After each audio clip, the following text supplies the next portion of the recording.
And to those who bleed orange and black, good morning. This is Murph and Marcus. Brian Murphy and Marcus the Waterboy Boucher. Streaming live at twitch.tv/The Sports Leader. Sponsored by Bigelow Tea. Grab a mug and tea proudly. Well, blank this. I'm not doing this show. Blank this. I'm out. Marcus, I'm out. I'm out. You got the next 3 hours, 59 minutes, and 13, 12, 11, 10. See, the clock's moving. We're closer to getting out of here. I'm out. I can't do it. Well, I can't do it, Marcus. I can't do it. Well, then why the hell are you pawning off your problems on me? I don't want to be here either. I'm asking for a favor. I'll give you 3 hours and 59 minutes, Murph, but it's going to be a lot of bitching and complaining, and it's going to sound a lot like yesterday's show, so strap in. What if we did a show where we didn't bitch and complain? We're like, you know what? There's some good things that happened out there yesterday. Landon Roop, looking good, Landon. Elliot Ramos. No, listen. Hey, everybody, if you're tuning in, we're all in the same boat.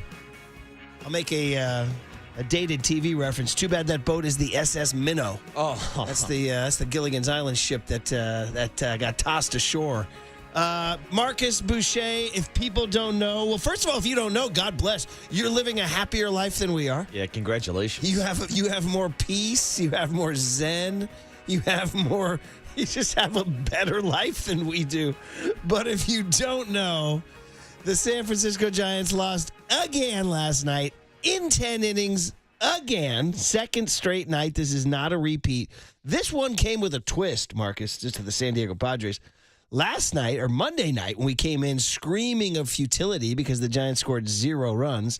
Last night, ready? Drum roll. They scored 2. Hey, let's throw a party. And guess what, Marcus? It wasn't enough. No. Well, it was going into the 9th inning. If anybody missed it, if you went to bed, perhaps, you haven't looked at your phone. Who are these people who haven't looked at their phone yet? The San Diego Padres scored 2 runs off of previously lights-out closer Camilo Doval, who, after a 20 2/3 scoreless inning streak, hit some turbulence. And we can talk about that. And I'll tell you this. After the Padres tied it 2-2, we went to the bottom of the 9th. The Giants went down in 5 pitches. 5 pitches in one of the most gutless bottom of the 9th fightbacks I've ever seen in my life. And then you saw it coming like a freight train. Spencer Bivens was out there, to his credit. Got a pop-up on the first hitter. Got a ground out. And then, of course, Jake Cronenworth said, no. I'll be driving this run home. And drove it home. And then the Giants in the bottom of the 10th. And we can debate this. Played for the tie again. Casey Schmidt got a bunt down. And then Elliot Ramos, just like Matt Chapman on the prior night, failed to get a ball in the air. They just refused to get a ball in the air. Grounded out. And then Jung-Hoo Lee, who you thought could be Jake Cronenworth and come up with a 2-out knock, did not. And Marcus, you walked out of the park a 3-2 loser. The Giants scored fewer than 4 runs for the 16th consecutive game. Hasn't happened since 1965, which means we get fun rejoins today. Your thoughts, my brother? My thoughts are, by the next time the Giants score more than 4 runs in a game, we're going to be using Beethoven rejoins. Like, this is embarrassing. It's like, move over Monday night's game because Tuesday night might be the 4 spot now on the Mount Lossmore of the season, because that one feels even worse. Yeah. Because John Joe Curley, of course, this morning, always stirring the pot. He goes, how about that loss last night? Was that even worse than Monday? I said, hell yeah, it was on Monday. Because on Monday, you never even had the lead. It's like the scene in Fast and Furious. Had me, you never had your car. You never had the lead. Well, you never had the lead on Monday. At least last night, you threw up one crooked number. I was begging for a crooked number yesterday. We got one. We got 1 2-spot up there, thanks to Elliot Ramos going dead center. But nothing after that. And then, Murph, what are they going to have on my tombstone at this new morgue right down the street? It's going to say, here lies the water boy. No free 90s. Free 90s will be the death of me. They'll be the death of any baseball team. And that's what we saw yesterday in the 9th inning with Camilo Doval. And then, yes, the offense was pathetic once again in extra innings. That's pretty much sums it up. Thank you for coming. Good night. We'll see you guys tomorrow. No, buddy. It was so frustrating on so many levels, including the stall out on offense. Because you've asked the pitching now, and you brought this up yesterday, we've asked the pitching literally to be perfect. And I have news for those of us who have been on the earth for a while. perfection is hard to attain. You're human. You're going to allow something. And while Camilo Doval's ninth inning was infuriating, as you point out, the 2 walks for sure, we've put the pitchers in a position where they can literally make no mistake, not one. So when Doval does make a mistake in the ninth inning, he gets buried, when in reality, the pitchers have no margin for error because this offense continues to be absolutely brutal. Right down to that 5-pitch bottom of the ninth, and right down to Ramos not getting the ball in the air in the 10th, or Jungle Lee not getting the knock that Jake Cronenworth got. Elliot Ramos gave you a 2-run homer in the second inning. It felt like, hey, maybe it's going to happen. No way. I'll even throw in a Wilmer Flores trying to score from first base on a double. I mean, we got to talk about that for a minute. If you guys missed it, Wilmer Flores, who's obviously a great hitter and an RBI machine, is not a fast man. No. And Matt Chapman, who's heating up a little bit, by the way, maybe, dare I even use the word heat for any offensive player. Elliot Ramos has been hot. But he smacks the ball down the left field line. Looks like extra bases. Looks like a double. What are you going to do with Wilmer? Matty Williams says, I'm sending you. And when he sent him, it was on paper hilarious because nobody sends Wilmer Flores. No. You never send Wilmer. His middle name is Wilmer Never Send Me Flores. That's on his birth certificate. But I could understand. I was like, oh, Matty's losing his mind over there. He's waving home because he's like, oh, my God, there's a person here. What do I do? I've never seen a person at third base. What do I do? Go. Just go. Go try to score. And actually, it was closer than I thought, believe it or not. It was extremely close. Yeah. And I don't know how the replay showed for you on the TV, but in the ballpark, Giants fans were upset because they showed an angle on the Jumbotron where it looked like Wilmer was able to sneak his hand in before he was tagged on the armpit. You could make an argument. Unfortunately, the umps didn't make that argument. The call stands. So it means we're too lazy to do our job and don't want to overturn it. I mean, listen, we go back to the ninth inning. Doval had 20 and 2/3 consecutive scoreless innings. But it was almost like this frickin' guy, Lockridge, ruined it all. Lockridge, Marcus. Lockridge. He looked, you know what, the best thing I can say about Lockridge, he looks like he should be on the Giants because he's hitting like 180. And he's just some guy. You're like, who's this guy? You're like, oh, that guy, that's the Giants' new guy. He's hitting 180. He hits a ground ball in the hole. Willie Adames ranges to his right, makes a pretty nice pick and a pretty good throw. It does short hop Casey Schmidt. And here's a big moment where the fans focused on last night, which we need to discuss. Schmidt tried to pick it and didn't. It trickled out of his glove. It was given an infield single. It was not an error by either guy, Adames or Schmidt. But I saw a disproportionate amount of hate going Casey Schmidt's ways for failing to make that pick, which I thought was a little unfair. Number one, he's been an outstanding picker over there for the most part and had picked out on Matt Chapman's unbelievable double play earlier in the game. Phenomenal play. Made a great pick after Chapman made a great dig and step and throw. So that you can't automatically assume that if he makes the pick, it's 2 outs, nobody on. But he doesn't make the pick, so there's 1 out, guy on. Then he strikes out Diaz, though, so you can't really. There's 2 outs, and that's when he loses his release point and walks Tatis and Luis Arraez back to back, setting up Machado. I mean, did you have any doubt that Machado was going to come through there? Of course not. I was actually pleasantly surprised that Machado went up there hacking at the first pitch. A bad swing at the first slider pitch. That was not a strike after Camilo had thrown, at least 6 straight balls in the previous 2 batters, or 8 straight balls because it was back-to-back walks. But yeah, I mean, it seemed like it was written in the stars. As soon as you saw the bases get congested with free 90s, Murph, it always ends poorly, especially in the 9th inning. And I've said it once, I'll say it till I take my body to the grave. The last 3 outs are the hardest outs to get in baseball, and we saw Camilo struggle to get that final out last night. It was unusual. He's been so freaking good, including 4-out saves on Friday and Sunday in Miami. Somebody floated a theory that he's worse at Oracle than he is on the road. I haven't looked up those numbers. I'll just throw it out there. Maybe it's the light show, Murph. Well, right. You saw Club Camilo. Candace asked me last night. She goes, does he still get the light show? I said, I don't know. Then I went to your Instagram and I said, oh, yeah, he does. Yeah, Club Camilo was back open last night, but it got shut down quick, Murph. And what happens when you go to a club and there's nobody on the dance floor? Yeah, the patrons were not happy. They left the floor. They're like, oh, the music sucks. There's nobody on the dance floor. The drinks are overpriced. I'm getting the hell out of here. They're saying, I'm getting out of this club. They're playing 1965 rejoins on this club. Yeah.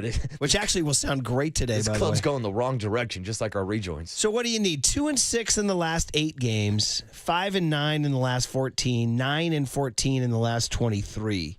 So it's been a skid for about 3 weeks where they're playing sub 500 baseball.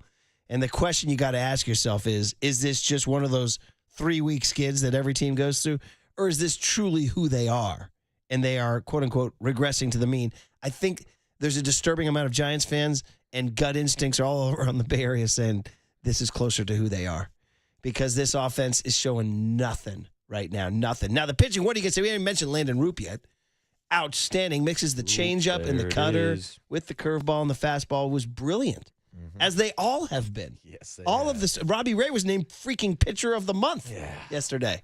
I mean, the pitchers are just getting decorated everywhere they go. They're being told how great they are. And they're like, yeah, guess what? Gets us nothing. Yeah, too bad. Pitchers don't hit anymore. Maybe they should just let pitchers start hitting again. I mean, Logan Webb's got a home run in his career. The last Giants pitcher hit a home run. I'm riffing, obviously, but again, that's like the one encouraging sign of how much they've been struggling the last couple of weeks is all these games have been competitive. It's not like they're getting blown out. And I know nobody wants to hear that right now, but hey, it could be worse. You could be the Oakland/Sacramento/Las Vegas/homeless A's who have now lost 18 of the last 19 games. What the hell? They were supposed to be good this year. What the hell? They're like historically bad. I mean, I don't know if they were rattled by the Giants trolling them, playing cool in the gang after sweeping them here in San Francisco, but they have not been the same team since, Murph. It's embarrassing, and now people are just refusing to show up in Sacramento. Yeah, but they're not the story today. The story is the Padres are the first Major League team to win back-to-back road games despite being shut out through 8 innings since 2001. I hate the Manfred man. I hate it. I hate it so much. We need to talk, too, about the strategy of Melvin playing for the tie both nights. These are all things we need to discuss. We're going to try to stay sane today, everybody. We're going to try to stay freaking sane, okay? So that's the game plan. We'll attack this as a group. There's another one tonight, believe it or not. I don't know if you want that news. Yes, you had a thought? Oh, I'll be out there. I was just going to say the show's already off to a better start because at least Murph was able to turn on his mic at 6 a.m. this morning. This is all very true. But who knows? That might be our crooked number. That might be our Elliot Ramos home run. I don't know what's going to happen for the next 3 hours. I turned the mic on, and that's really the only thing that's going right now. Oh, no, the other thing went right is I went to Sub Center in West Portal. Ooh, I need a review on that sandwich. I mean, you know, you're always hesitant to say things like this because you know, oh, here come the haters or what. And I shouldn't even worry about the haters. In fact, I'm not going to worry about the haters. Blank them. Just like blank that game last night. Unless I'm forgetting something, that's the best sandwich I've had in San Francisco. Damn. Unless I'm forgetting something. After one sandwich. Sorry, Gambinos. Damn. It's over, buddy. We're swearing allegiance to our new neighborhood. Molinari's. Molinari's is outstanding, too. I don't know. There was something about this one, man. Shout out friend of the program, Ike. They're all great. Doesn't mean they're bad. Yeah. Doesn't mean they're bad. I'm just telling you, I again, could have been my mood, could have been my biorhythms, could have been the fact that I was urged by the Mac tonight over here, John Joe Curley. And I made an unusual decision to get the toasted pastrami, Swiss, and avocado. I went in without a game plan. I just looked at the menu and I was sort of paralyzed. I could feel the people coming in behind me. The line was starting to form behind me. It's your anxiety. There's someone watching you. So I got to make a decision, and I didn't know what I ordered was toasted, but it turned out to be the right decision. And listen, it comes from my cousin Mike, you got John Joe, you got lifers recommending the place. So I think it comes with solid bona fides. Look, and I'll just say this. In our group chat yesterday, we got a one-line review where I knew it was a hit because all you said was, we might be on to something. We might be on to something. That's right. I went Swaggy P. You dropped the Swaggy P on us. Swaggy P. Mm-hmm. In addition to it was Swaggy P-ish because I was eating it in my car. Yeah, did you have the emergency lights flashing? I should have sent it with the fun. Yeah, that was the Bob's Donuts. If you guys missed it, Swaggy P when he went to eat Bob's Donuts. We have the whole thing here. We have the whole thing. Maybe this will make us feel better. Yes, please. After today's need something. Yeah, I just decided to go, and I don't usually go for the big heavy sandwich on a Tuesday, but I was walking out and Curly goes, "Go to Sub Center," and I was like, I'm going. And it reminded me of being Swaggy P trying Bob's here. Yeah. Check me out. I'm in San Fran. I'm about to go to, I think, one of the best donut spots out here. It's called Bob's, right? Bob's Donut Pastries. Okay, we're going to check this out. I'm going to let y'all know how this tastes. Okay, I got my Bob's, donuts. Let's open these things up, boy. Now let's see if they taste better. Damn. Now, we're going to see if these taste better than, the best donuts. Ooh, they warm. Uh-oh.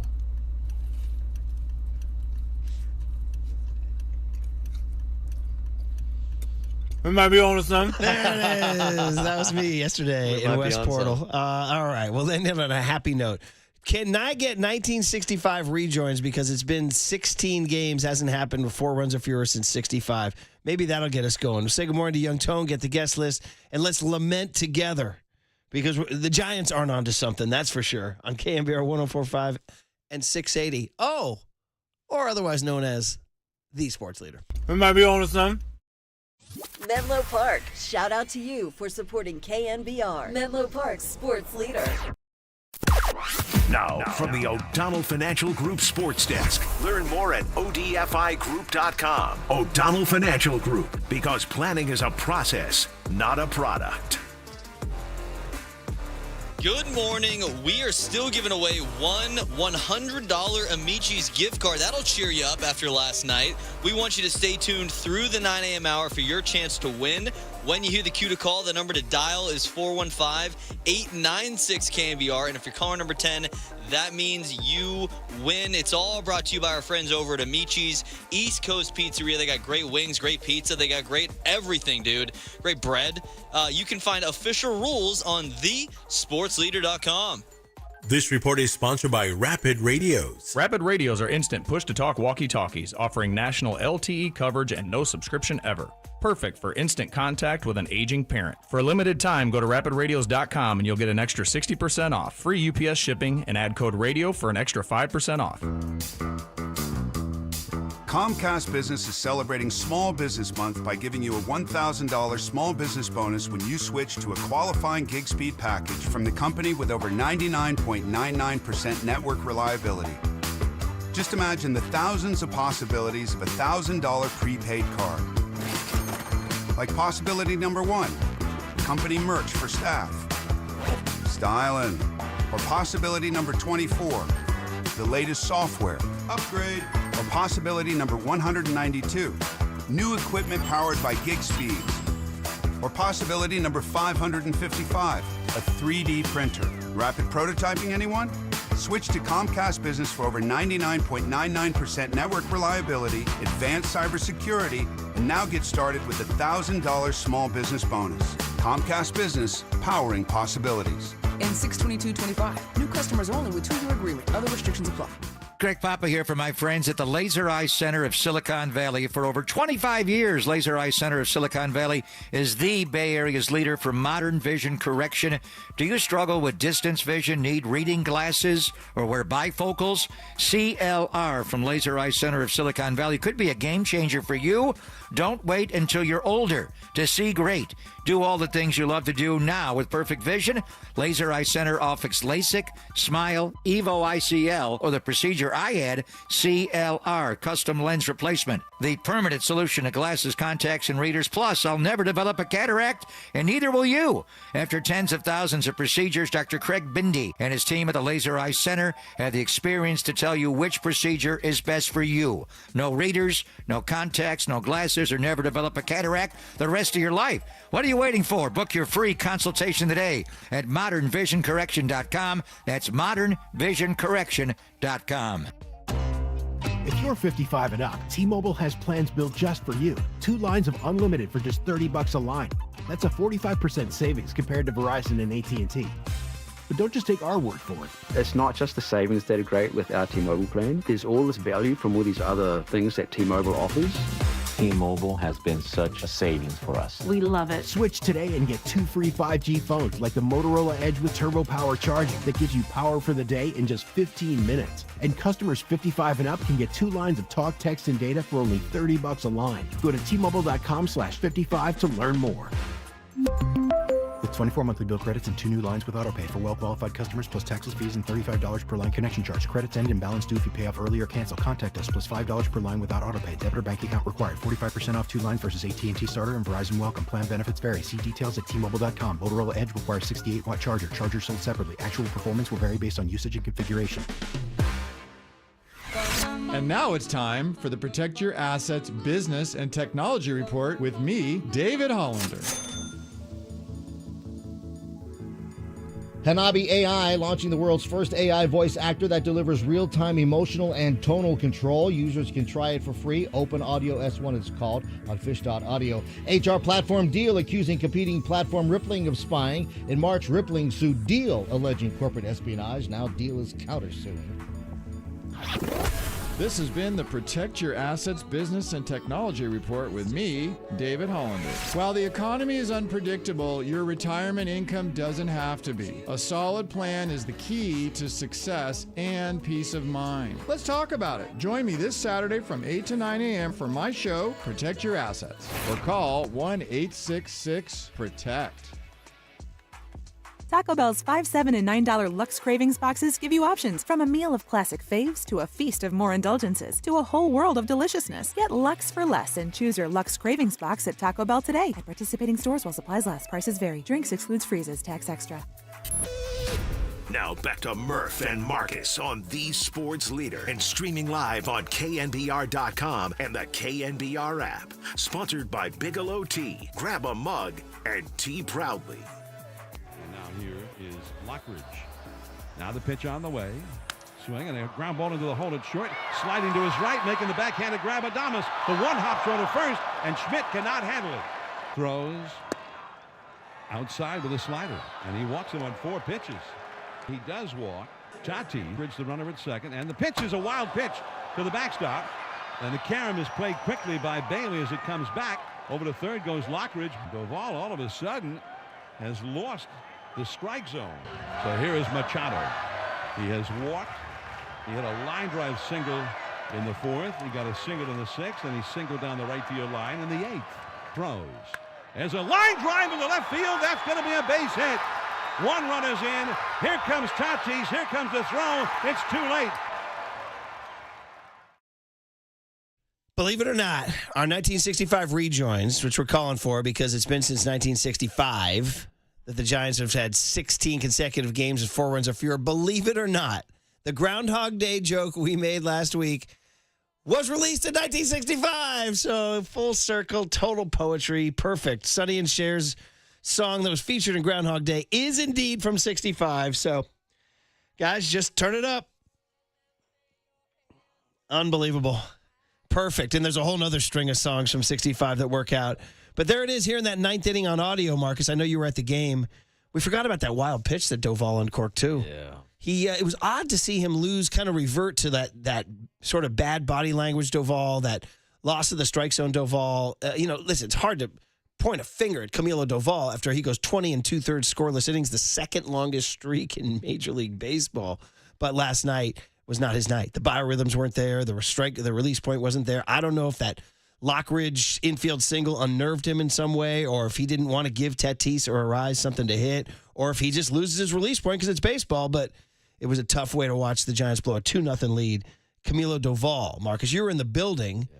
What was your take on Doval? I mean, he simply just did not have it. I mean, he looked wild and inefficient, and that was just for me watching from down the first base line, not even watching behind home plate or seeing the strike zone on TV. He just looked like he didn't have it. There was a few fastballs he threw up there were like hitting 95, 96 on the gun, too. I was like, that's a little off for Camilo. I know he had a few pitches where he got up to 97, 98, but he just did not look like things were clicking, even though things had been clicking. I mean, we're literally talking about a guy who had not allowed a run since April 7th, Murph. Oh, my gosh. That's how lights out that he has been. So for people who are going to text in this morning saying, why did Camilo Doval get the closer roll back? It's because he was executing as one of the best relief pitchers in baseball, had a bad night last night, and it all is surrounded by not throwing strikes, which was his big issue last year, which we thought he figured out this year. But once again, Camilo did not get the job done in the 9th inning. Young Tony, time to say good morning to young Tony Farias. He's in the rectangle up there, and he's got the wheels of steel. He's playing our 65 rejoins after our 76 rejoins. Looking forward to a day of 60. Even before I was born, buddy. How about that? How about that? Join the club, Murph. How's the anger level of a young Tony Giants fan? Yeah, I was asking about a bunch of people. I was asking Dave this, too. The difference between the last 2 nights. What was worse? And stay tuned for 7:15, obviously, for What Did I Ask? Ooh. But between the last 2 nights, what was worse as a Giants fan? For me, last night was worse. Yeah, I think they blew it. Doval blew it, but to your guys' point, he's not looked like that all year long. So it's one bad night, but when you're the closer, you allow 2. That's a tough scene. What if I told you guys, remember 30 for 30? What if I told you? What if I told you? What if I told you guys the Giants are a half game out in the wild card? Does that make anybody feel any better? This morning, no. Okay. Not really. Because yesterday we were talking about them being the third wild card team. Yeah. And the week before that, we were talking about them being the third wild card Well, they used to be the first and the second. Oh, yeah, that too. That was a couple weeks ago. That was when Wilmer Flores was hitting 3 home runs against the A's on that Friday night. But they are a half game out in the wild card. Right now, the wild card is led by the Philadelphia Phillies. 2.5 behind are the Padres, who, by the way, are 4-0 against the Giants. The Giants are 0-4 against the Drays. I'm putting an asterisk on that record. This stuff matters, being 0-4 against the Padres. And then the St. Louis Cardinals are 33-27, kind of the John Gruden got me feeling nicey team. Man, I love baseball. Are 33-27. And then the Giants are 33-28. They're a half game out in the wild card. Is that your positive spin? Is that what you guys want? Be positive, bro. 2 more against the Padres and then 3 with the Braves this weekend? Well, I mean, that's the positive spin. If you are looking for a positive spin this morning, it's all about the pitching. And we've been talking about this for weeks now. It's like the pitching is going to keep you competitive in all these games. Even when you're getting swept by the Detroit Tigers, who have the best record in baseball, you are losing games 3-1, 2-0, like close games within a run or two. You have the ability to have the tying run either at the plate or on deck in all these late game situations. But Murph, we've seen 2 different seasons from this team in the first third of the season. The first month when they were executing and they were leading the league in comeback victories. I mean, now you're talking about a team that has now lost 15 times this year when allowing 3 runs or less. Put that in perspective. You've had 15 outings where your pitchers have allowed 3 earned runs or less, and you've lost 15 of those games. Yeah, buddy. This is, guess what? Stuff we get to ask Buster Posey tomorrow when he comes on the show. Now, they will have played a game. If they win tonight somehow, some way, which I don't know. I can draw up a scenario in which they win tonight. I don't know. How are they going to win tonight? But if they do, somehow, some way, we'll all feel better. Kyle Harrison gets the ball against Jake Pivetta, who's pretty nasty. So Jake Pivetta is pretty nasty, 6-2 with a 2.74 against a team that can't hit. Nick Pivetta, Nick. Pardon me. Who's Jake? Jake might be his little brother. Who's, I don't know, Jake's playing wiffle ball in the backyard. Yeah, Jake from State Farm, who knows? Nick Pivetta. Thank you for the correction. This is there. Jake. What do we got here today, Tony, on the best Pivetta's list? pitching really well. He's on my fantasy team, too. Yeah, He's yeah, one yeah. of the best righties in the game. That's how you knew his name was Nick, not Jake. Yeah, correct. And Yeah, he yeah. got one of those wins in a 2-game set earlier this year against the Giants. Yes, so he's indeed. already faced off against them. He's going against Jake Harrison of the Giants, lefty. What do we got, bud? All right, what did Young Tony ask today? The 37th edition, Marcus. Wow, 37. 37. Great. Getting Well, so Jimmy old. Johnson, the great Jimmy Johnson, my neighbor who we lost last year, was such a gentleman. So good 37. Robbie Ray, too. I'm just trying to think off the top. Is Robbie Ray 37? NL Pitcher of the Month, He might Robbie be. Ray? Yeah. Is he that old? No, his number. No. Okay, excuse me, sorry. Taking a shot at him. Anyway, I'll give you the guest list before that. Mike Krukow is going to join us at 7:30, break down that game. He was even saying last night was worse than Monday night. The big hit's going to be at 7:50. Cooler content, 8:30. We will talk to Sean Estes, 8:15 this morning, friend of the program. Talk starting pitching. As you said, Kyle Harrison on the bump tonight. And then JT Snow, we got a little news yesterday. Bryce Eldridge called up to AAA. Hopefully help on the way soon to the big leagues. JT Snow been working with him a lot. He's going to join us at 8:50 this morning. That's awesome. Robbie Ray wears number 38. 38. Oh, so there you go. close. Damn. Next week is the Robbie Ray edition. All right. 808 KNBR is the phone number. Bang the number. 415-808-5627 is the Golden State Lumber and Showroom text line. Bang the text line. Where you guys are at with this team. Which was worse, Monday night or Tuesday night on The Sports Leader? Listen to Murph and Marcus this week for your chance to win a $100 Amici's East Coast Pizzeria gift card. Amici's East Coast Pizzeria, 12 Bay Area locations offer dine-in, takeout, and delivery of your favorite New York and Detroit-style pizzas, pastas, and flame-roasted chicken wings. Check out the menu and order online at amicis.com. KNBR, the sports leader. Remember when you felt unstoppable? When mornings started with purpose and nights ended with passion? Then something changed. Fatigue crept in. Desire disappeared. Confidence? Gone. This isn't just aging. This is a medical issue. And at Prime Male Medical, we treat it that way. ED, low T, performance issues, incontinence, or want to shed some weight? Prime Male Medical can help. Real doctors, real treatments. No pills from the gas station, no judgment, no nonsense. Just results. You don't have to accept the decline. You can fight back. You can feel like you again. Call Prime Mail Medical in San Francisco, San Jose, and the East Bay. The first 10 callers this week will receive a customized evaluation for just $99, which covers your first visit, PSA test, testosterone test, Doppler ultrasound, and a full year of free visits. Call now, 415-761-4037. That's 415-761-4037, or go to primemailmedical.com. That's 415-761-4037. Attention homeowners. Want to sell your house fast without lifting a finger? Yes! Then call my buddy John from John Buys Bay Area Houses. He's helped thousands of homeowners just like you sell quickly. Whether you need to move, downsize, or upsize, he can help with a fast sale. Call 510-426-8000. They buy your home as is. No cleaning, no repairs needed, plus you choose the closing date. Selling your home has never been easier. Call John Buys Bay Area Houses at 510-426-8000 and get a cash offer in under 7 minutes. They handle everything. No need to deal with realtors, no fees or commissions, and they work to your timeline. Ready to sell your home fast? Search online for John Buys Bay Area Houses or dial 510-426-8000. That's 510-426-8000. 510-426-8000. John Buys Bay Area Houses. Sell your house the easy way. Greg Papa here. Life, like the game, doesn't always go as planned. Injuries and challenges can knock you down hard on the field or off. That's when you need a powerhouse team. Habas Law. For over 35 years, Omar and Tarek Habas and the Habas Law team have delivered life-changing wins, taking on big insurance companies with relentless grip, like it's the final 2-minute drill. Habas Law doesn't just settle cases, they create comebacks. Visit habaslaw.com. Habas Law, they will fight to make it right. It's not only baseball season, it's also home improvement season. Truett & White Lumber Company has proudly been selling Marvin windows and doors for over 30 years. Come talk to our Marvin experts and let us help you make an informed decision on your next window or door purchase. Visit us in Berkeley off the I-80 University exit or go to our website at truettandwhite.com. Truett & White Lumber Company, the professional builder's choice. Farm Safe 811 starts with you. Always call 811 and wait for any underground lines to be marked. Always keep safety in the back of your mind. Just stay humble. For more information, go to farmsafe811.org. Now back to Murph and Marcus on the sports leader and streaming live on KNBR.com and the KNBR app. Sponsored by Bigelow Tea. Grab a mug and tea proudly. Camilo Doval on top, throws.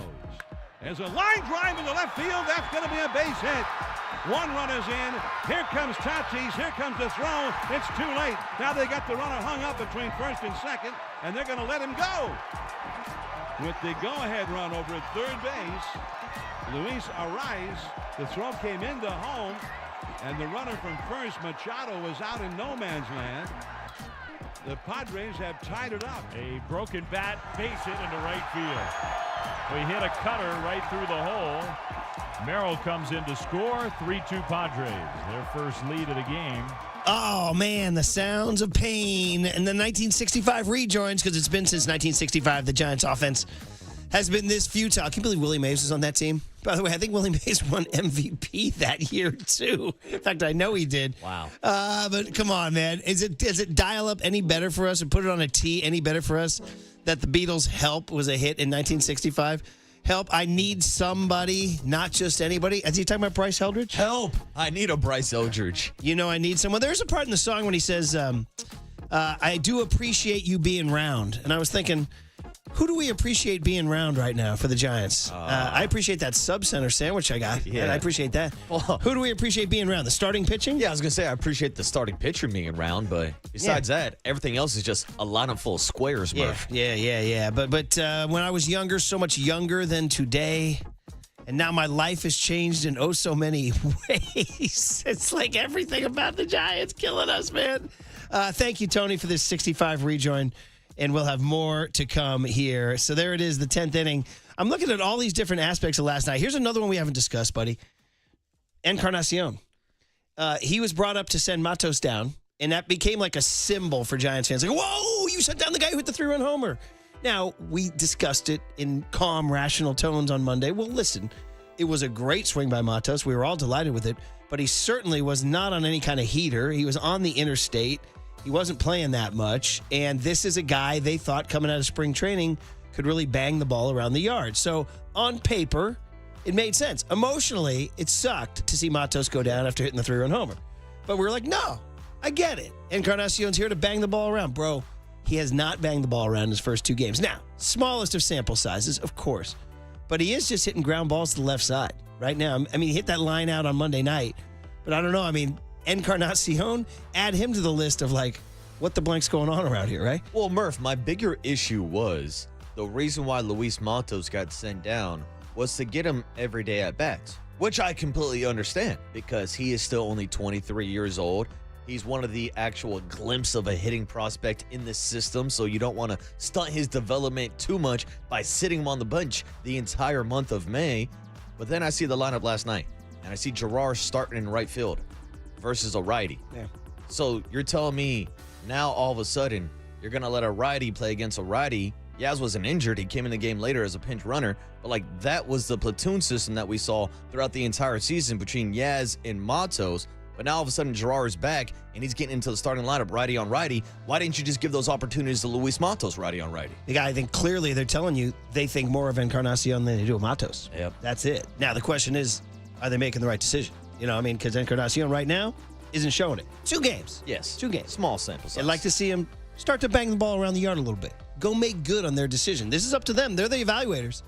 They evaluated that this is the guy we'd rather have. Yeah, and they had high expectations for him coming out of spring training this year. He had some success last year at the major league level, was one of the hottest hitters in spring, and he was one of the reasons why we thought he was going to be part of the bridge to Bryce at first base, but it seems like they prefer him in right field, which is a little sketchy, but he did make a nice play. It wasn't graceful. Allen triples It out. wasn't graceful. I love Jung-Hoo Lee and the surprise on his face when he threw up his hands that Gerard caught that ball. I mean, it was not graceful at all. And you're right. Then they put Yaz in later in the game. So clearly this is all stuff to talk to Buster and Kruko about like, you know, what's the plan? Like, this is a guy they believe in. And we have said 2 things. One, there were measurables that showed that, like, he didn't have enough plate appearances to qualify, but by the end of last year, he was among the league leaders in exit velocity and expected bat, all that stuff. There were metrics, quote unquote, metrics that showed you that he was a guy on the rise.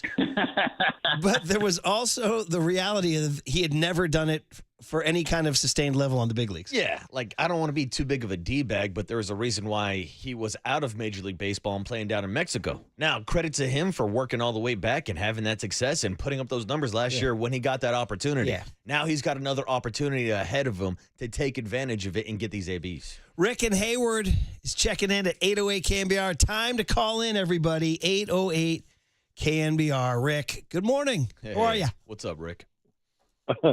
Hey, guys. Eventually I want to call and be happy about the team. And so I'm going to start off with this amazing pitching we're getting. This is incredible. If you look back to the A series at home, since the A series, we've had 1 game where the pitchers have given up, I think, 4 runs, and then another game where they've given up 8 runs. All the other games, 3 or under. It's amazing. It's absolutely incredible. Yeah, I mean, it really is staggering. Like, historically great. Yeah, exactly. It's historically great. And that's what's so sad about what's going on the offensive side, because we're going to look back on May, and that's going to be the month, I'm afraid, that we're going to say, if we would have, or I keep saying if we, it's they, I mean, the Giants. If the Giants basically hit for anything, and I'm blaming the ownership here. I'm really blaming the ownership here. They didn't go out and get a bat. They didn't go out and get a bat for the bench. I mean, come on, this is ridiculous. This team, and now everybody's, not everybody, but even I just heard Marcus talking about bring up Bryce Eldridge. He's a kid. He's a kid that they wanted to keep down in the minor leagues. They might bring him up in September, but believe me, if you saw spring training, he had 1 hit, and he struck out, 20 times? I know Double-A pitching is a lot different than Triple-A pitching, and a lot different than the majors. So to say Eldridge, just like the other day when I said Encarnacion is not the savior here. I mean, he had 137 at bats 113 at bats last year. He played 29 of the 52 games he started. I mean, if he was that big of a major addition to the team and he was going to bring that much offense, why did he only play in 29 of the 52 games? So I'm blaming the ownership here. The ownership, they act like they're poor. They came into the season and they go, okay, we got to cut payroll. We got to cut payroll. Wade, no way was he going to hit. He's hit 34 RBIs, 43 RBIs. I mean, the guy is consistently not driving in runs in a position where you need to drive in runs. Yeah, and Rick, right field. Rick, I'd say you're right about the first base position. Obviously, I mean, it was an issue. Everybody could see the glaring hole going into the season. They actually lucked out to get some production from Wilmer Flores, but now they're playing him over at first base. But I'm with you because I was one of the guys that said, look, I want Pete Alonso in a Giants uniform, and I don't think that does block the eventual path to Bryce Eldridge because there is a DH in the National League. And Rick, just to clarify, I hope you know that it is tongue-in-cheek when I say promote Bryce Eldridge because I don't think there's been a radio show, a morning show, hell, any show in the Bay Area that has covered Bryce Eldridge better than us. We had him down in spring training. And down at spring training, I said it's more likely he starts the season down in Double-A than in major leagues. And a lot of people thought he'd break the camp with the team. That just simply was not going to happen. So I understand the slow pace, the development, getting him better defensively. It's a little bit of tongue-in-cheek just because of how bad the offense is right now. We all know that Bryce Eldridge is not going to make an appearance at least for another month or two.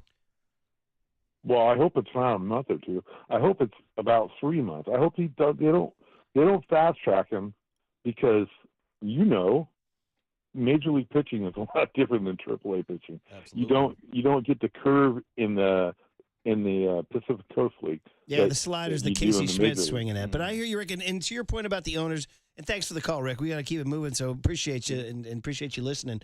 To his point about the ownership, see, now we're going big picture. Remember, we learned this in December from Andy Baggerly. They trim payroll. They did. And we were like, whoa, what's going on here? And they were like, yeah, nothing to see here. Look away. And they were like, we're just kind of. And so all of a sudden we're in this era where they're kind of trimming down. And so Pete Alonso was out there. They didn't make the big move. Corbin Burns, they didn't make the big move. We thought they would. Now, as it turns out, they don't need pitching at all. Their bet on their young pitching was correct. If we're going to rag on them for not getting a first baseman, we got to praise them for betting on their young pitching because the pitching's been unbelievable. It's been fantastic. But they didn't want to spend on Alonso. Now, we don't know. Nobody's ever held a gun to Goldschmidt's head and asked him, did you have an offer from the Giants? But we presume that he wanted to play on a team that had a chance to win a World Series faster. I don't know if the Yankees offered him more money or if the Giants even made an offer. But the point is they didn't beef up the outfield. They went with Yaz and Wright, who's, nice, but probably in an ideal world, he's your fourth outfielder. Yes. Probably in an ideal world, he does what he did last night, late inning defensive replacement. Well, that's the thing. When Rick's talking about, not having any bats off the bench, your bats off the bench should be guys like Yaz or Lamont Wade Jr. Now, I'm sure there's going to be text saying those aren't the bats that I want off the bench, but, the point is you're supposed to have enough depth where, honestly, going into the season, Wilmer Flores probably would have been a bench off the bat because Gerard was scheduled to be your starting DH. Yeah, this is for sure, man. Hey, Matt in Middletown is checking in at 808 KNBR. Matt, good morning. How are you, dude? What's up, Matt? What's up, bros? All I got to say is a wise man once said, relax until Flag Day. And then maybe we can be concerned. Maybe then be concerned. Our offense has been terrible this whole year, and we're still above 500. I mean, to me, that's a testament in itself. A lot of people seem like we're in panic mode, and I don't know. Win or lose, we're going to booze. And that's how I like to look at it, man. This is baseball, America's pastime. People are whining. I don't like hearing it. I gotta go to work today, working 12-hour days. Getting tired. You don't see me whining. All right, Matt. I like it. I like that attitude, man. You're a good man, and thanks for calling. We appreciate the attitude. When we lose, we booze. Win or lose, booze. Booze. By the way, I believe the origin of Flag Day, Young Tony, for you, I think it goes back to 2017 or 18 when they first started to slip. Because 10, 12, 14, 16 were obviously great seasons. They made the playoffs every year.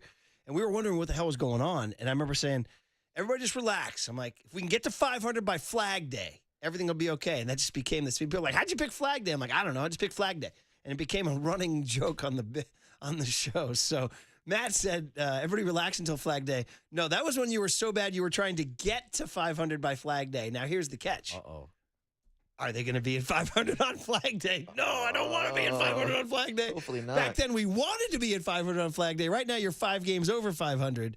You don't want to be 500 on Flag Day. So, no. There you go. All right. Flag Day's right around the corner. We will continue to take your calls. 808 KNBR is the phone number. Marcus, you had some business, right? Didn't you, my friend? Because Flag Day, of course, on the Murph and Marcus Show is sponsored by Redwood Credit Union. Whether you're dreaming of Flag Day, dreaming of a new home, planning your children's future, or growing your business, Redwood Credit Union is a financial partner that feels like home. Learn more at redwoodcu.org. Federally insured by the NCUA. And Matt in Middletown didn't want bad vibes because it's baseball, America's pastime. And how about this for good vibes? We're still giving away a $100 Amici's gift card today. Stay tuned through the 9 a.m. hour for your chance to win. That is awesome. Bang the number. 808 KNBR is the phone number. Do you want to go all the way back to the winter time and blame ownership?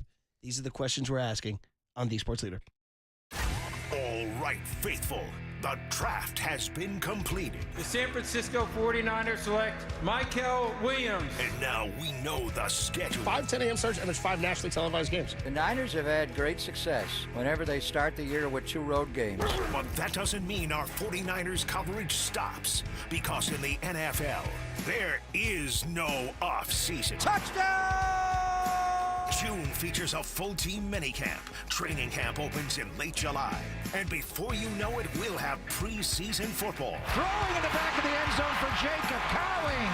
Love that. Touchdown 49ers. Hear it all right here on your proud home of 49ers football, going on 21 seasons. We are the sports leader. All right, bright and early on a Wednesday morning, our friend Steve Moskowitz, the tax attorney. Steve, you want to tell the people out there, what do they do if they didn't get their ERC check?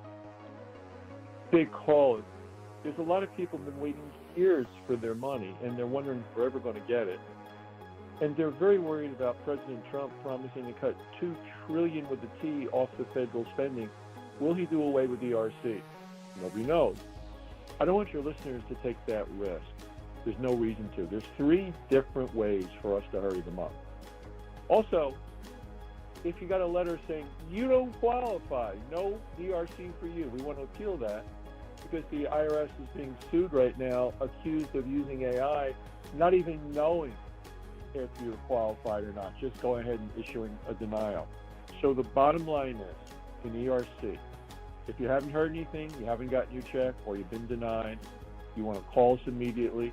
We'll explain to you the 3 different ways to hurry them up, and we have a free consultation, and then we'll go ahead and do everything for you. The only thing you have to do is say, hey, Steve, I want my ERC money now. That's him. Give him a call. Steve Moskowitz, the man. He's tax attorney Steve Moskowitz. He's my tax attorney, and he should be your tax attorney. Give him a call at 888-TAX-DEAL, 888-TAX-DEAL, or go online to MoskowitzLLP.com. Time for traffic on The Sports Leader.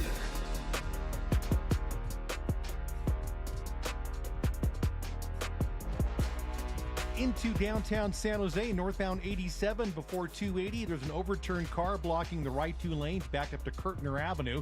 Northbound 101 before Moffett, a wreck just cleared to the shoulder, solid from Lawrence. And in Napa, northbound 29 north of 221, a collision there in the left lane. Responsive by Rapid Radios. Rapid Radios are instant push-to-talk walkie-talkies offering national LTE coverage and no subscriptions ever. A great alternative to a mobile phone for your kids. For unlimited time, go to rapidradios.com now for 60% off and free UPS shipping. Add code radio for an extra 5% off. I'm Mark Nieto on KNBR. Ooh, ma. What was that? That is business phone bliss. Business phone bliss with the Ooma Cloud phone system. It handles all our voice, video, and messaging needs. You sound very calm. I am. Because Ooma has everything I need to run my business more efficiently, like virtual receptionist, call routing, ring groups, and video conferencing. And that means? Our people can use it wherever and whenever they want, from their mobile phone, computer, or desk phone. You mean? Yes. anywhere. But isn't changing over a pain in the... Switching to Ooma is a cinch, and it starts at just $19.95 per month per user, plus taxes and fees. That really is... bliss. I know. Now go ahead and say it. It feels good. Ooma. Nice. Find your business comm at ooma.com/radio.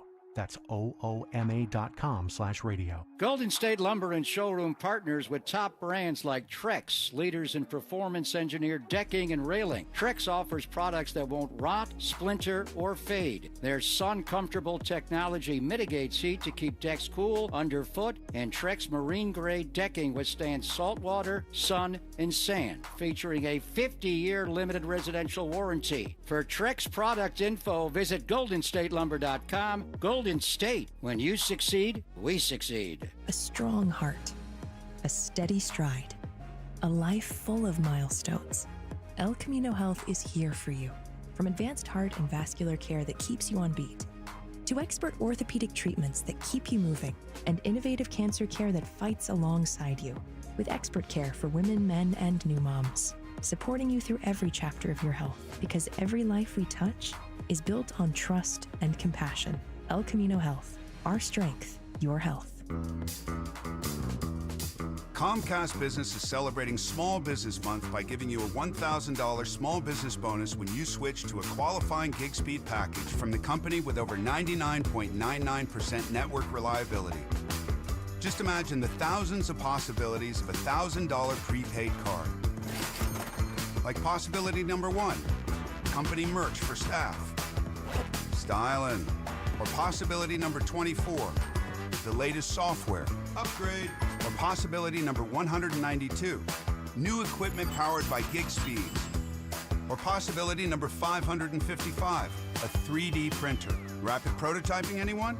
Switch to Comcast Business for over 99.99% network reliability, advanced cybersecurity, and now get started with a $1,000 small business bonus. Comcast Business, powering possibilities. And 6/22/25. New customers only with 2-year agreement. Other restrictions apply. Still getting around to that fix on your car? You got this. On eBay, you'll find millions of parts guaranteed to fit. Doesn't matter if it's a major engine repair or your first time swapping your windshield wipers. eBay has that part you need, ready to click perfectly into place for changes big and small. Loud or quiet, find all the parts you need at prices you'll love. Guaranteed to fit every time. But you already know that. eBay. Things, people, love. Eligible items only. Exclusions apply. This Father's Day, help Dad be all he can be with a gift from the Home Depot. Because he's not just Dad, he's the handyman of the house, the plumber in a pinch, and the emergency mechanic. Upgrade his gear this Father's Day with the Husky Mechanics 270-piece tool set from the Home Depot. Now on special buy for $119, a $695 value. For every kind of dad, find the perfect gift this Father's Day at the Home Depot. Shreve & Company, extraordinary jewelry and timepieces. Now, it's time for KNBR's Opening Bell Report. Sponsored by Protect Your Assets with David Hollander. Concerned inflation will ruin your dream retirement? Learn more. Listen to David's show every Saturday morning or call 1-866-PROTECT. Stocks start trading slightly higher this morning. It comes after the ADP report said private sector hit its lowest level in over 2 years. The Dow Jones Industrial Average up 91 to 42,610. The NASDAQ up 83 to 19,482. And the S&P 500 up 18 to 5,988. Rapid radios are instant push-to-talk walkie-talkies, offering national LTE coverage and no subscription ever. Perfect for instant contact with an aging parent. For a limited time, go to rapidradios.com and you'll get an extra 60% off, free UPS shipping, and add code RADIO for an extra 5% off.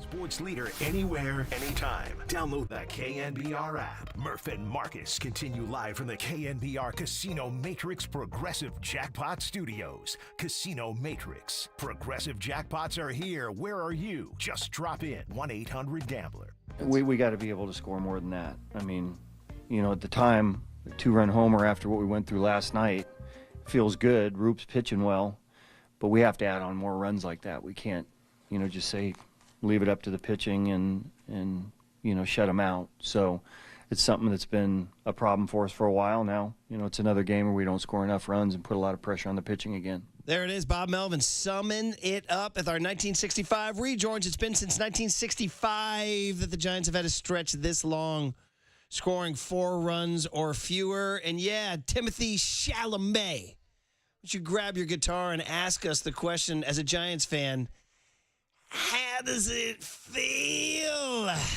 to score no runs, to blow starting pitching? We could go on and on. We could do this again. It feels like this, Murph. Oh! It feels like S is how it feels. Oh, my God. I never saw the movie. I got to see the movie.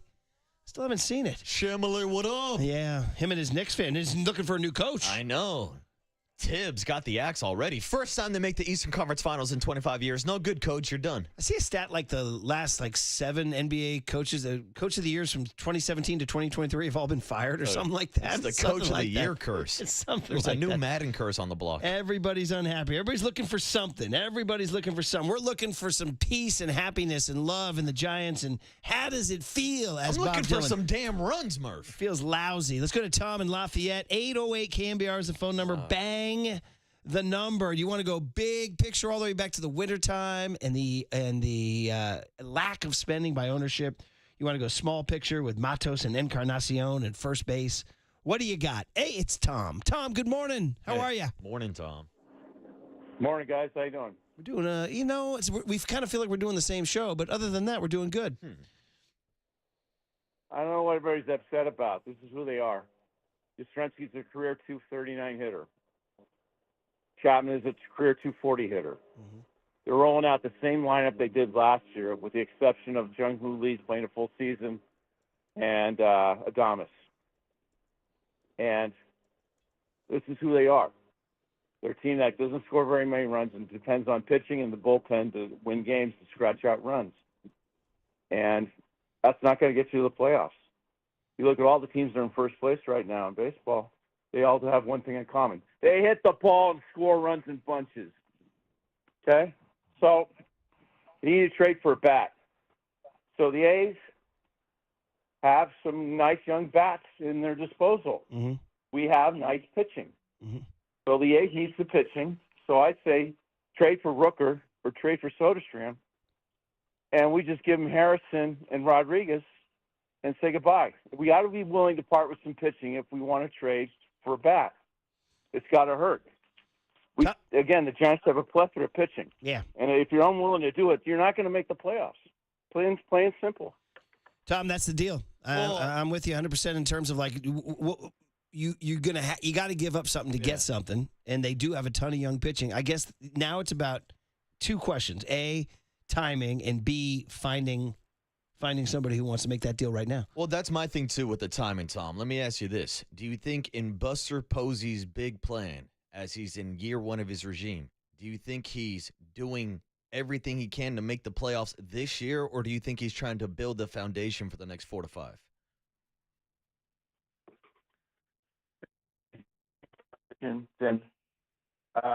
We lost you, Tom. Sorry. Repeat that answer for us.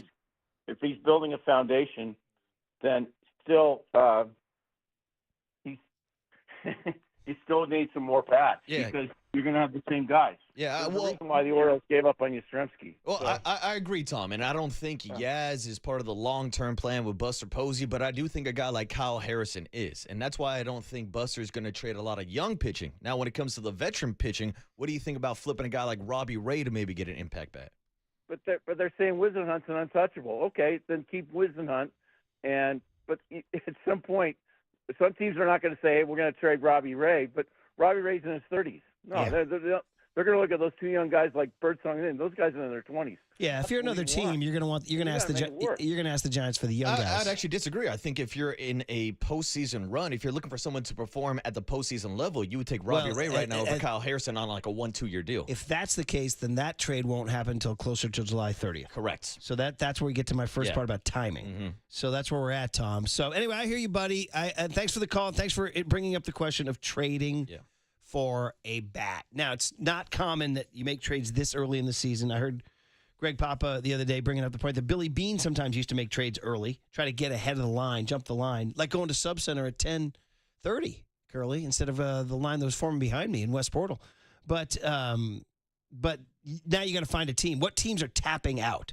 So the obvious teams that are bad are the White Sox and the Rockies, and I don't know if those teams have young bats you want. Now, you look at teams like the Orioles. People are now starting to get traction on social media, looking at the Orioles roster. Who do you want, Ryan O'Hearn or Cedric Mullins or somebody like that? Now you got to find a fit. And what are you looking for, a first baseman? Are you blocking a short-term first baseman? Because Bryce comes up when? Bryce Eldridge, one of the stories of today, had the Giants won last night, we'd probably be talking more about Bryce Eldridge going to AAA. So now you start looking at that timing. This is all stuff, it's very fluid. And amidst all this, I hate to even bring this up, they're only a half game out in the wild card. And in terms of Tom's point about, and I agree with Tom's thing about thinking about trading for a bat, but Tom's point about you can't win with pitching and defense, you got to bang the ball. Well, I think Buster Posey, the guy who's running the show, believes you can win with pitching and defense. Yeah, and that's why, again, I don't think his strategy will be to give up young pitching. Maybe there are a few guys that will be available. I mean, hell, we haven't even heard Keaton Wynn names in weeks, months. I know Mike likes to bring up his name and throw him into the conversation. Guys like Tristan Beck, some of those younger guys. And who knows, maybe if there's a smaller package where you pair up a Keaton Wynn with a Yaz and a Wade, I don't know what you can get. Again, you're throwing S at the wall, especially this early in the offseason. Like, yeah, it'd be great if you could make a trade for a Brent Rook or a Tyler Soderstrom. But guess what? The A's are not giving up on their young prospects either, despite the fact of losing 18 or 19 games. They're trying to build a roster for when they move to Vegas. Even the bad teams don't want to give up on their future. They sure could use some pitching. They absolutely could. Their pitching is historically brutal. And speaking of historic, I'm looking at the guys. Guys, one of the big things going on here is that Willie Adames is a 613 OPS. We were counting on this guy to drive in a lot more runs. He hasn't. I mean, I'm looking at last night's lineup, and he has Pat Bailey and Casey Schmidt are the only guys with OPS is worse. I mean, even Yaz has a better OPS than Adames by 100 points. He's at 705. I mean, Ramos is doing his job. He's hitting 293 with an 851. Jung-Hoo Lee has cooled off. Definitely. His last couple weeks, 0 for 5 last night, 269, 739. Wilmer's one of the top RBI guys in the league. Chapman's heating up a little bit. He's got an OPS of 782. Adames is a gigantic hole, as is that Encarnacion/Matos spot. He went 0 for 3 last night. He continues to. And if you just joined the show, we mentioned Encarnacion earlier. They made a blatant decision. We want to play Encarnacion over Matos since now we've seen 2 games. And again, 6 at-bats or 5 at-bats, whatever it's been, 6 at-bats. You can't really bury a guy, but okay, buddy. Time to start banging the ball around the yard. Because they made a decision to go with this guy, and he's supposed to bring them the thing they're missing, a little thump. And that decision goes back to the question that we were just asking. We've had a few callers call in and ask the question. Is it the ingredients or is it the chef? Is it Buster Posey and Bob Melvin and Pat the Bat and everybody else on this staff? Or is it the ownership group not maybe going out and getting all the bats that they could have gotten this offseason? Now, I'm sure they would make the counter argument that they handed Willie Adames the biggest contract in San Francisco Giants payroll history. They also cut back the payroll before the season started. So you can have it both ways. You can see both sides of the argument. But at the end of the day, we all saw the problem heading into the season. We all knew that this team didn't have enough offense. We thought that the pitching could carry them like what we saw in the first half of the season. But again, I'll throw this stat out there for you, Murph. They've had 15 losses this year when their starting rotation and bullpen have combined to allow 3 earned runs or less. Those are ball games that you have to win. Well, go back to the roundtable of Presidio. What was your number on wins? I think I went 85, 86. I was right in that ballpark. I was like 8. I was right there. Did we tie on that? I think I said 80. I think I said they would win 86 games and be in the hunt until the final week of the season and not make the playoffs, and I would call that a success.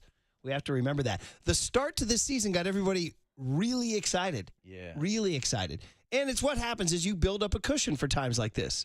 And, listen, they're going to play tonight. They're going to play Thursday. They're going to play Friday. They're going to play Saturday. They're going to play Sunday. They got 5 more home games to see what they can do. Hey, I do want to remind everybody you're listening to KNBR AM and KNBR FM San Francisco, the sports leader, a Cumulus media station. And we got calls at 808 KNBR. Jeff in Santa Rosa is next up. Jeff, good morning. You're on KNBR. How you doing, man? What's up, Jeff? I'm good. How's everybody and their families? We're looking at Marchbank Field. We're doing good. Doing well, Jeff. Yeah. Good. Well, stop the doom and gloom. My goodness gracious. It's like we're not even at the All-Star break yet. Like the caller before me, it's like, let's just stop it. Yeah, could we be doing better? Absolutely. You know what? But you don't abandon your team when your team needs you, and that's just my attitude. You know, when your kids and your friends need you, that's when you step up and you're there for them. Jeff, So, help! you know, I need somebody, not just anybody. Well, look, that's a great song. You're right, but yes. And how many players? I'm not trying to defend the ownership group and Buster or anybody else because they know better than all of us. How many players did they go after that said, "Look, I just don't want to play in SF because of the past history of the past few years"? I mean, there's probably a couple, but it is what it is. So now you deal with the cards that you were dealt. And we just got to keep playing it, going for it, and that's what we're going to do. And we're going to build the team. We're going to win by the end of the year.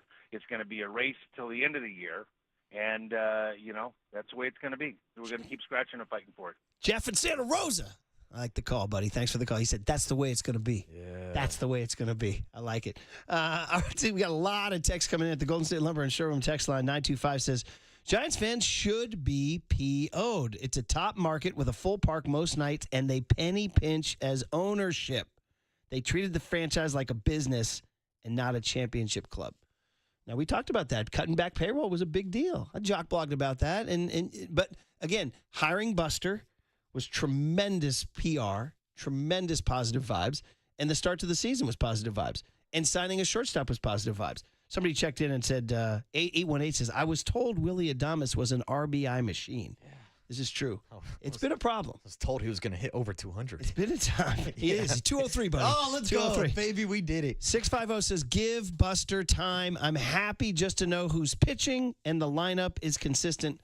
There's a joke there. That's the problem. The lineup is consistent, right? Yeah. Well, I guess maybe that's the thing that we could focus on. And look, we do a radio show for 4 hours a day, 5 days a week, so we literally have to react to every single Giants game. But big picture, if you do want to pull back, I do think that there are different expectations for year one of Buster Posey in this club versus the final year, what we saw last year with Farhan and even the year prior with Gabe Kapler, because those guys were desperate to make the playoffs. That's why they held on to Blake Snell at the trade deadline and didn't trade him and get some more bats, maybe a younger prospect in your system, because they were going all in. It's what I just talked to with our caller earlier.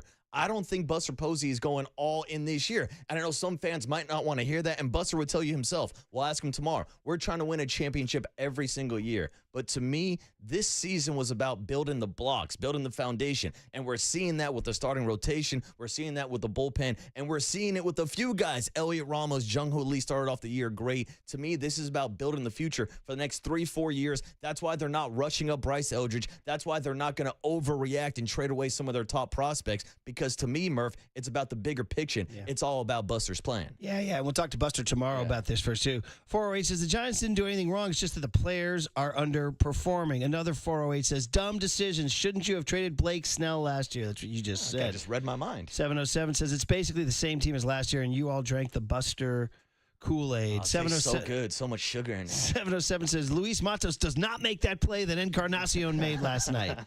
623 says Jeff Passan came out with his trade story and has the Giants as a tweener in the trade market and lists Wilmer Flores as their top candidate to be traded. Wilmer Flores, does this guy have anything? Does this guy know what he's talking about? 5-3 says Wilmer has some value. Casey Schmidt needs to go down. Strike 3 on ball 4. Ramos homer would have been a 3-bagger. Yeah, he struck out another bad strikeout on a slider away. And I'm a fan, but man, oh man. 831 says there's no reason you can't build for the future and trade some matches. They have a lot of young pitching. They can afford to lose an arm or two for a bat and still keep core prospects. Yeah, I mean, that's what I was mentioning when you bring up guys like Keaton Wynn or even a Mason Black, who was formerly a top prospect. I mean, we talk so much about Carson Wizardhunt. There's also a Carson Ragsdale and a Carson Seymour up in Sacramento. Like, there's a few other Carsons. I do think that there are maybe a small group of guys who would be untouchable, in my opinion. I mean, Zach Manassian told us straight up Bryce Eldridge is not being traded. Carson Wizardhunt and Kyle Harrison are also two guys. I'd throw Hayden Birdsong into that conversation also. Those are the guys that I see as the future of the starting rotation. But anybody else in this organization, you're available at the trade block. Sometimes you got to go give up something to get something. Remember the Kyle Harrison from Matt McClain thing that Baggerly floated a while ago? Listen, I love Kyle, but I'm just saying, you know, Brian Sabian traded Matt Williams, guys. We've talked about this. It's as simple as this. You got to bring A to get A. There it is. You heard it at the Bay Area Sports Hall of Fame. I did. All right, we continue on. It's our 1965 rejoins, but we do have our Wednesday tradition. It has moved to Daly City.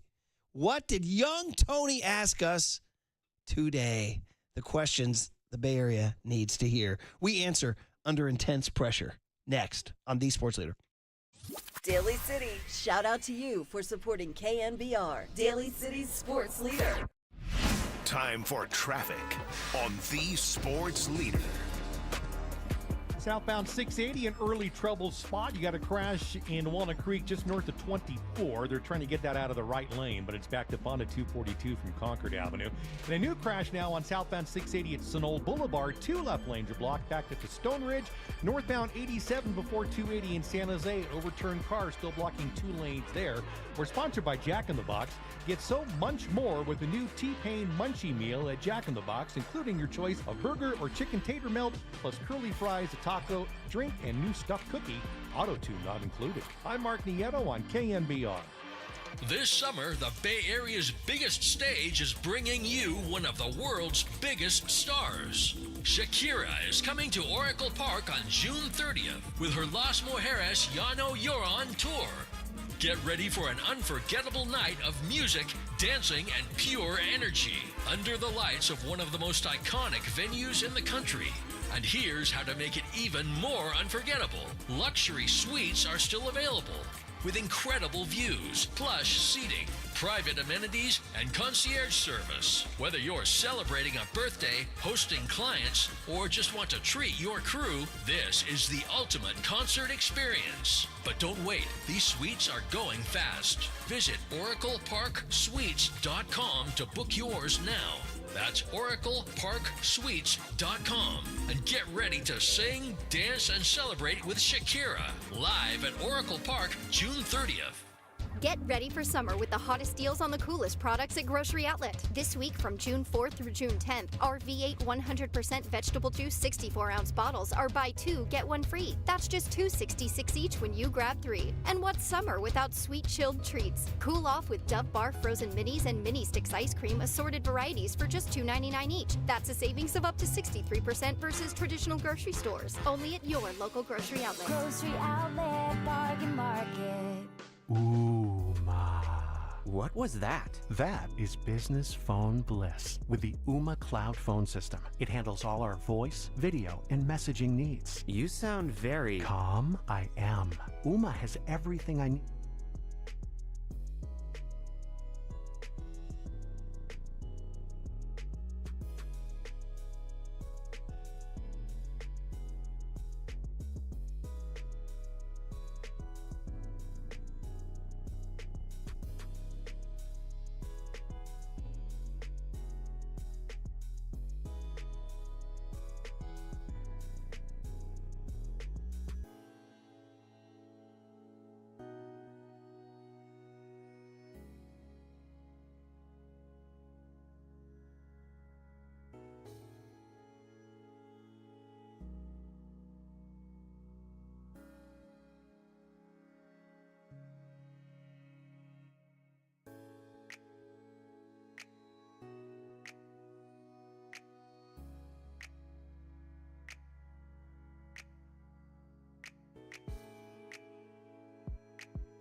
And now it's time for the Protect Your Assets Business and Technology Report with me, David Hollander.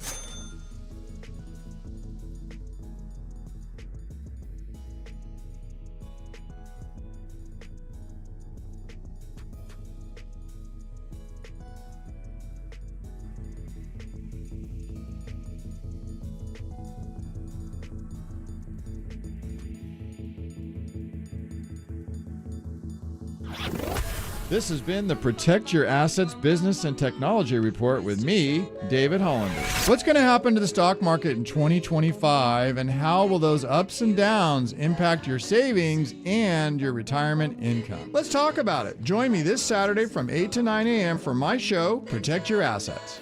Or call 1-866-PROTECT.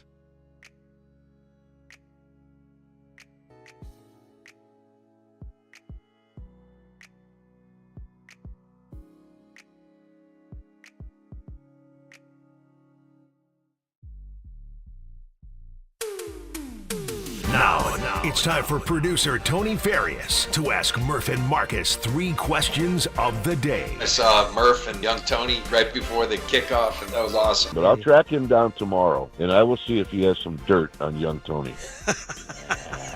This is What Did Young Tony Ask Today? It moved to Daly City. That's right. You thought it was going to retire at 750 battery. No way. It's making the move down to Daly City. So are the 1965 rejoins. Young Tony. Giants can't get no satisfaction. Giants fans can't get no satisfaction. Ooh. A hit from 1965. Last time the Giants had a streak this long of scoring 4 runs or fewer. But Young Tony, when you ask us questions, people will be satisfied, my friend. We will get satisfaction. Oh, and once they're done with my 60 seconds, Murph, there will be plenty of satisfaction. Oh, stay tuned for the rules, Marcus. I know. I jumped the riff.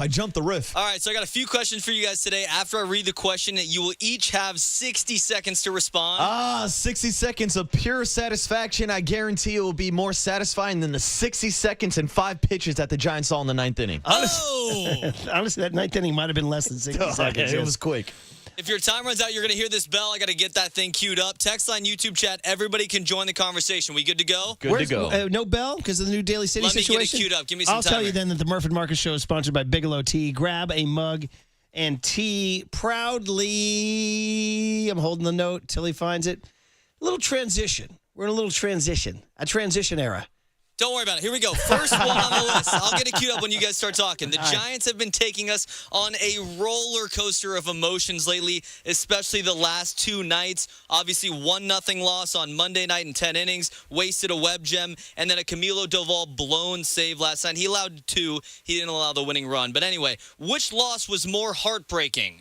Okay, I'm looking at my notes. So I keep my little notes here. I came in on Tuesday morning and I wrote WTF, question mark, exclamation point, question mark. Are you kidding me? That was my lead note on Tuesday. My notes today are get the blank out of here. Are you ... Question mark, exclamation. So those are pretty similar. I got to say the second one hurts worse than the first. The first one, you always say, well, we can get him tonight. But you turn around, you have a 2-0 lead in the 9th inning, and you have Camilo Doval who's doing 20 2/3 straight scoreless innings, and you've held the Padres scoreless for 8 straight innings on back-to-back nights, and you blow that game. Is definitely last night. I feel like people were like, fine, if we get Tuesday night, we're back even with the Padres. We're 1-1 in the series. Can go win the next 2. So, yeah, blowing 9th inning leads at home, always the worst possible thing. Tuesday night, worse than Monday night. But Murph, they say you never forget your first.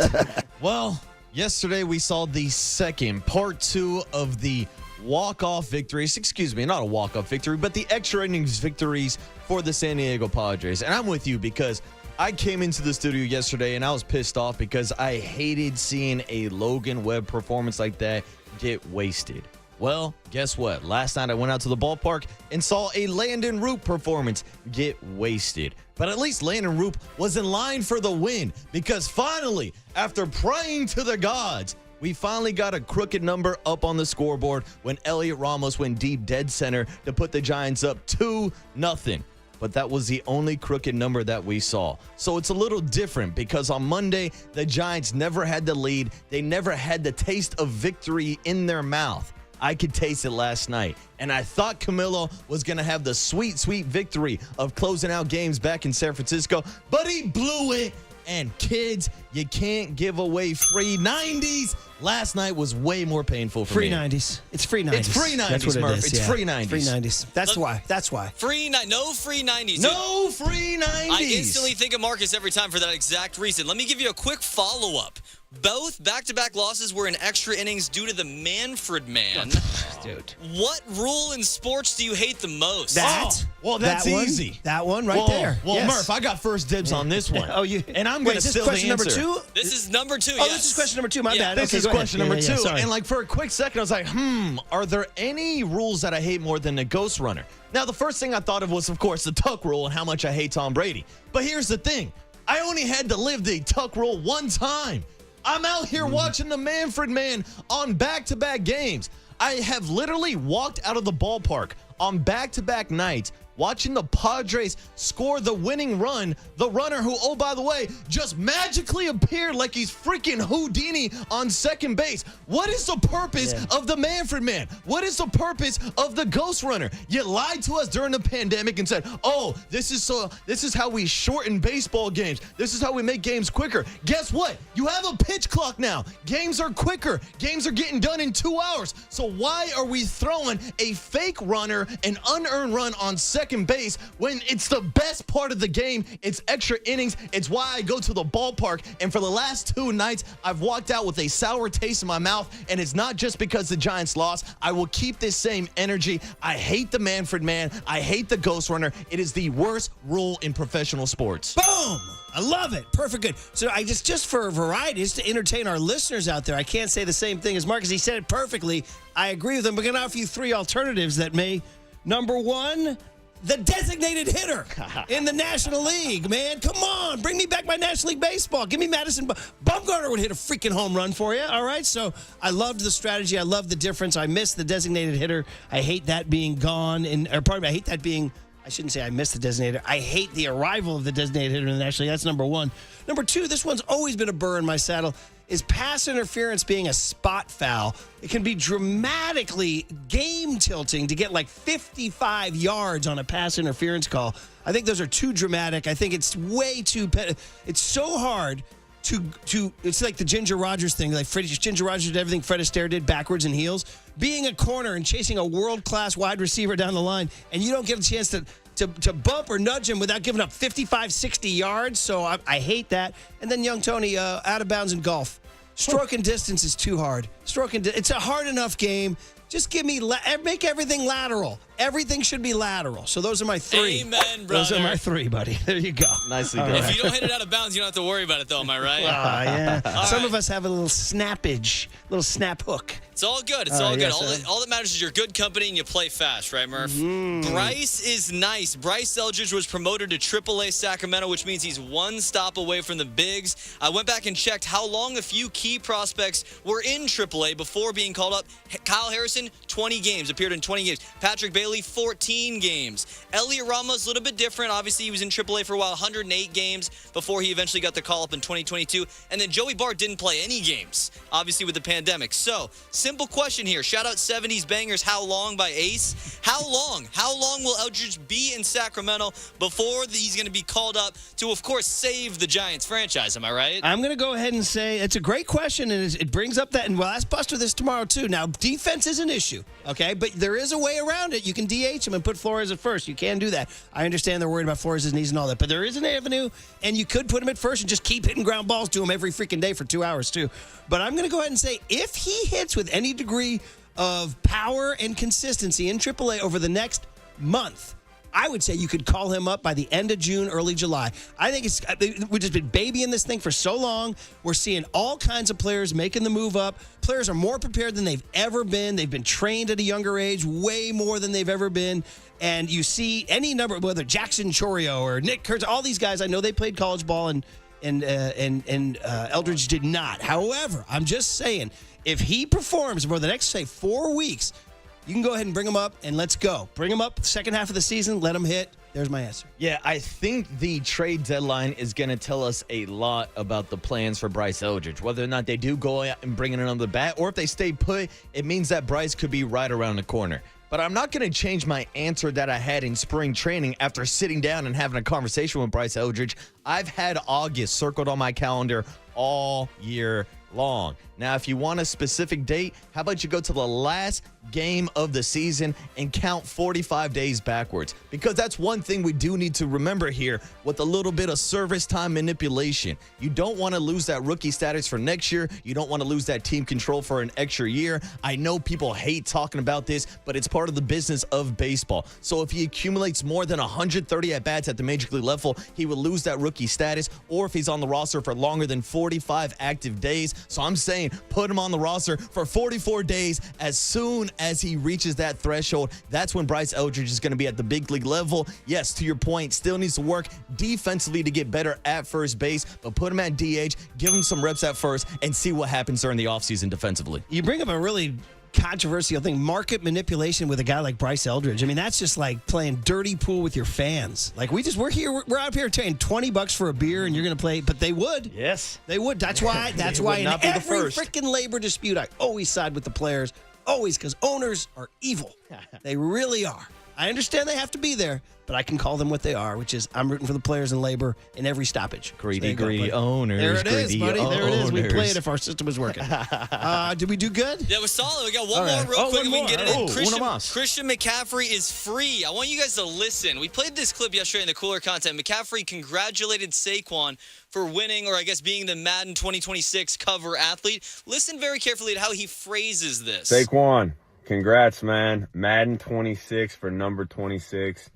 It's my honor to be passing down the Madden cover to you. Keeping it within the running back family. We got to keep it that way. So fired up for you, man. You've been pushing the standard since college. And to see all your success is no shock to me. So congrats, man. Enjoy it and hope to see you soon. How about that? So he said, it's my honor to be passing down the Madden curse to you.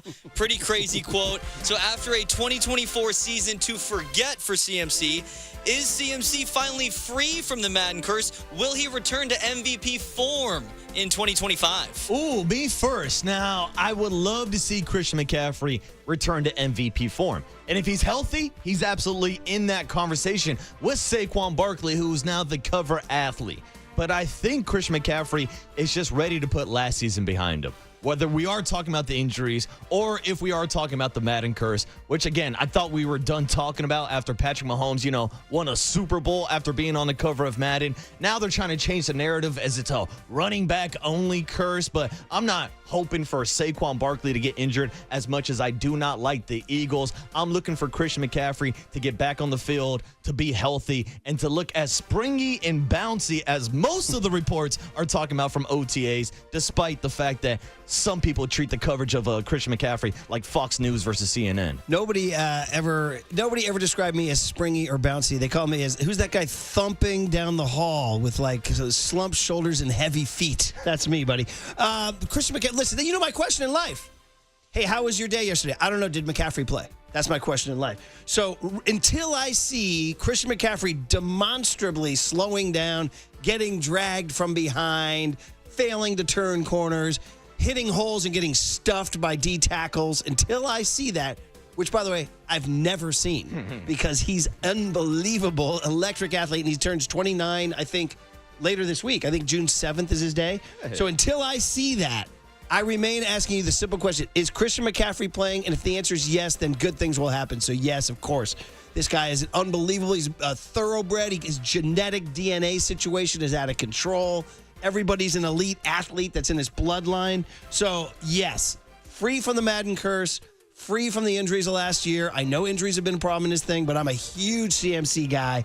And until I see it, I'm riding with number 23. And most importantly, Murph, CMC is going to be back this year without the Madden curse, but also with the last place schedule. Yeah.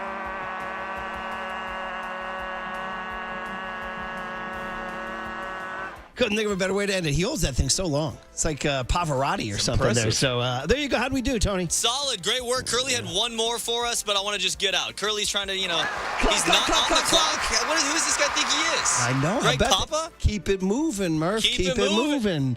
All right, Mike Krukow. Listen, that got our mind off of some, at least we had a high-energy, fun segment to get away from the pain of the San Francisco Giants. Let's return to that pain next with Mike Krukow on The Sports Leader. Murph, keep it moving, baby. Keep it moving.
There's no question we've got the best in the booth. That's why Murph and Marcus catch up with Krug right now. On KNBR 104.5 FM and 680 AM.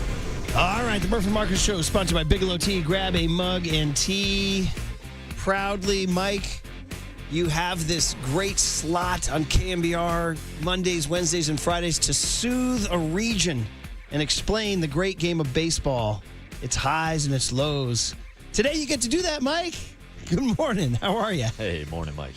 Well, yeah, good. I mean, it's a challenge right now. I don't remember a time. Well, maybe I do. Okay, I go back to 2014, and the month of August, and Tim Lincecum and Gary Zito were just not doing what they were getting hammered, and the Giants' offense was staggering. And I thought, man, this is not looking good. And then all of a sudden, it got into September, and it all clicked, and they went on to win a world championship, which was amazing. But I remember that because it was so frustrating for Giants fans. They tried to be patient, and it was just really, really difficult, which is what is happening now. I mean, you can sense the frustration in the fan base, and we're all feeling it. I mean, I left the ballpark after Monday's game, and I was really, really upset. I was mad. And it was a beautiful game. I mean, they get beat 1-0. And there were so many opportunities for them to win, and they had great at-bats, and they hit line drives at people, and, they couldn't score with bases loaded in the second inning. I mean, all these things that just built this anxiety up. And then we go into last night's game, and when Elliot Ramos hit the 2-run homer and gave him a 2-0 lead, it was just so therapeutic. I just thought, oh, it felt good. And it uplifted everybody in that ballpark. And then the thing that happens when you're going through a slump is that the pitching staff, they've got to toe the line, and they've been doing it. But then when you get a win, it's almost like they double the pressure on themselves. And in last night's ball game, you saw everybody that came out of the pen struggle. Everybody, from Miller to Rogers and then Duvall. And it's because they know what that game meant. They know what it meant to win a game against the Padres they haven't been able to do. They know of the anxiety that's in the stands, that's in the Bay Area, walking around the city. If you're going to the store, or you're going to pick up your cleaning, or you're just walking the mall, or whatever, people are coming up to you, and they're trying to be supportive, but you feel their anxiety. And this is exactly what it feels like now, exactly what they went through in 2014. And the only thing that's going to get them out of this are runs. You have to go out there, you have to score a lot of runs to where there is no anxiety coming out of the pen, that there is no double added extra pressure that the relievers are feeling. And right now they just can't get that big explosive game offensively up and down. And this is what they need. They're in need of a couple of games like that. You can only play so many tight ball games. Every once in a while, you've got to have a no-brainer, just where you go there and you're relaxed, and the game's basically been decided in the sixth inning. You got a 9-run lead, and you coast the rest of the way. You need one of those. It would be very, very, very therapeutic. Mike Krukow on the Yuma guest line. We're looking for 10 tonight, scoring 10 tonight, just like the Wilmer Flores 3-homer game. So many different things to ask about from last night. Let's talk about the ninth inning, because you're ahead 2-0.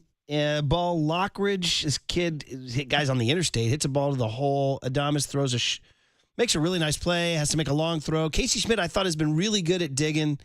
He couldn't quite dig that one out. Do you think that, did that affect Duvall? He did strike out Diaz next, but then wound up walking Tatis and Arise. What was your breakdown of that whole sequence? Well, because the walks are really, when you have a lead and you start to see your opponent start to chip away, swinging bunt singles drive you crazy. I mean, that's just unfortunate. That's just, hey, the baseball gods are not smiling upon you. But then you have a walk where you miss your location by large margins. I'm talking 2 to 4 foot large margins. That's hard to explain. And that also affects the guy on the mound, affects the guys playing behind the guy on the mound. And we saw it last night. There was one 4-pitch sequence there where every pitch missed its mark by at least 2 feet. That's a big miss. But one was a 4-footer that I as a color commentator, all I could say was, "Ooh, what was that?" And it's just the way that this game can grip you and can affect your release point. Because look, I mean, you what do we always say? You can't play this game geeked up.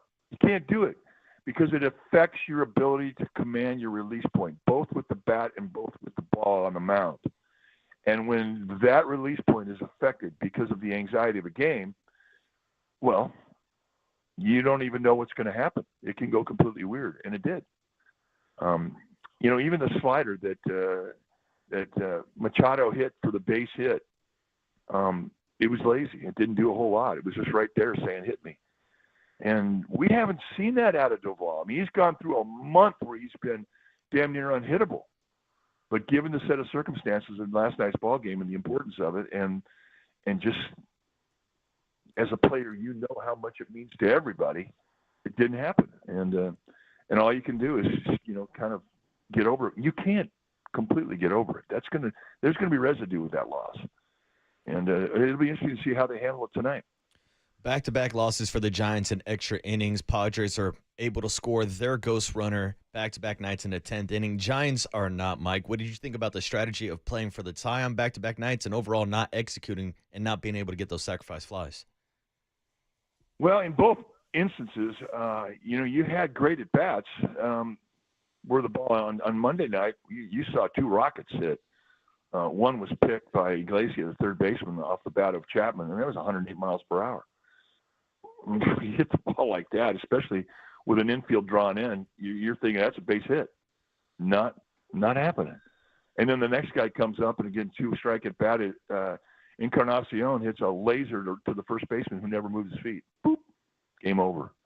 And in last night's ball game, Elliot Ramos gets up there and he hits a bullet to Bogarts, the shortstop, with a 1 out and runner at third base. Infield in. Bogarts didn't move his feet. Well, I mean, how can you explain that? It's just baseball being baseball. That's all you can say. The at-bat was good. You can't do any more than that. And yet you didn't succeed. And it becomes frustrating. And what did the Padres do? Well, they had similar situations in the 9th inning with bases loaded. 2 guys got on by way of walk. Here comes Machado, who winds up having a 4-hit game, and he delivers in a 2-strike, 2-out situation, tie ball game. And then in the 9th inning, Bivens is out there, and he throws a good pitch to Cronenworth for the runner at third base, and it was a cutter off the plate in, and here's a right-handed pitcher trying to get in tight to a left-handed hitter. He does exactly what he wants, and Cronenworth collapses the elbows, barrels the ball finds a hole in the infield, 3-2. They take the lead. I mean, that's the big leagues. I mean, that's just a hitter, doing something he wasn't supposed to do. Bivens did everything right. He paid the price for it. He got the loss. It's just go ahead, Mike. Yeah. So, I mean, you're going through a rough spot in your season where you're not getting the breaks. Think about all the breaks they got early in April. Yeah. Well, it's going the other way right now. Yeah, Mike Krukow on the UMA guest on every Monday, Wednesday, and Friday. Brutal loss. Giants blow a 2-0 lead in the 9th and lose in 10th inning. Second straight time they've lost in 10 innings to the Padres. They're 0-4 against the Padres this year. We'd be remiss if we didn't go this far in the discussion without bringing up the pregame news of Bryce Eldridge. And I want your reaction, Mike, to what Buster Posey had to say about it, and seeing a 20-year-old kid who we think maybe defensively isn't there, but offensively might be getting close to being there. What's your reaction and your feeling about Bryce Eldridge going to AAA, especially for a team that needs a bat?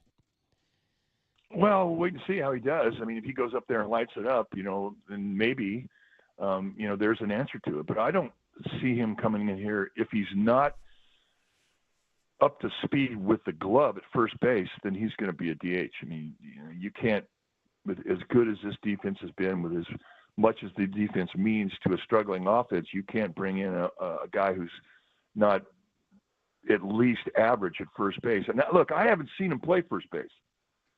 I mean, the only example I've seen of him has been just a small example at spring training. I watched him take ground balls. It looked to me like he had pretty good feet. Will Clark said that he had good feet. He's going to be able to play the position well at a big league level. So I'm going on Will's. Will doesn't throw around accolades. If a guy can't do it, he's not going to say something that's not there. So I do believe that with enough work, enough reps, enough experience, he'll develop into a big league first baseman. But if this guy lights it up with the bat, then you bring him up here and he's your DH, and Wilmer Flores is going to go out there and take he'll play first base. It's an option, but it gives you an idea as to how far they're looking. I mean, they're looking internally, obviously, with Eldridge being one of the options, but he's got work to do. He's got to prove that he can hit consistently at the AAA level, and but they're also looking around the game too. I mean, it's a little premature to start talking about deals when you're 2 months away from the trade deadline. But they're thinking about anything that they can do to try and turn this thing around. It's not with what Buster and Zach Manassian and all of the scouts and all these guys gather. This is all they're talking about. It's completely consuming them right now. Yeah, and we're actually going to have JT Snow on our show today at 8:50, so we'll talk to him about Bryce Eldridge and his work with him defensively down in spring training. But I know Giants fans are looking for some type of offense. It's almost getting to the point where we're seeing Matt Williams send Wilmer Flores home from first base on that Matt Chapman double. Now, I wasn't against the move, but Mike, what was your breakdown, and what was your thoughts on the replay about whether or not Wilmer Flores was safe at home plate? Well, I have no problem with him sending him. I mean, that's the fastest we've seen Wilmer Flores move in like 6 years. And it took two absolutely perfect throws. And the throw that Machado made to get the out was brilliant. It was right up there with Brandon Crawford throwing out Prince Fielder in the 2014 World Series. It was a bang play. And then, there were certain angles that we saw that you thought, did his hand get in there ahead of the tag? The other topic was whether or not that Martin Maldonado, the catcher for the Padres, had blocked away. He had prematurely blocked the plate. I thought that they had an argument in that regard. As it turned out, after much debate, it was a long time before they came up with a decision. The umpires in New York ruled that it was indeed a score and that the play stood. But that's one of those plays that when you're going good, that doesn't happen to you. When you're going bad, that happens to you. But I have no problem with Matt Williams sending that runner. I don't care how slow Wilmer's been all year long. I thought he had a chance to score, and Matt did too. And you put the pressure on the defense to come up with a miracle play, and that's exactly what the Padres did. It's just going that way, man. The Giants do it again tonight with Kyle Harrison on the mound against Nick Pivetta. Should be a tough one. Pivetta's been throwing the ball great, just what the Giants don't want to hear. Pre-game, a player. You know what? No, I disagree with you right there. Okay. Murph. I think if you have an ace like Pivetta, a guy who's throwing with a lot of confidence, and you go out there and you light his ass up, that does more for your offense. That does more for your confidence as a hitting team. And that's the way you have to look at it. Every time you're facing a guy who's hot, that's your opportunity to give your lineup, your team, your offensive hitters a chance to gain some confidence. And that's exactly how you have to go into the game. You can't go into that game going, oh, woe is me. It's an opportunity to improve your psyche by lighting a good pitcher up, and that's the chance they have tonight. I love it. You want to be the best, beat the best, just the way we like it, all that good stuff. Which leads the to big leagues, Murph. Yeah. Let's go. We got 9 that ain't afraid, Mike. Come on. But, nobody said it's going to be easy. Let's go. That's why it means something when you plant a flag, man. That's exactly why when you plant a flag, it feels so damn good because you've overcome all this stuff. And they have to overcome this now. This is a challenge to this club. So all this good stuff we're throwing out there about beating the best and all that, does that call for a pregame meeting? Does that matter? Like a players meeting kind of thing? I don't know. I mean, pregame meetings, yeah, they're great, but I don't think that's what's going to turn them around right now. I think what's going to turn them around, the thing that I'm seeing that's a little bit different than when they were mired in this thing, 10 days ago, is that, they're getting more pitches out of the starting pitcher. They're doing the little things on the grind. You pay attention, and there's little things that are starting to turn and go in their favor. There was a couple of games where they had like 2 or 3 games where there wasn't a whole lot of loud contact. Well, now they're starting to hit the ball better.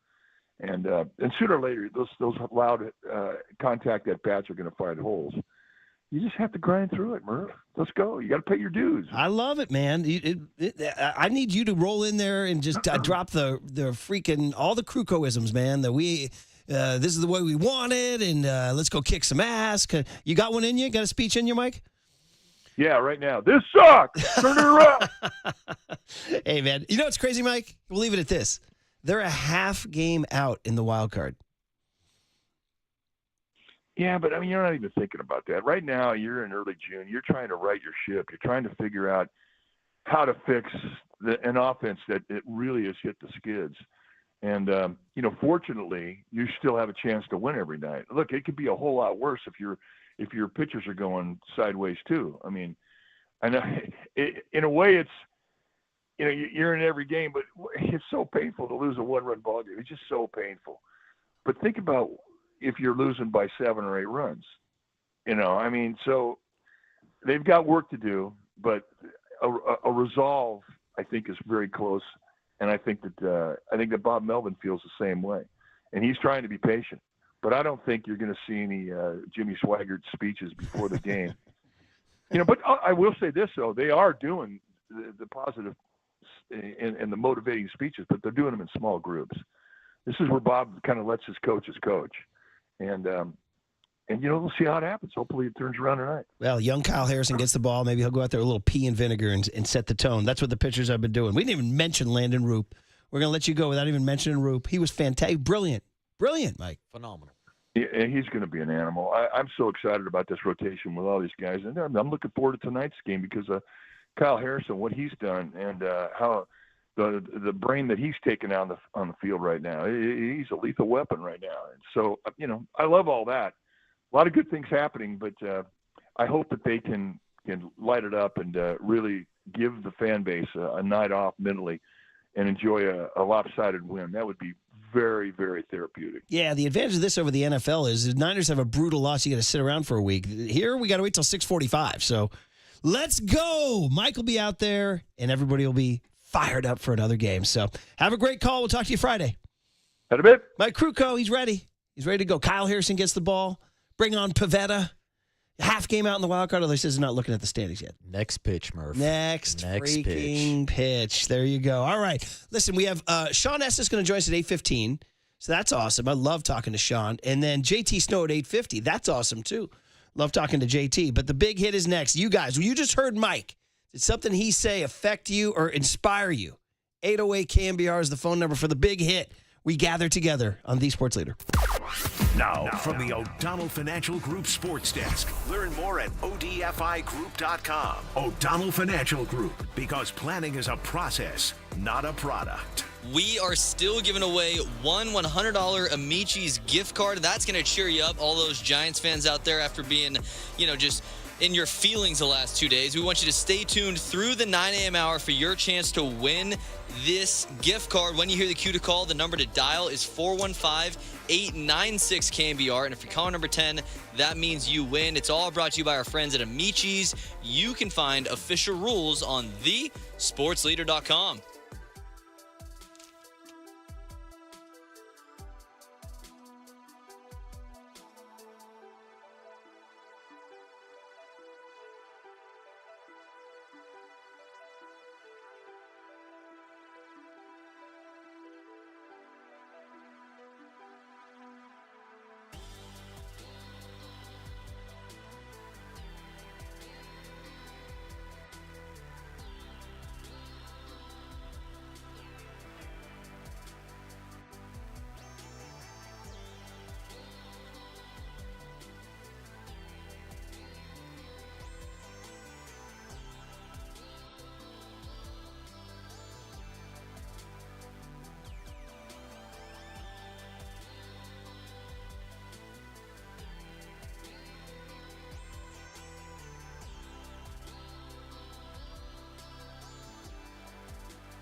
This is The Big Hit. Sponsored by Benjamin Moore Paints. Experience the Benjamin Moore retail difference at their independently owned, authorized retailers today or at benjaminmoore.com. On KNBR 104.5 FM and 680 AM, the sports leader. Murph and Marcus is sponsored by Bigelow Tea. Grab a mug and tea proudly. Runner at third, 2 down. Lee lines one up the middle. It's picked on a bounce by Bogarts. His throw to first is in time. And the Padres come from behind and beat the Giants. And for the second straight night, the Giants do not score, even with their automatic runner in extra innings. Padres both times, as the visiting team, need just the one. And that loss hurts. Yeah, right now. This sucks. Turn it around. Beautiful, beautiful rejoin. 1965 is our year because it's been this long since the Giants had this long of a streak of scoring 4 or fewer runs. I got to tell you, I got to thank the Giants because we're getting some incredible 65 rejoins. And if we're going to the 4 tops, perfect lyrics, it's the same old song with a different meaning since Pat Bailey popped out. I don't know. And by the way, I will go to my grave saying that literally, so America's been around since 1776. The number one greatest thing ever produced by American culture, Motown. Wow. I'm going, give me something better. I mean, baseball's up there. Baseball's up there. I'll take some jazz. I mean, people say, oh, jazz. No, Motown. I don't know what, the hot dog, the hamburger, the cheeseburger, the Declaration of Independence. Yeah, it's okay. Yeah, it's, give me the. Listen, if Motown wrote the Declaration of Independence, it would be more of a banger. Yeah. All right. If it leads us to the 4 tops on a Tuesday morning, or I guess it's a Wednesday morning now. I'm losing track of the date and time without our clock in the studio. But Murph, the 4 tops has led us now to a digression and riffs on rejoins about how the Giants can't top 4 runs for 15 straight games. This is unbelievable. The 4 tops. The 4 tops. Because at tops, they're going to score 4. That's it. You're topping out at 4. That's good. You're topping out at 4. We can reprise your line from earlier this morning when you said, okay, we did 76. Now we're doing 65. You said. I said at this rate. Hell, next week we're going to be doing rejoins from Beethoven. Oh, great line. Platzi liked that. He says the line of the week. Young Tony, you down with the 4 tops, Motown and all that? Oh, yeah. I can't help myself. Sugar Pie, Honey Bun, that's queued up next. Don't be spoiling future rejoins, buddy. That's a secret. Hey, and if we're going to stay on this, there's more Motown to get into. But yeah, I'll ride with Motown forever. Hey, you're listening to KNBR AM and KNBR FM San Francisco, the sports leader, a Cumulus media station. All right, you heard Mike Kruko say, this sucks. And he can't go for a pregame meeting, but 808 KNBR is the phone number. Bang the number. What do you want to see happen here? I will just offer this up. Only 4 back in the West and a half game out in wild card. I mean, it's not a lost cause. Their pitching is insane. And you got to believe that this pitching is going to keep minute all summer. So what do you do about the bats? When do you bring up Bryce Eldridge? We asked that, and what did Young Tony ask today? Marcus wants to manipulate his service time and keep him a rookie into next year. Whoa. I'm not in the front office. I'm just explaining the business of baseball and how for years we've seen service time manipulation. You can't be on the roster for more than 45 days or accumulate more than 130 at-bats, or you lose that rookie status for next season, but more importantly, another year of team control. But, they don't have to do that. They don't have to. 2010, Buster Posey. Absolutely. Came up, and they just called him up at the end of June, early July, and said, take it over, kid. And he did. He took it over. So can Bryce Eldridge do that? I said, I want to see about a month of hitting. Let's see it in terms of defense. Well, we'll talk to JT Snow about that, too. Can you put a guy out there who's iffy? And we put Marco Luciano out there on defense, you were cringing. Anytime the ball came near him, you were cringing. And the Giants need to catch it, and they have been catching it.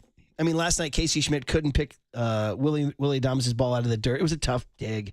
Doesn't happen all the time. By the way, that Marlins series, that first baseman for the Marlins, Wagaman, that dude couldn't pick a ball to save his freaking life. They look like a juniors Little League game out there. Yeah, I'm looking for the Marlins hats, and I'm looking for someone who could pick a ball at first. It was funny. I was listening to the Afternoon Boys, and they were wondering, is Gabe still around? Is Gabe still in Miami? I'm like, how are you guys not hitting? Yeah, where are the Marlins hats? You probably need to do some homework on that one. Do you have the Marlins hats sound right? You got it? Hey, where are the Marlins hats? They are right over here on that wall. I'll walk you to them. Perfect. Walk you to them. No all black, huh? Do not have all black anymore. We did. Sold out. Everybody likes black. Have to go with the classic then. Appreciate you. Oh, man. No so All good. Blacks, no runs scored. All right. But it is an interesting jumping off topic. Sorry to jump in. no. But it's funny when we heard not that funny. Funny how? What am I, a clown? I amuse you? But when Logan Webb dropped a line the other day about how this is not rock bottom, how there have been lower points over the last couple seasons. And, of course, just hearing Gabe's voice reminded me of some of those low points. Really? Is that what you imagined? So it's again, that's why I don't think it's all doomsday, because the Giants still do have one of the best rotations and bullpens of all baseball. I know Camilo blew the save last night. I was at the game. I saw it. But still, with that type of pitching, you're going to be competitive throughout the remainder of the season. This is not the Colorado Rockies, who just won their first series of the season, or the Oakland/Sacramento A's, who are have lost 18 of the last 19 games now. And it's all about their pitching. Oh, yeah, and their pitching is atrocious. Their pitching is awful, So we dude. can sit here, because when they came to town, we talked about Nick Kurtz and Jacob Wilson and Tyler Soderstrom and Brent Rooker and Law Dog Lawrence Butler and their young hitting prospects. But you're not going to win games if you can't pitch. A's in their last 20 games are 1-19 with it. This is not about the A's, I know. I'm just pointing out other pitching. 8.29 ERA. Bro, I just said 8.29 ERA. Are you kidding me? Holy mackerel. But anyway, back to the lecture at hand. Chris in San Jose, and I think he's going to tell you about Fremont, but we'd also like to hear his take on the Giants. Chris, good morning. You're on KNBR. Yeah, what's up, Chris? Good morning, Murph, Marcus, Tony, Waterboy, Fremont. You know? What's up, Chris? What you know this morning? This is what I'm seeing. The Giants offensively need to get back to what they were doing in April and parts of May. They need to take more walks. Matt Chapman, I think, in April and parts of May was leading the major leagues or close to it in walks. I think base runners and base running, they need to get back to what they were doing in April and May. I like the aggressive base running. I like what Matt Williams sending Wilmer Flores. I'm totally okay with that. I just think plate discipline, instead of looking to do damage, let's look to get on base. Casey Schmidt had a great bunt last night, executed it well. The execution of base running and the execution of getting on base needs to get better, needs to get back to where it was in April and May. Grind out some walks. I haven't looked at the numbers, but I don't know how many are they not grinding out. I know Casey Schmidt in particular. I watch him so closely because I want him to succeed so much. He'll chase a ball out of the zone. You got to lay off that. You got to tighten it up and take your walks. I'm with you, Chris. I mean, little 90 feet. That's what Marcus talks about, the free 90s that Doval issued. Yeah, so as a team, the Giants are tied for 9th in Major League Baseball with 213 walks. Okay. So they are getting on base, but to Chris's point, it's like you got to get on base, but then you also got to figure out a way to get station to station. Because right now, they're just not hitting with runners in scoring position. That's if they even get into scoring position. So I do like that they have been more active on the base pass recently, because it started off the season with them running and trying to steal a couple bags and steal a couple extra situations to execute with runners in scoring position. Then it died down a little bit, but it does feel like the last week or so, at least they're trying to get some of those free 90s by stealing some bags. You brought it up to Mike. I feel like we should address it before we get to the next call, and that is Melvin's strategy of playing for the tie on both nights is debatable. It is debatable. It's not why they stink. They stink because they can't score any runs. I get it. But had they executed and tied the game, then what? We're going to go to 11 and do this thing all over again? It is a questionable move. Now, I get it if it's tied, if you hold the other team scoreless in the top of the 10th, of course you do that. And even then, they couldn't get it home. But the fundamentalist and the old National League guy in me appreciates trying to score a run and just at least get it to the next inning. That's better than losing the freaking game, right?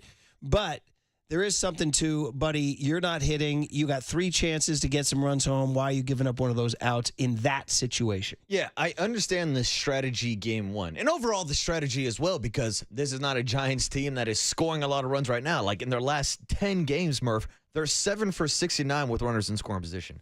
That's a 101 batting average. I'm not talking about the highway. That's done with runners in scoring position. So, yeah, you would think you got to play a little small ball. You got to do a job. You got to get a bunt down. You got to hit a sac fly. And earlier this year, they were getting some of those sac flies.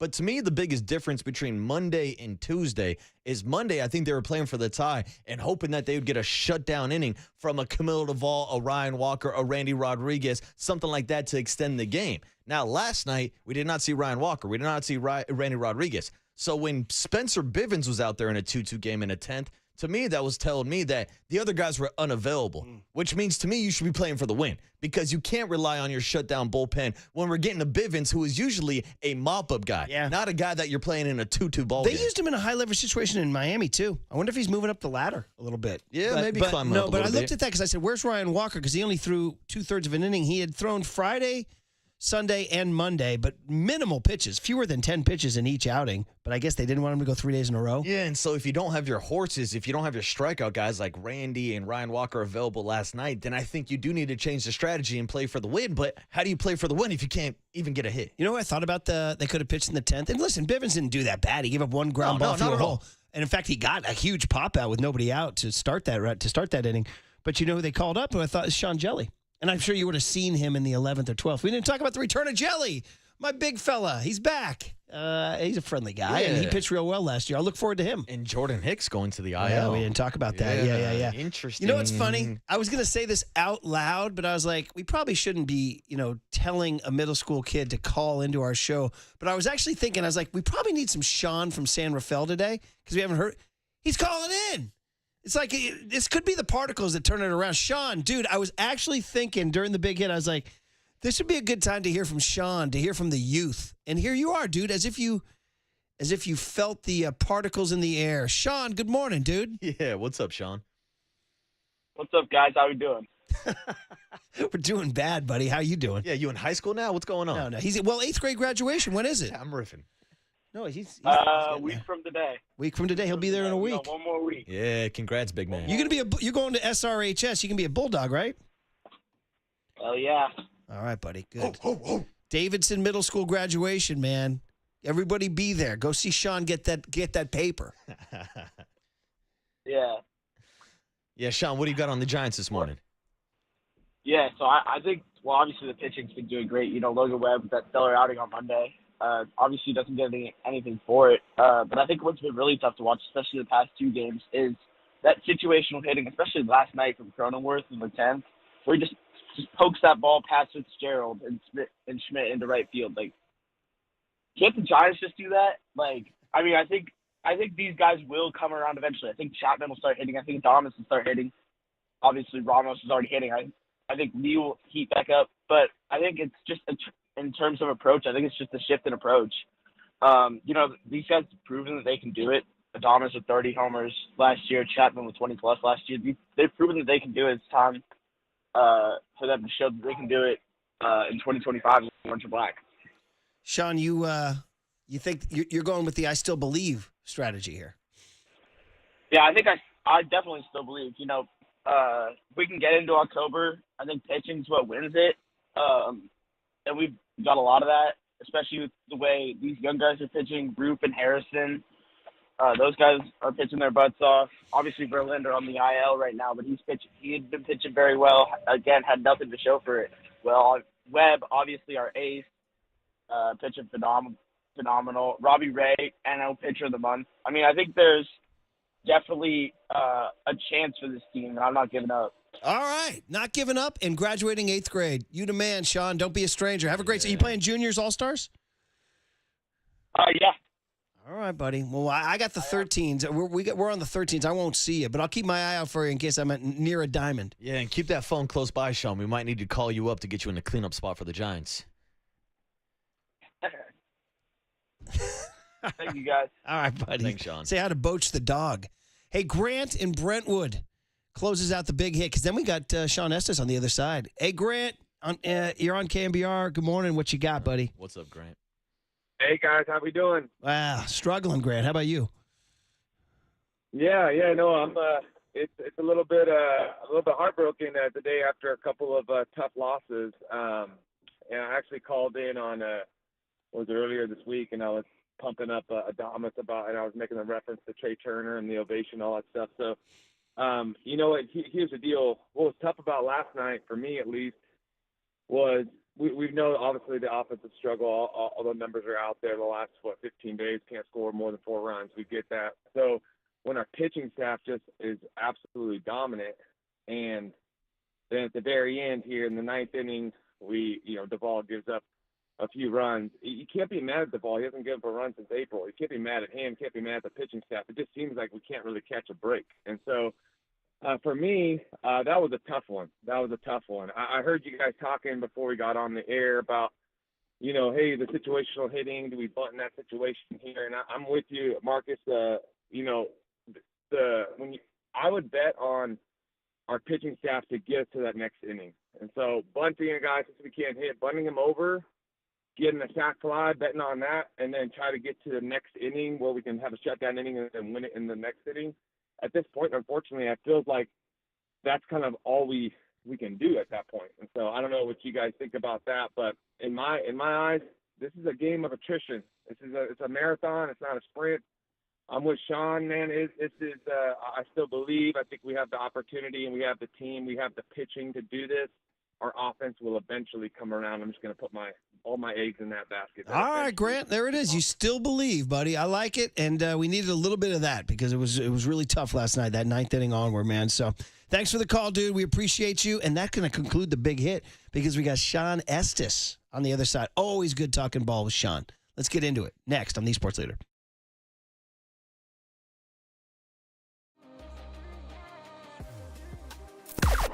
Now, from the O'Donnell Financial Group Sports Desk. Learn more at odfigroup.com. O'Donnell Financial Group, because planning is a process, not a product. We are still giving away one $100 Amici's gift card. Stay tuned through the 9 a.m. hour for your chance to win. When you hear the cue to call, the number to dial is 415-896-KNBR. And if you're caller number 10, you will win. Amici's going to cheer all you Giants fans up after these last 2 days. It's all brought to you by our friends at Amici's. You can find official rules on thesportsleader.com.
And now it's time for the Protect Your Assets Business and Technology Report with me, David Hollander.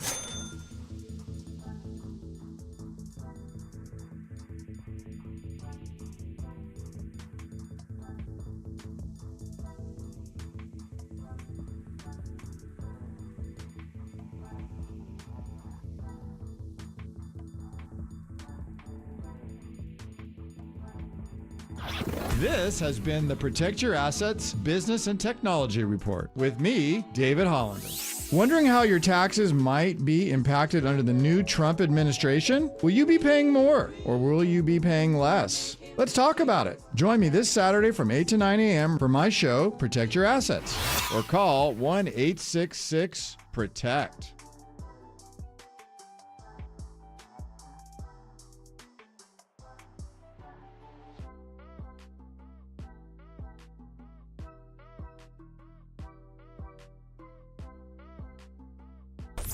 Listen to the sports leader anywhere, anytime. Download the KNBR app. Murph and Marcus continue live from the KNBR Casino Matrix Progressive Jackpot Studios. Casino Matrix. Progressive jackpots are here. Where are you? Just drop in. 1-800-GAMBLER. Back-to-back Four Tops rejoins. They dominated 1965, back when the Giants had a streak this long of scoring 4 or fewer runs. In a year, Willie Mays won MVP, too. So who knows? Maybe Elliot Ramos will win MVP this year. I don't know. But, yeah, can't help myself. That's another emotion we're feeling. I can't help myself being filled with rage about these Giants. So let's talk about it with one of our favorites. It's been way too long since we had Sean Estes on the Murph and Marcus show on the UMA guest line. Saw him on TV last night. I can only imagine when he and Richie and Bonte are sitting there like, oof. We got to talk about this one? So Yeah. Sean, welcome back, buddy. How are you, man? Hey, morning, Sean. Good morning, fellas. Wish we could be talking in better times, and you're exactly right. That was the exact sentiment we had on set during the 9th inning last night. I mean, you guys had all your talking points planned about, hey, they got the big hit they needed. This is the thing that turns it around, even the series, and then you had to crumple those up and throw them away, right? Yeah, exactly right. Exactly. We haven't seen Camilo do that in a long time, so that was unexpected for sure. Yeah, Sean, the Giants have now lost 28 games on the season. 15 of those games, the Giants staff has allowed 3 runs or less. So talk to us about whether or not that affects the staff or the bullpen mentally, or how do you deal with that as a pitcher? Because obviously you guys aren't the ones going up to the plate. Yeah, it's tough. I mean, it really is, and we've hit on that a few times. Is do you go out there and pitch differently? Knowing that your team's struggling to score runs, and you absolutely do. You put more pressure on yourself as a starting pitcher, especially early in games, that you just don't want to give up runs. You're pitching to not give up runs. You're almost pitching, every at bat like there's 2 strikes. You saw the other day, even with Logan Webb. He's pitching for a strikeout early in the game with a runner on third base and less than 2 outs, rather than just, normally, our offense will pick me up, just go out, you can concede the out. But that's just not the mentality right now. The mentality is that you give up a run or two, they could be too many. And that's not a good way to go out there. I'll tell you what, though, the starting rotation's done a pretty good job of handling it. And the last 17 games, which is 3.5 turns through the rotation, the starting rotation's has a 1.69 ERA, which is best in baseball by a lot. The Tigers are second with over a 2 ERA. So they've actually handled the lack of offense pretty well, as has the bullpen done a pretty good job, last night aside. So I give credit to the starting rotation and the fact that, they know they're not going to get a lot of run support, yet they're going out there and putting up a ton of zeros. It's been incredible. I mean, just an unbelievable performance by the, I think the last 16 games, their ERA's in the ones. I mean, this is nuts. It's just 1.69 for the starting rotation the last 17 games. It's crazy. I mean, it's just like freaking Sandy Koufax type stuff. So it's absolutely incredible. So that leads to the big question, Sean, and why we love talking ball with you is Buster Posey's got to make a decision about how patient is he versus how much he needs to make a move to shake something up. Yeah, Murph, the question is what move are you going to make? Yeah. That's why you're on, that's Sean. The hardest, that's why you're on, buddy. Well, that's the thing is that they're really that's the problem, is that there really isn't any options, right? Other than making a move with a trade, or, if you DFA a guy that's struggling, which, I mean, I think the only guy that really even you could do that with would be Lamont Wade right now. It's like, who's going to be his replacement? I mean, obviously you saw Bryce Eldridge get moved up to AAA, but is he ready, right? I mean, I know defensively he's not ready, but yes, you're looking more for some offense right now, but who knows if he's ready? And he hasn't had a lot of bats in the minor leagues. He's doing some damage in the minor leagues, and yeah, it would be fun to see him in the big leagues, but do you really want him to come to the big leagues and struggle and lose confidence, and he has to go back down? I mean, I think everybody right now is just grasping at straws because you're just looking for something. I think they're going to have to get it done with the unit they have now. I mean, you get Matos back up here, but, like, honestly, other than the 3-run home run he hit the other night, he wasn't doing much. He's a guy that's got to play every day too. He's a young guy that can't play once a week and be effective. It just give me some option in AAA. I don't see it. That's the problem right now, is that there's nobody down there that's doing anything that would make a difference at the big league level. So you're stuck with who you have right now. I mean, honestly, you got to figure out a way to get it done. And I would, and I'm being honest about this, but I would really, in that clubhouse right now, I would have on loop the first month of the season and all the great games they had, all the come from behind victories, all the big moments they've had, all the times they got the big hit where they're winning games and things were offensively feeling a lot better. I would have that on loop in the clubhouse on the TV, because these guys can't forget that they've done some pretty good things this year. And you just have to have that. You have to have that positive energy before you go out and take the field, right? I think right now everybody's kind of digging themselves in a hole, trying a little bit too hard to get it done. Maybe trying to do too much, not just on the field, but off the field, in the cages, trying to hit their way out of this. So sometimes it just takes some positiveness. It takes some confidence.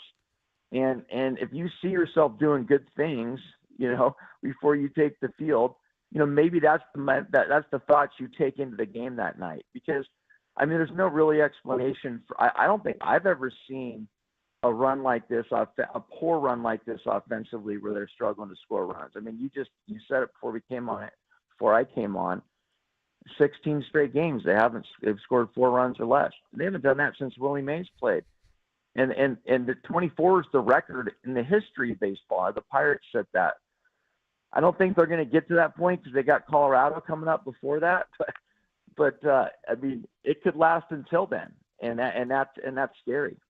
Sean Estes is the voice you hear this morning on UMA Guest Line, sponsored by Redwood Credit Union. Whether you're dreaming of a new home, planning your children's future, or growing your business, Redwood Credit Union is a financial partner that feels like home. Learn more at redwoodcu.org, fairly insured by the NCUA. And Sean, I did want to get back to the rotation, because we know that the offense is a bad problem right now. But the rotation is a good problem because you have so many options with the abundance of pitching. We're seeing Kyle Harrison and Hayden Birdsong in that starting rotation right now. You've got guys like Carson Wisenhunt tearing it up in Sacramento with the River Cats, and then you have the impending return of guys like Justin Verlander. So I guess my question would be is, heading towards the trade deadline, do you think maybe they move 1 or 2 of these pitchers to go out and get a bat? And do you think that Buster in this front office would be more inclined to trade some of their younger prospects, or even move on from a guy like Robbie Ray, who was just named NL Player of the Month, Pitcher of the Month, I should say, or maybe even a Justin Verlander to open up a spot for one of those young guys in the rotation?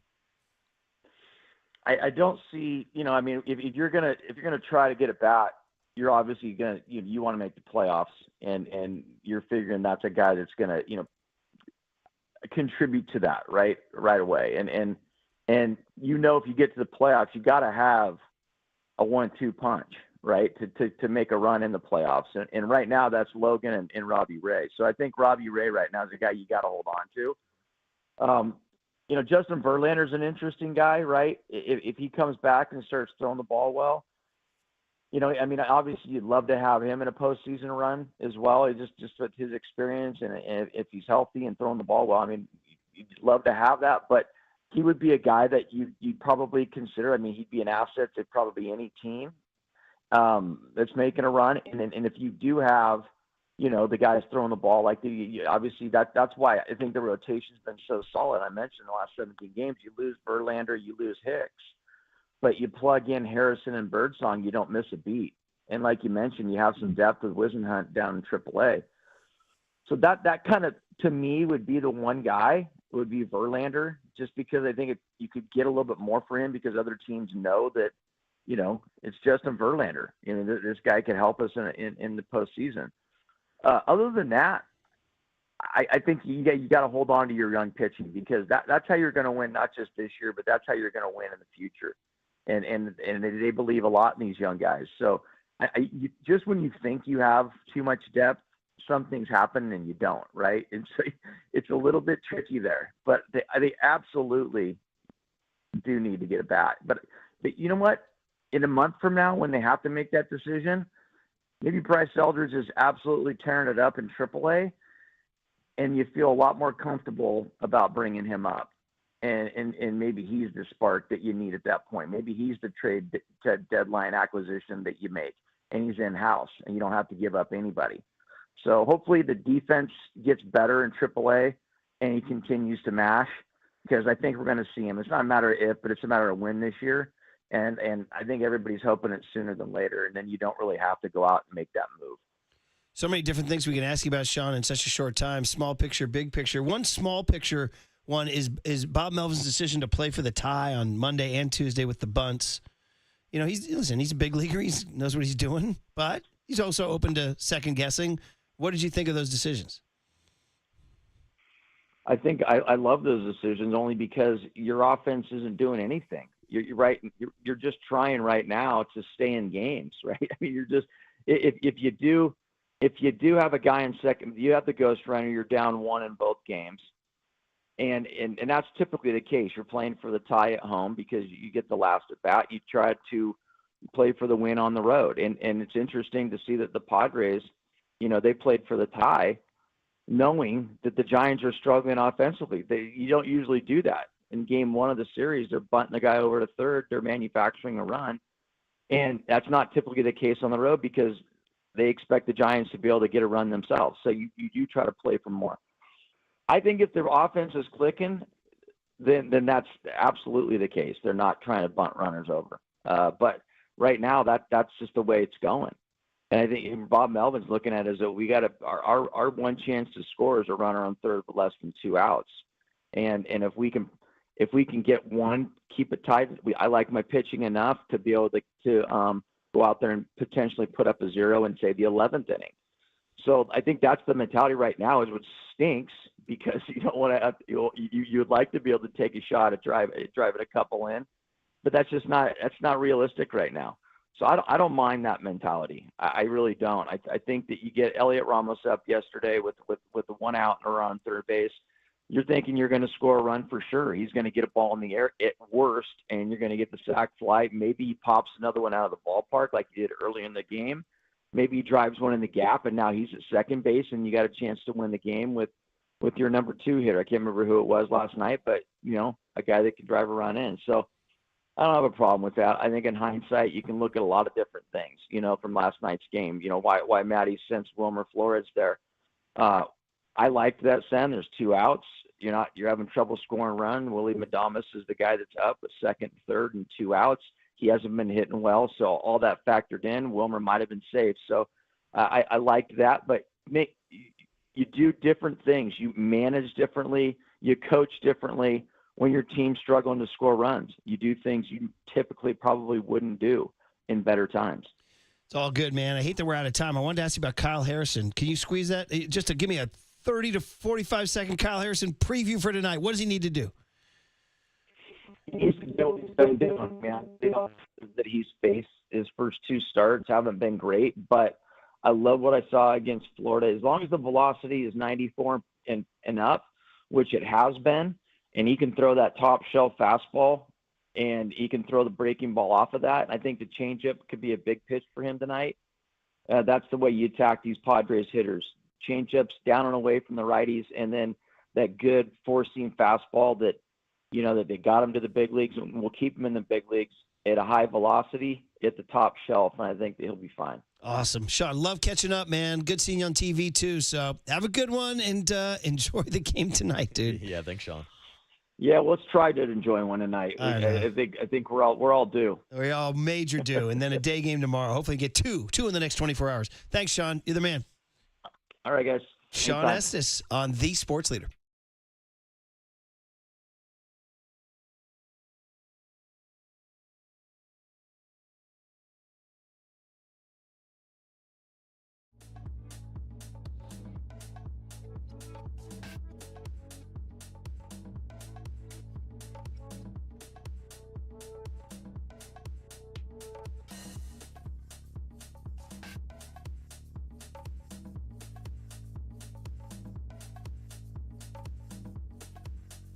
Let's talk Raven Law. My friends at Raven Law. Because if you've been in a car accident, I'm going to save you a lot of time and money right now. Call Ted Raven, the Giant Lawyer. I tell everyone the same thing. Call Ted at 415-888-1045. Who you call first could make or break your case. Now, Ted's not a billboard lawyer who never calls you back. He's a local, just like you. He's a fighter, like the orange and black, and he knows how to win. Guy like Carlos from the Mission got T-boned on game day. Insurance lowballed him. Ted stepped in, hit it out of the park. Policy limits, no delays, no stress. So if you're in the Bay, don't wait. Call 415-888-1045. Again, that's 415-888-1045. Or head to thegiantlawyer.com right now. Fast, free, confidential. You got one shot to get this right. Make sure the guy fighting for you swings like a giant. Call 415-888-1045 or visit thegiantlawyer.com.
All right, everyone, chill. This is the cooler He's bitten a cooler of content. Cornucapacious of joyful news. We might be on to something. Murph and Marcus is sponsored by Bigelow Tea. Grab a mug and tea proudly. Oh, the cooler of content and our 1965 rejoins, because it's been this long since the Giants had this long of an offensive drought. Oh, man. Petula Clark. This is iconic. In fact, used by these very same struggling San Francisco Giants in their big breakout ad campaign to announce Pac Bell Park in 2000. And I remember having a problem with it because I was like, technically, the park's not downtown. It's down like China Basin. Yeah. Downtown to me is like financial districts. So I remember thinking I was the a-hole who was criticizing the song. Because everybody's like, oh, it's such a great song. It's so nostalgic. The mid-'60s, the style. I was like, yeah, but it's not downtown. People are like, shut up. Yeah. Stop with your freaking negative Nelly All your take, all right? technicalities. Now, it was funny. I was at the Giants game on Monday with my mom and my pops. And my dad takes a look at the weather real quick. And he goes, South Beach? I didn't know we're in Miami. And he had no idea that South Beach is the neighborhood right next to Oracle Park. It is an obscure factoid. There's no beach. It is. Yeah, there is. It's my favorite beach in San Francisco. Yeah, but is that still South Beach or is that more Mission Bay? You stumped the band Because there, I think buddy. South Beach is more like Momo's area. Yeah. There's no beach near Momo's. Well, I think Not there that was- I know of. Shout out to Frankie's. No, you're right. Is there a beach in North Beach? Actually, there is. Yeah, up there by where the polar bears all dive in the water. The David Lombardis of the world go swimming off of the aquatic pier there. Escape from Alcatraz. All of this incredible San Francisco geography and Petula Clark 1965 rejoins is sponsored by Marin Health with top physicians, surgeons, and clinicians right here in the North Bay. Marin Health puts you closer to your best health. World-class care, closer than you think. How about this for a rejoin? Can somebody go freaking downtown? An old-fashioned phrase for leaving the yards? Hey, he went downtown. Hey, Willie Adames went downtown tonight. Young Tony, you know about downtown Freddie Brown from the Seattle Supersonics in the late 70s? I do not. Oh, I know yeah. a couple other downtown references, but go ahead. Well, he was a shooter from the outside. From downtown. So he was called Downtown. One of the great names in basketball history, Downtown Freddie Brown. That is a good name. That's And I a solid name. believe pre-3-point line. So when you really had to kind of earn it. He's going downtown for 2. Damn. Yes. Just for the hell of it. All right, It's like so- shooting a mid-range these days. What are you Speaking doing? of downtown, Big Shot Bob, Robert Ory joins Papa and Silver today at 10:30. I just looked at that there.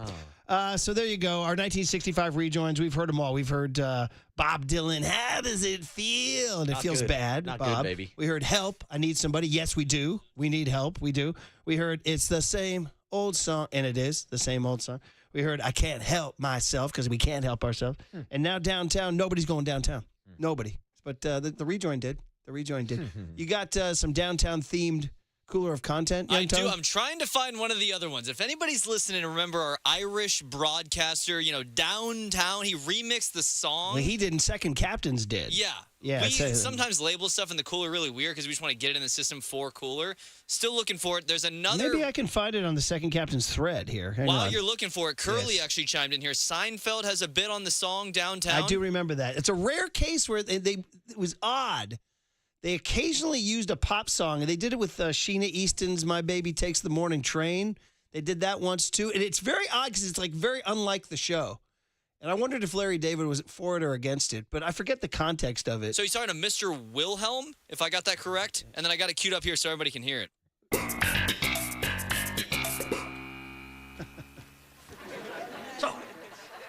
Did you get out of payroll? Yes, payroll. Yes, I did. Very productive. Payroll paid off. Well, then I guess you'll be heading downtown then, huh?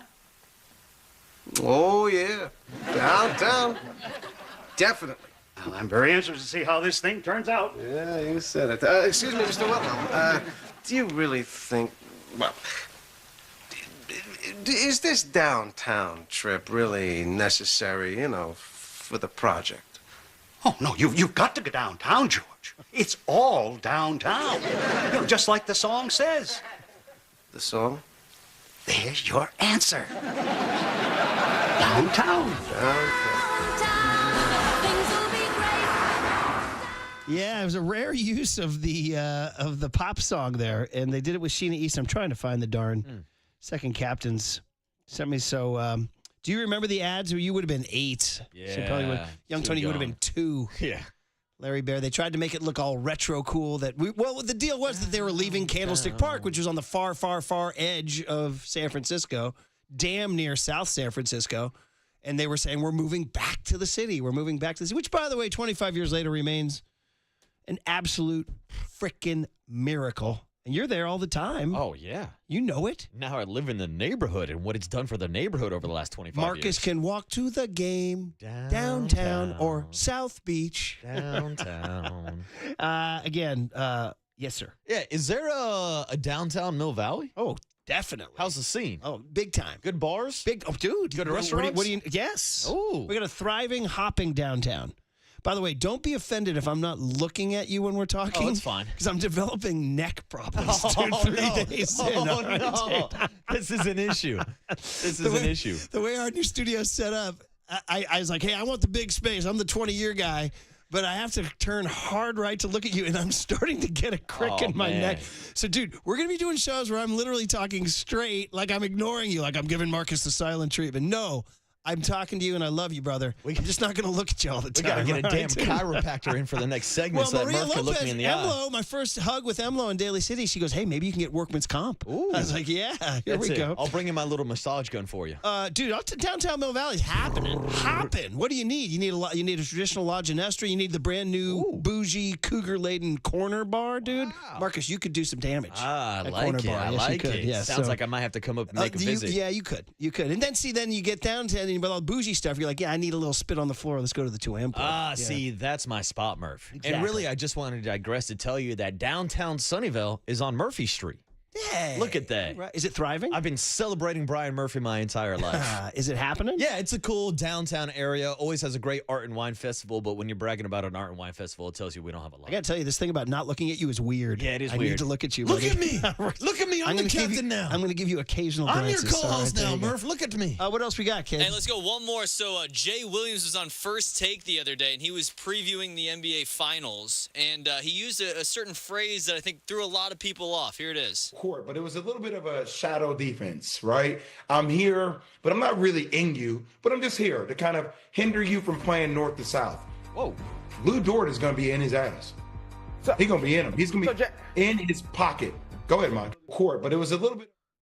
Didn't I say that once on the air? Yo. Yeah, pause. Yeah, I said that once. Didn't you guys get freaked out when I said that? Pause. You got to be in his A. There was one time you said on air, I don't know if we have this in the system, but like I was whispering something to you and Paulie Mack, and he goes, you just got to come on air. Sometimes you just got to come in the old man's ear. And I was like, oh. Yeah, I got it. My Lord. Audio-wise. I'm definitely not going to look at you for that one. We're talking All it. Come on, look at me, Murph. I'm going to keep looking straight ahead on that one, dude. Lou Dort is going to be in his ass. Well, I mean, sometimes when you're playing D, you got to get in there. I believe the Mormons call that soaking. Strong, buddy. Didn't speaking of being there, wasn't the construction worker on that statue on the Embarcadero? Wasn't that? Yeah. Weren't they in there? He was getting in that ass like Armando the ass man. That construction worker was getting his Lou Dort on. Shout out to Jimmy Butler's trainer, Armando. Armando! He was getting in that ass. The A-man. Uh-huh. You want to do more Seinfeld? I believe we actually came back. You actually teased for a segment. He said, next, on the other side, we'll get into Jimmy Butler's ass. I think I did. Yeah. I think I did. So I'm a fan of Jay Williams and Lou Dort. Yes. Was that it, buddy? Let's get out. We got JT Snow talking Bryce Eldridge on the other side. Look at you doing teases. What are you doing, teases now? Okay, he's doing teases. JT Snow talking Bryce Eldridge. We'll get into Bryce on the other side. And he's downtown. Would somebody please go downtown? Leave the freaking yard tonight. I nominate Willie Adamas to go downtown. Yeah, thank you. 1965. This is about as 1965 as it gets, by the way. You can just see that sort of transitioning out of the 50s into the sort of the mod look of the mid 60s, you know what I mean? Like the ladies, kind of that girl, Marlo Thomas look. I'm losing my crowd. I got to go. Bryce Eldridge discussion with JT Snow next on the Hit the Post leader.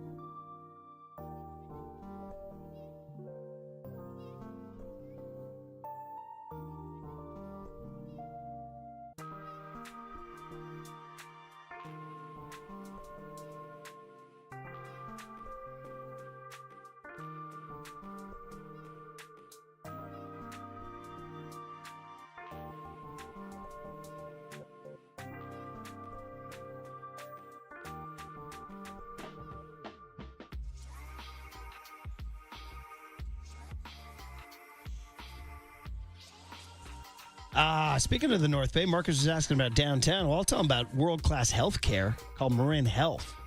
Not just the closest medical care, but the best. With a cardiology team that delivers treatment twice as fast as the national average, a world-class maternity care center with doctors and midwives available 24/7, an accomplished orthopedic team to get you back on the trail, and a partnership with UCSF that expands our world-class capabilities. It's all right here to get you closer to being at your best. Marin Health, world-class care, closer than you think. Time for traffic on the Sports Leader.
Listen to the Sports Leader anywhere, anytime. Download the KNBR app. Murph and Marcus continue live from the KNBR Casino Matrix Progressive Jackpot Studios. Casino Matrix. Progressive jackpots are here. Where are you? Just drop in. 1-800-GAMBLER.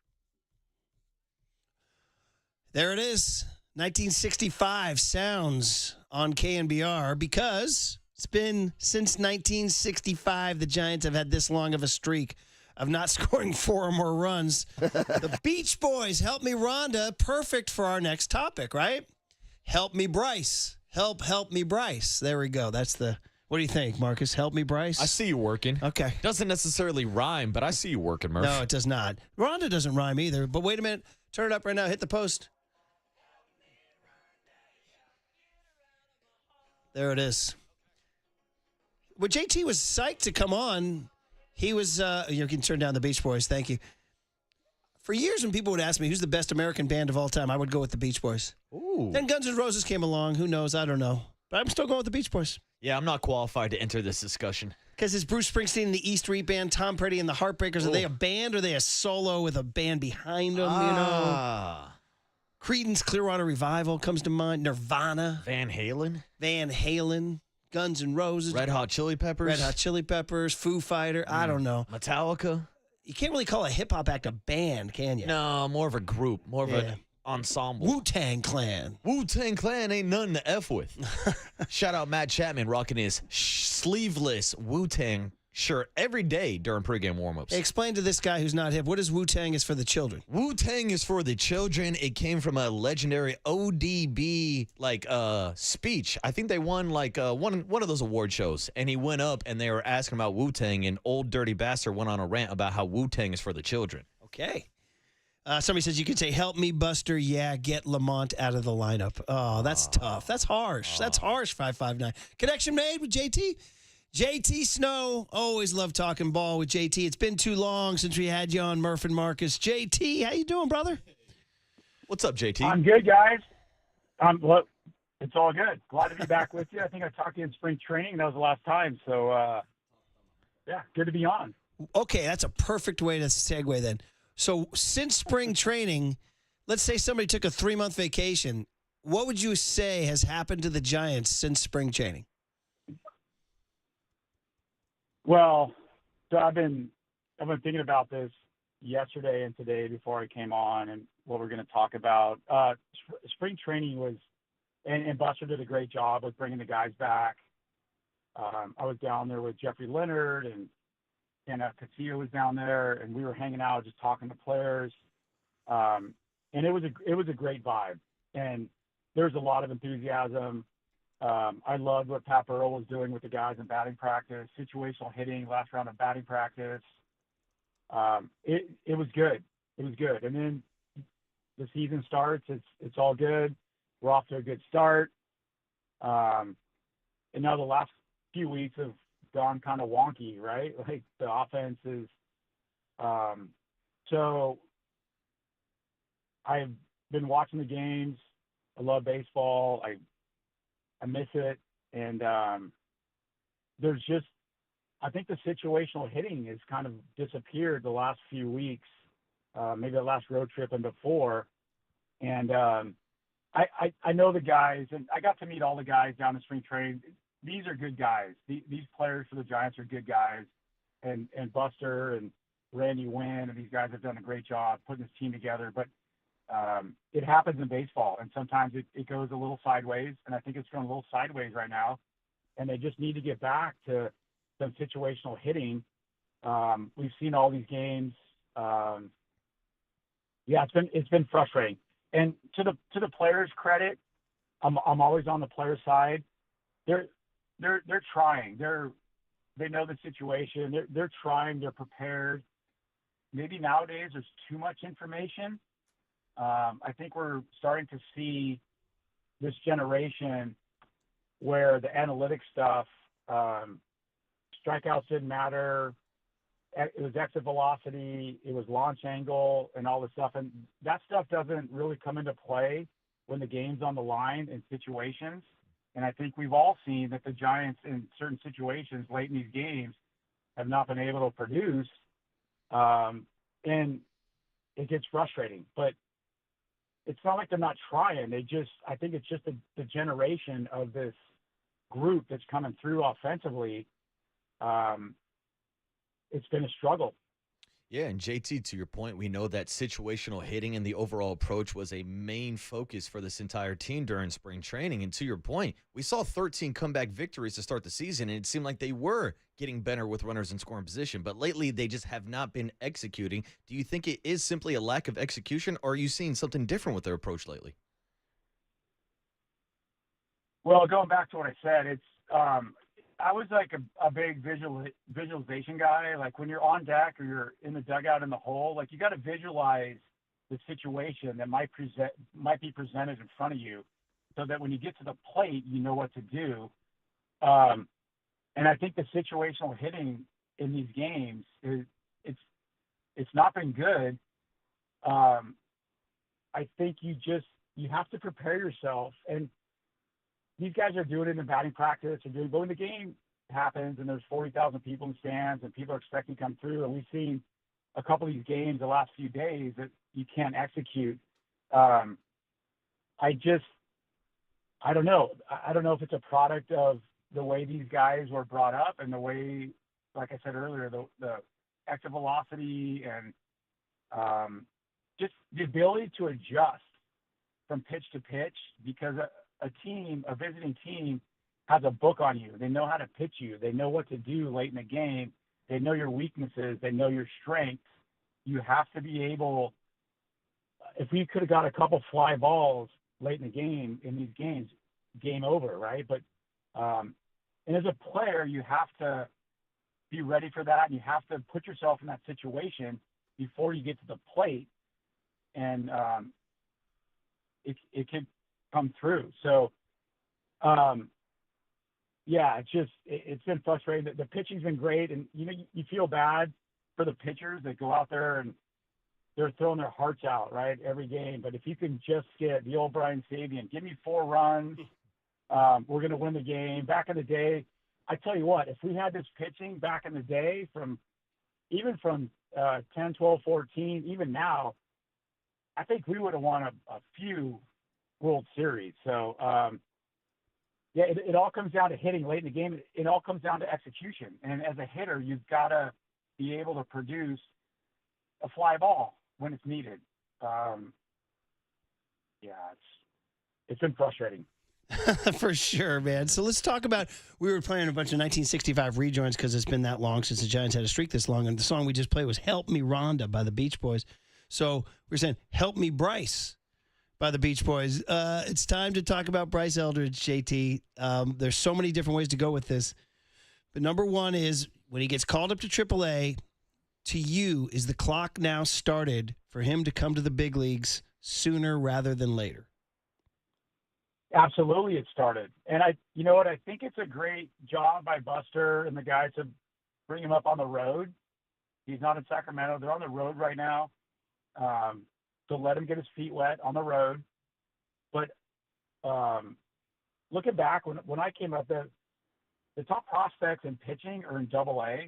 These guys are throwing hard, got great stuff. When you get to AAA, it's a lot of guys that were big league guys, up and down 4A players. And just from personal experience, I was in AAA with the Yankees in Columbus, Ohio, and I won a batting title.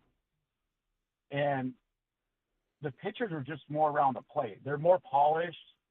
So I think you're going to see Bryce. I think you're going to see him take off.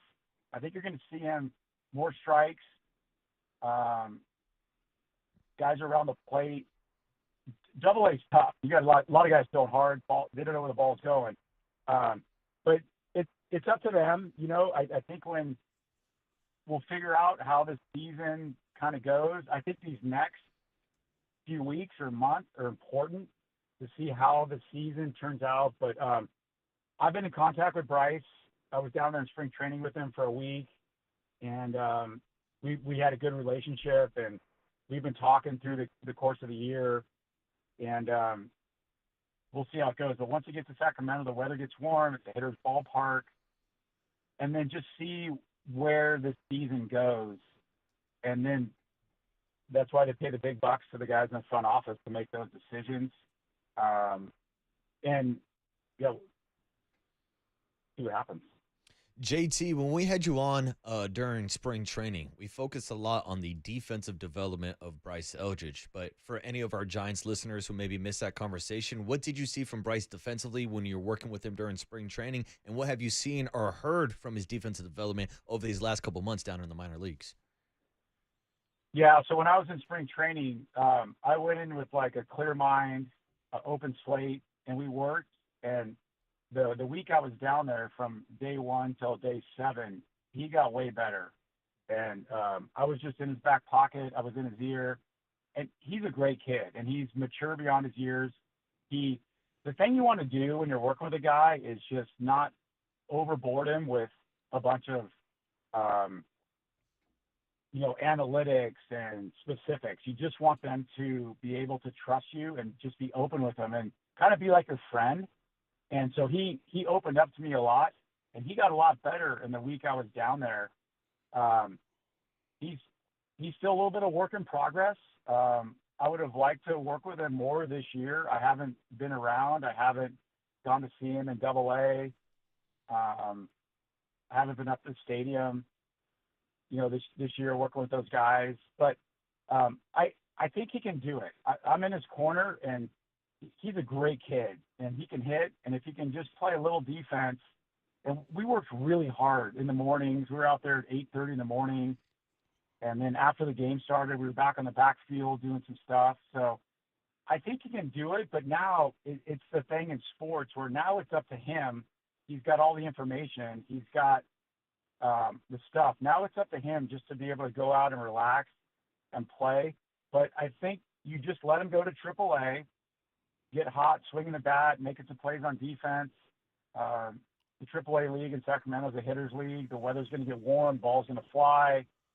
And then, like I said earlier, depending on how this season unfolds, I think that's when you make a decision on what we do. Can this team, we're talking to JT Snow, by the way, and you're listening to KNBR AM and KNBR FM San Francisco, the sports leader, a Cumulus media station. Can this team afford to have an iffy glove at first base? Because let's be honest, he would be iffy. You'd hold your breath until he got a few more years under his belt. Can this particular 2025 Giants team afford that? I think they can, because you have a guy at third base, Matt Chapman, that makes a perfect throw every time. Second base, you should make a perfect throw every time. It's not that far of a throw. Adames has had some weird throws at first base, but I think you can handle that. You're paying those guys a lot of money on that left side. I think they can handle it. And the other thing that I love is he's a big target. He's 6'7" over there. So we worked a lot in spring training on when you get to the bag, be wide, be a big target, get your shoulders open, react to the throw, and give those guys a good target to throw at. And these are big league guys. I don't think they're going to – we worked a lot on picking balls in the dirt, and that's the hardest play at first base. But if guys have confidence in a big target over there, they're going to try and aim at your hat. They're going to try and aim at your chest. Even throw at your waist or your knees, that's a good throw.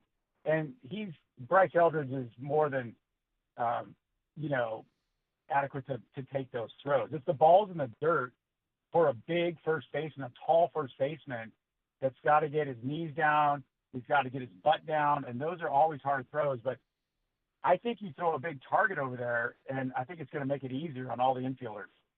JT, what is your current breakdown on the current first base situation? Obviously, Lamont Wade Jr. and Casey Schmidt are not having success with the bat, but I do think they do give the team some value defensively, especially Casey Schmidt has looked good over at first base. Gerard's back with the club. Not sure if you got to work with him at first base during spring training also, but do you think they have enough currently right now to build that bridge to Bryce Eldridge? Yeah, I don't know. I know Lamont's struggling, and there's nothing worse than struggling offensively. We've all been there. I went through it. Guys go through it during your career. You got to leave the bat in the dugout and take the glove on the field, and you owe it to your infielders and your pitcher to play good defense. Casey Schmidt, I did not work with him in spring training at all at first base. He was not over there at all, but I did work with Encarnacion. He was a surprise for me. He did pretty good over there, but you got to remember that's in Scottsdale in front of 8,000-10,000 people. This is the big leagues in front of 40,000. So that's a coaching decision. But I just think with the guys that they played over there, right? They've had Lamont and Schmidt and Wilmer, and there's been 4 guys over there. I think you can solve the problem with one guy, and then that opens up the rest of your roster to make other decisions with pitchers, with backup players. So yeah, I don't know. I'm always on the player side. I'm always pulling for these guys. I know how hard it is up there. I know there's ups and downs and struggles, but we're into June now, and now's the time to go. And the Giants are 4 games back, and this is a big stretch. They got the Braves coming in after these 2 with the Padres. This is a big stretch, and you got to hold your ground. You don't want to be 6 or 7 games back after the Braves leave town, because that's a lot of work to make up. So he's in good hands with the front office, with Buster and those guys, and I'm sure they'll make the right decision. But yeah, I would love to get up there to Sacramento and work with them. I haven't been around the team since they've been home, and yeah, I want to help out. I want to coach. I want to lend my decisions, and I want to be positive and help these guys have, long major league careers. So we're going to keep an eye on Bryce and see what he does. And I think, like I said earlier, these next week and a half, then they go to Colorado, which should be a sweep, and then they go play the Dodgers. It's going to be interesting what happens these next 2 weeks. Just kind of wrapping up here, JT. Fun talking first base with you and all these different things, and Bryce Eldridge and all that. Just a small picture thing last night. I don't know if you were watching the 9th inning. That kid Lockridge hits a ball in the hole. Adames makes a nice play to get to it, throws a one-hopper to Casey. Now, I thought Casey Schmidt has done a nice job digging balls out since he's been over there, but he didn't dig that one out, and it led to the rally. Of course, Duvall walks 2 guys. That's a whole other story. But is that a play a big leaguer should make like 10 times out of 10? I mean, yeah, you should make it. And Casey's done a good job over there. Like I said earlier, I wish I would have had a chance to work with him. He wasn't at first base at all during spring training. I would go out there in the mornings. We had 5 guys over there. Villar was over there, or VR, and Encarnacion, and Wilmer, and Bryce, and Lamont. And I never got to work with Casey at first base. He's got great hands. He's a third baseman. You can transfer sometimes over to first. But that is the hardest play. But if you're good at it, you have to pick up your infielders. You got to make that play. Yeah, I watched how the game played out last night, and it's frustrating. But I just think if you can get one guy in there that can play every day, and that can alleviate all the other 4 decisions of who we're going to play tonight, can help out the team a lot. And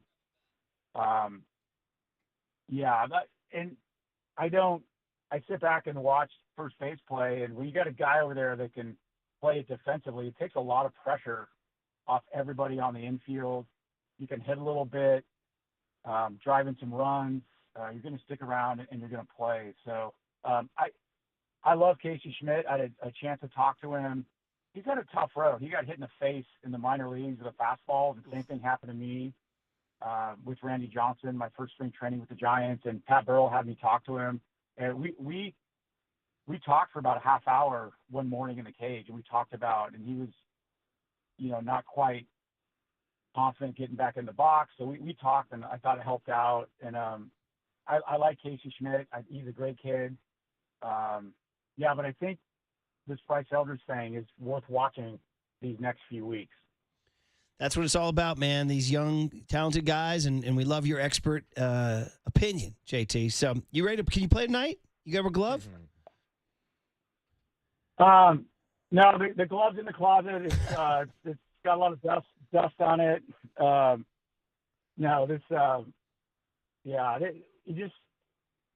We got to get one tonight, and maybe now we got to go for a split of the series, right? 4-game series. So I know these guys they're grinding and they're trying, and the offense, it happens in baseball, right? It's every day. We have an opinion every day after a game.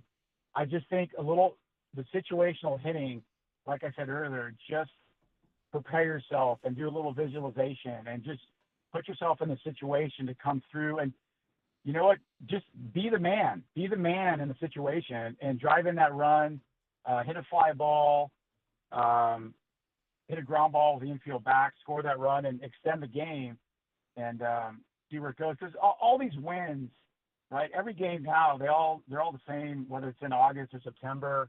You got to win them in April, May, and June. And I just don't want them to fall a few games back, because that's an uphill battle, especially after the All-Star break. You get 5, 6, 7 games back. Now it's about – this division is amazing. I've been watching the whole division this whole year, and the Dodgers are good, the Padres are good, the Diamondbacks are lurking. So it's a good division. And, tip of the cap to the pitchers. The pitchers are keeping these guys in the game. Now it's time for the offense to show up and start getting some hits in situations. And, give these guys 4 runs a night, and you're going to win a lot of games. The old Brian Sabian adage, give me 4 a night and we'll win. 4 is the number, man. The 4 tops that we were talking about today. Always good catching up, JT, man. Let's do it again, and we appreciate your time. Yeah, thanks, JT. Anytime, guys. I appreciate it. There he is, JT Snow, talking Giants first base situation. We react to all this stuff next. 808 KNBR is the phone number. You guys want to bang? It's been a while since we opened the lines with Sean and JT checking in. What'd you guys think you heard and your reaction? 808 KNBR, bang the number on the Sports Leader.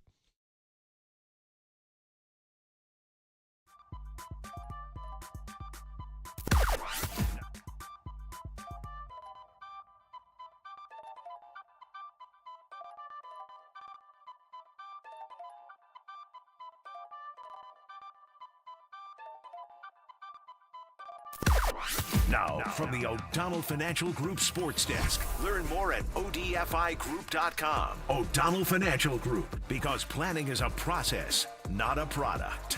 We are still giving away one $100 Amici's gift card. We want you to stay tuned through the 9 a.m. hour for your chance to win. And when you hear the cue to call, the number to dial is 415-896-KNBR. And if you're caller number 10, it's your lucky day, and that means you win. It is all brought to you by our friends over at Amici's East Coast Pizzeria. They got great wings, great pizza, great pasta, great bread. Shout out their rolls. You can find official rules on thesportsleader.com.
And now it's time for the Protect Your Assets Business and Technology Report with me, David Hollander.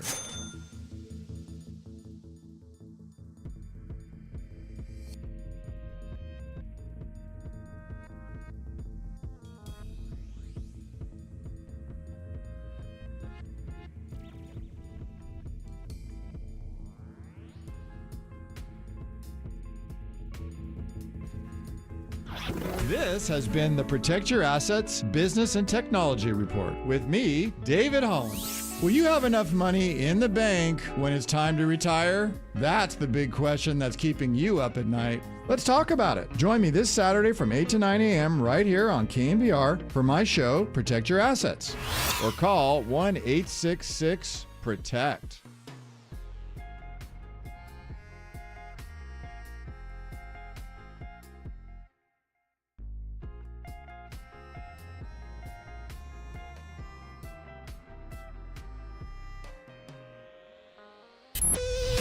Now back to Murph and Marcus on the sports leader and streaming live on KNBR.com and the KNBR app. Sponsored by Bigelow Tea. Grab a mug and tea proudly.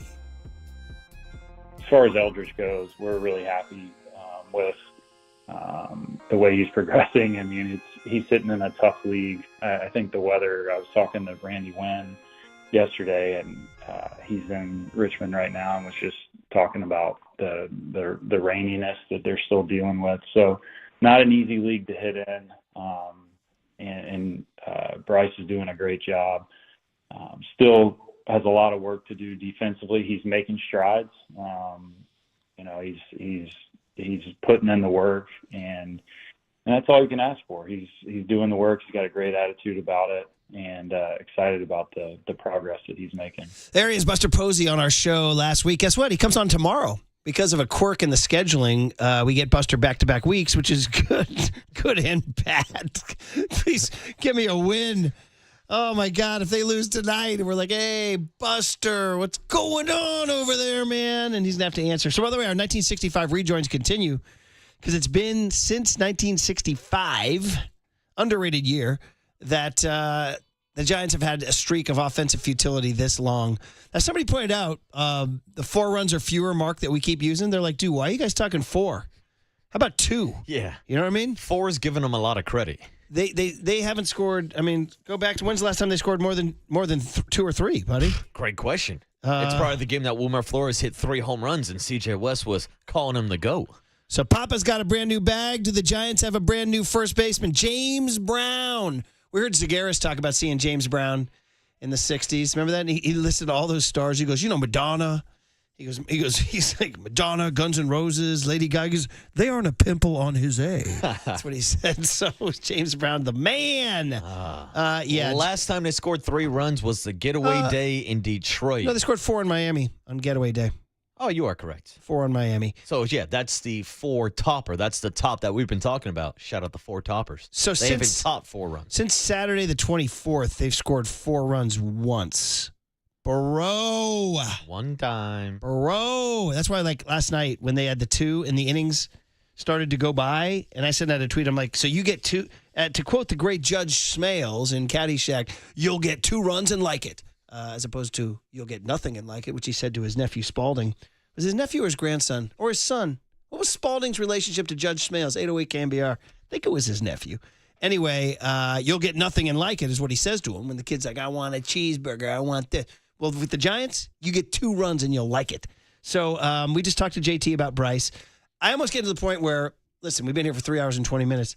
How sad is it that we're putting so much on one guy? Extremely sad. It's sad. Yeah. And how unrealistic is it, too? Probably a little unrealistic. So it's sad and unrealistic. Yeah. So what the hell are we doing? Yeah. That's what I'm asking you. I mean, I want to live in a world that's not sad and unrealistic. Look, I don't even want to go down this path, but it's like we've also done this song and dance with guys like Joey Bart and guys like Marco Luciano. It's the same old song. There you go. There it is. Same old song and With dance. a different meaning. I There you mean, go. Yeah. there's always a lot of hope. And I get it. Hope is not always the best strategy. But when you are thinking about the future of this franchise and trying to find some offense, there's not too many high-quality bats in this system, not named Bryce Eldridge. I was talking about this last night in our kitchen. We were saying, who's out there in the farm system? Hot and fresh out the kitchen. I mean, honestly, it's Eldridge, and then you got to go all the way down to Tibbs, don't you? Well, I was surprised, too, that Tibbs didn't get the call up yesterday because I thought with some of the moves from Richmond to Sacramento, it would open up a spot in Richmond on their roster. I thought Tibbs would have been called up by now because he's got 10 bombs on the season. Put it down on the Ask Buster list. That's it. It's part We're of also my trying to get questions. Randy Wynn on, too, to talk about these things, too. So Tibbs, and Grant McCray homered last night. You know me, I'm a Grant McCray guy, but I do look at that strikeout number. It's high, okay? Platzy, our great buddy who does Stanford football and basketball, he's a Wade Meckler guy. He's like, check out his numbers. Are you a Wade Meckler guy? Not a huge Wade Meckler guy. And, to be honest with you, we can talk Wade Meckler. We can talk Grant McCray. We can talk Hunter Bishop. There really is only one spot open in the outfield right now. It's right field. Despite the fact that Jung Ho Lee has been struggling lately, he is going to be your future center fielder for the next 3, 4, at least 5 years. Elliot Ramos is having a great season. He's the one guy on the team actually hitting. That's why I was actually excited to see him up at the plate with the game on the line. He just didn't execute, so I'm not going to kill Elliot Ramos because he's actually one of the guys that's hitting, 294 now? Oh, no, dude, yeah. No, he's having a great year. So, you have 2 of your 3 outfield spots set. Then we get into the conversation of Luis Matos, Bishop, Meckler, Grant McCray, those kind of guys. And if any of those guys are an upgrade right now currently over Mike Yastrzemski or even Gerard, who seems like now he's getting into that platoon system or maybe just taking that job because we saw him yesterday versus a right-handed pitcher. So really, that's the spot I'd look to upgrade. I'd go out and get a right fielder. I'd go out and get a first baseman because I'm not letting those guys, I'm not letting a Wade Meckler or Grant McCray be the roadblock to going out and finding another bat. Gerard Encarnacion, dude. Yeah. That's the guy. That's the guy they sent Matos down to give this guy at bats. Now, first 2 games, not so much. We got to see more, but 6 at bats, I know, but a lot of ground balls to the left side. Yeah, and look, we talked about this earlier. Gerard had an impressive second half of the season when he did get called up, but there was also a reason why he was bounced from Major League Baseball and ended up down in Mexico playing ball. It's a great story, but to put that much hope in a guy like that, to me, seems a little unrealistic. Buster yesterday spoke to some of the writers when they did the Bryce move. They asked him about what can you do? He says, quote, from my vantage point, it's looking at, are there different options? That's what we just discussed, right? He says, well, what are the different options internally? Well, Buster, we just discussed them. He says, we're at a strange point in the season as far as other teams' willingness to make trades at this point. You asked him that last week. Yep. The deadline, a couple months away. And then he says this. He goes, but you keep showing up. There's definitely, from our perspective as a front office, we're not satisfied with the production. So we're trying to exhaust all options. So just keep showing up. Damn. You know, Young Ton, they say 70% of life is showing up. Do you know that, buddy? It's like us every day at Daly City in the studio. We just show up. You do a good job of that, buddy. That's one of your best qualities. I would agree. Yes. Best ability is availability, am I right? There it is, buddy. So my takeaway from that quote would mean that Buster, Randy Wynn, and Zach Manassian are out here sending 2 a.m. you up text. Hey, you up? You got a first baseman? You got a bat? You got someone you want to trade right now? Oh, you want to wait a couple months? All right, get back to me. You just keep showing up. Yeah, you keep showing up. Keep sending those texts. You want something positive? Dino and Pacheco says he's positive. Dino, good Dino. morning. You're on KNBR. Here's your big shot, Dino. What you got, buddy? Yeah, what's up, Dino? Hey, Murph and Marcus. First of all, good show every day, guys. You guys are good, man. And thank you, and Dino. Marcus, you definitely played the game, but and this is a little bit positive. I mean, it's unbelievable. First of all, when they started out the season, everything was peaches and cream, hunky dory. I mean, everything was wonderful. Okay, now with this they're not just bad offensively. They're historically pitiful. Yes. Okay. Yes. It's just been going on and on and on. I mean, so but the thing that's been bugging me is when I would listen to the talk shows, and I understand you guys, are affiliates with them or whatever, but I'm not naming names or nothing. But I keep hearing things like, back again about, maybe it's the analytics. I got to get it's like they're making the excuses are incredible from the talk show hosts, and it's just been unbelievable. I things like and they keep still bringing up Farhan or something or this or that. They don't want to touch Posey. Nobody wants to touch Belmo and Bomel and call him out. That he's running the same 100 plus average guys out there, batting averages. I mean, a whole team of just 100 in the hundreds with the batting averages. The excuses are incredible. And they just keep getting better. Like I said, they keep bad-mouthing Farhan still. I mean, it's unbelievable. Once things go wrong, or analytics, or this, I just heard JC Snow talking about, well, might be got to get the analytics out of their head. I mean, none of that was going on when they were winning. But here's the thing. I literally heard, and I like him. I mean, I heard FT last night literally say, after they lost that game last night, this got to a new low. These excuses and like they're first graders trying to learn baseball again. Like JT was talking about, they got to learn more how to hit sacrifice fly. And come on, please. You learn that in Little League. But anyway, much less professional baseball and high school baseball and college baseball. But I literally heard FP last night say, when I was a player, my coach once told me, I was in a slump, and my coach once told me, see ball, hit ball. And that changed everything for me. It's just like, this is getting all this excuses. Just some changes have to be made. You just can't keep running out. And then, and another thing too that bugs me is, well, this guy plays such great defense. I mean, just wonderful defense. I mean, it doesn't matter. You're not a good player if you can't hit. You're not a good player. I mean, if you're hitting 150, 104, you're not good right now. At least right now. You're talking about Pat Bailey. You're talking about Pat Bailey right there, huh? Yeah, I hear that. Yeah, I hear that so much, but there's a lot of other guys too, but especially him. Gold Glove winner one time, but so what? Today's today, just like life. Well, Dino, you got to catch it though. I mean, honestly, you think about like if Encarnacion doesn't make that catch out there, or if Chapman doesn't spear that line drive and all that, they got it. I mean, they've been in all these games. Listen, I hear you, buddy. I'm as upset and frustrated as you are, and great rant. Thanks for the call. We got to duck out. Yeah, real way quick, to let it out, Dino. And don't be a stranger, Dino. It's a good man. It's funny. He kind of fooled us on the topic.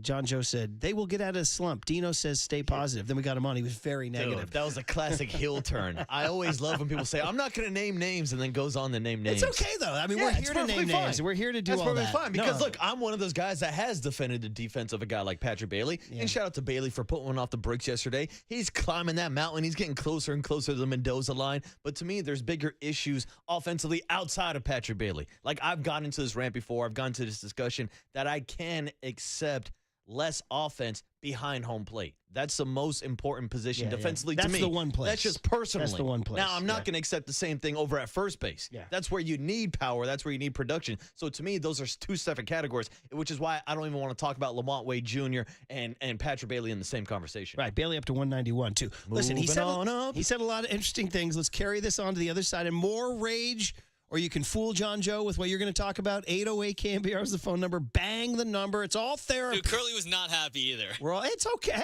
It's all right. And we like Dino. Dino, call anytime, buddy. Look, I'm not going to name any names, but one of the call screeners really screwed that one up, John Joe Curly. There it is on the Sports Leader.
Now back to Murph and Marcus on the sports leader and streaming live on KNBR.com and the KNBR app. Sponsored by Bigelow Tea. Grab a mug and tea proudly.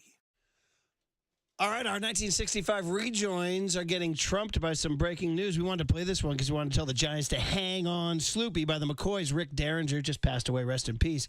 But, Young Tone, here we go. Here we go. Now, you want to read this or me here, buddy? I'll read it because my mic's a little stronger than yours. The Giants just announced roster moves right now. I'm going to start with the biggest one. Infielder Lamont Wade Jr. designated for assignment. Wow. The Lamont Wade. Well, not a total shock. If you go back to the stuff that Buster was saying last week on our show, you could kind of tell that they were greasing the skids. And there it is, man. Lamont Wade Jr., who was one of Farhan Zaidi's prize acquisitions, the Sean Anderson trade, and the starting first baseman for how long? The last couple of years. Designated for assignment. Now, there are other moves not as big, but Sam Huff, the catcher, has been designated for assignment. You're like, well, who comes up then? Well, they're calling up AAA catcher Andrew Neisner. Andrew Neisner? I hope I'm saying his name correctly. I'm not an Andrew Neisner expert. He's selected to fill Lamont Wade's spot. They're picking up an outfielder, a veteran outfielder named Daniel Johnson, who was on Sacramento AAA, kid out of Vallejo, who has played a little bit in the big leagues. He's a 29-year-old out of Vallejo who was drafted by the Nationals back in 2016, went to New Mexico State. He's had a little bit of a cup of coffee here. He actually has never made it to the bigs. He's been a long-time minor leaguer. He's a career – actually, probably he has. He has 36 games in the bigs. I got to bone up on my stuff here, buddy. But he has 36 games in the bigs. He's a career 200 hitter in the big leagues, hasn't done much. In the minors, he's a career 267 hitter with 3,510 plate appearances in the minors. So he fills Lamont Wade Jr.'s spot. Sam Huff goes down. Neisner comes up. And then one more is that Christian Koss was optioned to AAA Sacramento. And the Giants, on the last one, is maybe one of the bigger ones. They signed outfielder Dom Smith to a one-year major league contract. So he comes to the roster, too. And that's a guy who's been in the bigs for a while and was mentioned by a fair number of people on social media when he was released by the Yankees, right? Yankees released him earlier, and he had actually put up some pretty decent numbers. I know he was hitting over 300 in the month of May in AAA, but really just had no path to the big league level with Ben Rice playing. He was a former big-time prospect. He was a first-round draft pick out of high school in L.A., and he's been given a chance to be a dude. He played for the Mets for years, a regular for the. In 2021, he played 145 games for the Mets. Heck, in 2020, the strike year, he finished 13th in MVP voting. In 8 years in the bigs, he's a career 246 hitter, 717 OPS. So, nothing, not a star. He was hitting well in the minor leagues. So here you go. It's a lot. The dust is settled. That's 3 players out, 3 players in. The biggest is Lamont Wade Jr. And our thoughts right away is that they're finally making a move. We said this morning, well, what's Buster going to do? What's Buster going to do? Who is Buster Posey? When will he finally say he's seen enough? And the time is now. So basically, first base is they're signing Dom Smith to take Lamont Wade's spot. I don't know who will play first base going forward. Will it be Casey Schmidt? Will it be Dom Smith? Christian Koss, I would imagine Daniel Johnson kind of fills his spot, maybe as a speed guy, a little utility guy off the bench, perhaps. And then the backup catcher situation, probably the least impactful of them all because Sam Huff wasn't playing that much. But there you go, Marcus. Yeah, so a lot of roster shuffling. Now, I think with Christian Koss going down, it shows the benefits of having a player like Casey Schmidt on the roster because he has that versatility of playing first, second, shortstop, or even third base if you need him in those situations. So there's your backup middle infielder right there because you can also slide him around the diamond but still have maybe Wilmer Flores take some more reps over at first base or even play Gerard there or Dominic Smith, whoever you kind of want to mix and match. And look, let's be brutally honest. We all like Lamont Wade Jr. It was late night Lamont, but now we're getting the early morning DFA because he has not been that version of Lamont Wade Jr. It was only about a year ago where we were literally having discussions about whether or not Lamont Wade Jr. would be considered an all-star because of his on-base percentage and how he was working the counts. Hell, I was having conversations with Pat the Bat saying, look, Lamont Wade Jr. should be going even against lefties because of his ability to get on base. And that, to me, was the biggest drop-off this year. Not just a drop in batting average, not just a drop in power, which he never really showed too much much of, but it was the fact that he couldn't even get on base. He wasn't seeing the ball well. And to me, as we were just saying last segment, you can't afford a lack of offense at first base, and that's why they made this move this morning. And, his tail off dates back to the second half of last year, too. Yeah. I mean, sometimes it just stops for a guy. I mean, he's not old. Was he 31? But sometimes it just happens where guys just, the synapses don't fire as fast. The muscles don't react the same way. The eyesight doesn't react the same way. And you see it play out. I mean, you see it play out on the big leagues when you take these at bats. And I think people, it's kind of sad. I mean, we like the kid and everything, but we were saying this, basically the bottom line is that Buster needed to send some sort of message to the clubhouse that this is okay. We're not cruising along status quo. We got to do something. Now, are these monster moves? No, let's be honest. No, they're not. I mean, it's not some guy just writes in the first take and it's the easy low-hanging fruit. Just rearranging deck tears on the Titanic, says the 925. Okay, I get you. But they got to do something so that when the players come to the clubhouse today, they know that jobs have been lost. And it's tough. It's tough to see, but here's the deal. Dude, I'm looking at just Lamont and his Baseball Savant page. His batting, they call it batting run value, was 7th percentile in Major League Baseball. 7th. Oh, that is not good. His fielding was 12th. The only thing he had an above average thing was his chase percentage was 99th percentile. So he still had that good eye, but he just was not. He was not getting it done, buddy. And his speed was down. His range and his fielding was down. His range, it's surprising to see his fielding run value was in the 12th percentile because he was a good defensive player.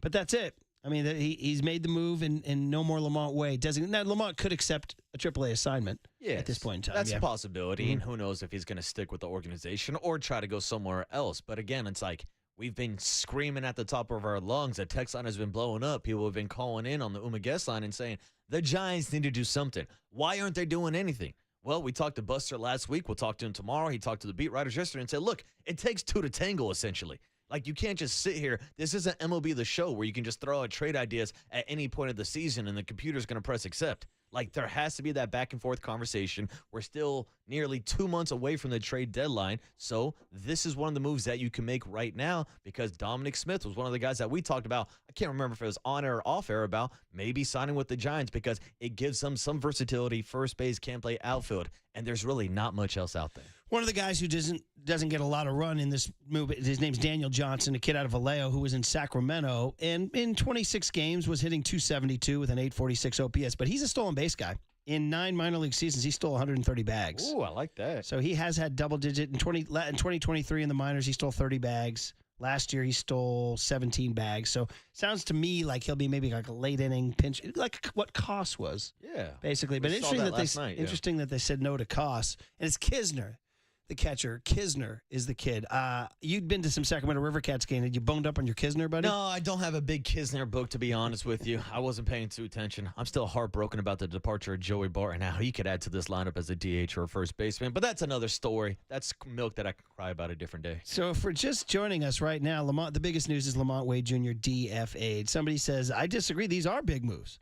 Here we go. 559 says, Dom Smith, wasn't he recently DFA'd by the Seattle Mariners? DFA'd by the New York Yankees. Or didn't he opt free agency, I believe? Isn't that the case? Yes. So he wanted out of his contract because, as I was mentioning, there was no path. Ben Rice is having a great year for the Yankees, holding down first base. Paul Goldschmidt is playing like a former 30-year-old version of Paul Goldschmidt. So, yeah, he had no path to the big league with the Yankees, asked for his free agency, and now he's being picked up by the Giants. 209 says, they can't win. They do something or they do nothing. It's not enough or it's too much. So there you go. Welcome to the baseball season. 831 says, maybe Wade accepts AAA and helps Bryce Eldridge develop his defense.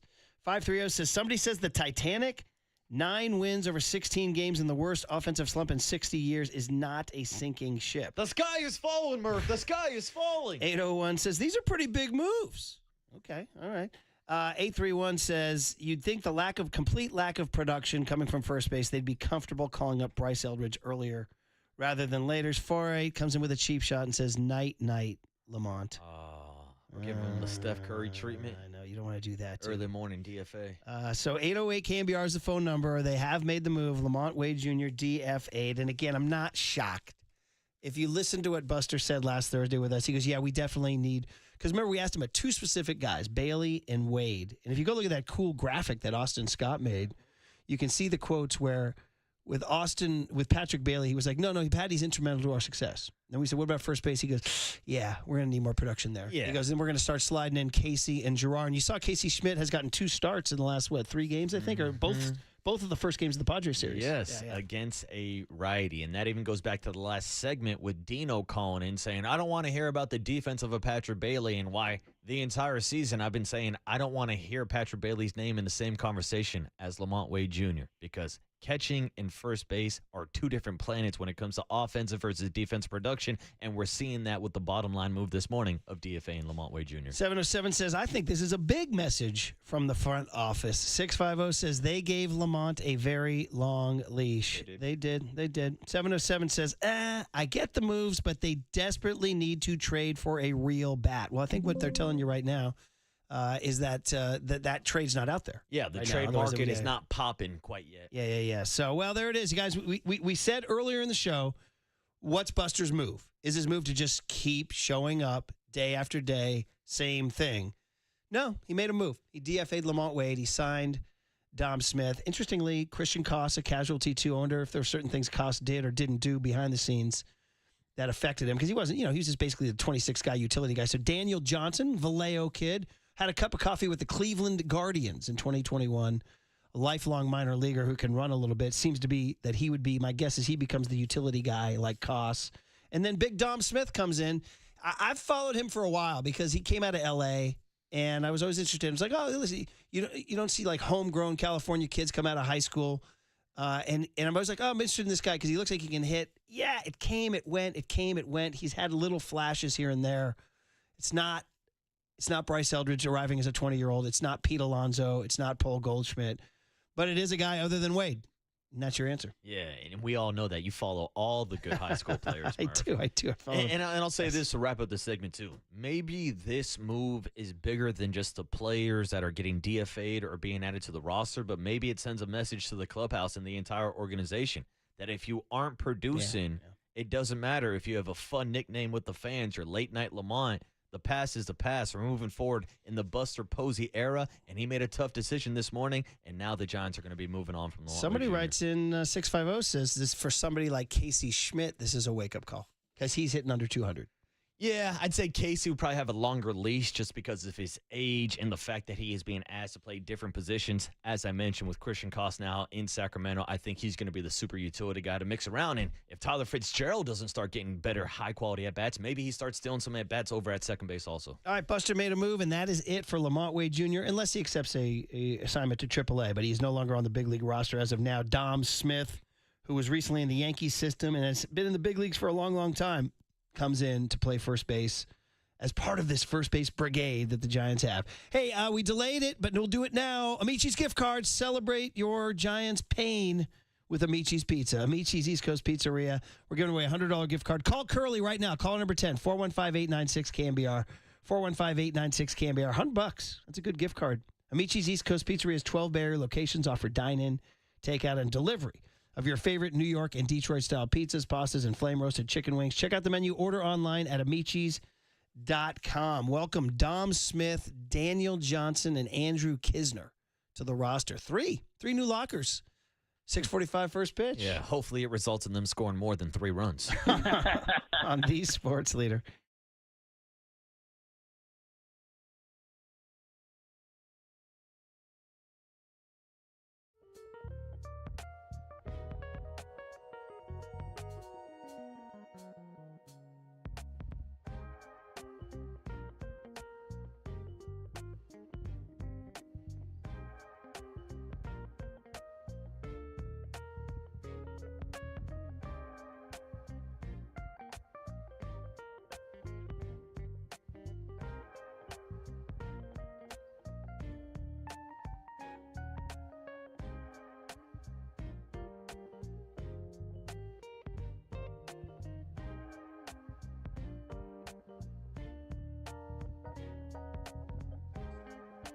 All right, Provident Credit Union. Smart, safe, secure. Everybody wants smart, safe, and secure in today's wild days. Pick a term certificate. Smart, safe, secure. You can earn up to 4% annual percentage yield and grow your savings safely. It's Provident Credit Union's Pick a Term certificate? Are you building an emergency fund? Are you planning ahead for college costs, home projects, or just looking for financial peace of mind? Choose a term that fits 3, 6, 9, or 12 months and lock in a great rate risk-free, because where you put your money matters. This 4% offer is only available for a limited time. Visit providencecu.org or stop by your local branch to open your account. Provident Credit Union recently named one of America's best regional credit unions for 2025 by Newsweek. Another reason you can trust where you can bank. Say this rate is effective as of May 1, 2025. Minimum balance requirement of $10,000. Early withdrawal penalties may apply. Federally insured by the NCUA. Discover the best in retail and business banking right here in your community. Learn more at providencecu.org. Time for traffic on the Sports Leader.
The media said what?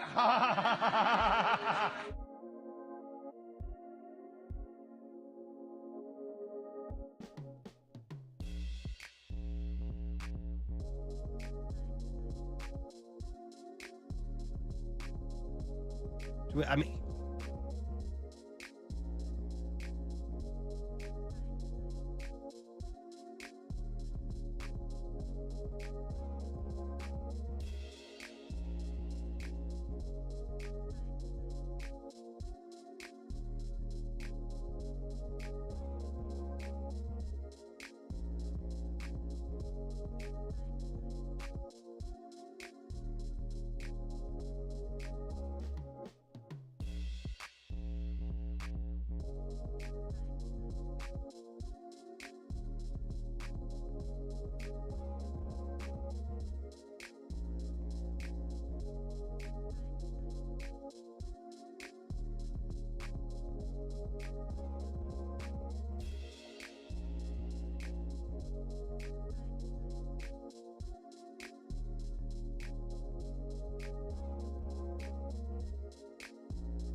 Listen to the sports leader anywhere, anytime. Download the KNBR app. Murph and Marcus continue live from the KNBR Casino Matrix Progressive Jackpot Studios. Casino Matrix. Progressive jackpots are here. Where are you? Just drop in. 1-800-GAMBLER. Yeah, I mean, we need to get more production out of that position. There's no question. So I would say, with Encarnacion coming back, he'll mix in some. Flo might mix in some. Schmidt might mix in some. Lamont, I think, it was nice. He got a big hit yesterday in the game, and hopefully he can get back going. But at this point, we are going to need some more production, and I think that's the way that we're kind of looking at this right now is some sort of, timeshare with those four guys, I guess I mentioned. Ooh, Buster Posey. That was the quote last week where if you were listening, you were like, oof. Somebody even texted us right then. They said Lamont's gone. Yeah. You got to listen because he didn't give the same vote that he gave to Pat Bailey. Oh, by the way, shout out our 1965 rejoins, ending with one of the great songs in American pop culture, Unchained Melody by the Righteous Brothers. The movie Ghost, anyone? Ghost? We're talking Patrick Swayze? Swayze and Demi Moore. Yeah, we're talking about The Clay, right? Yeah. Marcus. Oh, no chance in hell young Tony knows what One we're of the talking biggest summer sort of blockbuster thriller. I wouldn't call it a romantic comedy because the guy dies in it, but it's a very romantic movie. And Demi Moore, when she works the clay on the kiln and listens to this song, because it's their song, His Ghost Returns, it's all very tender. But this is a classic, man. Carla Tartelli, I believe, uses this in a Cheers dance-a-thon, too. But anyway, it ends our 1965. And it's kind of a perfect song for the Giants because I need your runs, all right? Oh, my bats, I need your runs. We've been doing all these parodies of it. But Young Tone, thank you for the Righteous Brothers. If you're just tuning in, Lamont Wade Jr., you can keep this playing, buddy. I don't care. I love it. Was this song used in The Sandlot? Probably. I think it's it used in was. a ton of pop cultural things. It's been used in a ton of pop culture things. It's just kind of known. I think this is known a song for being playing, very operatic. Is this you a know? song playing when Squints kisses Wendy Peppercorn? It might be. It might be, dude. I got to double check after the show. Maybe. Sounds like it. It's a Similar. classic. It's a classic. It was Elvis famously covered it and did a very dramatic. Elvis is like late, fat, sweaty Elvis doing this in Vegas with people losing their minds is one of the great dramatic scenes you're ever going to see. I didn't mind the Baz Luhrmann movie. Everybody hated it. I didn't mind it. I'm an Elvis guy, though, of course. Back to the news here. You want to play the chime here with Righteous Brothers playing here, buddy? Yeah, with the Righteous Brothers playing, Lamont Wade Jr. has been DFA'd. And I don't think anybody's shocked. Are you shocked? No. In the words of the great philosopher Nathan Diaz. Hey, I'm not surprised, motherfuckers. Yeah. Not that surprised. I mean, it's sad, and he was here for former Willie Mack Award winner. Yeah, great clubhouse guy, and honestly, one of the best deals that Farhan made. I believe off the top of my head, I didn't check, but it was the Sean Anderson trade, not Big Sean Anderson. It was Sean Anderson, that got yeah. Lamont Wade Jr. here, and hell, he outperformed expectations. This was a guy that was an outfielder with Minnesota, turned into a really good defensive first baseman, did a great job getting on base last year and kind of creating those traffic jams for the Giants, but there have not been a lot of traffic jams this year for the Giants, and that's why they're moving on. I mean, obviously, Buster, you heard his quote there from us last week. He was like, yeah, we're going to need more. And they gave him 2 months, and I think that's probably about right. We were like, we're starting to learn about Buster. He is going to be patient to a point, and he gave it 2 months, and that's it. Kind of a, and now that you come into the clubhouse, so you got 3 new Giants.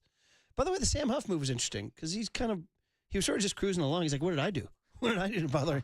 Andrew Kisner gets called up. Sam Huff goes down. We'll talk to Buster about it tomorrow. No more Munster. And then no more Herman Munster. And then Christian Koss, who's been, we enjoyed him on the air. He was so fun. He gets sent to AAA. He still has options. And they bring in this kid, Daniel Johnson, who I heard from Dan Johnson's agent. Mark O'Brien lives in the area. He listens to KNBR. And he said, you guys are going to love him. He's a Vallejo kid. We love Vallejo. Shout out my cousins, the Garriottos in Vallejo. Valley Joe. And La Russell. Maybe La Russell will be Daniel Johnson. How old's La Russell? Oh, La Russell is, I think, 28, 29. Well, Dan Johnson's 29. Yeah, maybe he's been out the block party. He might have been in La Russell's backyard just a couple weekends ago. Maybe they grew up together. Yeah, possibly. But Mark O'Brien says he's a great kid who overcame a lot to get where he is. And so he said you're going to love him. And he's chasing the baseball dream. I mean, he's 29 and he's only been in the bigs for 30 games or something like that, 25 games. So he looks to me, just based on his bio, to be a utility speed guy off the bench. Speed kills, Murph. Yeah, you need him. So anyway, there's your moves. And I guess Papa and Silva will take it from here. What we got to do is tell you guys that we are sponsored by Marin Health, proudly sponsored by Marin Health. I'm going to tell you guys we're sponsored by Marin Health for sure before we do our official Young Tony. Top physicians, surgeons, and clinicians right here in the North Bay. Marin Health puts you closer to your best health, world-class care, closer than you think. And now officially, Tony. Murph and Marcus want to know, what did young Tony learn today? Well, so the joke is he's very, very young and innocent. Hey, I know that now, okay? Yeah, sponsored by Bigelow Tea. Grab a mug and tea proudly. We're going to go right back to the Righteous Brothers. You didn't know this one, huh? Dude, what did we all learn today? 1965 had some bangers. We didn't even scratch the surface either. Yeah, I know. Hopefully the Giants keep losing. We'll just keep playing all these old songs. Am I right? Yeah, No, very I'm just good. kidding. This is a great. Have you seen the movie Ghost? I have not. Okay, you have. I have. Yeah. And also, I want to give a shout out to the Golden State Lumber text line for correcting me. They are correct. Sandlot, it was this magic moment. Yeah, it seems a little the better. Song playing This was squint. magic This moment. magic, but a little bit of a similar tune. You know I'm anti-squints, right? Yeah, you're anti-Sandlot. There it is. Good tune. Oh, that sounds Tremendous good. movie, right, Oh, Marcus? Phenomenal. It's fine. One of the best. It's fine. Classic. It's fine. Yeah.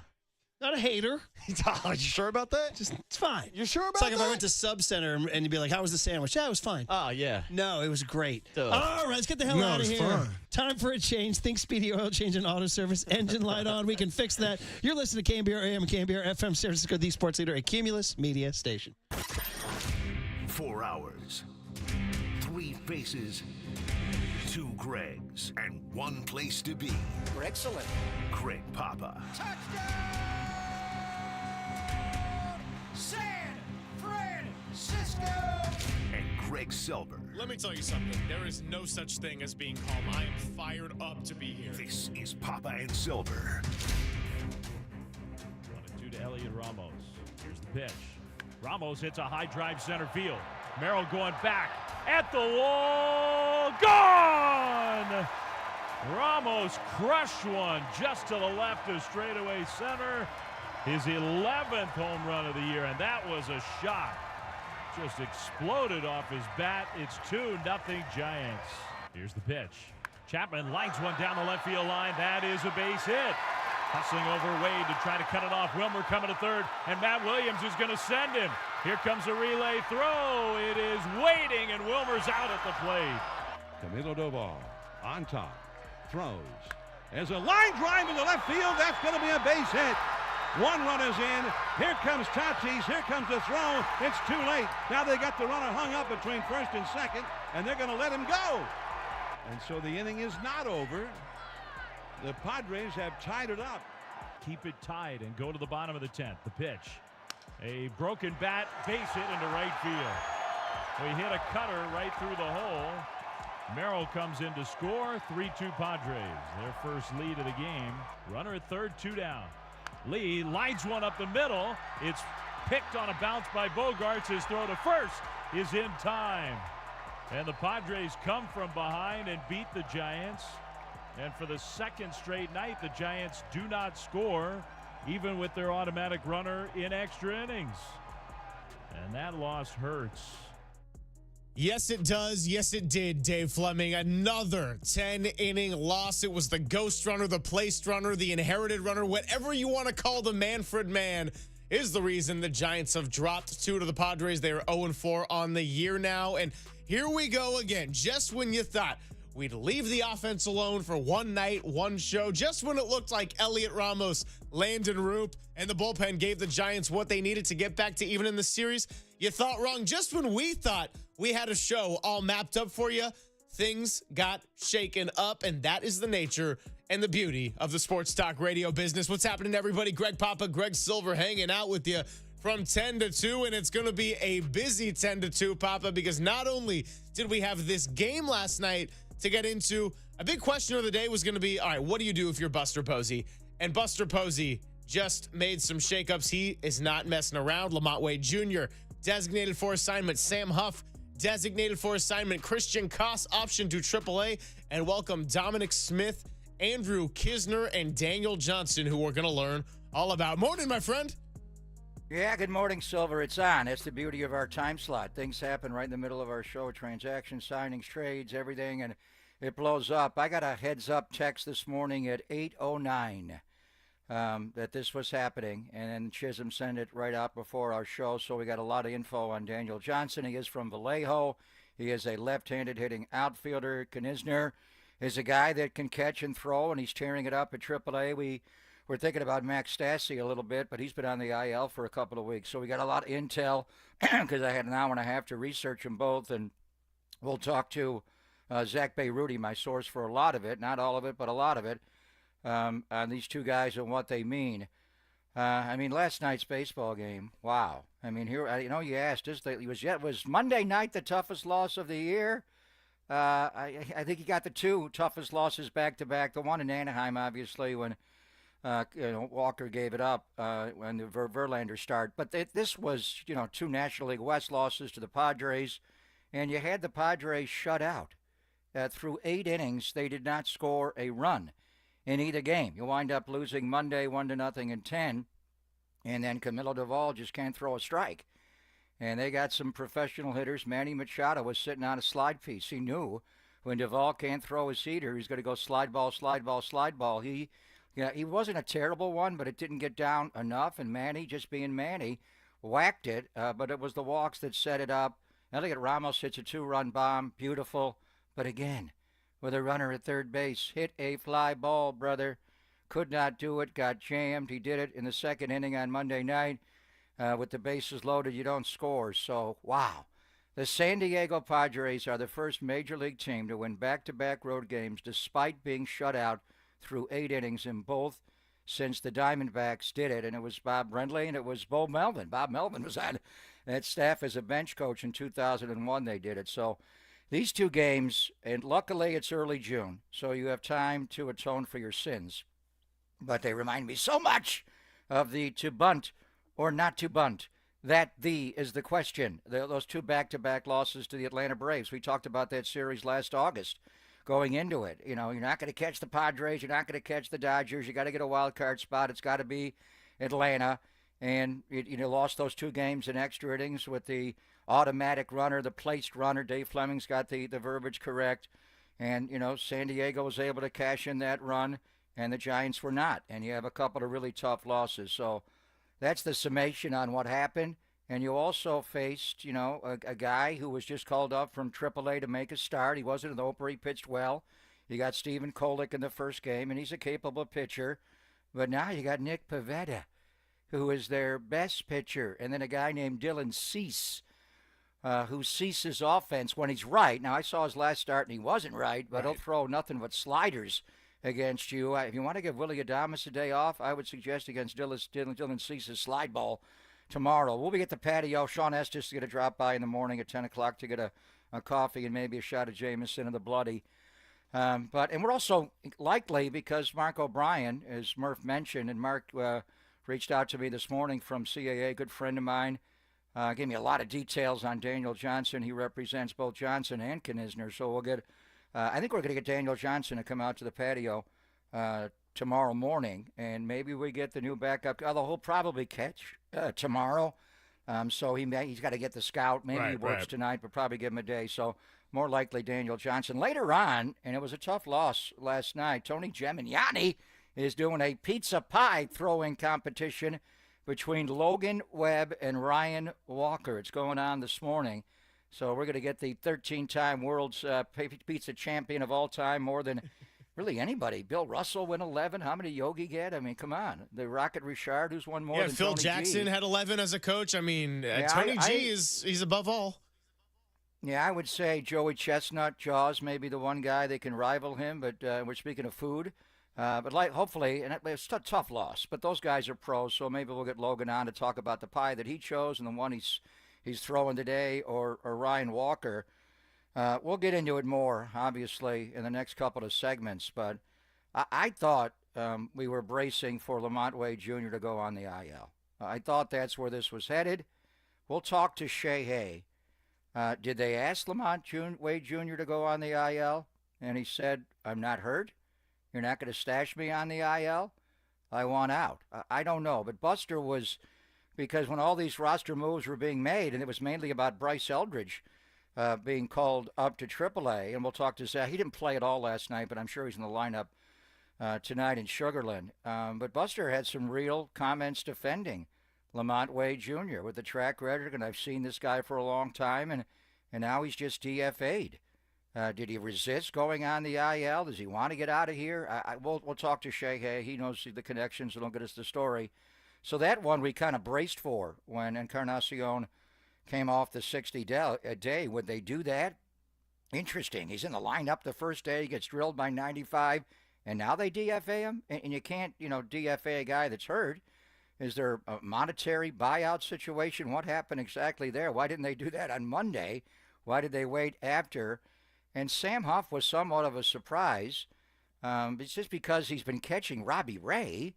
Robbie Ray right now is in Logan's pitch great, but I think Robbie Ray is going to be an all-star this year. I've been making a case for him to start the all-star game.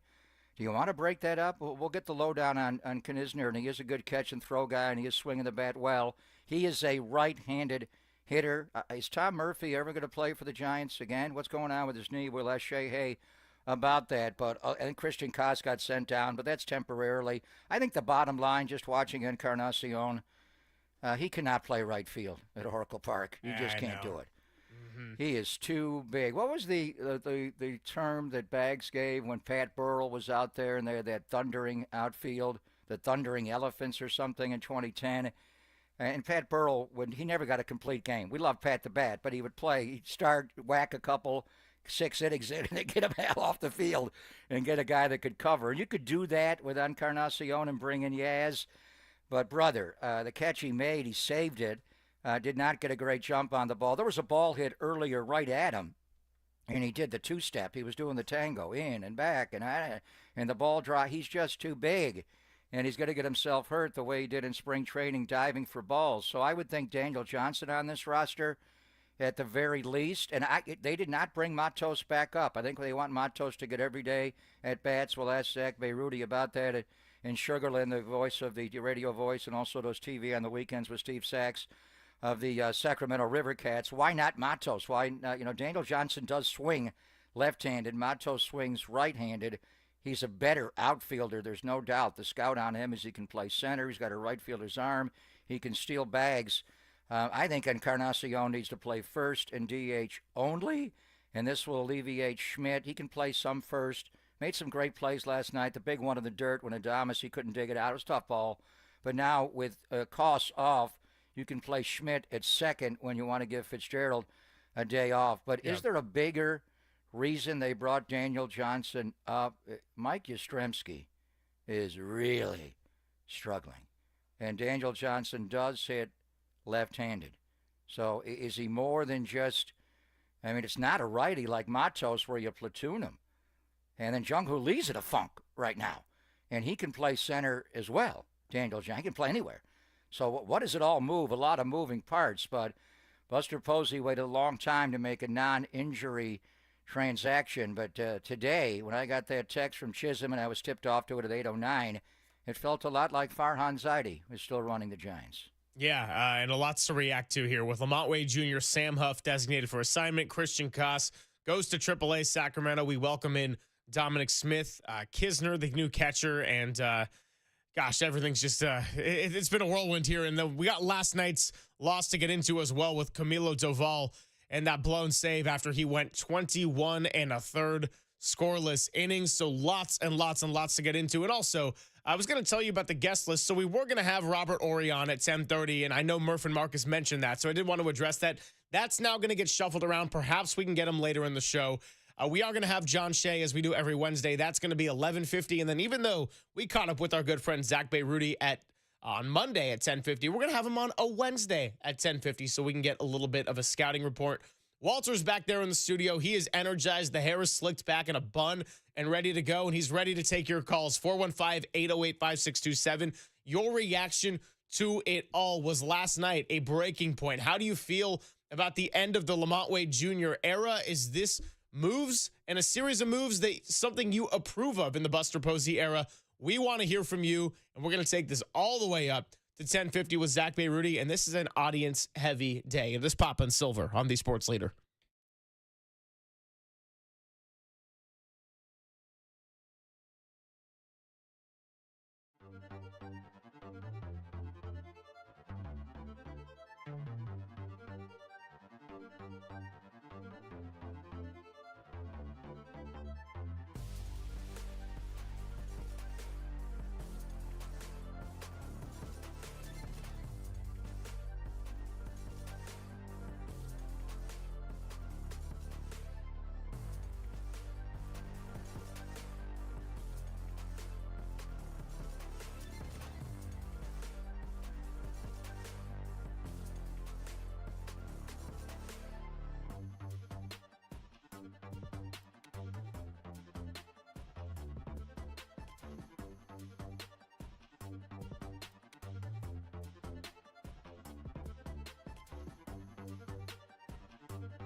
Now, from the O'Donnell Financial Group Sports Desk. Learn more at odfigroup.com. O'Donnell Financial Group, because planning is a process, not a product.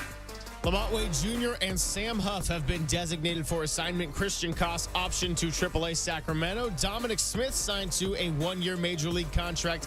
And Daniel Johnson and Andrew Kisner selected from AAA Sacramento. Tough to follow all that? That's okay. We're going to be breaking it all down and taking your calls here, Papa and Silver. And the number, as always, 415-808-5627.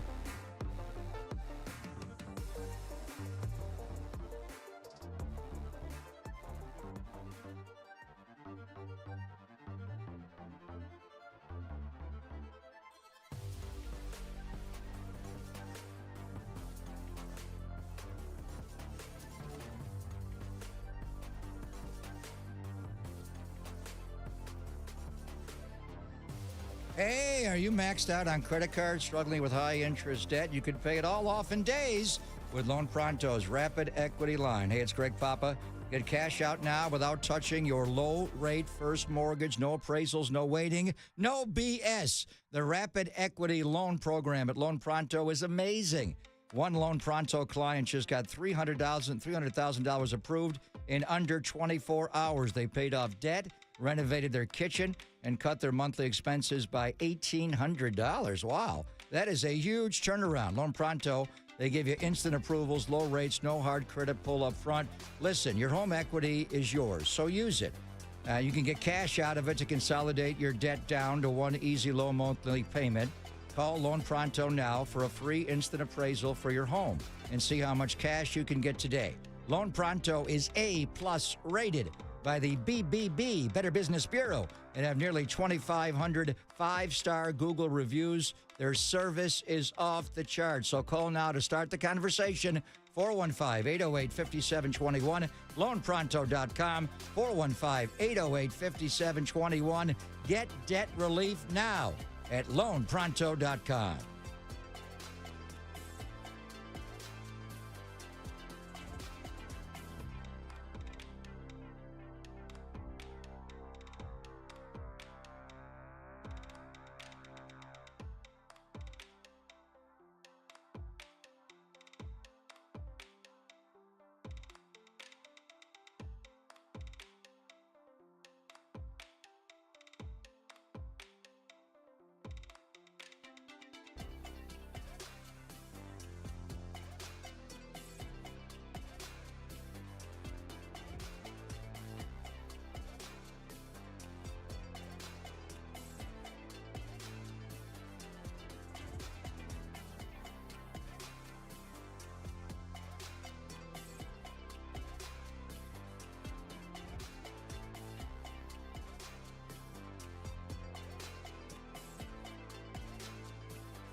back to Greg Papa and Greg Silver on KNBR, the sports leader.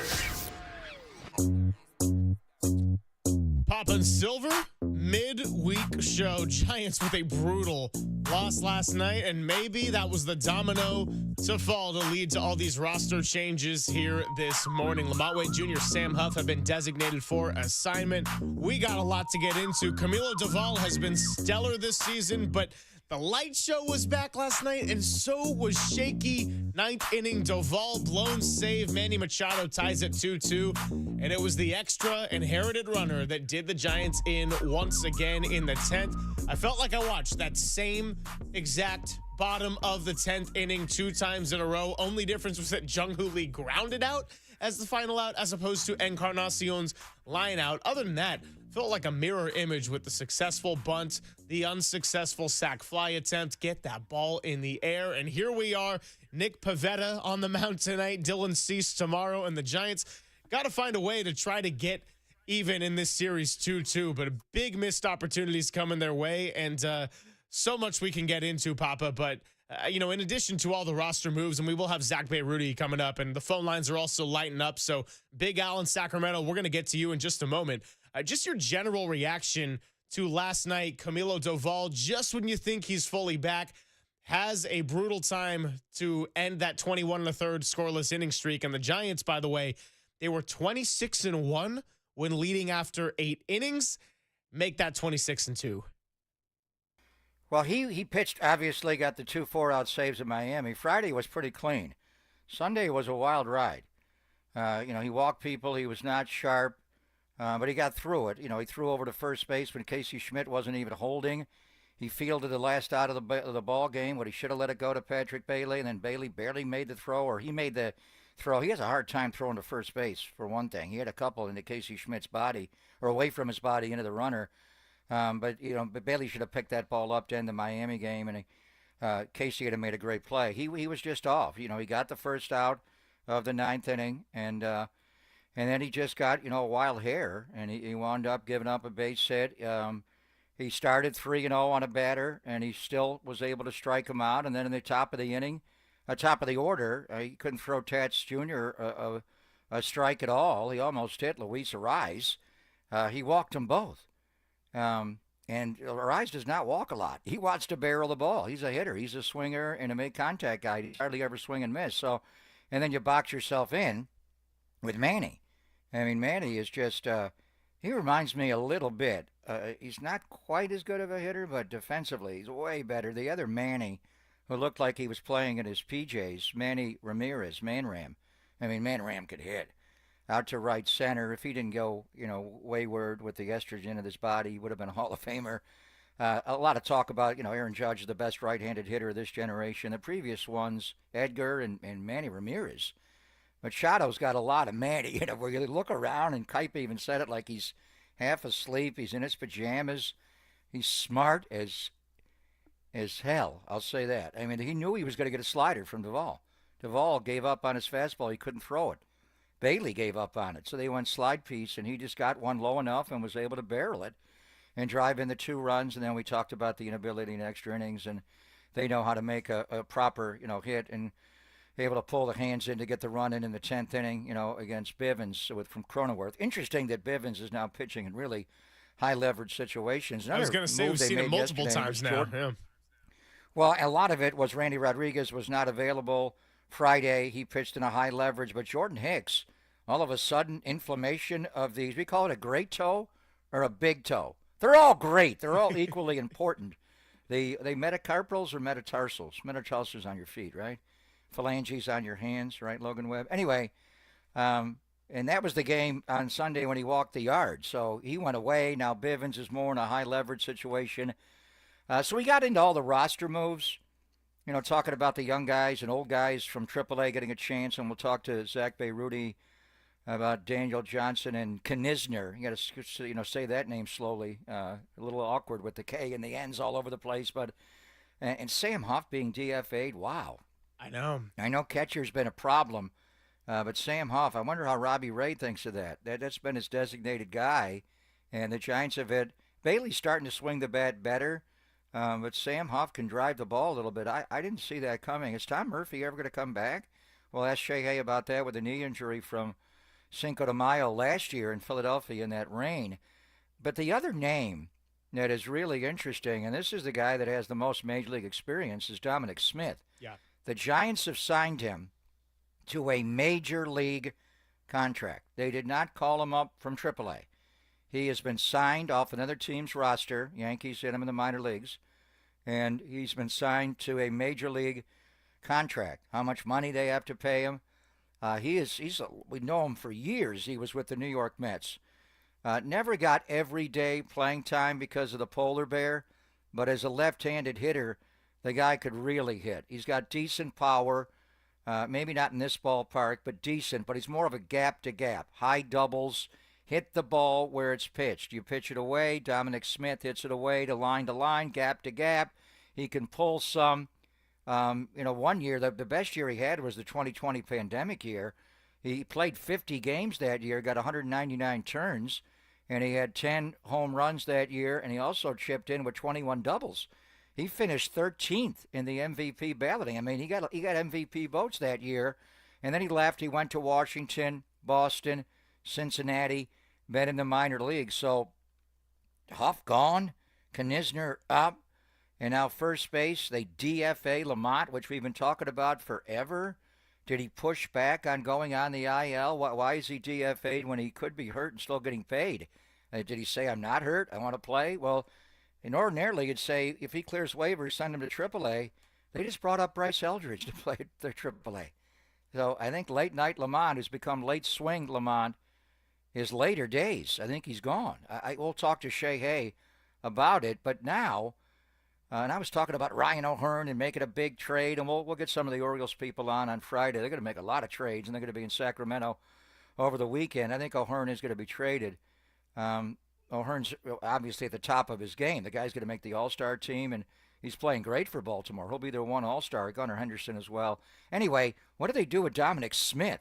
He's available on Bo Mel's card tonight. You got Nick Pivetta. High fastball. Giants can't hit high fastballs. Over-the-top curveball. The guy can really pitch.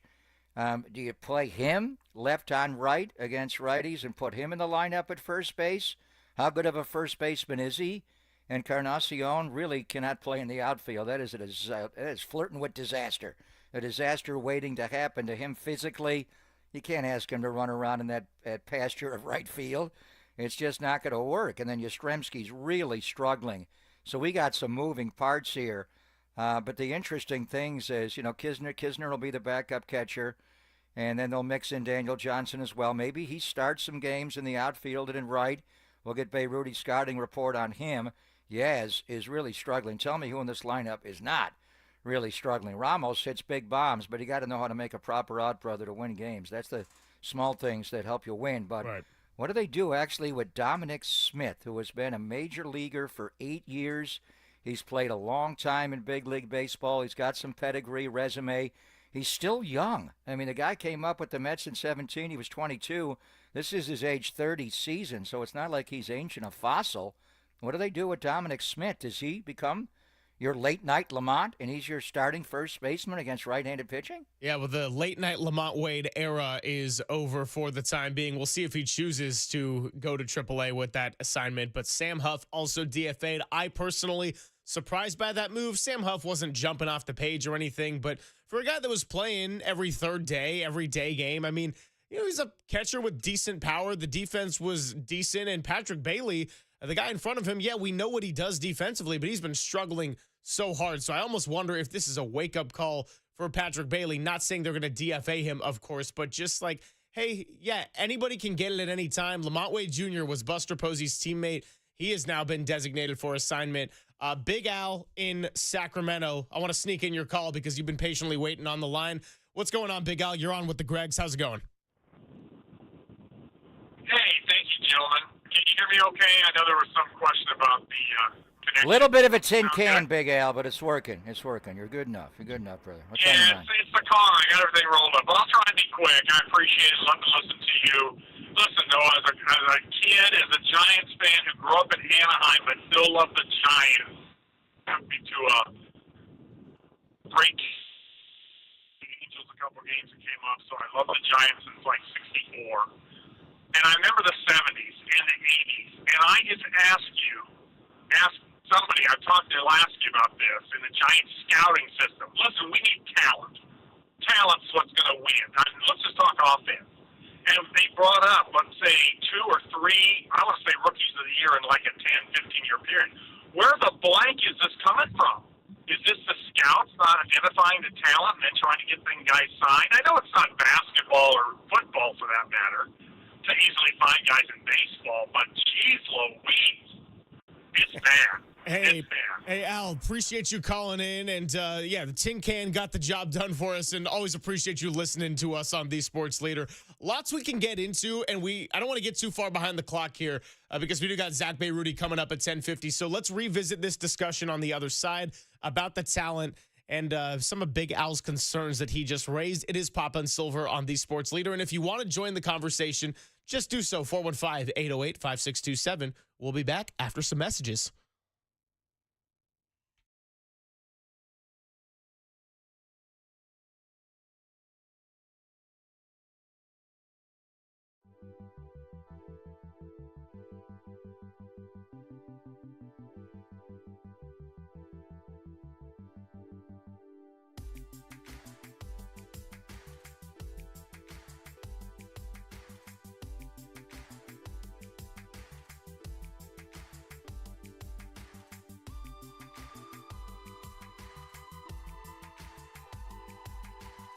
Good morning here. Maybe the Giants need CLR to improve their vision. Greg Papa here. I had custom lens replacement. It's known as CLR from Laser Eye Center of Silicon Valley a couple of years ago, like 3 summers ago. It has been a game changer for me, and maybe it would be for the Giants as well. I was in the chair 20 minutes, went from 20/80 vision to 20/20 like that, threw away all my glasses, and I had the Hubble telescope to be able to see.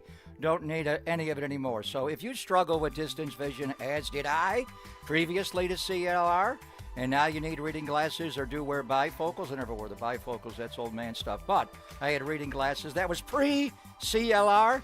CLR, custom lens replacement, is your permanent solution to readers, bifocals, glasses, contacts, and you'll never develop a cataract the rest of your life. So don't wait until you're old and gray to see great. Do all the things you love to do with perfect vision now.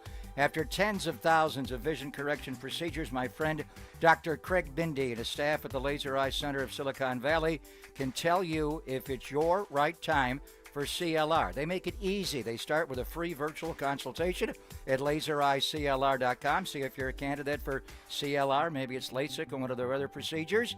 They'll discuss your vision goals and all the different lens technologies. Again, no readers, no contacts, no glasses, no cataracts the rest of your life. What are you waiting for? Sounds simple. lasereyeclr.com or call and get what I have. 877-GET-2020.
Papa and Silver now continues live from the KNBR Casino Matrix Progressive Jackpot Studios.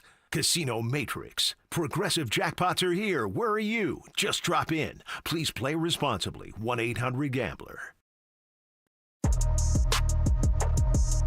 So much we can get into from last night. Thanks for hanging out with us. Papa and Silver. Zach Bayruti going to be joining us in about 15 minutes. And if you're thinking, wait a minute, is this Monday? You just had him. Well, yeah, we did. And then a bunch of news broke, and we got to learn about some AAA prospects. Speaking of AAA, Walter says Groundhog Day. It kind of does feel like that. You know, and we can go with all the hits from 1976, like the morning show's done, turn to 1965. We'll have our little Silver Linings playlist later in the show, and I got to say, I'm a little bit bummed I changed my song yesterday because Morning Show took the song I had in my pocket now that they are approaching this 1965. Why do we bring up that year? Because the scoring 4 or fewer, and Papa, I know you're not worried about the streak as much because you just got to get to that number 4. Well, they got half of that. They got the number 2 yesterday. Elliot Ramos did it on one swing. And it wasn't enough. They were going with another shutout. Landon Roop was fantastic. We mentioned how he started against the Padres one time this year. He has been a different pitcher since then. He has incorporated the changeup a little bit more. And Roop on the curveball, by the way, he held the Padres to 0 for 7 against the curve. Opponents now hitting 170 against his curve this season. And the bullpen, which has been the one reliable facet of this team, we mentioned the 26-1 when leading after 8 innings heading into last night. Well, let's add a little salt into the wound because San Diego was 0-21 when trailing after 8 innings.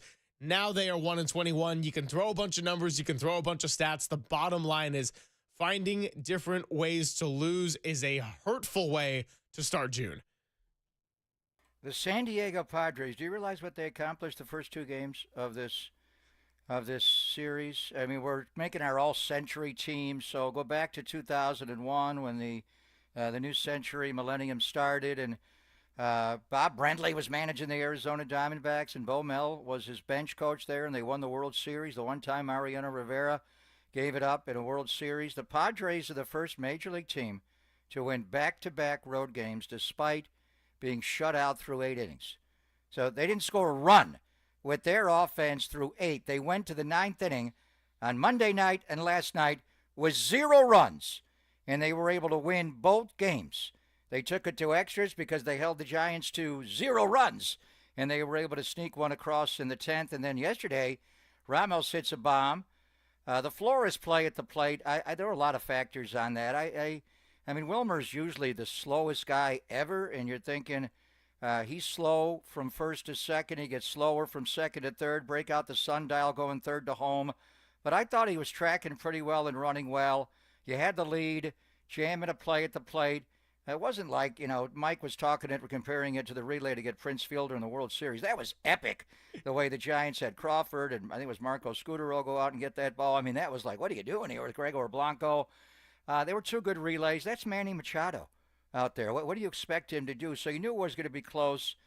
Was he obstructed? Was it the Buster Posey rule 7.13? I don't know.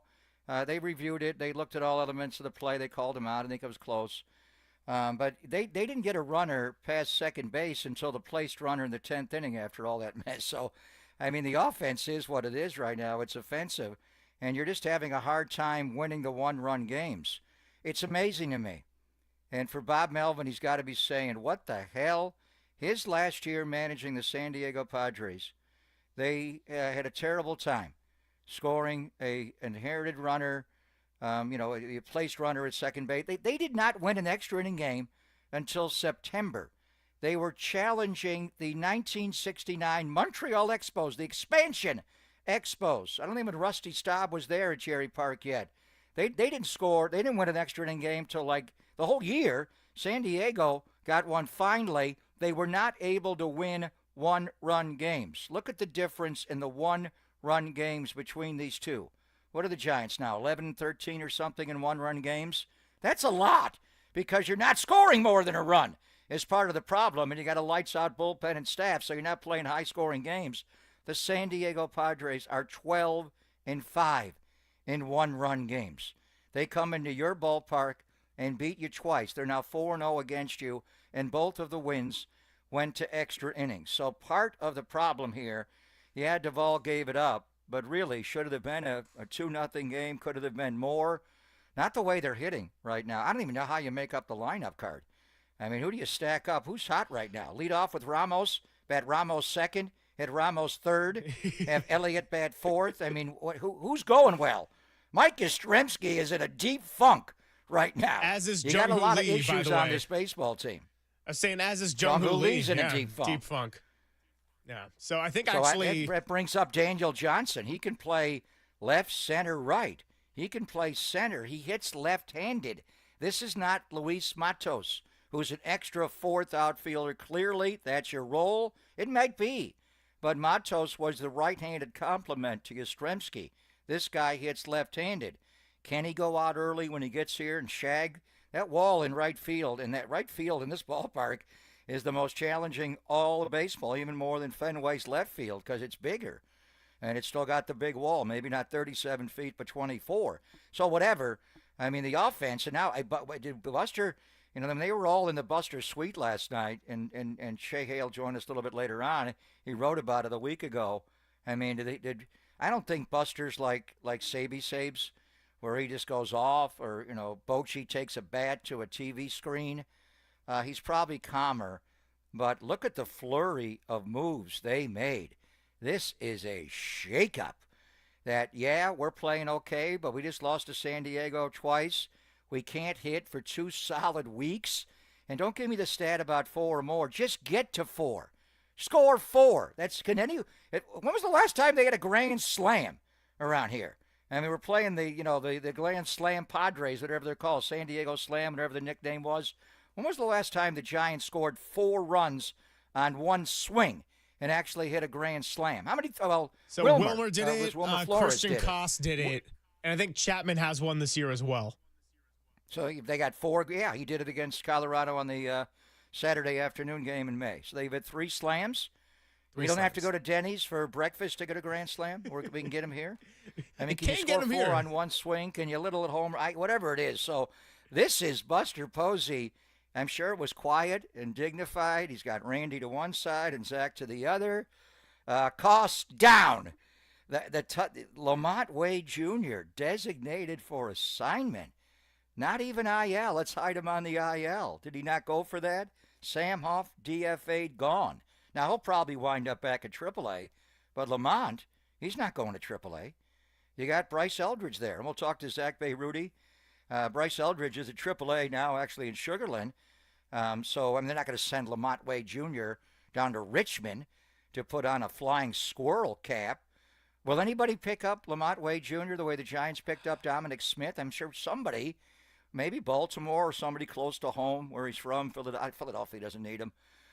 Washington, I don't know. I'm just, whatever. I mean, will he get a chance to get a major league contract, or will he have to go to AAA somewhere? Yeah, it's a good question. And as I think about it, with teams that might need a first baseman right now, I don't know. I mean, and the Giants, the first base slot, and a lot of that, we got to be fair, he's on Lamont Wade Jr. has been the worst positionally out through baseball offensively of the year. And I mean, it's tough. They're searching for answers there. Encarnacion was playing in the outfield. I'm with you. I don't love it. That's where he got hurt in spring training to begin with. Casey Schmidt has made major strides at first base, and I understand he got thrown in there in Houston, not his natural position, but tough that he wasn't able to get that dig for the second out on Duvall, because that would have ended up being a save. However, and I know where you're going with this, Adames has got to make a better throw on that too. Yeah, I mean, it's no doubt about it. But it was a tough play. That was a really hard play. I'm not going to blame him on that. So remember, we had Ron Wotus on opening day from the field, and we were talking about the philosophical differences. We were watching them take infield, and Matt Chapman was out there, and Wody used a line that I guess I hadn't heard it phrased that way. Chase the bat. Chase the bat. And there were times Billy Beane chased the bat. He would play a better offensive player over a better defensive player just about everywhere on the diamond. He would do it. And he did this, we're going to outscore you, It didn't always work out that way. Farhan has that philosophy. That was what he was talking about, the Farhan philosophy. We're going to chase the bat. So now the Giants are going to more, let's play fundamental baseball. Let's play to our ballpark. It's pitching, defense, it's timely hitting. Now, they got to get back into the business a little bit of chasing the bat. They are so imbalanced on this team. So even when, your closer's going to have a bad game once in a while. Guy hasn't given up a run since April the 7th. He hasn't been the closer the whole. This is baseball's best bullpen. So it's ugly when they give it up. But the bottom line is you're scoring 2, 0, 1, 3. I hit the 4-0 stat's interesting because it goes back to 65 and people put it in the computer. They got to, if they score 4, they win. They can't score 4. They get 0, 1, 2, 3. It's not, if they score 4, go back. Look at how many games they win. So what, a little bit here? We need to chase the bat. We need Pat the bat. We need some guys that can drive the ball. We'll get them the hell off the field when it's time to win the game later. We got to catch a fly ball. Encarnacion, you're in. Later we bring in Daniel Johnson or Yaz if he's not in. Dominic Smith, he's an okay defender, but the guy's a hitter. You just got a little imbalance here where, you're so strong pitching. The defense is okay. It's good, but not great overall in spots. But that whole chase the bat they got away from, you got to start to circle a little bit here and get some bats on this roster.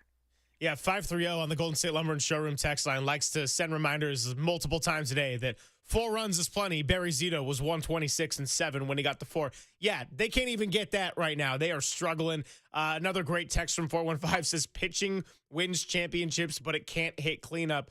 It's also riffing on the whole Grand Slam thing of they can't even get multiple runs.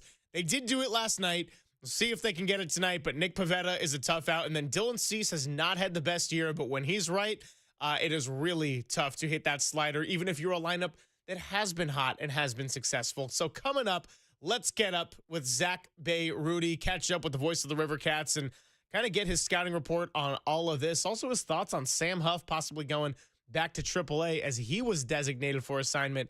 He'll join us next. It's Papa and Silver on the Sports Leader.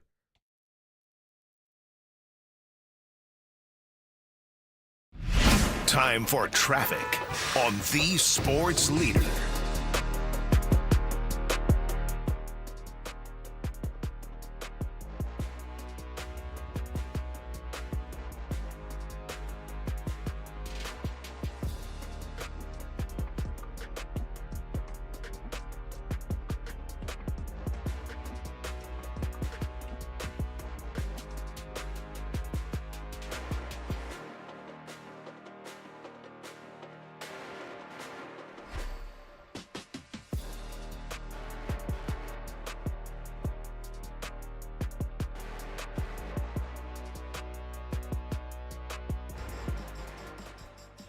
And I'm one of the Gregs. Did you know that many of the attorney ads you've seen or heard are based in the Bay Area, some not even in California? Well, Chris Dolan and the Dolan Law Firm are based right here in the Bay Area, and they have been for more than 25 years. Award-winning personal injury and employment attorneys who are fighting for you locally where you live. If you've been discriminated against at work, wrongfully terminated, or sexually harassed, just know that your rights matter, and you can go to dolanlawfirm.com to learn more about your rights. Unfortunately, over the past year, Chris and his team also saw a sharp increase in no-fault injury accidents. And remember, with all the motorcyclists, pedestrians, vehicles, BART on the way to Daly City, whatever your commute may be looking like these days, there's chaos around us. So please, let's be careful and work together to make the Bay Area an overall safer place. But if something happens and you need the help, feel confident that you're in good hands with award-winning California Lawyer of the Year, because the Dolan Law Firm has secured more than $1 billion. That's right, billion with a B in verdicts and settlements on behalf of their clients. You pay nothing up front, you got no hourly rates, no upfront fees, and best of all, they don't get paid until you get paid. They live here, they work here, they win here. DolanLawFirm.com.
This is Papa and Silver on KNBR, the sports leader.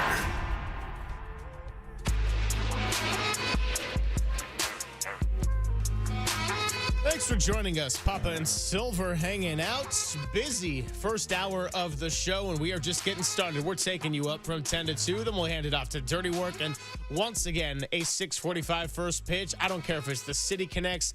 I don't care what jersey it is. These 6:45 starts need a different result. But the good news is we get to talk to Zach Beirudi again. We just got to do it a couple of days ago, but feels like more than 48 hours have passed since we last caught up with Zach because of all the action that has been going on this morning. So we welcome him in on the Yuma guest line, voice of the Sacramento River Cats, now the team that holds one Bryce Eldridge. Zach, what's happening? Long time no speak, my friend. Yeah, long time no chat, fellas. Thanks for having me. Yeah, it's great to have you, and we appreciate you doing this 2 times in 3 days. But like I said, I mean, so much has happened even this morning and then yesterday with the news of Eldridge. Just want to start because a lot of these AAA players that just got called up to the majors, I haven't really known a whole lot about. And Daniel Johnson's the one I want to start with because I think that, you know, if I was to think an outfielder would be coming back up, maybe it was going to be Luis Matos. We talked about that possibility when Lamont Wade Jr. got hurt. Does Matos come right back up? Because Daniel Johnson is a left-handed hitter, is this a possible message for maybe Mike Yastrzemski, who's really started to cool off? What can you tell us about Daniel Johnson as an outfielder and a hitter? So as an outfielder, he's fine. He's not a liability out there whatsoever. He's actually very capable, and in fact, he could play center field if he needed to out there. And as a hitter, he's got some thump in the bat. I was impressed with him. He actually, the first time he played in the PCL was against Sacramento 2 years ago. He was with El Paso. He had a great series against us, and I'm like, wow, this kid from Vallejo can really play. And so, you know, the Giants signed him a few weeks back, and I was like, wow, that's a pretty good sign, a good get. And sure enough, he kind of changed the dynamic of our lineup. You know, hitting like 270. A lot of pop, I think 6 homers, driving in runs, and he's a threat in the batter's box every time he gets in there. So this is a well-deserved promotion for him. Yeah, he is from Jesse Bethel High School, as you texted me this morning in Vallejo. So he's a local kid, went to New Mexico State. We'll get more into his story. Mark O'Brien, our friend from CAA, represents him, and the story is just fascinating. So 13 of his 28 hits were extra base hits. He is a left-handed hitter. He's been around. He's been in the big leagues a little bit. He also can run. He can steal some bases overall. I mean, on the surface, and Greg asked you why, why not Matos? I think Matos they want to get every day at bats. Did you see him at more than just a fourth outfielder at this stage of his career? Or do you see him as a guy, if you wanted to plug him in there some days left on right and give Yaz a day off, could you play him? When he's 29 years of age, he's been around for a while. Is he somebody at this stage of his career that could be dubbed more than just a fourth outfielder on a big league roster, Zach? I think so, and I think Greg, like he just deserves a chance at this point. You know, 36 games in the major leagues, as you know, is hardly anything as far as being able to have a sample size to judge somebody that, you know, might be able to play up there. So I think at the very least he's deserving of the opportunity, and he's hit really well in his career at AAA. And, you know, having just 36 games in the big leagues, it's just hard to evaluate, someone in the major leagues just for that short period of time. So I think he can be. And again, I think he deserves a shot, and he's put up the numbers in Sacramento. And I think, you know, maybe this is a cultural move too. You know, you talk about guys who have put up numbers and have performed, and this is a merit-based kind of thing. So I was not entirely surprised to hear that the Giants wanted to go this route. Were you surprised about the news of Sam Huff being DFA'd? And I know that he hasn't had a spectacular year on the stat sheet, but when you consider the fact that he's done really well with Robbie Ray, who was just pitcher of the month, and then on top of that, the fact that Patrick Bailey has really struggled at the plate, starting to pick it up a little bit more lately, but Sam Huff at least gives you the option for some power, and instead they're going in the direction now of Andrew Kisner. Not entirely surprised. I've always liked Sam Huff, for the record. Like when I've seen him in AAA, he's always been a guy that is a threat in the box and a very capable catcher. I'm not surprised though, you know, considering where they are catching depth wise, that they're going to try and give Kisner a shot, because he's he's hit this year. He was with, I believe, Rochester, and he hit there. He hit, I think, like almost 400 with them in like 25 games or so. And then with us, he's hit 367. So you talk about a guy that's just been hitting at everywhere he's been this year. I think he's deserving of a shot. And I think it's just, maybe they're kind of interchangeable at this point. You go from Huff to Kisner and you're just rolling the dice and hoping that Kisner can be more productive at the plate as they're looking for more production offensively from that position. All right, to be clear, just the pronunciation, the N is silent after the K, so we're not going Knisner. It's just Kinsner is the way you pronounce his name. Yep, Kiz. Yeah, we're just take the Kiz. N out and you got the pronunciation. Got it, Andrew Kisner. Nobody beats the Kiz. Why not, Mac? You were telling me Max Stassi was on the IL for a couple. We kind of monitored Max because he was in big league camp at AAA. Why Kisner, silent N, over Max Stassi, do you think? I just think it's Stassi's been a little bit banged up. He was on the IL. He had a hip ailment, and they've been playing Stassi just kind of intermittently as he gets as healthy as he can get at this point. So I think he's just been banged up. And Stassi, of course, I think if everything was the same and he was healthy, probably would have been their first option in a situation like this. But I think just he's not been able to play consistently here because he's been banged up with that hip ailment. So I think they're just kind of going with the healthier guy at this point. Talking to Zach Bayruti here on the UMA guest line, voice of the Sacramento River Cats. Now, this news not as fresh as some of the ones we've gotten this morning, but Luis Matos coming back to AAA, which the timing was a little bit surprising for some fans, given that he hit the 3-run home run in Miami, and this team has been struggling to put up any kind of offense. But what'd you make of Bob Melvin's comments about his discussion with Matos, wanting to get him some everyday at-bats, and then the other layer of this, which is that if he spends more than 20 days in AAA, his last option year is going to get burned? Yeah, we were talking about the options, and the options can kind of get confusing, and that's kind of one that we were scratching our heads over with the 20 games, and we were discussing it the other night. But I'm not so sure about him playing the 20 games, and if he's going to play the 20 games. But I do think there is something to be said for having consistent at bats at this level, and Matos has done nothing but hit when he's been here at AAA. And the development for Matos has been kind of weird. I remember when he first got here, I can't remember off the top of my head how few games he played here, but it was just a few. And like when he got called up, I thought we were getting hoaxed on the news. I was like, they're really calling him up this quickly. And obviously it was a different regime and they tended to do things like that. But I just think developmentally, it's not going to hurt Matos to have consistent at bats here. And I think people need to remember that developmental wise, he's still kind of young, and he didn't have a lot of time at AAA right out of the gate because they brought him up almost immediately. So I think he's only going to benefit from getting consistent at bats at this level. And hopefully it translates when he's back up there, because he will be back up there. So when Daniel Johnson was at AAA, where did he play mostly? Center, right, or left, or did he move him all around? And talking to the manager there, Dave Brundage, what's the edict from Buster and the brass? Where do they want Luis Matos to play? Everywhere, or do they want him to concentrate on one spot in the outfield, as far as you know, Zach?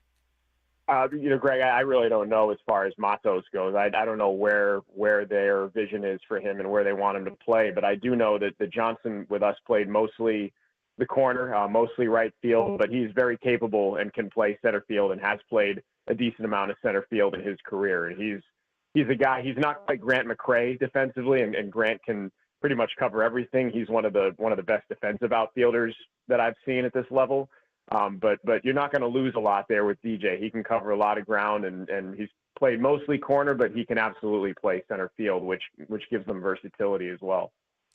Zach, last time we talked just a couple of days ago, one of the names that we talked about was Tristan Beck. And in relation to that, also Sean Jelly, you referring to the embarrassment of riches in the bullpen. Now Sean Jelly, for the first time, getting called up to the majors. And, we've seen Spencer Bivens in a little bit more of high leverage roles when typically he's been kind of this mop-up, multi-inning man. But how do you see Sean Jelly getting used compared to Tristan Beck now that they're kind of both spending some time up on the Giants here? I mean, they both had pretty similar roles here. They were brought into higher leverage situations. They were the better guys, obviously, out of the bullpen. So they'd pitch 2, and if they were really efficient, maybe 3 innings at a time. But they were both used in higher leverage spots here. And Jelly actually had a stretch where he went 9 straight appearances without giving up a run. And for a while, for the first month of the season plus, his ERA should have been 0. There was a ball in Vegas where Luciano in left field, it was like the first week of the season. He's still trying to learn how to play left field, and he misjudged a ball that dropped, ended up costing Jelly 2 earned runs, which shouldn't have been. So his ERA should have been like 0 going into the month of May. So he had a really excellent stretch here, very similar to what Beck did, and maybe numbers-wise even better than what Beck was doing. So I see him in a very similar role where he's, 2-3 innings up there. I don't know if it's going to be as high leverage situation as it was here, but certainly Jelly's a guy that has thrived in that role here. So it'll be interesting to see how they want to use him up there. I get the daily Zach attack. Zach Bayrudi's good enough to send me Brundy's lineup card every day. So just from last night's game, your outfield was Grant McCray in center, batting third. Marco Luciano played left. He batted second. Wade Meckler, back off the injury, he is playing in right. He led off. So, as they bring up Daniel Johnson, and Johnson was obviously coming to the big leagues, but he was available on the lineup card. Just how are they using those guys? And now that, Matos is going back down, they're not going to be able to play all 3 of those anymore in the same lineup. Matos will be off some days. But give me a word about Marco in particular. Is Grant McCray swinging the bat a little bit better, avoiding the swing and miss? Meckler's an exciting guy. Where is he at? And now you got Matos in the mix at AAA.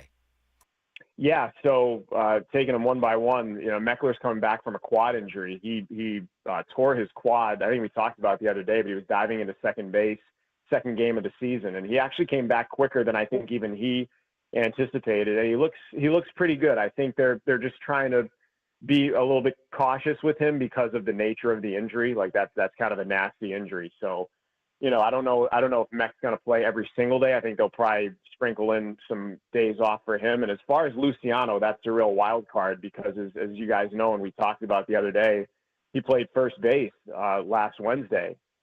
So I think they want to maybe get him some reps over there. I don't know how often that's going to happen. I don't know what the exact plan is, but I mean, he's still taking reps over there at first base. And I know they want to get Matos in there pretty much every day. And as far as McCray, he hit a home run last night here. I mean, when I tell you guys the ball was not going out during batting practice, the wind was blowing in from right on a humid day, and the guys were actually joking about it.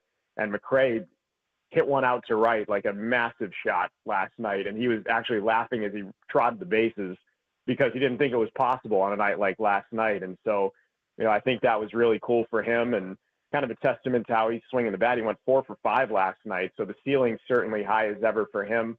And I think they're just looking to get him, consistently getting better. I mean, he might go 4 for 5 one night and then have an 0 for 5 with 3 punchies the next night. And they kind of want to get that to be more consistent for Grant, if that makes sense.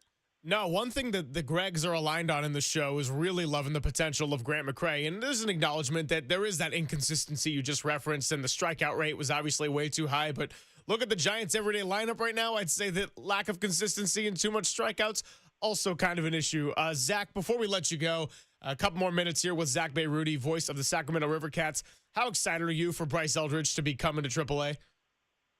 Very excited. I mean, we got to see him a little bit last year, and those long levers. He's such a big guy. Makes for an impressive looking swing, and when he makes contact, it does look, as they say, a little bit different. So I'm excited to see him play here consistently every day and to see how it goes with him at first base. I'm excited to watch him work with Ron Wotus.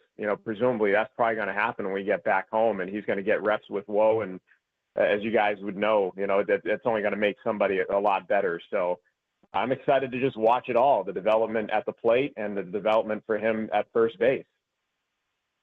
Well, last year he started in A-ball in San Jose, and he worked all his way up to West Sacramento, and you saw him 8 games is all. The numbers weren't great as he moved up, the level. Just from the players you have seen going from AA to AAA, one of the reasons that Buster and Randy Wynn wanted to move him up was just to be challenged a little more. And we think about, your league, the PCL, and the way the ball flies there. But overall, the quality of pitching he will face, is that decidedly, greater than what he faced at Double-A Richmond. And then just a quick word, he wasn't there long last year, but we saw the error totals, 23 errors at 120 professional games at first base. That won't fly at shortstop. It's certainly not going to fly at the number one bag. So just, it's the challenge of AAA, what you saw from his swing last year, and what you remember about him defensively, the footwork around the number one bag, Zach. Yeah, I just remember him getting a ton of reps, before games at first base. And I honestly, Greg, the time I saw him at first base, it really wasn't enough for me to kind of have an opinion on that as far as defensively what he's going to be able to do and what the ceiling is over there for him. But I just know that he was working diligently every day, in pregame work at first base.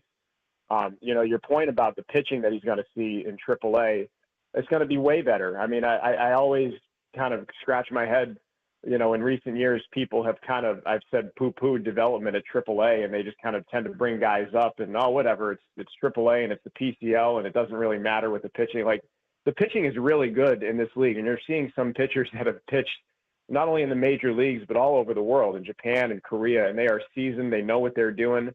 You might have guys like Cesar Valdez a couple of years ago that has an 83-mile-an-hour fastball with some garbage changeup, and he's getting guys out. I saw him carve hitters in this league just because he knew how to pitch. And so Eldridge is going to see guys like that who have been around the block, and it's going to be a really good challenge for him. So, I don't understand why people just kind of put aside development at this level. Like, there is development to be had at this level, and especially for a kid like Bryce Eldridge. I'm excited to see him take on the challenge.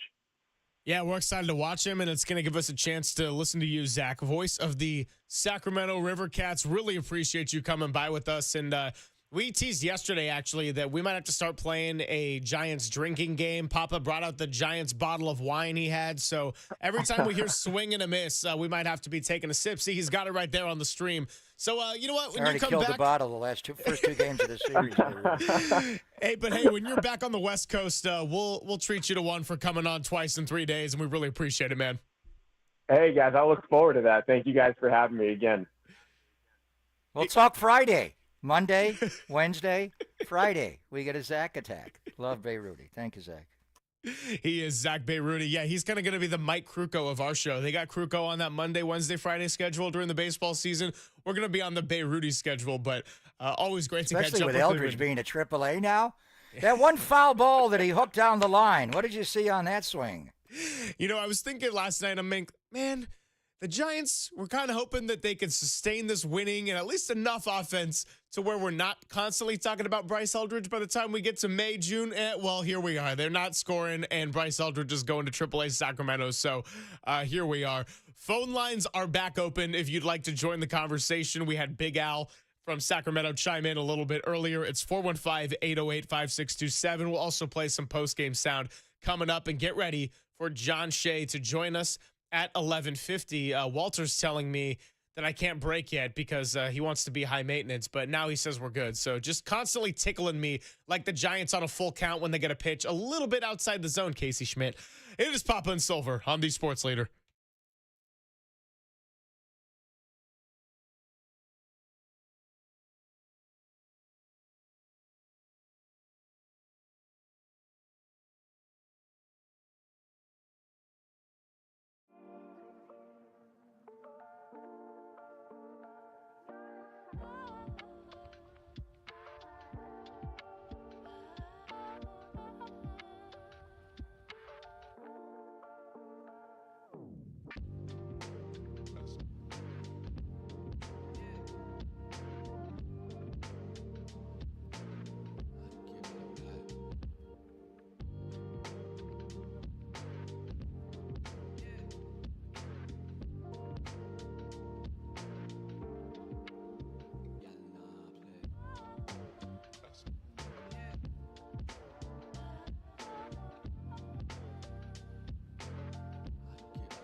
Now, from the O'Donnell Financial Group Sports Desk. Learn more at odfigroup.com. O'Donnell Financial Group, because planning is a process, not a product.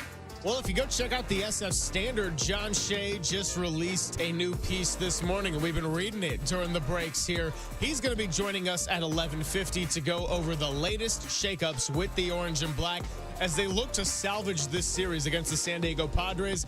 Tonight, 6:45 first pitch, and then we're going to be out at the patio for maybe a live exorcism tomorrow based on what happens tonight.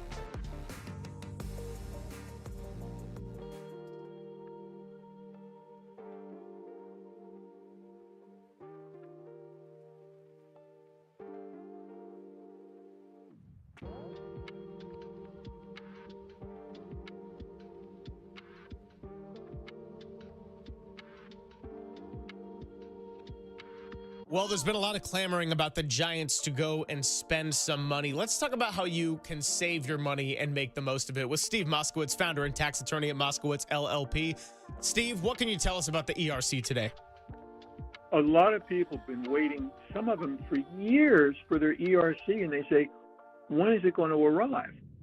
And a lot of people have expressed concern that will President Trump and his promise to do away with $2 trillion with a T of federal spending do away with ERC with a stroke of his pen? Who knows? I don't want your listeners taking that chance. There's 3 different ways to hurry the government up. Also, whatever amount you're expecting, most people don't realize they get interest on that, so they're getting a big amount of money just on the interest alone. Or if you got a letter from the IRS that says you don't qualify for ERC, we need to appeal that because the IRS is being accused in a lawsuit of denying a lot of people using AI, and they don't even know if you're qualified or not. So the bottom line is, if you've been waiting and you haven't heard anything, where's your payment, or they said you're not qualified, call us. We have a free consultation. We'll explain everything to you. And if you want us to, we'll go ahead and do everything for you. The only thing you have to do is call up and say, hey, Steve, I want my ERC money now. There it is. Let Steve do the hard work for you. You can give him a call now for your free consultation at 1-888-TAX-DEAL, or you can go online to MoskowitzLLP.com.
Craig, Papa, and Silver. This is KNBR, the sports leader.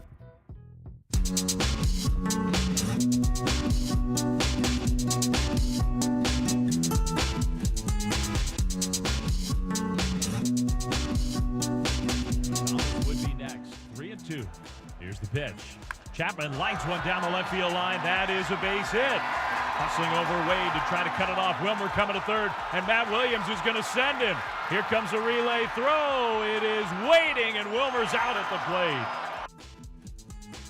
Chance to extend the lead. Wilmer Flores tried to go the 270 feet, made it about 268 and a half. It ends up being an out. They review it, and the Giants can only score 2, which unfortunately for them is not enough. The Padres get 2 back in the 9th, Manny Machado. Then you know what happens in the 10th inning. We saw it on Monday. It's Groundhog Day. They lose in extras, and here we are. A couple of updates for our show.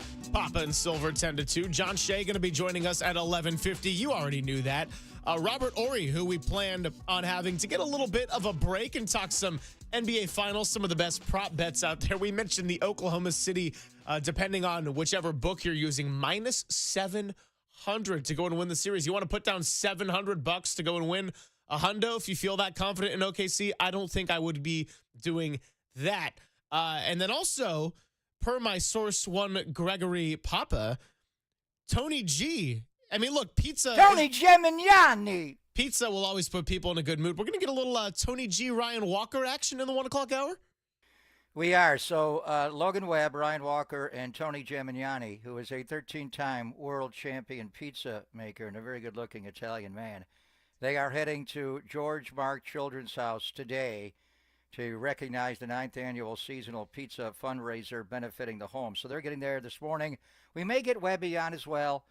He does like to throw pizzas and footballs around, and that is a weird mix, so we're not sure. But we are going to get Ryan Walker. We'll get Webb on as well. Also, Tony G himself has agreed to come on. So they are serving exclusively at select Slice House locations. Webb's got the double sausage pizza, which is topped with tomato sauce, mozzarella, Italian sausage, sliced link sausage, cup and char, and thin pepperoni, red onions, Romano cheese, oregano. Here you can get a little buzz on oregano and garlic oil. That's $7.75 a slice. Whew. And then Ryan Walker's got the white pie. Going white pie, it's served with Alfredo sauce, mozzarella, seasoned ground beef, applewood, smoked bacon, mushrooms, green onion, Romano cheese, oregano again, and garlic oil. Again, a slice for $7.75, the whole pie for $46. So which one of those two? I'm not for the white pie and the Alfredo sauce. I think I would go double sausage with Logan Webb. But when Ryan Walker comes on, I'm going to say, I got your back, bro. I'm going with that. And why'd they take you out of the closer role? Well, couldn't you close last night? What happened last night? No.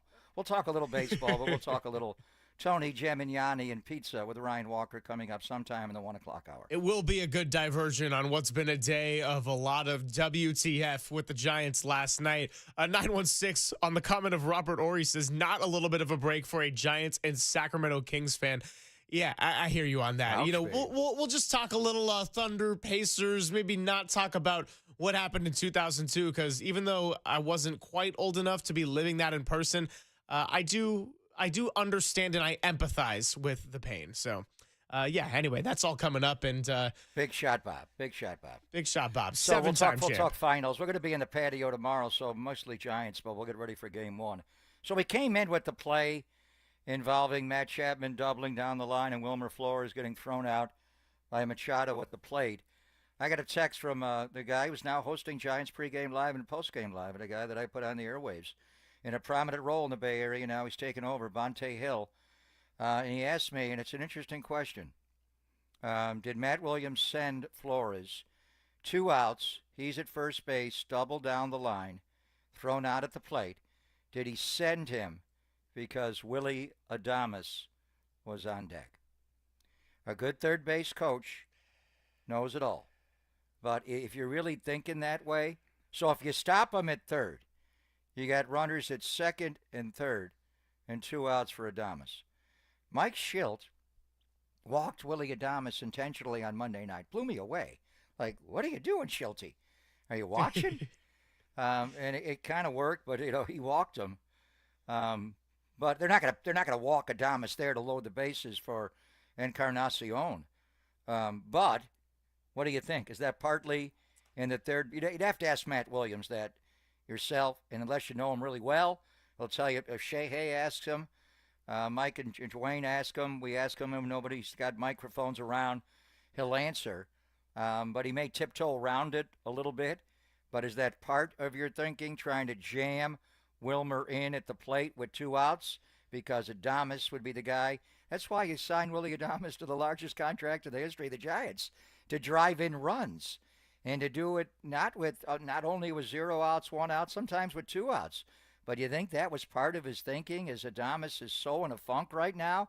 We're going to try to jam in this run right here, right now? I'm going to be honest. I had a very similar thought because there was also the chance the Giants had, I want to say maybe, second inning. It was some point early in the game, and Fitzgerald ended up grounding out to end the inning, and they're like, Bailey's on deck next. And then Bailey actually ended up hitting the double. And I think since May 1st, by the way, Bailey's got a higher OPS than Jung-Hoo Lee, which probably says more about the funk that Lee has been in than Bailey picking it up a little bit, but he has been swinging the bat a little bit better, at least on the fastball pitches. I did kind of have that same thought on the Willie Adames. And to tell you the truth, I don't hate the move. Now, I know it's Manny Machado out there with the relay throw. I know that Wilmer Flores going 270 feet, not something you exactly bet on. At the same time, you got to find ways to go and get runs, and just having a runner hold up and anybody come up to the plate, whether that be Willie Adames, whether that be just about anyone not named Elliot Ramos. And hey, Ramos had a chance there in the 10th and ended up not hitting the ball in the air. I don't hate the decision to try to get advantages when you are able to put a ball in play, but it is something I wanted to ask John Shea about. I personally didn't have an issue with the decision, even with the lack of speed of a Wilmer Flores. Well, I mean, obviously it didn't work. So if you had to do it over again, you might not do it. Of course, but in the moment, I can live with it. Yeah, I don't think it took a extraordinary relay to get the play in, and that's Manny Machado. So, I mean, ordinarily, with Wilmer Flores, you're thinking he's not scoring on a double down the line with 2 outs. But he was running a little better there. So that was a big situation. I mean, the offense completely halted. And then, I was asked about the bunt to start the 10th inning. With the placed runner, they got their run, and they didn't bunt. San Diego played for 1 run and the bunt in the 10th inning on the road, which is unusual, but they got Bobby Fastballs, Robert Suarez, to pitch the bottom of the 10th after he pitched the bottom of the 9th. Because he pitched both of those innings, he was not available last night. So there's and it also depends where you are in the order, but they changed up last night. They had Gavin Sheets swing away, and they were able to generate a rally with a couple of outs in the 10th inning off of Spencer Bivens, and it took a good piece of hitting by Cronenworth to score the run. But that was different. So they get the 1 run in the top of the 10th, different way they did it than on Monday night, and then the Giants come up in the bottom of the 10th. And the question was, did you want Casey Schmidt bunting in that situation with Bailey, the placed runner at second base? I had no problem with it. Casey also is in a funk right now, and we're looking at him first base and digging balls out, but he's starting to chase that slider away, which I thought he got away from when he moved up on the plate last year. I don't mind him there doing that. And then the top of the order's up after that, so you have a runner at third and 1 out. Now you're thinking, we're playing for a tie. Are you playing for a tie? You're setting up to tie the game. If you don't tie the game, you're losing. Right. But that doesn't mean you can't tie the game and still, with 1 out, win the game with a rally. Now, Ramos is up with the infield in and the runner at third. So, we're harping on hit a fly ball. How do you hit a fly ball? Look for a pitch up. If anything goes down, don't swing at it. But if you hit the ball hard enough with the infield in, you should be able to score a run. He didn't. He hit it right to the shortstop, and he wound up grounding out, and then Jung-Hoo Lee likewise. So, I didn't have a problem with having Casey Schmidt bunt. He is your number 9 hitter. He got the bunt down. It was a good bunt, and it did bring the infield in. It's these situations. If you can't score a run with a runner at third in less than 2, and that was what plagued them all of last year. And I remember being in studio with Randy Wynn, and now he's one of Buster's confidants. We talked about it constantly. Cannot score a runner from third with less than 2 outs. They couldn't do it. And they've not been able to do it in the first 2 games of the series in situational hitting. So was the fact that Adames was the next hitter up, did that impact the big Marine to try to jam in Wilmer at the plate? And then how do you like the way that Bomel handled the bottom of the 10th, needing a run to tie and 2 to win the game? Yeah, it's interesting. And I know the morning show was getting into this topic as well. One of the nights, do you have a different feeling about it on Monday versus on Tuesday? On Monday, I'm more in the mindset of your pitching has been so lights out. They got the inherited runner home. It wasn't earned for Walker. I was actually okay with Christian Koss bunting because that's the guy that if you're going to try to be in that situation, you want him to go and bunt. I just think that the lack of execution on getting the ball out of the infield or up in the air from Matt Chapman, and then Gerard Encarnacion hit that ball mighty hard. It just went right to Luis Arraez, and then that's how the game ended. I didn't hate the approach quite as much. Last night, I don't know, is it a different discussion? Could Spencer Bivens have given you another inning? Same deal, wasn't the inherited runner, but he did give up the hit to Cronenworth, who, by the way, I was talking about this with Walter. Jake Cronenworth, just add him to the list of Giants killers for whatever reason. That guy, he's always a big struggle for as good as this lineup is. You got Machado, you got Tatis. 7th in their lineup. He's their number 7 hitter. Where would Cronenworth hit in Bob Melvin's lineup with the Giants? He gets 7th 3? for them. Yeah, 3rd probably. Wouldn't be 7, I guarantee you that. Yeah, so that's the other deal. The Padres have a lineup that's at least capable of doing the comeback, even though that was their first win when they were trailing after 8, previously 0-21 heading into last night. So we can pick this conversation up on the other side. I see the phone lines ringing a bit, so we are always open to taking some calls. 415-808-5627, and then we'll catch up with Shay Hay from the SF Standard at 10:50. It is Papa and Silver on the Sports Leader.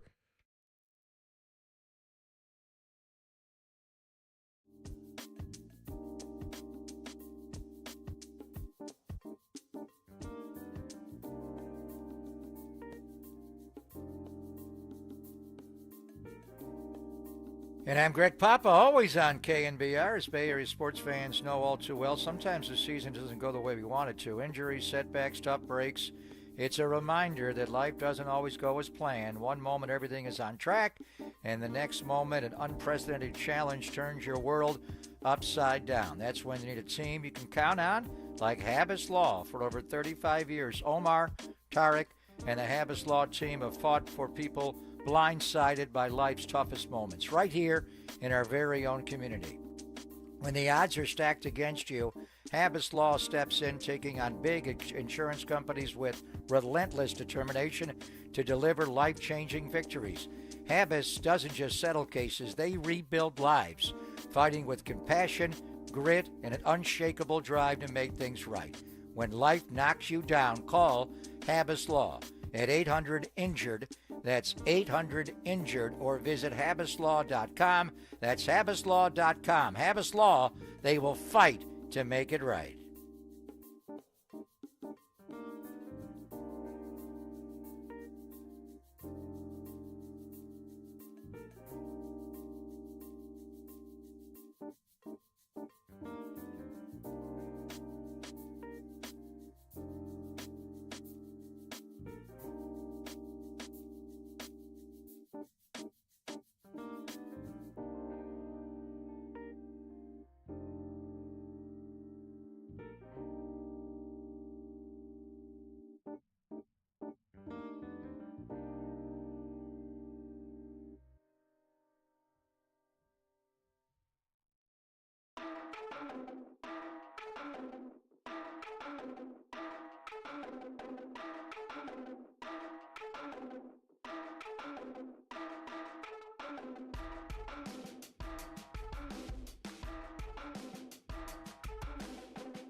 Continues live from the KNBR Casino Matrix Progressive Jackpot Studios.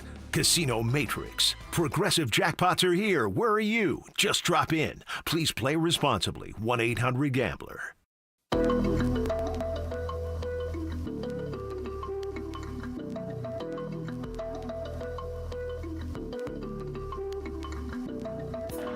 Camilo Doval on top. Throws. There's a line drive in the left field. That's going to be a base hit. One run is in. Here comes Tatis. Here comes the throw. It's too late. Now they got the runner hung up between first and second, and they're going to let him go.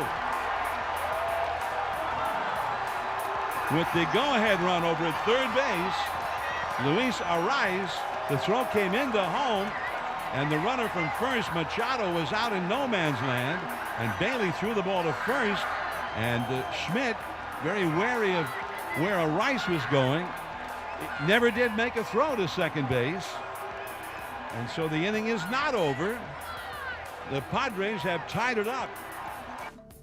Am I the only one that thought that Schmidt was going to start a little bit of a run down there with Machado and then they were just going to get the third run coming home? Well, anyway, that was the 2 RBI game-tying single by Manny Machado in the 9th inning. Camilo Doval had not given up a run since April 7th, went 21 1/3 scoreless innings, and it was a bad time for the light show trauma to reignite last night. It ends up going extras. You know the deal. It was a little bit of a Groundhog Day. And now with Nick Pivetta and Dylan Cease set to face off against Kyle Harrison and Robbie Ray, respectively, Giants got to find a way to see if they can split this series and get back to within 1 game behind the Padres. But they are 0-4 against San Diego this year.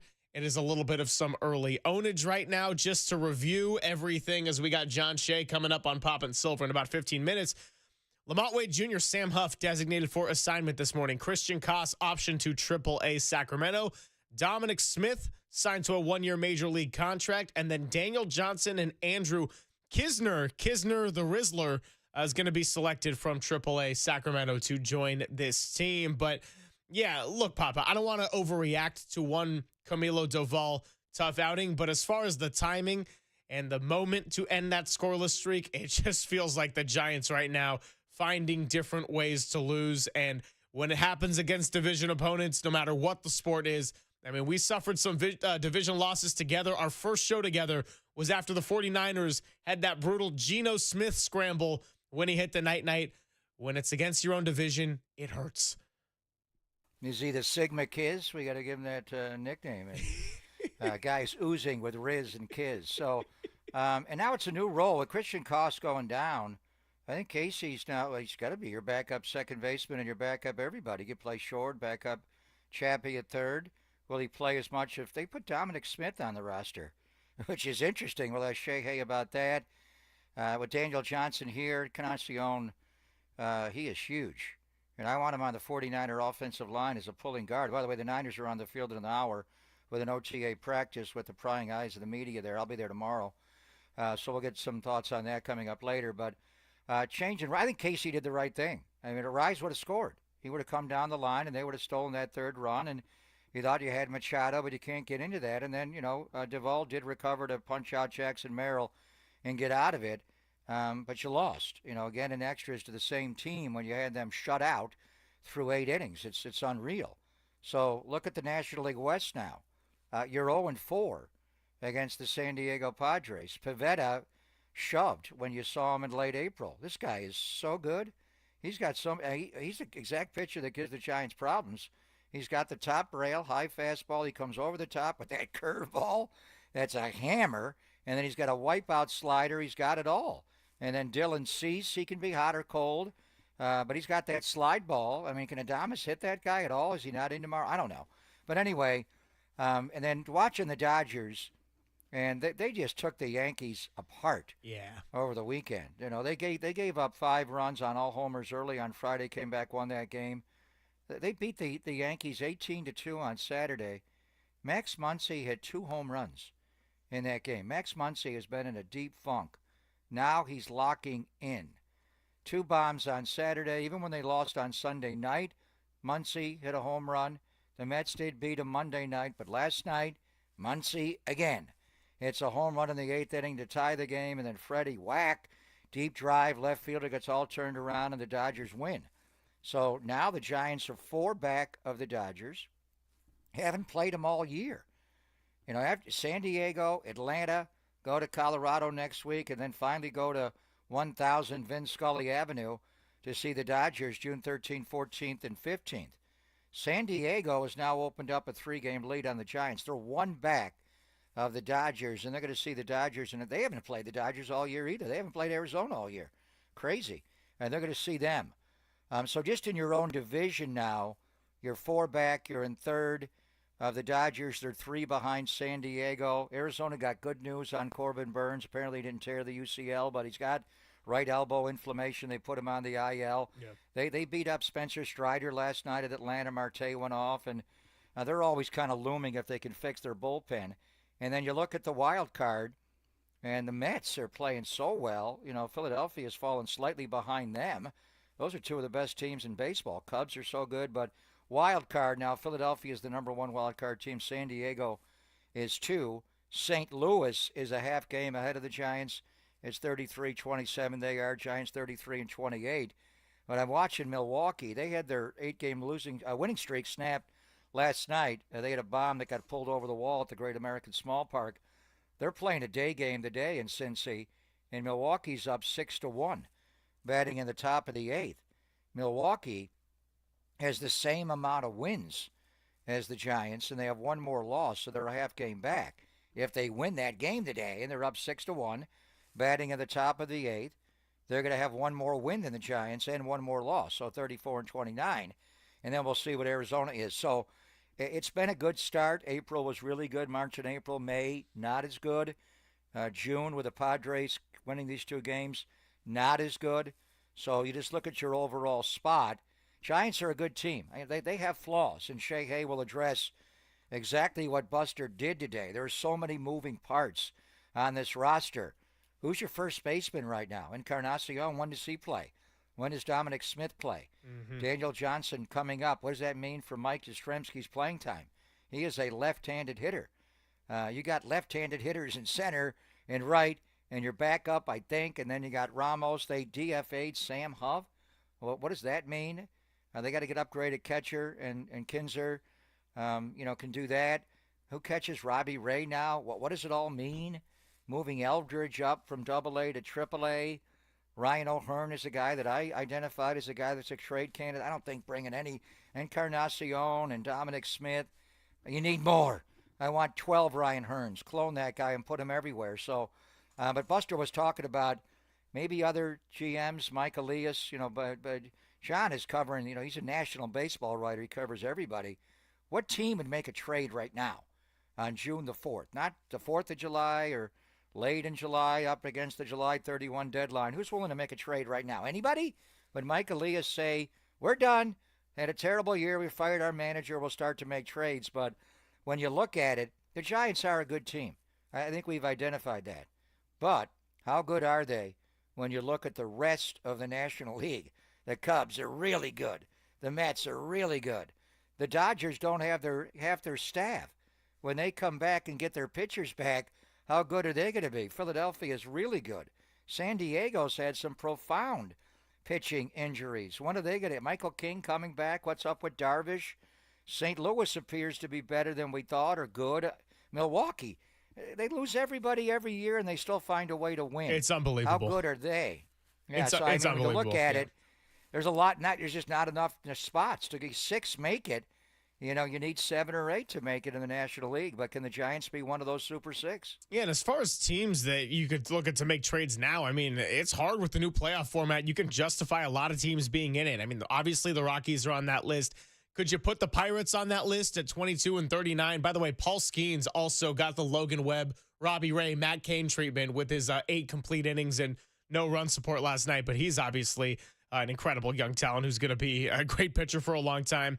Baltimore, another team we've mentioned with Ryan O'Hearn, of course, the White Sox, and then, I don't know, are the A's far enough out of it at this point? But they're all up in shambles with their own ownership and management anyway. So lots we can get into, but let's get on time for John Shea, who joins us every Wednesday. Wrote some great pieces within the last week. I mentioned the one about Buster Posey and What's he going to do to fix the offense? Well, he also just put out a new one this morning in light of all of these changes that were made. Shay Hay will join Papa and Silver on the other side, only here on the Sports Leader. Time for traffic on the Sports Leader.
Check the mic and make sure it sound right, boys.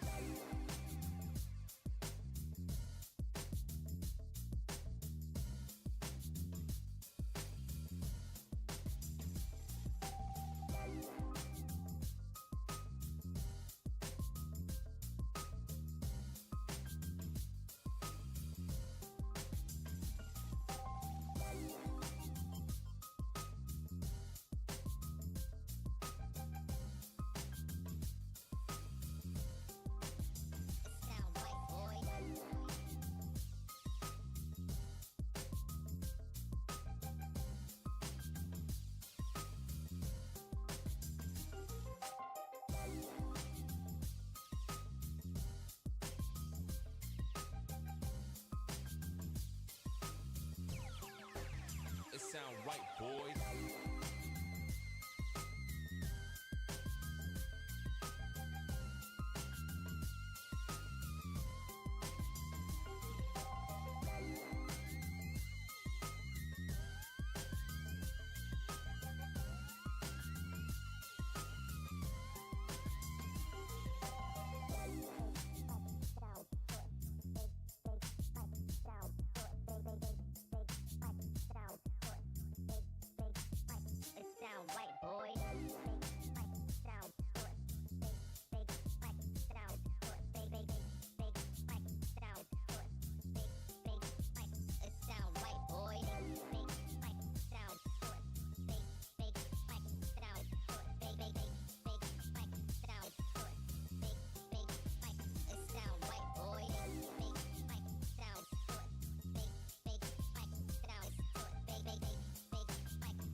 It sound right, boys.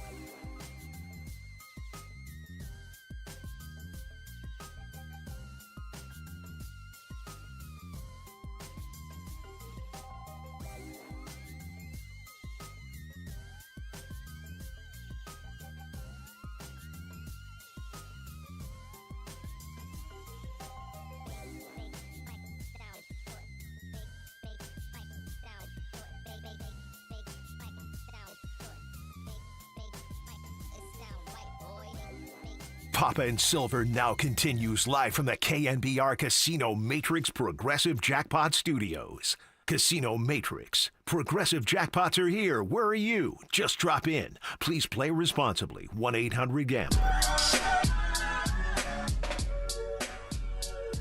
Happy Wednesday, everybody. Almost to the midway point of the week, almost to the midway point of our show. But a Wednesday show would not be complete without John Shea of the SF Standard. Has been working hard and extra busy this morning as we all have had a chance to react to the news of some of these roster shakeups. As we welcome him in on the Yuma guest line, I'll tell you that John Shea is sponsored by Surfside. Before first pitch, grab a pack of Surfside iced tea and vodka, or Surfside lemonade and vodka. Surfside, a proud partner of Giants baseball. And at this rate, with the offense, they might be selling big with some of these cases. But John, I really appreciate you coming on as always. And how's it going?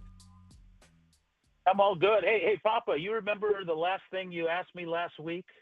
You said, did I expect Lamont Wade Jr. to be on the team when we talk again this week? And I said yes. Well, I missed by a few hours at DFA this morning. Wow, what a flurry.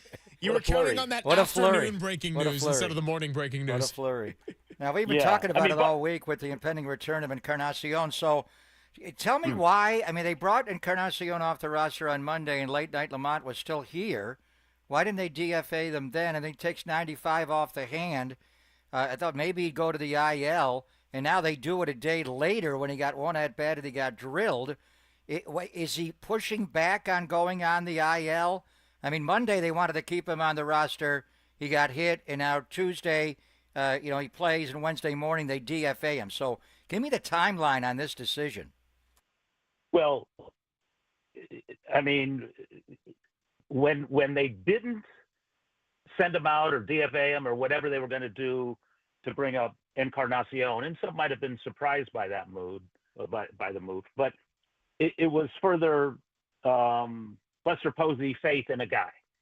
And then obviously two just dreadful losses follow, and he kind of lost patience. I mean, if Buster Posey has had anything this year, it's been faith and patience with the stability of that roster, especially with Lamont Wade. I mean, he played with them.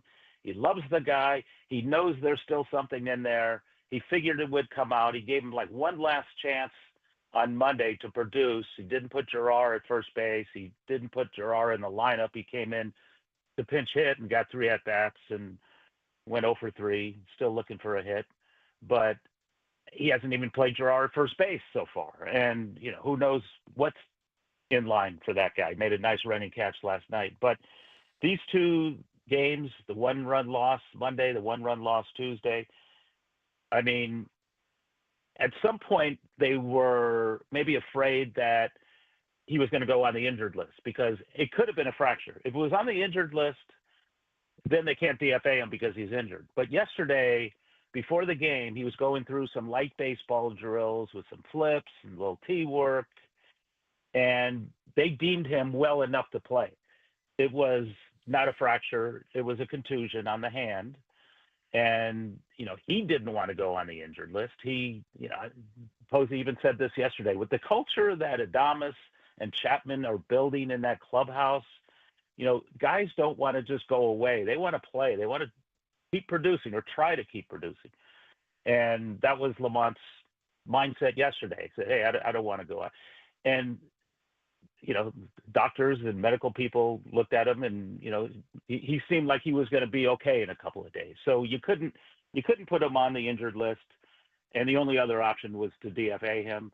And I'm sure it was hard for Buster Posey because, he's still new to this job. He still has feelings for teammates. He still, loves his players and has faith in his players. But my goodness, he was, the patience ended after the past 2 nights. So this different direction is pretty extreme. I mean, people will look at it from the outside and say, well, these are all minor moves. Well, yeah, but there haven't been any minor moves. And Billy Beane would have done this a month ago, just widespread changes for the sake of change because fires have got to be lit under these guys. If nothing else, they're human beings and, emotions and drama and things like this could push them. Hey, maybe they'll score 5 runs tonight.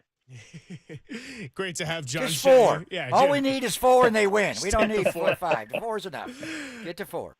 So, John, when we had you on last week, we got very deep into your extensive piece about Buster Posey breaking down the barriers and having that large room where all the executives watch games in the large circle of trust. And coming into this morning, I'm thinking, one of the big questions of the day is, all right, what's Buster Posey's next move here? I know he's a patient guy, but he's also a competitor, and watching a team really struggle, have 2 back-to-back heartbreaking losses. So even if some people want to categorize this as a series of minor moves, what kind of tone is Buster Posey setting by making these moves at this time in his first year and first real test as an executive in this position?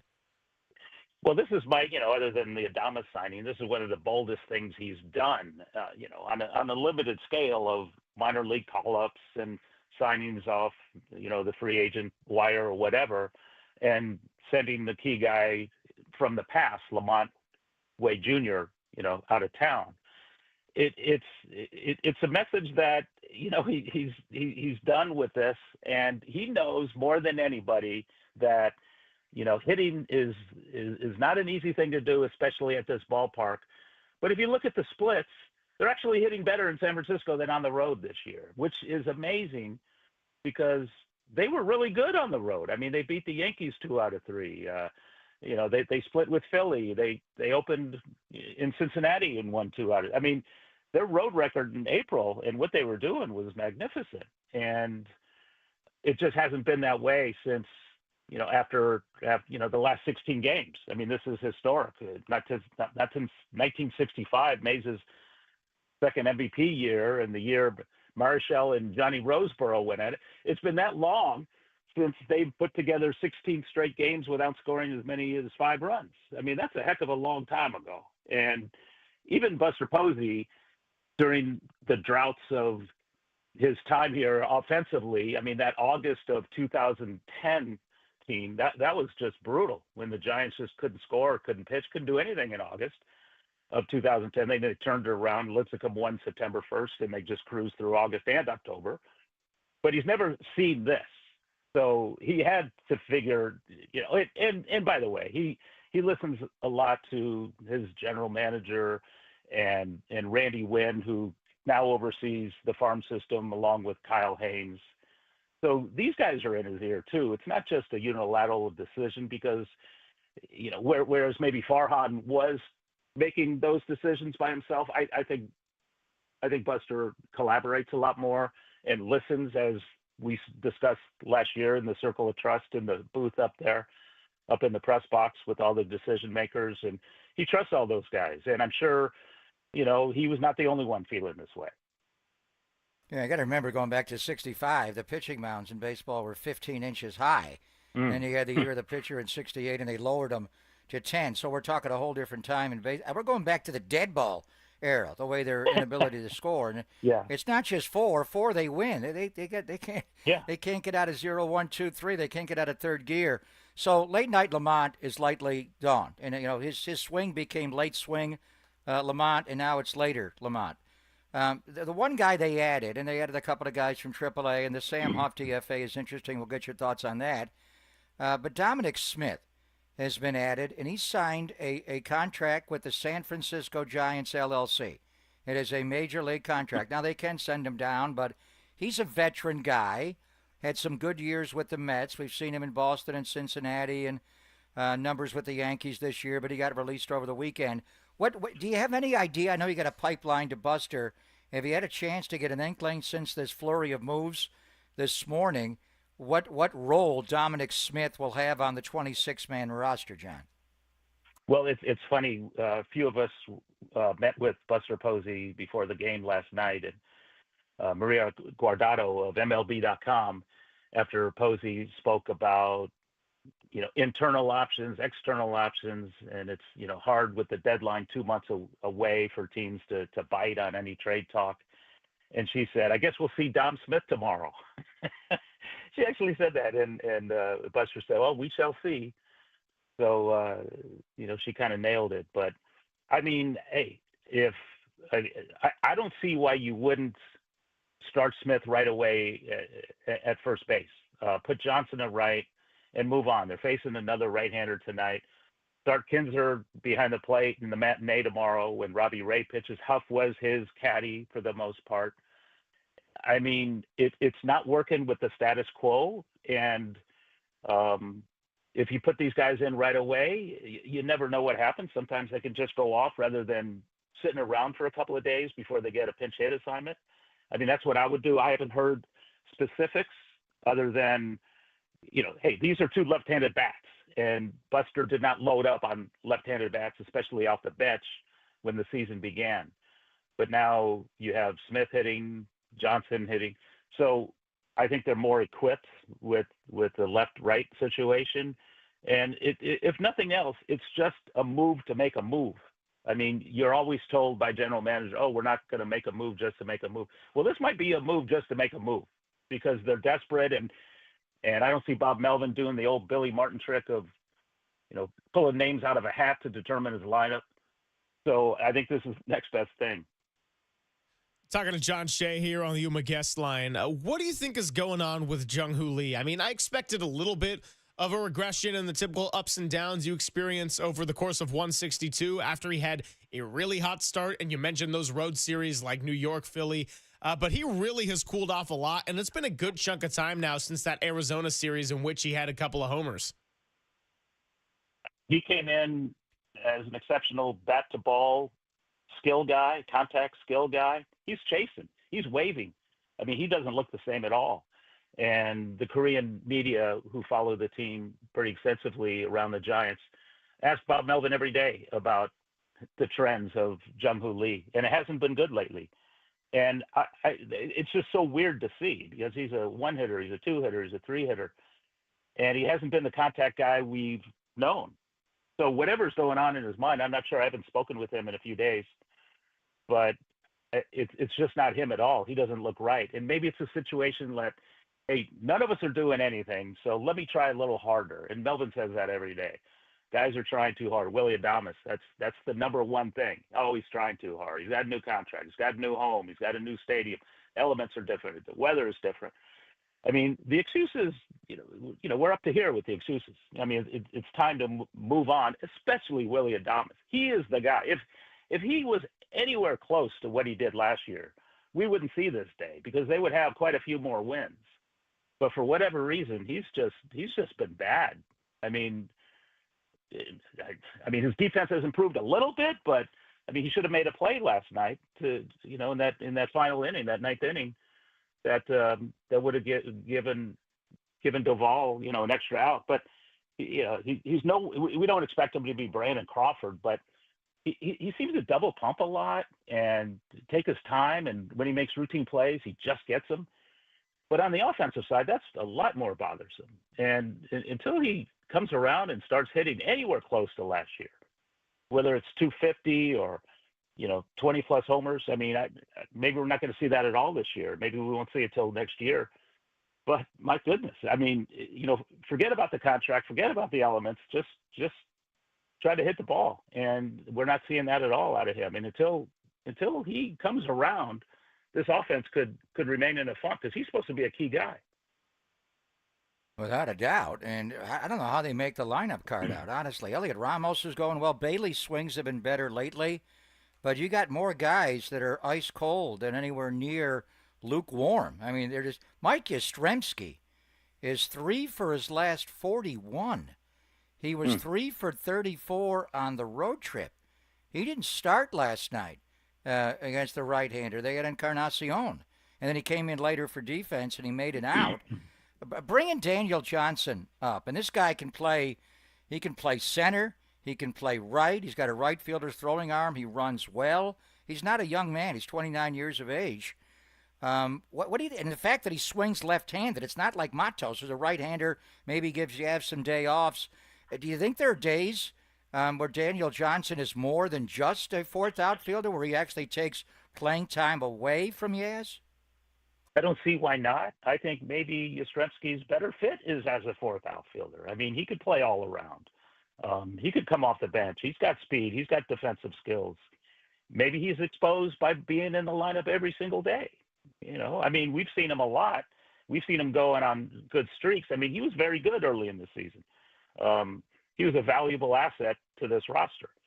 But 3 for 41 doesn't cut it. So if a new guy comes in and the old guy's 3 for 41, I mean, I would put Johnson out there every day for several days, 3 out of 4, 4 out of 5, and see what he could do. You never know. But to bring these guys up and sit them on the bench, I don't think that's a wise idea. I mean, they've got to play. Smith and Johnson, let them play, because what they're doing now just isn't working.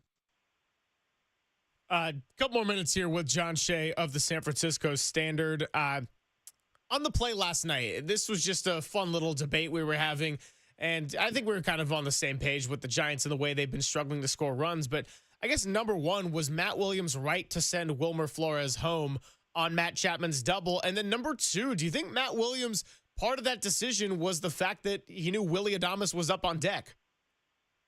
Oh, yeah, absolutely. I mean, everything has to go in his mind like that. And Machado was the one who cut that ball, by the way. Maybe that's often the shortstop's ball.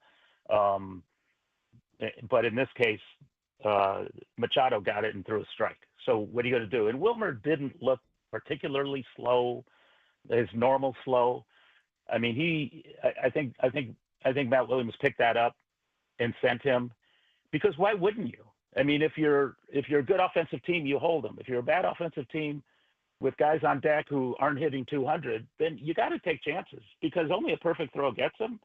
And they had to go to review just to make sure that he, A, wasn't blocking the plate, and B, Wilmer didn't sneak a hand in there. So I think it was the right move. And yeah, all things are considered. Matt Williams has been coaching third base a long time. So every factor goes into every decision, I'm sure. And Willy Adames ain't cutting it. So yeah, send him. Just your thoughts, because the big story yesterday was Bryce Eldridge going up from AA to AAA. He was not in the lineup last night at AAA. They're playing in Sugarland, but more than likely he will be in. And this is what you do. You take inventory before the trade deadline comes up in late July. But Buster spoke expansively about Bryce Eldridge and, wanted to challenge him a little more and move him from AA to AAA. Just give me your thoughts on the timeline of the 6'7" first baseman and what he needs to show there. And could he be your trade deadline acquisition rather than going out and making a trade? Maybe just bring Bryce Eldridge up, or is that asking too much? Well, I don't think it's asking too much at all. In fact, I think for the first time, compared to where Buster Posey was at the winter meetings and in spring training, when he kept emphasizing patience with this guy. He's 20. He would be a sophomore in college. Let's let him excel at the minor leagues.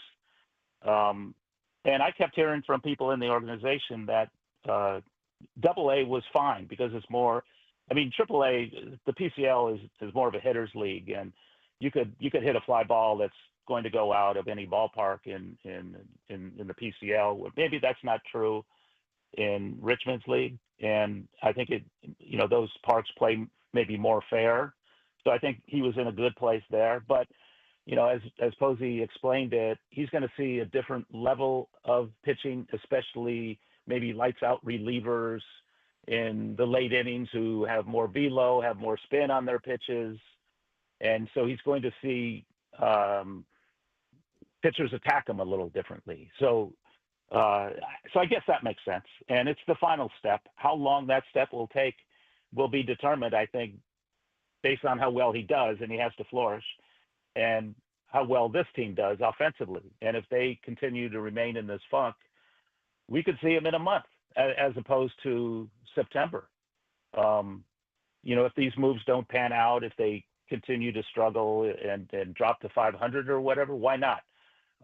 He wouldn't be the first 20-year-old to come up and maybe ignite a team. I'm not saying he would do that, but he might be the best alternative come July, whatever, right? Why wait till September? And they certainly won't wait till next season.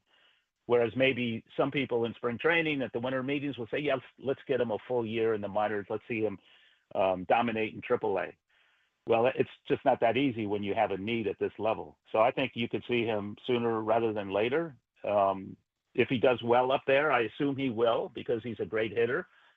He makes contact. He doesn't strike out all the time. He goes to all fields. So I think he'll play at the Giants park because he's not pull happy, and he won't be Brandon Belt. Continued frustrations walking back to the dugout after hitting it 400 feet to right center. He does go opposite field, and we saw it in spring training, and we see it throughout the minors here. So I think he's the kind of hitter that they could use in the middle of the lineup at some point. And the big question is when. John, before I let you go, I know that players are the ones that got to execute and the coaches coach. And then there's all this debate right now about it's the coaches versus the players and the lack of execution. I do got to ask, though, since you're just so keyed in with the team and with it, do you sense that there's any frustration with Pat Burrell as the hitting coach, or feeling like it might be time for a new voice? Or is it more just general frustration and the need for better execution from the players? Well, that's like, the Knicks coach being fired. Well, we didn't win at all. I mean, you can't expect miracles from a hitting coach. And Pat Burrell isn't a guy they just hired off the street in the offseason. Yep. He's an organizational guy and knows these hitters from the minors. After he retired, he came back to the organization. He was a scout. He went down to the minors and worked with hitters. He was a minor league coach, advisor, whatever. And now he's up here. And I mean, I think a lot of guys love him. You see him walk through the clubhouse after a game, because he always makes that trek from the coach's room through the clubhouse and out the door while the media are in there. And he's always upbeat, win or lose.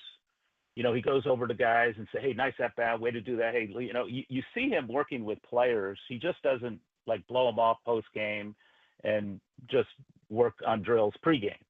He's pretty heavily involved, and what he was emphasizing early worked. Get him on, get him over, get him in, opposite field, just make contact. It's not about exit velo or launch angle. It's about making contact. And that was Wilmer Flores to a T with his 75-mile-per-hour base hits to right field to score 2. But I think he's here for the long haul. I mean, he was a genius in April when everything was working. And so what happened in May? Did he finally lose everything he knows? No. I mean, it's up to the players to figure it out. And I think they got a lot of faith in that guy, and I think hitters still listen to him. So I don't think he's going anywhere. Well, we really appreciate you coming by. As always, I'm going to be out there tonight as well as tomorrow, of course, with our show on the patio. So possibly see you there, and always good catching up with you, John. Well, thanks, guys. Shay, hey!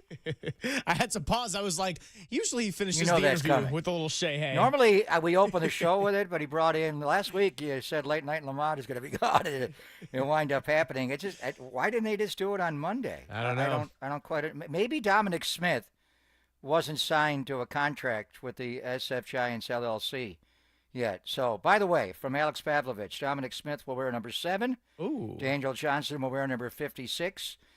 And the Sigma Kiz, who has more Riz Kiz than anybody, Andrew, the N is silent. It is Kisner, will wear number 21. They're going to give him number 21. That's a prominent number in Giants history, 21. That's okay, yeah, I was going to say, so, if we're talking number 7, so he's going to be Gregor Blanco. 56, was Andres Torres a 56? Yeah, Andres Torres was a 56. Oh, you're good at that. You're good at that. I'm going to go for, was Freddie Sanchez a 21? Might have been a 21. Okay. Blackjack? Yeah, good old, I love Freddie Sanchez on that 2010 team. So, all right, interesting. Like to do the little jersey number comparison. By the way, speaking of, I saw a picture of Trent Taylor, who is injured right now for the 49ers, and he was wearing a practice jersey number 19. It's weird. It went Debo to Jacob Cowing for a year. Now we're going Trent Taylor. It's I don't know. Now Ricky Is Pearsall. he still on the team? I thought they waived Trent Taylor. That guy. They full on waived him. That's right. Yeah, George Kittle won't let him go. He'll come back at some point. He's probably living with the Kittles. They loved him. What number was Jeff Kent, by the way? Oh shoot! Why is that 21? He was a 21. Was he 21? Okay. So he was also 21. He was 21. Yeah. So one of the great number 21s in Giant history. Borderline Hall of Famer. And then Dan Ugla wore number 21. And he had a Ronnie Simon game. Ronnie Simon, the young Marlin, who made 3 errors in 1 inning. Dan Ugla had the ugliest game in the history of Giant baseball on a Friday night. They actually gave him Jeff Kent's number 21, and then he got DFA'd, I think, shortly after that. So 21 is a prominent number to wear for the SF Giants. Didn't Christian Arroyo wear 21 also, or was he 22? I'm all getting mixed up with these guys. Texter also says Candy Maldonado was a 21, so there you go. The Candyman can. Who can take a sunrise, hit a fly ball to the outfield with less than 2 outs and score a run. Speaking of the singing, actually, I think because Robert Ory is going to be at 1:15, we're going to go ahead and push Silver Linings playlist to the other side. It was a song I was going to use yesterday, and I thought, maybe if the Giants continue to do the same thing, I'll end up using it again. And look what happened. Here we are. So I'll tell you that on the other side, and I'll also let you know it's a song from the year 1965. Stinking morning show, stealing my bit. I should have used it yesterday. It's Pop and Silver on the Sports Leader.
Now, from the O'Donnell Financial Group Sports Desk. Learn more at odfigroup.com. O'Donnell Financial Group, because planning is a process, not a product. Well, to answer Walter's question, Christian Arroyo actually wore number 22 on the Giants. Some new faces coming in. It's going to be, they're all getting mixed up here. But the bottom line is we got new numbers on the board. Another 21, another 7, another 56, Daniel Johnson, the outfielder and everything. So great to catch up with John Shea, and we'll continue this conversation on the other side with the Giants and a little bit of 1965 tunes.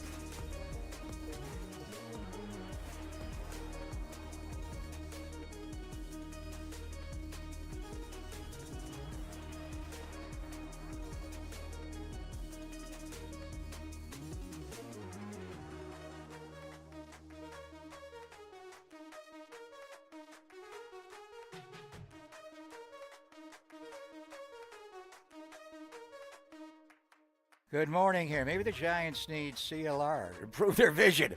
Greg Papa here. I had custom lens replacement. It's known as CLR from Laser Eye Center of Silicon Valley a couple of years ago, like 3 summers ago. It has been a game changer for me, and maybe it would be for the Giants as well. I was in the chair 20 minutes, went from 20/80 vision to 20/20 like that, threw away all my glasses, and I had the Hubble telescope to be able to see. Don't need any of it anymore. So if you struggle with distance vision, as did I, previously to CLR, and now you need reading glasses or do wear bifocals. I never wore the bifocals. That's old man stuff. But I had reading glasses. That was pre-CLR. CLR, custom lens replacement, is your permanent solution to readers, bifocals, glasses, contacts, and you'll never develop a cataract the rest of your life. So don't wait until you're old and gray to see great. Do all the things you love to do with perfect vision now. After tens of thousands of vision correction procedures, my friend Dr. Craig Bindi and his staff at the Laser Eye Center of Silicon Valley can tell you if it's your right time for CLR. They make it easy. They start with a free virtual consultation at lasereyeclr.com. See if you're a candidate for CLR. Maybe it's LASIK and one of their other procedures. They'll discuss your vision goals and all the different lens technologies. Again, no readers, no contacts, No glasses, no cataracts, the rest of your life. What are you waiting for? Sounds simple. LaserEyecLR.com or call and get what I have. 877-GET-2020.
And now it's time for the Protect Your Assets Business and Technology Report with me, David Hollander.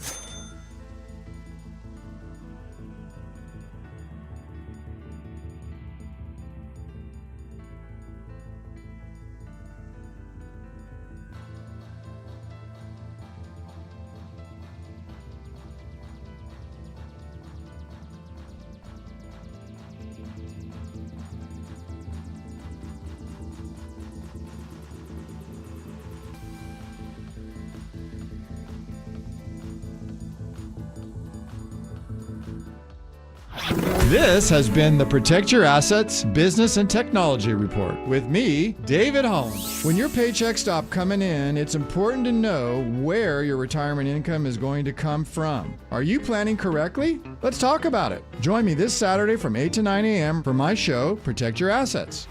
Or call 1-866-PROTECT.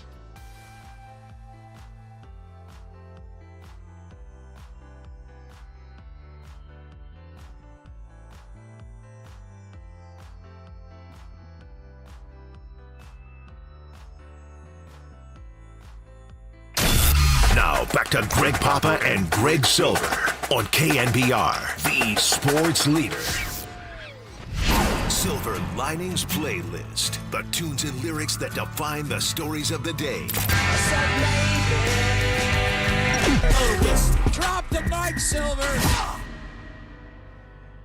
Yeah, you know the deal by now. Going 1965. And honestly, on a day like today, I'll just level with everyone. Just need a good reason to hear the Rolling Stones. There's a lot of good 1965 songs. Help was one that the morning show pulled out by the Beatles. I need somebody help. Not just anybody. I need Willie Adamas. I need Matt Chapman. I need Elliot Ramos. Hell, maybe I even need Bryce Eldridge. Bottom line is 1965. Some absolute bangers. And if they don't score more than 4 runs for how many more games is it now? 3 more? 4 more? They'll tie that streak of 1965. Way back then. Papa, I wouldn't actually be surprised because I know you were alive in the year 1965. Now, I was just a baby. I was going to say a little baby. I was in diapers like I am right now today. But knowing Depends. you, I feel like you would remember the Giants of 1965. Do I remember the Giants of 1965? Are you kidding me? And this was a different era of Giant baseball, a different era of baseball. This was that stolen bases went wild in the 60s and Maury Wills, and the pitching mound in baseball at that time was 15 inches high, kind of this like it is at Dodger Stadium now. They just break all the rules. And then they had the year of the pitcher in 68, they lowered it to 10 inches. So baseball was different. So when you compare the numbers of today, baseball offense versus back then, and the ballparks are smaller, and what are they doing with the baseballs and whatever. I mean, it's a little like the NFL, post 1978. You used to be able to jam wide receivers all the way down the field beyond 5 yards.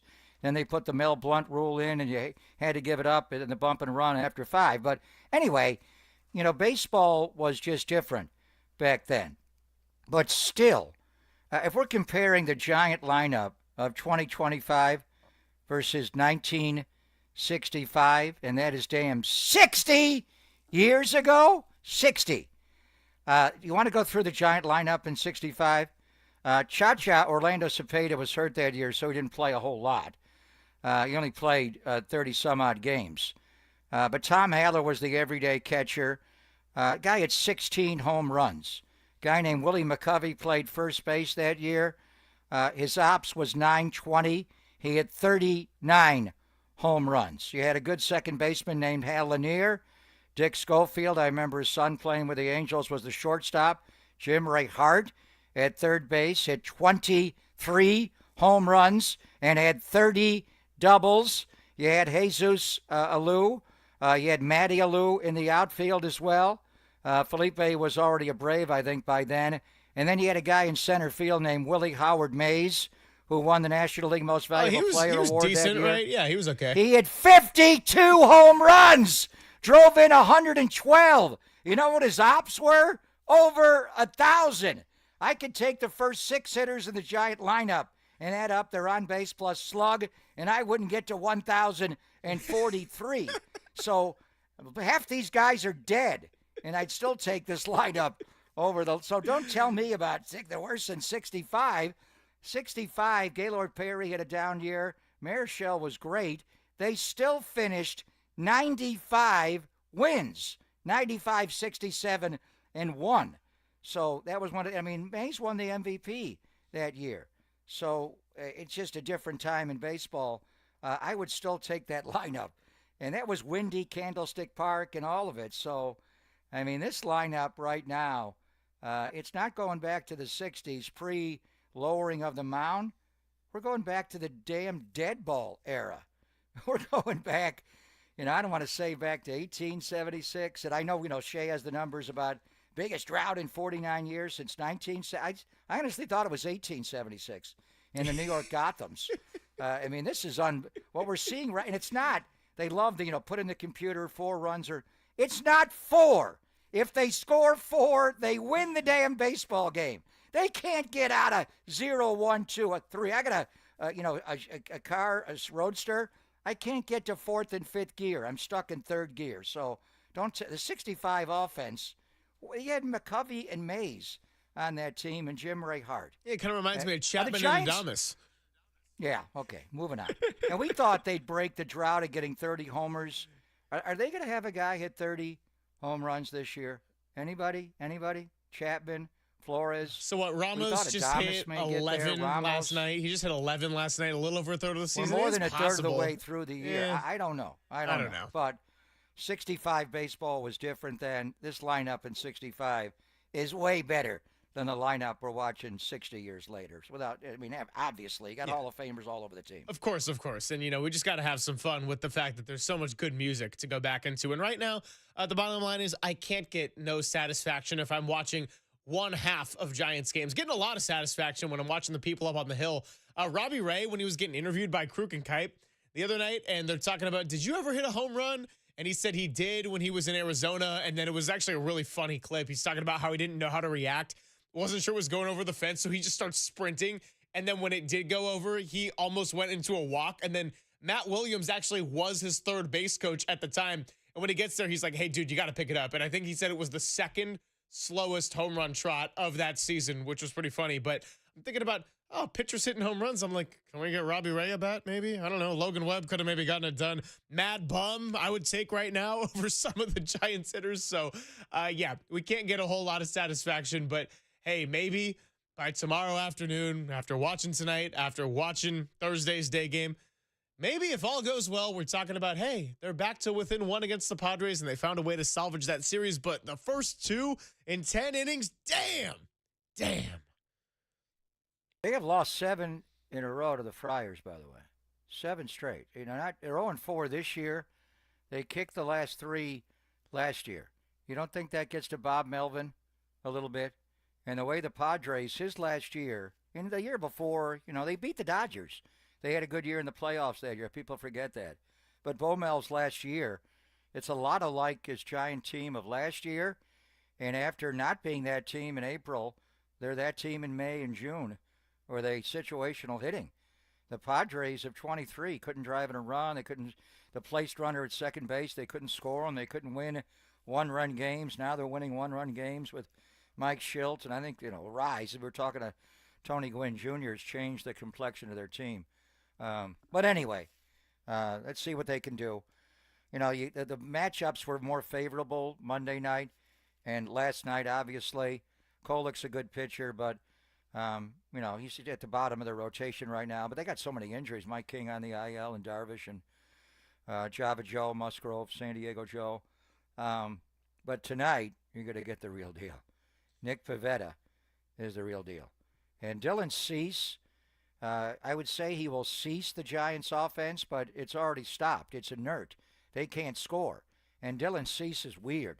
Some days and nights he's just, wow, that guy's the best pitcher in baseball. And other nights he can't get it over. So you know what you're going to get tomorrow with him is a slider. But tonight, Nick Pivetta has got the whole deal. So I know going into it, you think Giant offense the way it is right now, Nick Pivetta, how are they going to score? It'll be anxious to see how Bob, manages the game tonight. Do you just try to get a run? And then we'll see what Kyle Harrison's got.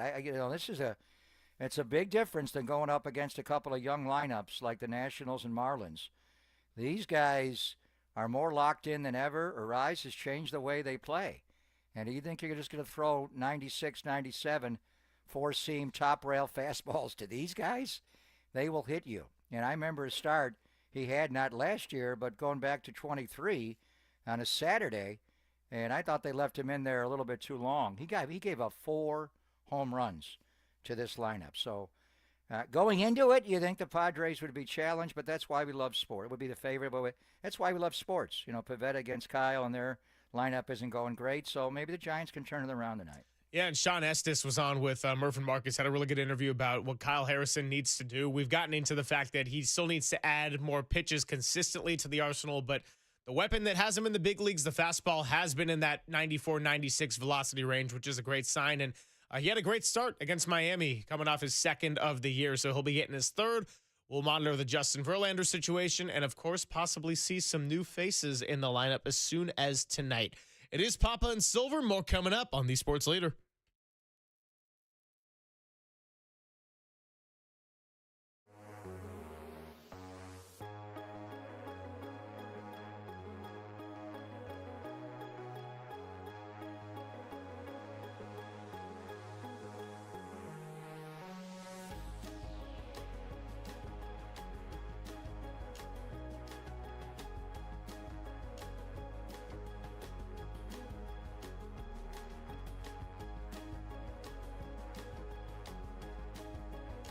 Hey everyone, Greg Silver here. Did you know that many of the attorney ads you've seen or heard aren't based in the Bay Area, or some not even in California? Well, Chris Dolan and the Dolan Law Firm, they're local. They've been here. It's been over a quarter of a century. And yes, this is award-winning personal injury and employment attorneys who are fighting for you locally where you live. So if you've had issues with your rights at work, being discriminated, facing sexual harassment, well, your rights matter, and you can go to dolanlawfirm.com to learn all about those rights and how they can be protected. Over the past year, Chris and Nassim also saw a sharp increase in no-fault injury accidents. And with all the chaos around us, please be careful and let's work together in making the Bay Area a safer place. But if something happens and you're facing discrimination or you had a no-fault injury accident, well, feel confident that you are in good hands with award-winning California Lawyer of the Year, because the Dolan Law Firm has secured more than $1 billion. That's right, $1 billion, talking 9 zeros and all, in verdicts and settlements on behalf of their clients. And you pay nothing up front. You got no hourly rates, no upfront fees, and best of all, they don't get paid until you get paid. They live here, they work here, they win here. DolanLawFirm.com.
Papa and Silver now continues live from the KNBR Casino Matrix Progressive Jackpot Studios.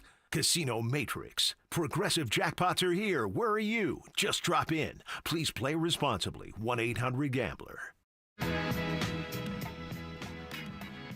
Thanks for joining us, Papa and Silver, spending the middle of the week with you. Hope everyone's out there having a good day, even though a lot of the discussion has been about the past couple of nights with 2 10-inning losses for your San Francisco Giants. The good news is, when we're talking 49ers, as we're going to do here in a second, you got to wait a whole week, sometimes 10 days, sometimes 2 weeks, to just sit on that one and let it marinate. The Giants have a chance to get right back to it tonight. First pitch, 6:45, going to be Kyle Harrison on the mound. But I want to break up the discussion a little bit, and we got Robert Ory coming on with us at 1:15. Talk a little NBA and Finals. Ryan Walker and Tony Gemignani at 1 o'clock. They're going to call in exactly at 1 o'clock. Hey, and look at that. So we got a nice little 1 o'clock diversion here. So this is a good chance.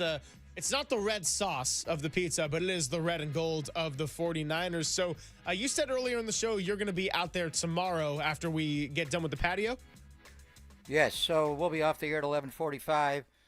And I'll go right down 101 or 280, whatever it is, tomorrow, and get there. And they'll be on the field. Activation is at 12:20. They stretch at 12:30, and they're on the field for an hour and a half. And the media's in there today watching them.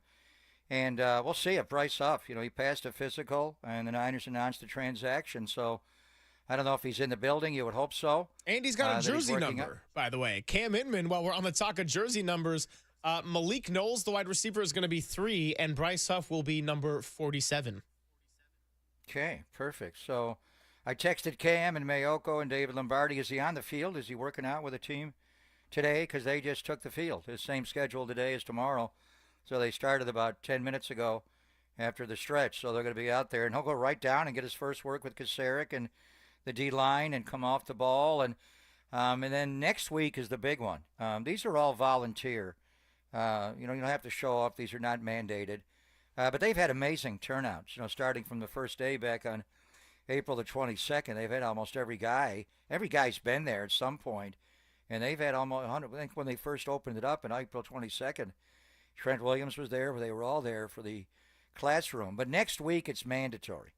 Next week, they're on the field for a mini camp, and they'll do a couple of days next week, and then they're away. They go away. We're not doing the state of the franchise this year. Normally we do it in June. We're going to do a special event. We're still piecing it together closer to the first preseason game, and actually right around the time of the joint practices when the Denver Broncos come to 49-49 for one day, and then play them on August the 9th at Levi's. But so the guys will speed out of town. So they'll have a couple of practices this week. They were on the field Monday and off yesterday. The coaches did talk to a lot of the media back on the field today for the media to watch. We'll watch tomorrow. Then they get the weekend off, and the next week is the mandatory mini camps. And they go away, a couple of days on the field, and then they go away for 40 days and more dangerously 40 nights. But not with this group. They very seldom get into a situation, and then they'll come back. And I think the start of training camp is going to be July 23rd. And we're going to be down there at Levi's. I'm hearing July 31st and August 1. Correct. And that's the day of the baseball trade deadline, July 31st at 3 o'clock our time. But we'll mix in some Niner guests as well, and we'll see what Buster does. Hopefully he does something before July 31st, but we shall see. But yeah, we'll do a daily double tomorrow. Get Giants the patio. Sean Estes will join us, and we may have a couple of the new Giants join us from the patio tomorrow. Ryan Walker with the great Tony Gemignani on flipping pizza pies and not going with a red pizza, but the Alfredo sauce. Interesting call for Ryan Walker. We got to ask him about that. And last night, obviously, and the new role from becoming a fireman. So a lot to get to. Then we'll fly down to Levi's and watch the practice. And I did get a return from Cam Inman, who gave us that he's wearing number 47. Bryce Huff is on the field for the organized team activities today. His first time on the field with the Niners after passing the physical. So who was the latest 47? Demetrius Flanagan-Fowles wasn't a 47, 45. I don't think. He was a 45, that's right. I think Ezekiel Turner went to training camp with us last year and wore 47. I could be wrong. The numbers blend together. I was shocked they cut him. I thought he's a great special teams player. Yeah. And it just tells you they should have had more of an emphasis on special teams. But 47 is the current number for the new Niner, Bryce Huff. Also, a good quote I read from Chris Kasarik on Michael Williams, just how much he's gravitated toward Nick Bosa, watching him at practice and always standing right behind him, what Nick is watching. And he said he's a kid who's really eager to learn. He wants to know how and why. Does take me back to Michael Silver's book, The Why is Everything. But what really kind of revolutionized the NFL in these offenses, and everything had to kind of have a purpose, and they question everything, and goes deep into the time when all those young coaches were on the staff together with Mike Shanahan's staff in Washington, and just kind of fully revolutionized the offense around RG3 for the year when he won Rookie of the Year. But I kind of like this, that Michael Williams eager to learn, but also wants to know the purpose behind everything. Going to be having high hopes for this rookie. And as far as just picking a guy who hasn't really had off-the-field issues, I think is another element that adds to the drama-free offseason. And I'm certainly excited to watch Michael Williams along with the other defensive selections and, of course, some of those offensive guys, too, like a Jordan James in the backfield. Yeah, frankly, I think Michael's got a little work to do on just the technique here. He just I didn't see him exploding off the ball when I was there. What was it, last week, to watch a workout? And he's got to get used to it. It's what they used with him at Georgia was completely different. And he was used inside where he was covered up a lot. And he will be this year. They'll move him inside and line him up over a guard. But at Georgia, he did more two-gapping, where he would go into the body of the blocker and play both sides of the block, depending on where the run came or where the opening was to the quarterback. The Niners don't do that. They play half a body. They're not two-gapping. They're one-gapping. They're GTFO. And, his 10-yard split, 20-yard split are fine. I think he has to work on the explosion a little bit. He's a different player. He's just long. He's built like DeForest Buckner and Eric Armstead, where Bryce Huff, and when I go there tomorrow, I'll go right down to Kasarik, and when they get on the D-line group and come off the ball, Bryce Huff, and Sala knows him, obviously, he gets down. 4-point stance, always in a 4-point. When he was in Philadelphia, it was more 2-point as an outside guy in a 3-4. And just watching him on tape, and I'll be anxious to see it with my eyes, he fires off the damn ball. I mean, GTFO, wow. He fires. I mean, that's his strength, is getting off the ball so fast and then pure power into the block. And but he's got a little shoulder dip and I thought he had more twitchiness, but he GTFOs, man. He is off the ball, and he comes at you with speed and then right into your body, and he bull rushes you with power. So I think being around Nick and learning other subtleties to some moves, maybe a spin move out of that, which Nick was working on last year. But Michael Williams and Bryce Huff are completely different. I think Bryce Huff will come here and be like a duck to water with Sala, and because he's going to love Kasarik, because that's the way he flourishes. Where I think Michael Williams is going to take a little while to figure out how to get off the ball the way Kasarik likes to get off the ball. Yeah, for sure. I mean, I think the strength with Michael Williams in the tape and the scouting report around the draft time was that he could definitely be an edge setter. He can help with stopping the run. The pass rushing is going to need a little bit of work. And in college, he had the advantage, as a lot of college athletes do who end up going pro, of just using your physical stature or your skill, because the NFL is a much different level where everyone is at a high caliber. Also, our digital boys letting us know that Trent Williams, the silverback, on hand for 49ers OTAs today at Santa Clara. So Friday is going to be a great day to catch up with Matt Mayoko and obviously get a lot of your thoughts as you're heading out there tomorrow. I'll be staying put at 58 Social and 24 Willie Mays Plaza for the Giants as they see if Robbie Ray can continue this hot streak of pitching he's had, the NL West Pitcher of the Month. Speaking of pitchers, Ryan Walker is going to be calling in at 1 o'clock with Tony G. You said 13-time pizza champion? 13-time. Bill Russell won 11. If you can't, count the 2 at USF and the, gold medal in the 56 Olympics in Rome, I guess Russell has him beat. How many does Joey have? How many gold butts, mustard belts does Joey Chestnut have? I don't know if he has 13. But the first thing I got to ask Gemignani. 16. Where's this from? Joey has 16 gold butts? 16. Wow, we got to have an eat-off. Tony Gemignani against Jaws, or Jaws eating the Slice House. I could take on Jaws in that, or maybe we'll get Ryan Walker. But what awards, what international awards has Tony Gemignani won? So he fancies himself as a 13-time world champion. Where's he going? Is he going back to Bologna? Is he internationally traveling and taking it on, and not just Vegas and here? And so we got to ask Tony G. He's a good guy. He put it all together. And then we got to find out which pizzas. I would go with the Logan Webb one, but Ryan Walker will be our guest. Alfredo sauce on pizza? Interesting. Yeah, it's a little bit of a shakeup for sure. So coming up, we'll get into all of that. And also the Phoenix Suns made a hiring of a head coach. So maybe talk a little bit of hoops in there to mix in. You know this guy? I don't even know his name. Jordan Ott? Who's that? Yeah, he was on Kenny Atkinson's staff. That's about all I know, too. So interesting. Yeah, so Durant's gone, brother. Durant's gone. Where's Durant going? Going to Minnesota? Where's KD going? I don't know where KD is going, but I will tell you that we are going to Redwood Credit Union, because Pop and Silver is brought to you by Redwood. Whether you're dreaming of a new home, planning your children's future, or growing your business, Redwood Credit Union is a financial partner that feels like home. Learn more at redwoodcu.org, federally insured by NCUA. More conversations around health of sports coming up, and then we'll get you ready for Tony G, Ryan Walker, and Robert Ory in the 1 o'clock hour. It's all coming your way. Pop and Silver on the Sports Leader. Now, from the O'Donnell Financial Group Sports Desk. Learn more at odfigroup.com. O'Donnell Financial Group, because planning is a process, not a product. 49ers OTAs underway. If you need a little bit of distraction and break from all the Giants discussion, Trent Williams is back out there. Mykel Williams is an eager student, and lots we can get into. Papa's going to be out there tomorrow. Matt Mayoko is going to join us on Friday, and we'll be giving you the latest on the 49ers offseason. Also, Bryce Huff wearing jersey number 47.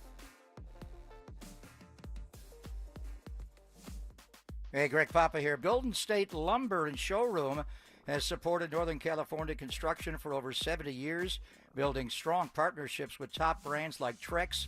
Since 1996, Trex has led the way in performance-engineered decking and railing, offering products that won't rot, splinter, fade, or stain. No seasonal maintenance needed.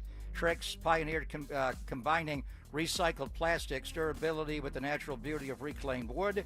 Their sun-comfortable heat-mitigating technology keeps deck cool underfoot, perfect for hot, sunny days. Trex marine-grade decking withstands salt water, sun, and sand, making it ideal for boat owners. Considering a new deck?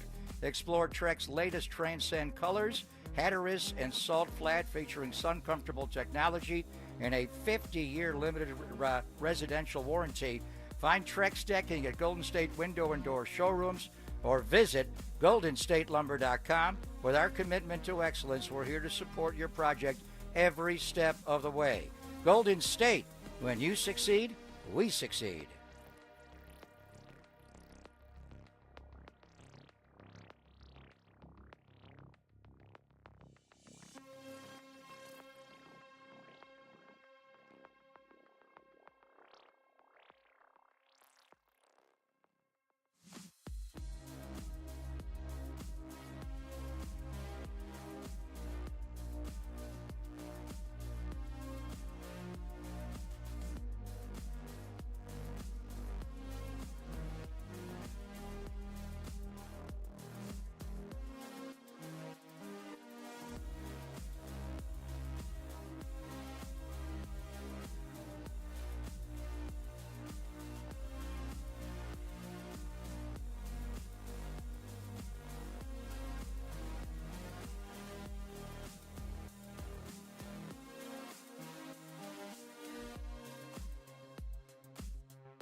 This is Papa and Silver on KNBR, the sports leader.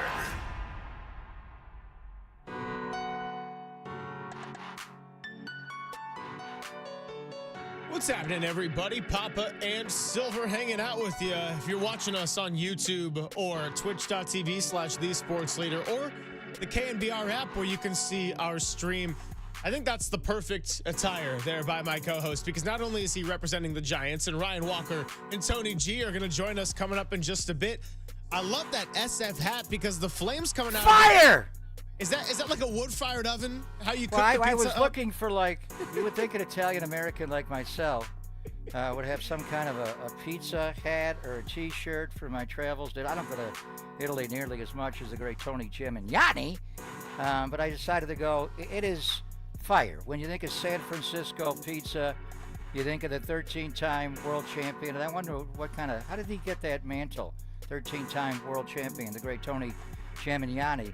But he was out just today with Ryan Walker and Logan Webb of the Giants, two of the great pitchers in baseball, pitching pizzas. Logan Webb, Ryan Walker, and the aforementioned San Francisco legend Tony Gimignani. They headed the George Mark Children's House today to recognize the 9th annual seasonal pizza fundraisers benefiting, and they made a couple of pies. And Tony was, I would actually like to go into Tony Gimignani's and get a sampling of how you do the pizza tossing demonstration with the one and only Tony Gimignani. But yes, his pizza in San Francisco de Mayo. Where you go, in North Beach, all of his locations, at Oracle Park, anywhere, his pizza is fire. Yeah, we're going to have them joining us in just a moment. Good chance to tell you that you're listening to KNBR and KNBR FM San Francisco, the sports leader, a Cumulus media station. Final hour coming up. Robert Ory is going to be joining us at 1:15. We'll get you ready for Game 3 of Giants-Padres as the Giants look to get at least one in the series here. But I am told now that we are good. So joining us both on the Yuma guest line, we're double dipping, is Giants relief pitcher Ryan Walker and the one and only 13-time world champion Tony Gimignani. Thank you both so much for being here.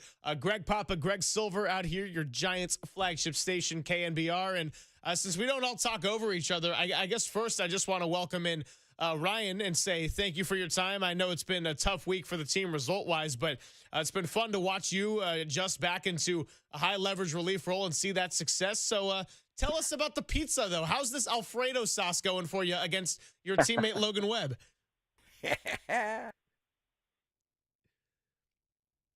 We got you, Ryan. You there? All right, let's give that another try on the connection. Tony, do we have you as well? Oh man, we got a dueling phone line. Please right stand now. by. This is We like are currently Big Al's experiencing tin can. technical Yeah, it's fighting. Well, this is the first time, and they're calling from separate locations. Tony Gimignani's driving the pizza mobile, and Ryan's going to the yard, so they're in separate locations. They called in separately. Is that Gimignani? I can hear the cackle in your voice, Tony G. How are you? Yeah, you got it, Gimignani. You got it. Good to hear from you, Papa. Yeah, good to hear from you. I do want to ask you how you got this 13-time world champion. Who the hell you beat out? Where have you gone along the globe? But just tell me about the event today involving Ryan Walker and Logan Webb. How did that go down, and what happened? It was great. They came out to the George Mark Children's House. We tossed some pizzas. I was teaching them how to actually toss something. So it was funny. Walker was a little nervous up there. He dropped it once. We won't talk about that too much, but we were having a good time. Webb's always is always great to work with. We raise money. You buy a slice at Slice House. $1 goes to George Mark. This year we're going to be going over 69,000. Was last year we're going to definitely hit over that mark. And over the years, we've had Belt, we've had Panic, we've had a lot of them. Wood was there last year with us doing this event, and now Walker and Webb. And which one's the best? Everyone was asking me today. Which pizza is better? Who has the better pie? I'll let the customers decide. Walker's white pizza is pretty awesome. He loves mushrooms. He loves Alfredo sauce. We got together. We made a pizza with applewood smoked bacon, some onions. It's delicious. Hey, we love that very much. Have we made the connection with Ryan Walker? Ryan, apologies for failing the first time, but great to have you on Papa and Silver KNBR. And I mean, we could talk baseball in a bit, but more importantly, I think we got to talk a little bit of pizza. So, Tony G was kind of busting your chops a little bit, said you dropped it once, but it's also said the white pizza, pretty darn good. What made you go Alfredo sauce and go against your teammate Logan Webb here? Yeah, I mean, I dropped it once, but Tony won't tell you that he nudged me. He tried to embarrass me, but I was pretty good at spinning it. I'm not gonna lie. He was. The pizzas. I mean, I've always liked the white sauce pizza, the Alfredo sauce pizza. So I wanted to kind of go something different, kind of throw something out there, and it turned out incredible. I mean, Tony really knows what he's doing, and in my opinion, I think it's better than Logan's. But to each their own. Webby's listening out there. He may call in as well. So you balked on the pizza toss, but I remember my grandmother as a kid, Tony, teaching me a little bit how to do that. It's not easy. I'm watching Stanley Tucci's tour of Italy, and they're all flipping the pizza. So what is the proper technique, Gemignani, on flipping the dough in the air, and you're spinning it like a basketball on your finger? How do you do that? Yeah, you kind of do some Steph Curry meets Michael Jordan a little bit. I think when you throw pizzas across the shoulders, through the back, things like that, 2 at a time. But when you toss it, people say, why do you toss it? 1, to get to the size that you want. 2, to make it thicker on the end and thinner in the middle. And then 3 would be to actually toss it. It actually dries out the outer portion, making it crunchy on the outside and kind of light and fluffy in the middle. So there's 3 reasons. When Walker was up there, Walker was like, I want to get this down. I want to learn this. So you can tell he's competitive. I mean, he's looking at Webb. He's on, I want to be better than you. It was pretty funny. I mean, yeah, there's no doubt that I would expect some good competition between a high leverage reliever and an ace of a staff. So, Ryan, I got to ask you, though, it's not surprised that there's a little bit of competition between teammates right now as the team looks to be winning on the diamond, but did you learn anything new about yourself or Logan Webb in doing an activity that was competitive but outside of baseball? Yeah, for sure. I mean, it's just kind of in our nature, right? We want to be the best at anything we do, whether it's baseball or tossing dough in the air. Like, we want to win, and it's always just fun and games, it's always fun competition. So definitely learn our true nature there. Tossing dough in the air, a little different than making it rain. So with your pitching technique, Ryan, when you're doing the pizza toss, do you line up like you're going to the third base dugout and you're kind of looking that way, and then you come across the body and flip it in the air? What was the technique that Tony taught you today? I didn't do that. I did everything he said, but I didn't set up in my stance. I think I probably would have perfected it if I stood in my stance. Maybe we'll try that next time. Yeah, I think that's a how was Webby, by the way? There, So who was better, Tony, Webby or Walker? Can you pick one, or you don't want to do that? Webb should have more experience at tossing because we've been doing this together for a little bit. But I think Walker was a little bit better today. I think, but Yeah, I mean, hey, look, when you're in a high leverage relief situation, that's a little bit different. You can't have an adjustment period. You just got to come in and immediately execute. So that doesn't surprise me. Tony, we got to ask you, though. We were talking about the fact that you're a 13-time world champion and then naming some other multi-champions, Bill Russell, Phil Jackson. They got 11 rings. That's more than they can carry on all 10 of their fingers. Rafael Nadal, as a texter pointed out, won 14 French Opens. Joey Chestnut, 16 mustard belts.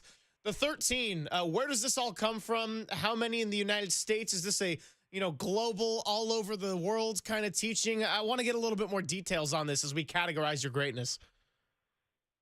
Yeah, there's been about a half a dozen in the U.S. and Vegas, and then there were others in Italy and Naples, up in Parma, up in Salsa Maggiore, Italy, and then Portugal as well. So I won a number of different world titles, and not just acrobatics, but in cooking too. And then there's a few international ones that I won titles in that I don't even add them as world competitions, but everyone says I should have. So you could say 15, but I'll give you 13. Pretty impressive on the resume, I got to say. So, Ryan, you're a good sport, my friend. After the way the game went last night, I knew you and Logan would show up. You're great sports, but to come on the air, just one thought about where the team is at last night. And just starting with your role change, it was so impressive to go from being the closer to all of a sudden getting thrown in the fire Friday night in Miami, you're coming in as a true fireman with runners on base in the middle of the inning. You did it as well on Sunday, and you had some snappy outings. Now, you've done that earlier in your career, but that quick adjustment from starting the ninth inning as the closer to being the fireman and maybe coming in the middle of the inning in the sixth inning with runners all over the bases. How do you adjust to that? I just go with the same mindset. As I told them when Doobie took over the closing role, I'm going to compete wherever they put me. And that's really all that matters. Going in there, yeah, it was different. The heart was pounding a little differently. But I stuck to my strengths. I stick to what I'm good at. And, I'm here to really just do what the team needs to do to get the job done, Yeah, Ryan, just to kind of follow up on that, it's been fantastic to watch the way you've just immediately thrived switching into a new role. And we talked to Susan Slusser, who was just commending the way that you're able to adjust. But have you been told directly to be prepared to close possibly? I mean, I know at the beginning of the year when there were days where maybe there was a save required 3 days in a row, Duvall would come in and get that third one. So I was just wondering if maybe you got to be prepared to come in for some spot closing opportunities. And, we saw you in Monday in a extra innings type of role where it was a little bit more the one inning, what you were used to start the year. Yeah, I mean, when DB goes back to back, and it all depends on situations and stuff. But when he's on those down days, yeah, I believe I'll be probably coming in and doing the closing role that day. So we're still there. We still got that opportunity, which is great. But like I said, I'm here to do what they want me to do, and we're going to strive in each and every position possible. So, the adjustment's good. I think it puts the team in the best position to win.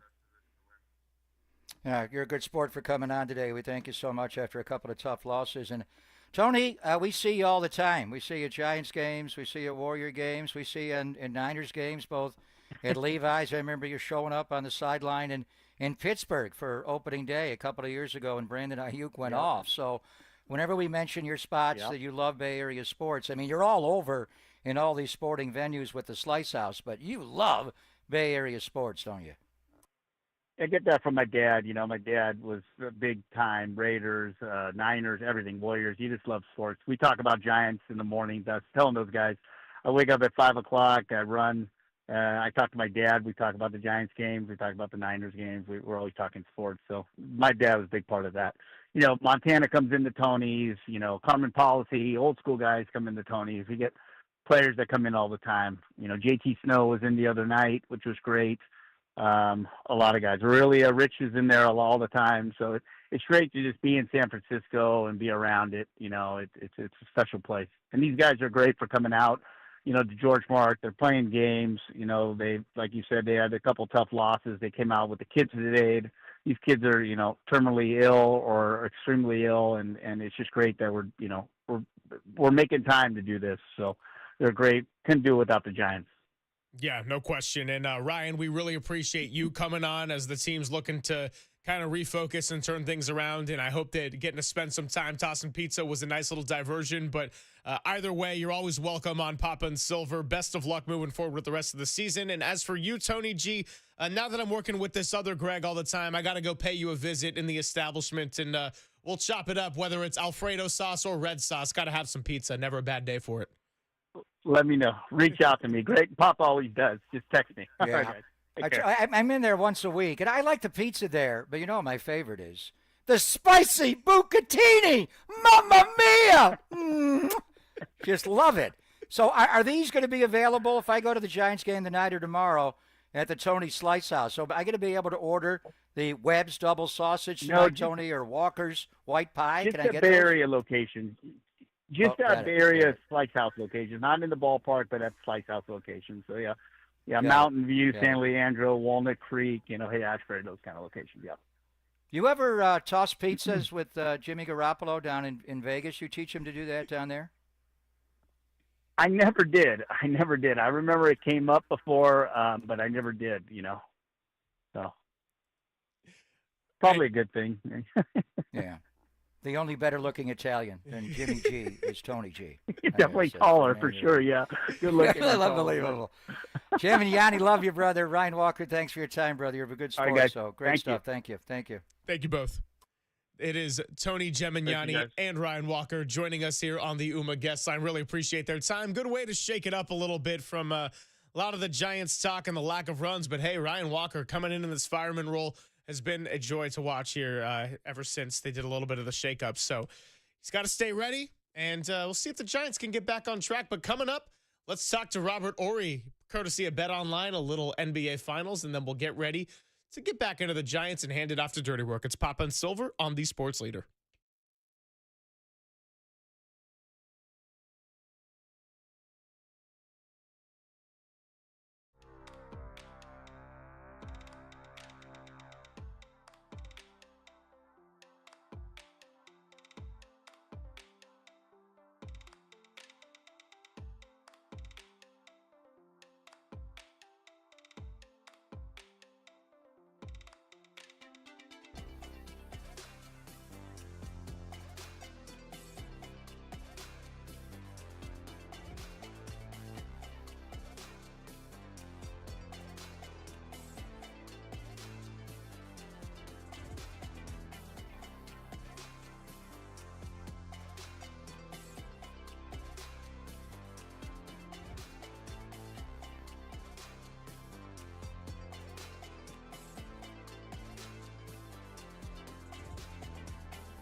Now, from the O'Donnell Financial Group Sports Desk. Learn more at odfigroup.com. O'Donnell Financial Group, because planning is a process, not a product.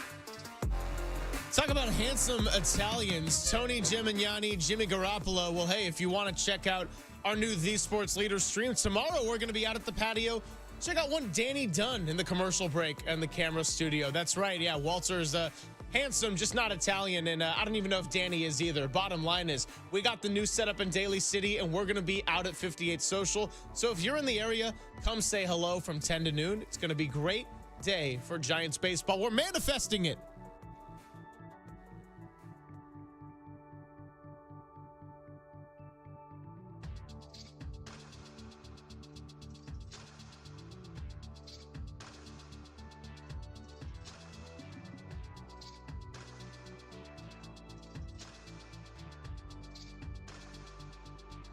Hey, it's Greg Papa here. You know, when it comes to pizza, there's one place that I always will recommend among any others, above any others, and it's Tony's Pizza Napolitana in the North Beach. Tony Gemignani and his team have been ranked #1 in the world, and once you taste it, you will see why. You will taste why.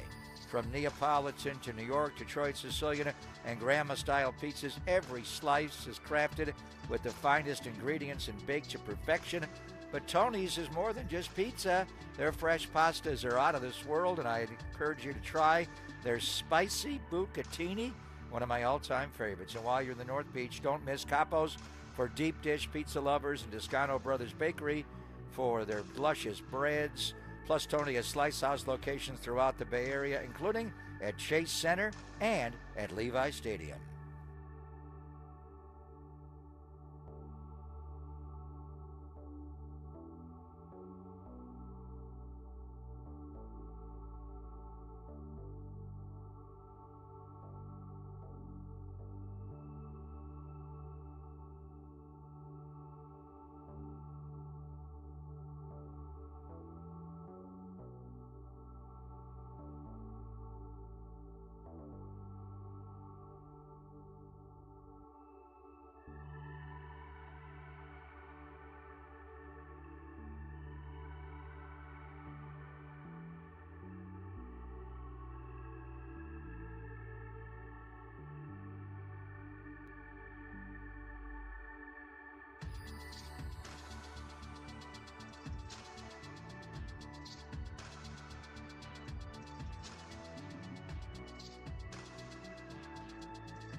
And now it's time for the Protect Your Assets Business and Technology Report with me, David Hollander.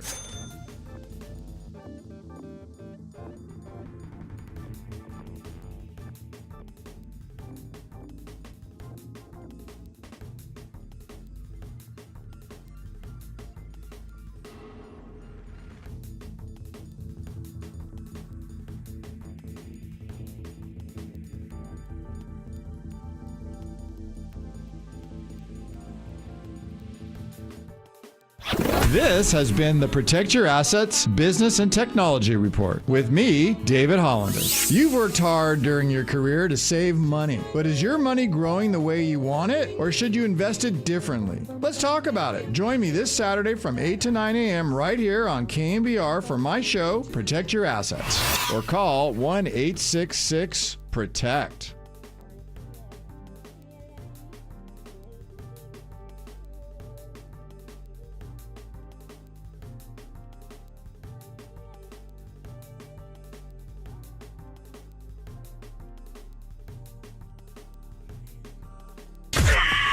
Greg and Greg, Papa and Silver. This is KNBR, the sports leader.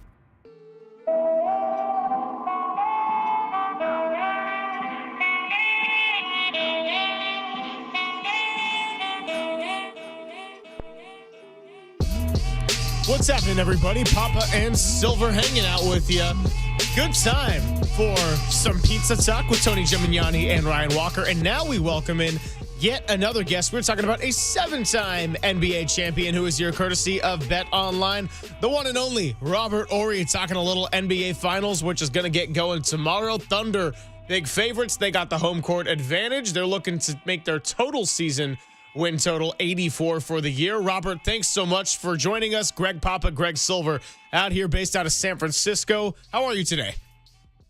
Man, I'm great, man. How you guys doing? We're doing really well, and we're excited to watch this finals. I know that our local Golden State Warriors had a kind of a sad ending with Steph Curry's hamstring and everything, but we're going to have our 7th different champion in 7 years, and it's going to be a team winning for the very first time, at least in OKC's case, since the relocation. So just kind of initial impression of the finals, the Thunder doing what they couldn't do last year and be that team that was the number 1 seed who could get all the way to the finals, and then this run that Indiana has gone on, really starting in the month of March, post All-Star break. You know, the thing about Indiana, I want to start with them because a lot of people are doubting them. And if you look at their squad, they got a complete squad. They play great team basketball. They're not dependent on one person to carry them. You know, you think about OKC, if SGA has a bad night, like in Game 3 against Minnesota, they lose. So I think you have to look at that and understand that it's not about one person. This ain't singles tennis. You know, this is a team sport. And so even though I think OKC will win it, I truly believe this is going to be a better series than people think it's going to be. Yeah, I agree with you. And, I mean, you know all about the finals. I mean, look at the names, the short list, and especially the non-Russell Celtics that won 7 NBA championships, Robert. It's amazing. 2 with Houston, 3 with the Lakers, and 2 with the Spurs. And how many guys have been in the NBA Finals, you know, outside of Pascal Siakam winning with Toronto when they beat our Warriors in 19. So is the NBA Finals different than even the conference finals or the earlier rounds? I remember when the Warriors made it and the media just all over the floor. You know, NBA TV took over the court. It just felt a little different from a media standpoint. Did the NBA Finals feel different than the earlier rounds? Can they be intimidating if you haven't been there before? It can be intimidating. The only thing is you get bombarded by the same question over and over because, you know, you have all these questions, these stations, and you get reporters from different stations and they ask the same question over and over. That's the only thing about it. Everything else you just got to put to the side. And I tell people, when you go to the finals, don't try to invite everybody you know to the finals. This still is basketball. This ain't party time. Stay focused and keep your circle small because you don't need the outside distractions. And I think when you got 2 new teams like this, you know, you look around like, oh, we're in the NBA Finals. You know, let's do this. Oh, my family come in. My cousin that I ain't seen in 20 years is going to come in. You got to keep it simple, man. Understand that this is a once-in-a-lifetime chance to become a champion. Yeah, no question about it. Robert Horry joining us on the UMA guest line. So Oklahoma City, I mean, they're just so well-rounded, and their best players all fit together magnificently. And Shai Gilgeous-Alexander, the MVP, obviously the head of the snake. But as we get a little bit into the betting talk here, you're looking at the odds for Finals MVP and SGA, the overwhelming favorite with the 2-11 odds. But do you see a scenario in which Oklahoma City could win this series and somebody not named Shai Gilgeous-Alexander ends up being a Finals MVP? Well, we've seen crazier things, and I think you guys know from experience. And you saw where you just everybody in the world said, "Oh, Steph's going to get this," and all of a sudden Iggy is MVP. Y'all like what? But only person I can see maybe can that is Jalen Jal, not Jay Williams can win it because he's just an explosive player and he can get on a roll. And you think about it, you take Indiana Pacers, they're gonna be focusing on Shai Gilgeous-Alexander, so they're gonna, watching Carlisle, he always gonna make someone else beat him. And I think guy like Jalen Williams, he can step up and win this thing. Yeah, we love Jalen Williams being a former Santa Clara Bronco here in the Bay Area, Robert, and then obviously All-Star this year and All-NBA and All-NBA defense. So typically, Jerry West did win the Finals MVP in a losing team the first year they handed one out, but typically it goes to the team that's going to win. Indiana is the heavy underdogs. Oklahoma City is a minus 670. Wow. And Indiana a plus 490. I think Indiana's going to make it a hard series. Do you see Oklahoma City being that much better? Who are you picking to win the Finals, and how many games will it take, do you think? I don't think they're that much better because if you look at the Pacers, they have you have Neesmith, you have Nembhard, you have Benedict, and then you have Shepard. These are all guys you can throw at Shai Gilgeous-Alexander. And you look at previous teams, they only had maybe one or two guys. This team has four guys that you can throw at him defensively, and they're all different sizes and different type of defenses. So I'm liking the Pacers' chances. I think it might go 7, and I'm favoring OKC just because they have home court advantage. But if the Pacers had home court advantage, I might have to rock with the Pacers because this team has been doubted. And it's not about what you did during the season. It's about how hot you are at the end of the season. And I think the Pacers are the hottest team in basketball. Oh, there's no question about it. Anytime a 4 seed gets to the NBA Finals, things have got to be clicking at the right time. We are talking to Robert Horry here. A few more minutes. How can Tyrese Halliburton avoid being shut down in the way that Anthony Edwards was between series? He was so dominant against the Lakers, really figured out that Warriors defense, and then OKC just completely shut him down with Lou Dort doing the bulk of the defending. What does Rick Carlisle have to do, and what's the challenge ahead to make sure Halliburton doesn't get stifled in the same way?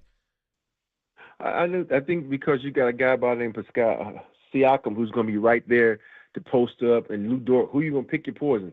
You're going to go at Siakam or you're going to Halliburton. I know you can go on the bench and bring off Caruso, but still, though, it's still a tough task. We got a former champion in Siakam, former champion Caruso, and these guys can go out and just play extremely well.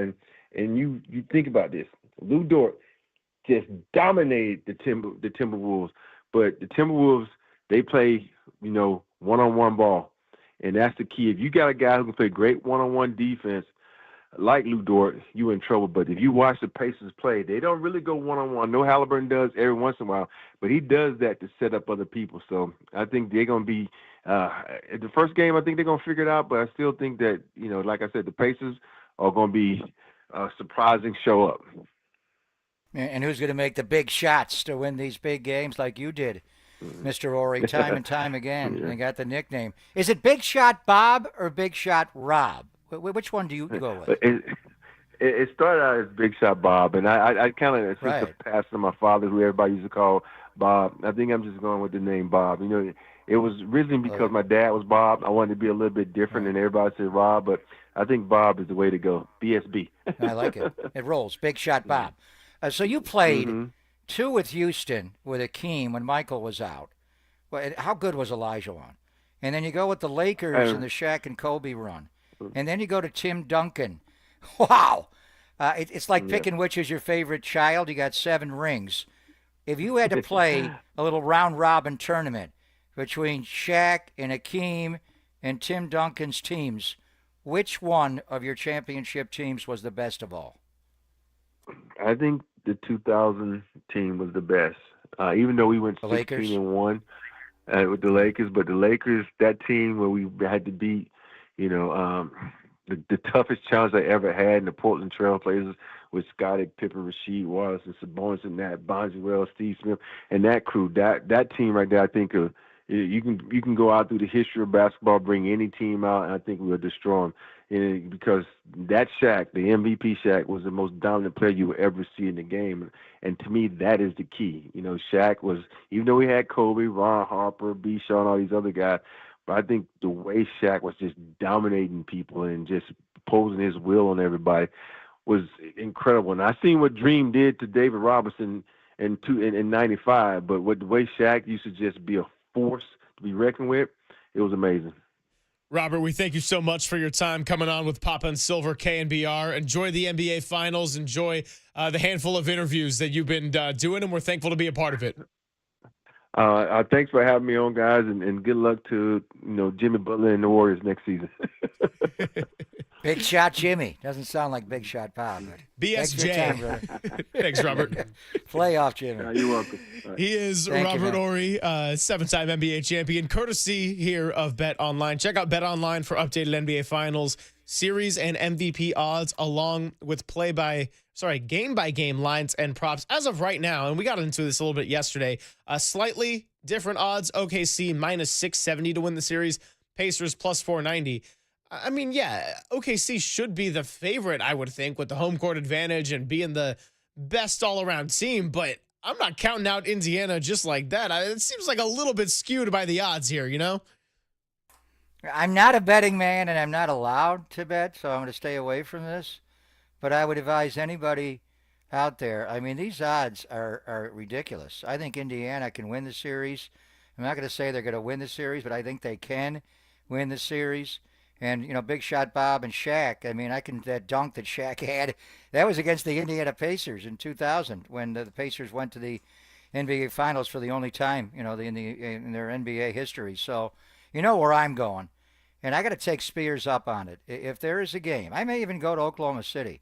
If there's a game where Indiana has 3 wins and they have a chance to win the NBA championship, I may just have to go, boom, baby!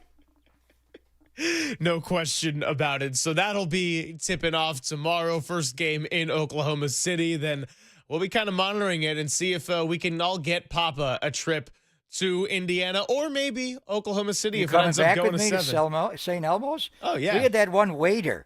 Remember, he was giving us all the lowdown on Luka. Yeah, Andre. Nikola Jokic. Remember? Andre, our St. Elmo's waiter, who brought us the cocktail sauce and the triple martinis. Yeah. Fire. Andre was just the man. He's given us all the stories about Luka Jokic, the Serbians, in the All-Star weekend. Actually, Elder Silver was just back in Indy this last week for Jim Irsay's memorial service. So he said he was back like he never left. I'm like, where's Wink Martindale to close down the Steak and Shake? He's in Ann Arbor right now. And Andre was giving us all the intel on smoking and drinking and the sweet they had. And Luka got skinny. The hell did he go to lose all that weight in a short period of time? How did he do that? I don't know. Ozempic, maybe? Not hanging out with Andre, staying away from Andre. Staying away from Andre, most importantly. Or maybe he's been ingesting so much of that spicy cocktail sauce, he doesn't want to eat anything else. But, yeah, what a time there. So, coming up, let's get back into the Giants. Nick Pivetta on the mound tonight against Kyle Harrison. Kind of recap the day, the show, get you ready for Dirty Work, which is coming up at 2 o'clock. It is Papa and Silver, only here on the Sports Leader.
Papa and Silver now continues live from the KNBR Casino Matrix Progressive Jackpot Studios. Casino Matrix. Progressive jackpots are here. Where are you? Just drop in. Please play responsibly. 1-800-GAMBLER. What's going on, Papa and Silver? Final couple of segments here on a Wednesday. Giants going to play game 3 tonight at 6:45. I'm going to be out there for this one and tomorrow. So, look, I'm so self-centered that maybe if the Giants win 2 in a row, I might think I had something to do with it. I don't know what my record is this year. It's not perfect. I know that much, but I got off to a good start for sure. So maybe I'll have to start tracking it. Marcus has the biggest sample size out of anybody. That guy's out there all the time representing. So we do have a little bit of action going tomorrow. And I know that with some of the new restrictions in the move, we haven't been able to do our regular promos of telling you what we got coming up tomorrow and later today. But I will tell you, Sean Estes is going to be joining us. He was on the morning show today. He's going to be with us at 10:50 tomorrow and may even have some of the new faces of the Orange and Black stop by, depending on how it all shakes out. But either way, we'll be out at the patio. Can't wait to see Barbara, Mary, Jane, and the many others who are going to be looking for a turnaround here for the Orange and Black. Yeah, Sean will be joining us right at 10 o'clock, the top of the show, because he's on 10. TV tomorrow afternoon, and it takes him a while to apply his Lancome 30 and 35. He's the ultimate metrosexual.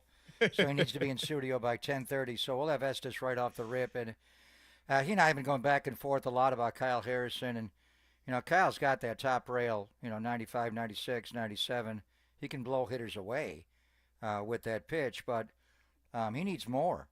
And we'll see what he does tonight. These Padre hitters, like I remember him pitching at Petco a couple of years ago. Xander Bogaerts took him out of the yard for a home run. Bogaerts is 2 for 5 career against him. Manny Machado took him out the yard for a home run. He's only 1 for 6 against Kyle. Fernando Tatis Jr. took him out of Petco that night for a home run. And he is 2 for 6 career against him. Small sample size, obviously. Luis Ariz is 2 for 3 against him, but who gets that guy out?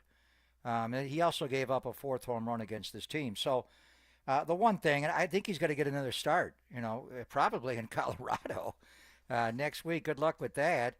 I mean, can you just get by, throwing nothing but high fastballs? Well, Bobby Fastball's their closer. Robert Suarez can do it, but he pitches 1 inning, maybe 2.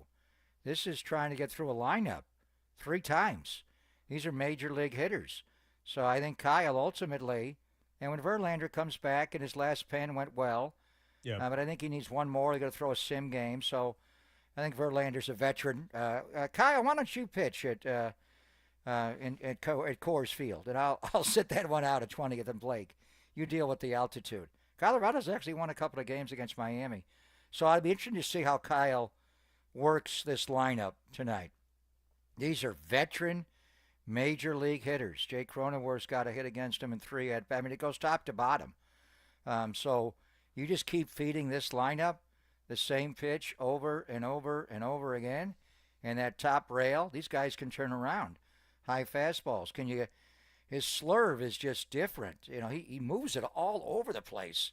It's not like Madison Bumgarner or Robbie Ray, a lefty, where it's a back foot slider to a righty. Sometimes it's up and away. Sometimes it's in. Sometimes it floats in and it stumbles into the strike zone.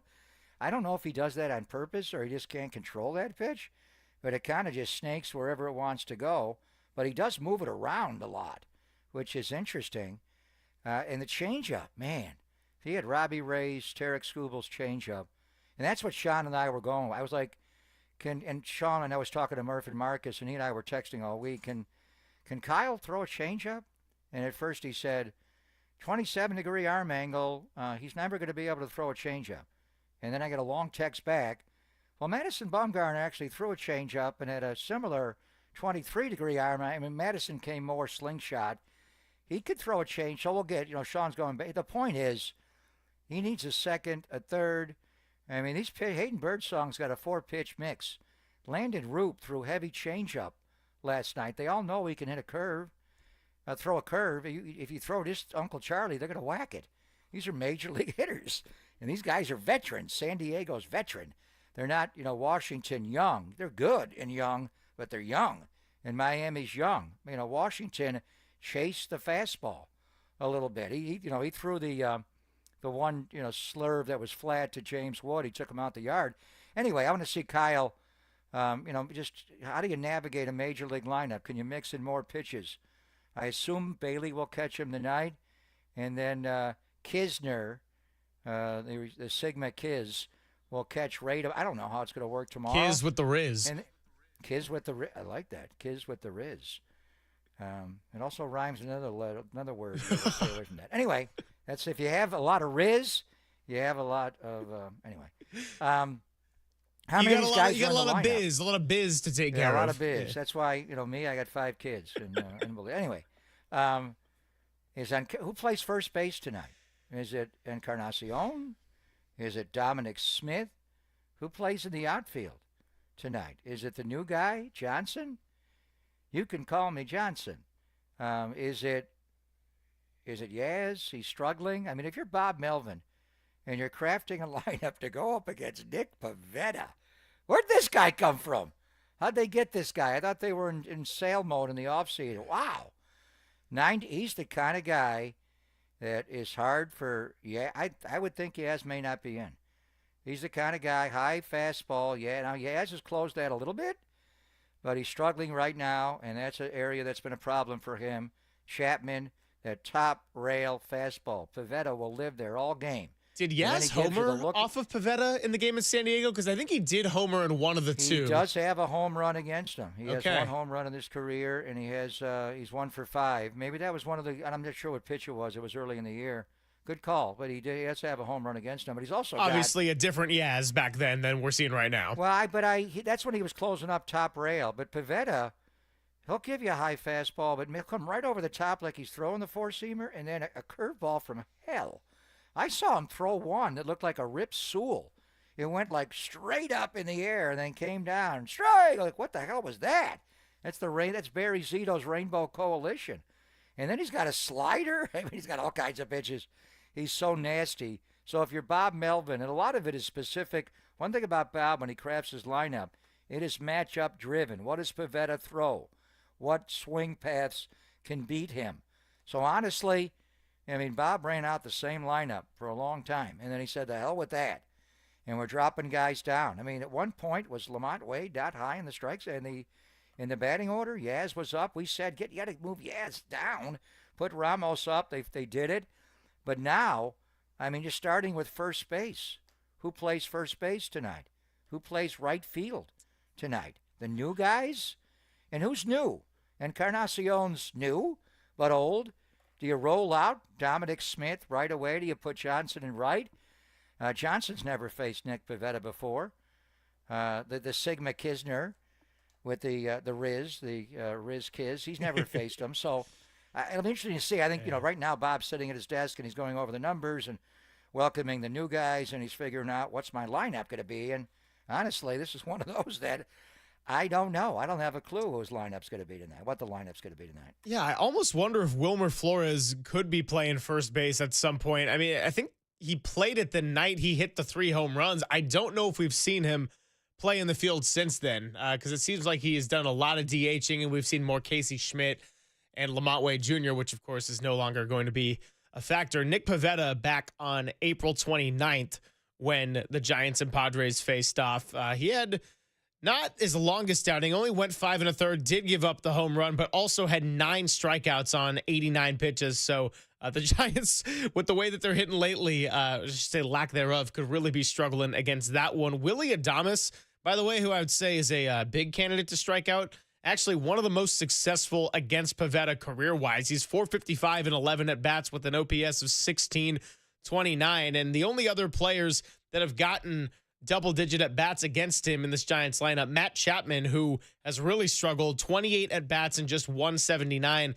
And then Dominic Smith, who we may see tonight, has gotten 13 at-bats career against him and has hit a homer off of Pivetta before.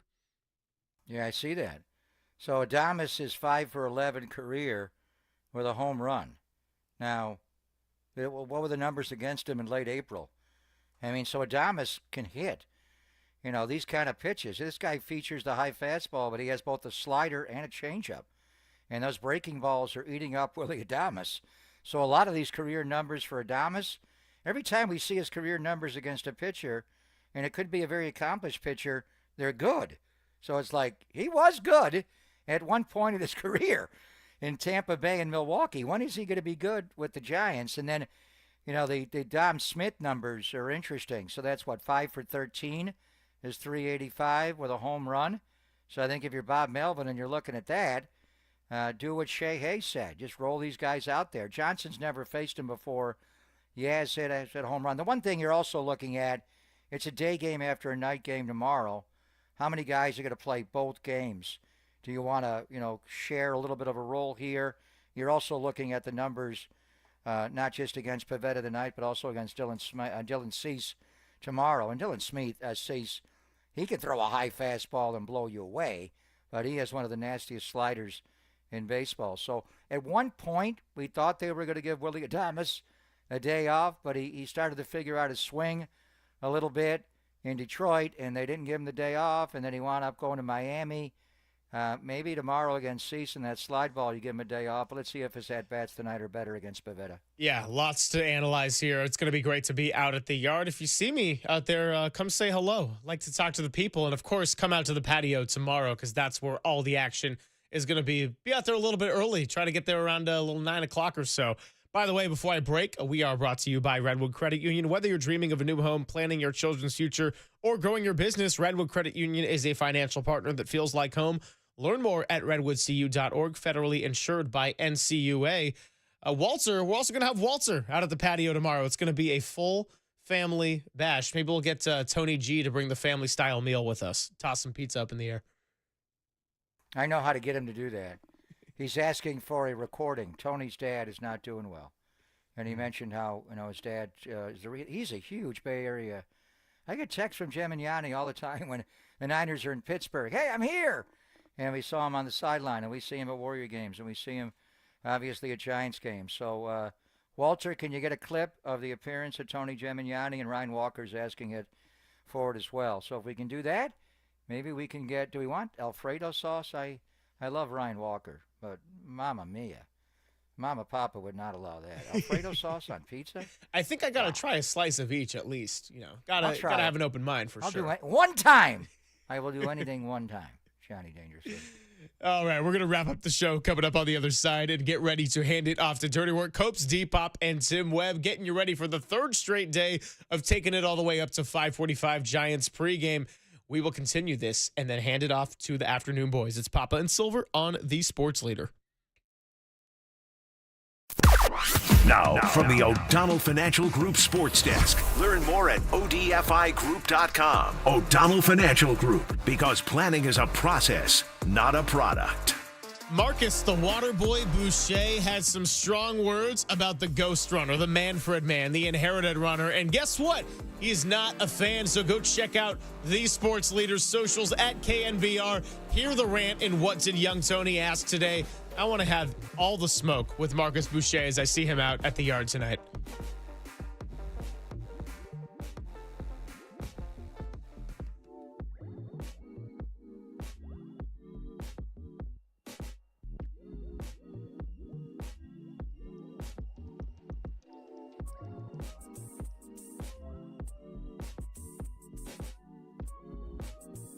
Greg Papa here, and making the transition from work life to retirement can be jarring and disorienting, but it doesn't have to be. Greg O'Donnell and the team at the O'Donnell Financial Group are dedicated to achieving a smooth transition into retirement life, and they can help you prepare to retire at a time that works for you. Sooner than you'd think, you may have an entirely different lifestyle, but it doesn't have to be in one giant leap. The experts at O'Donnell Financial Group will help you craft a plan tailored to your desired timeline. Transition into retirement confidently and on your own terms. So don't wait. Contact Greg O'Donnell today. He's the CEO and founder of O'Donnell Financial Group for a free review of your financial situation. Call him right now, 866-496-2300. That's 866-496-2300. Or visit him online at odfigroup.com. That's odfigroup.com.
Final segment here, Papa and Silver. Thanks for hanging out with the Gregs. It's been a great Wednesday, and we will do this again tomorrow. Only a shorter show out at the patio. Been a while since we were out there. Haven't really done it since the Giants have gone into this deep offensive slump, but we had the NFL draft. Then we had the move to Daly City, and now we're going to be back where we belong at 58 Social tomorrow. So as much as this week has been tough for the Orange and Black, I am very much looking forward to it, and I hope that everyone's ready to raise their glass with us, whether that is some nice coffee from the lovely people at 58 Social, whether that's just some plain old water, or whether we're going double bloodies. We're going giant orange bloodies, and Mary Jane and the girls and Barbara will be having their Jameson shots. They like to get lubed up. They've been missing us. We haven't seen them in a while.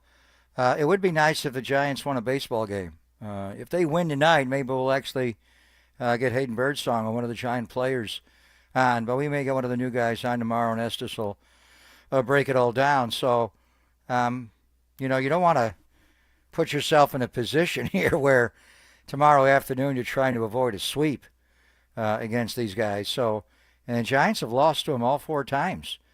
I mean, late April they went there twice. Pivetta pitched well. They lost the day game. And then both of these extra inning losses have been, you were asking, worst loss of the year. And wow, they're definitely back to back. I mean, the fact that you lost to San Diego. And last night, when you had a 2-0 lead, go to the 9th inning with a closer on the mound who hasn't given up a run since April the 7th.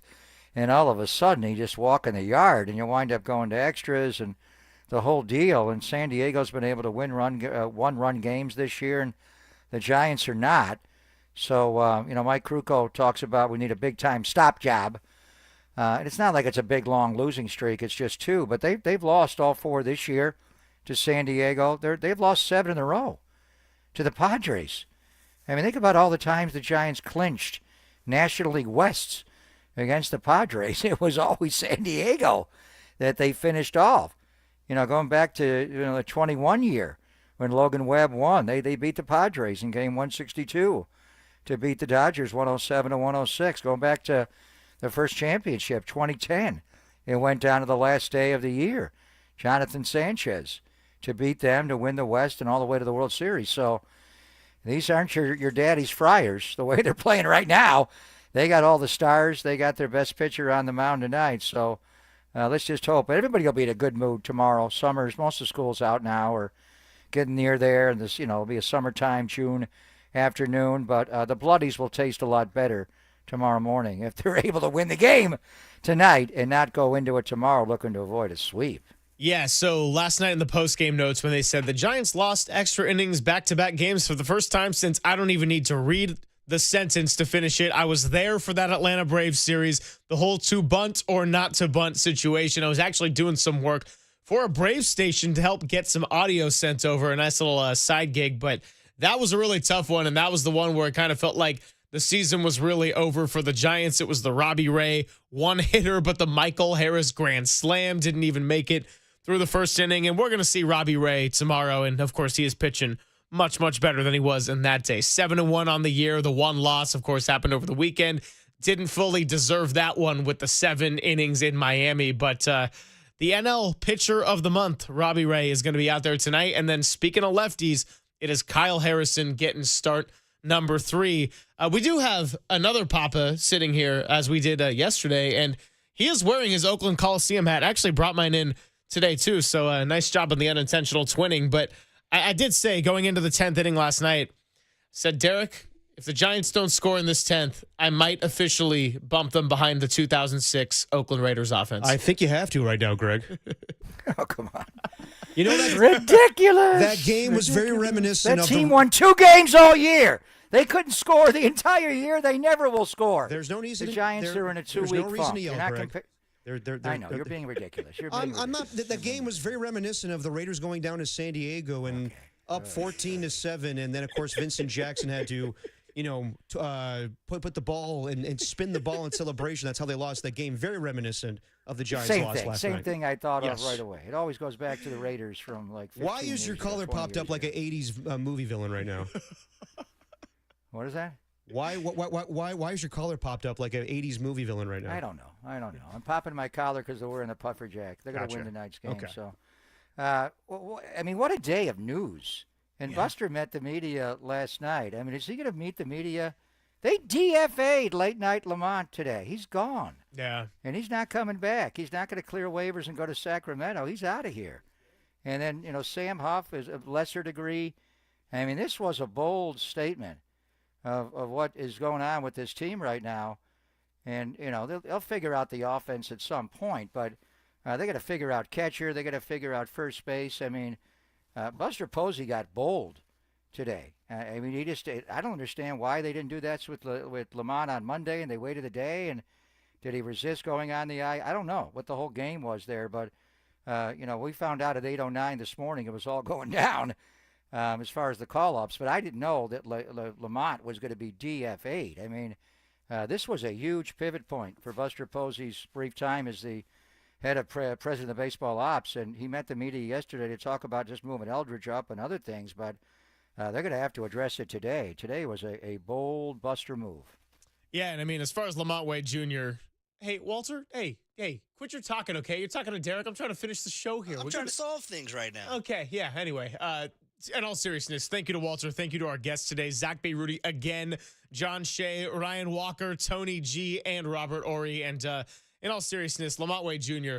did have an awesome time as a Giant 2021. So many great memories, but this year was tough, and I think it was time that the Giants had to make a move, and they made a lot of them today. So we'll let Dirty Work take it from here. I will see you, my friend, at the patio tomorrow, along with Barbara, Mary, Jane, and our KNBR family. And it's time to hand it off to Copes, D-Pop, and Tim Webb, who will take you all the way up to Giants pregame, 5:45 for the third straight day. You're listening to KNBR and KNBR FM San Francisco, the sports leader, a Cumulus media station.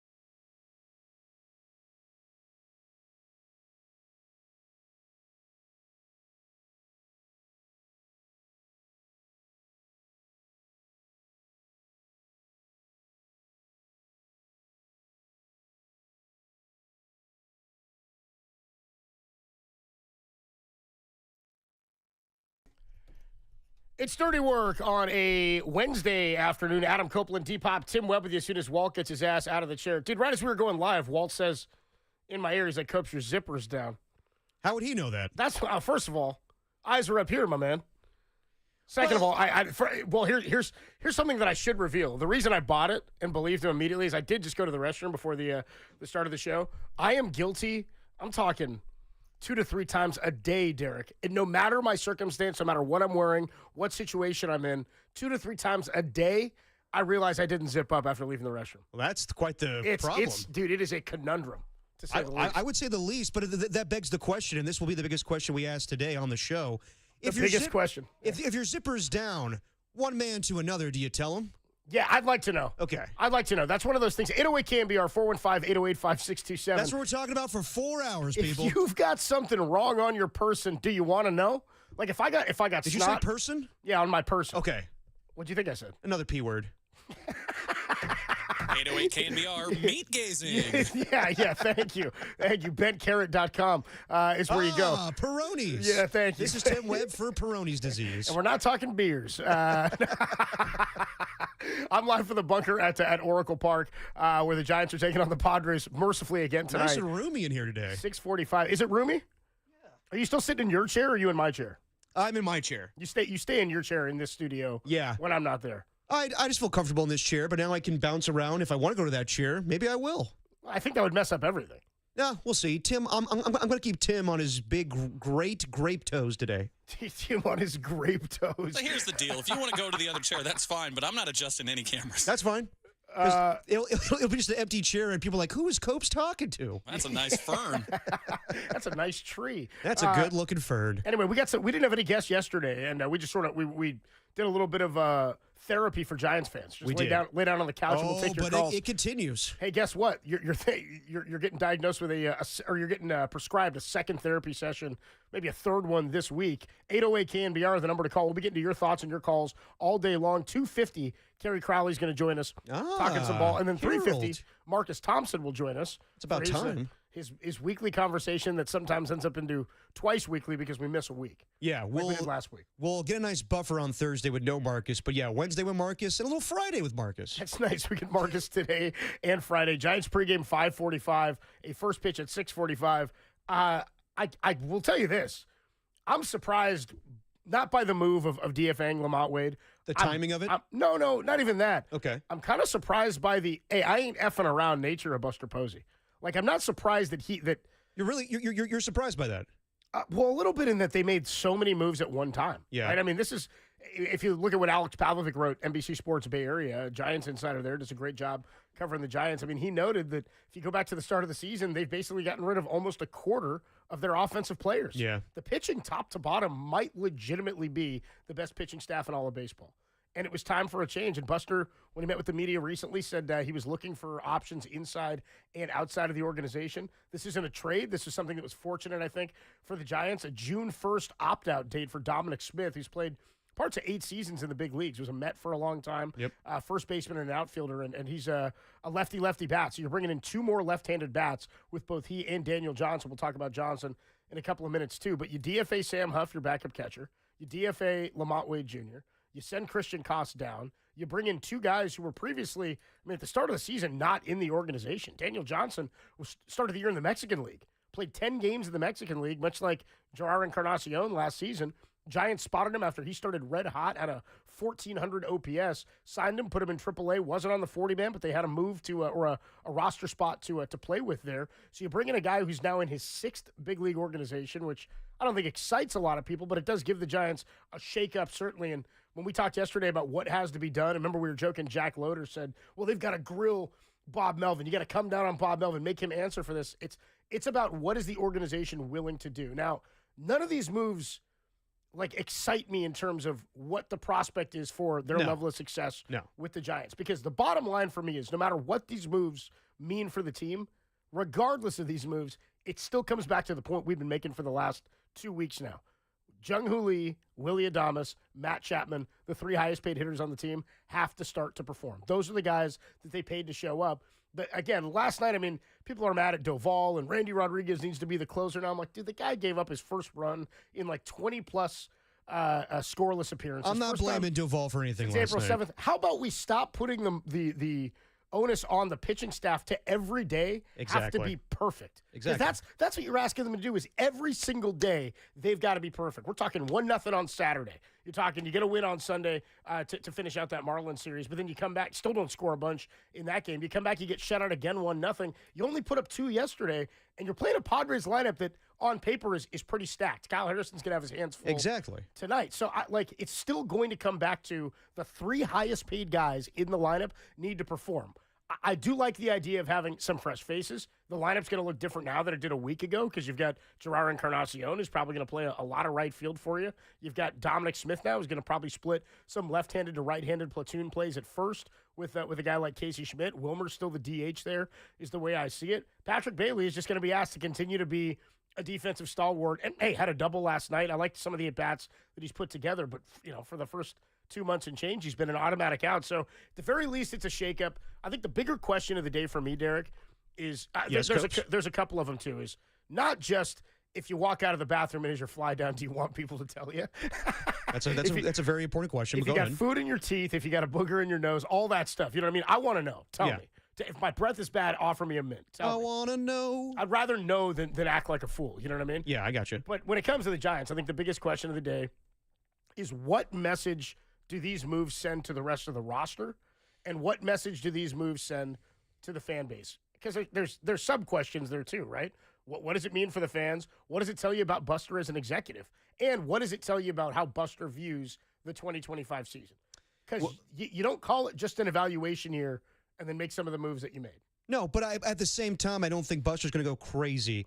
I think that what this says to the fans is we're not going to be complacent. We're not going to stick around and just wait for this offense to figure it out on its own. We're going to shake things up.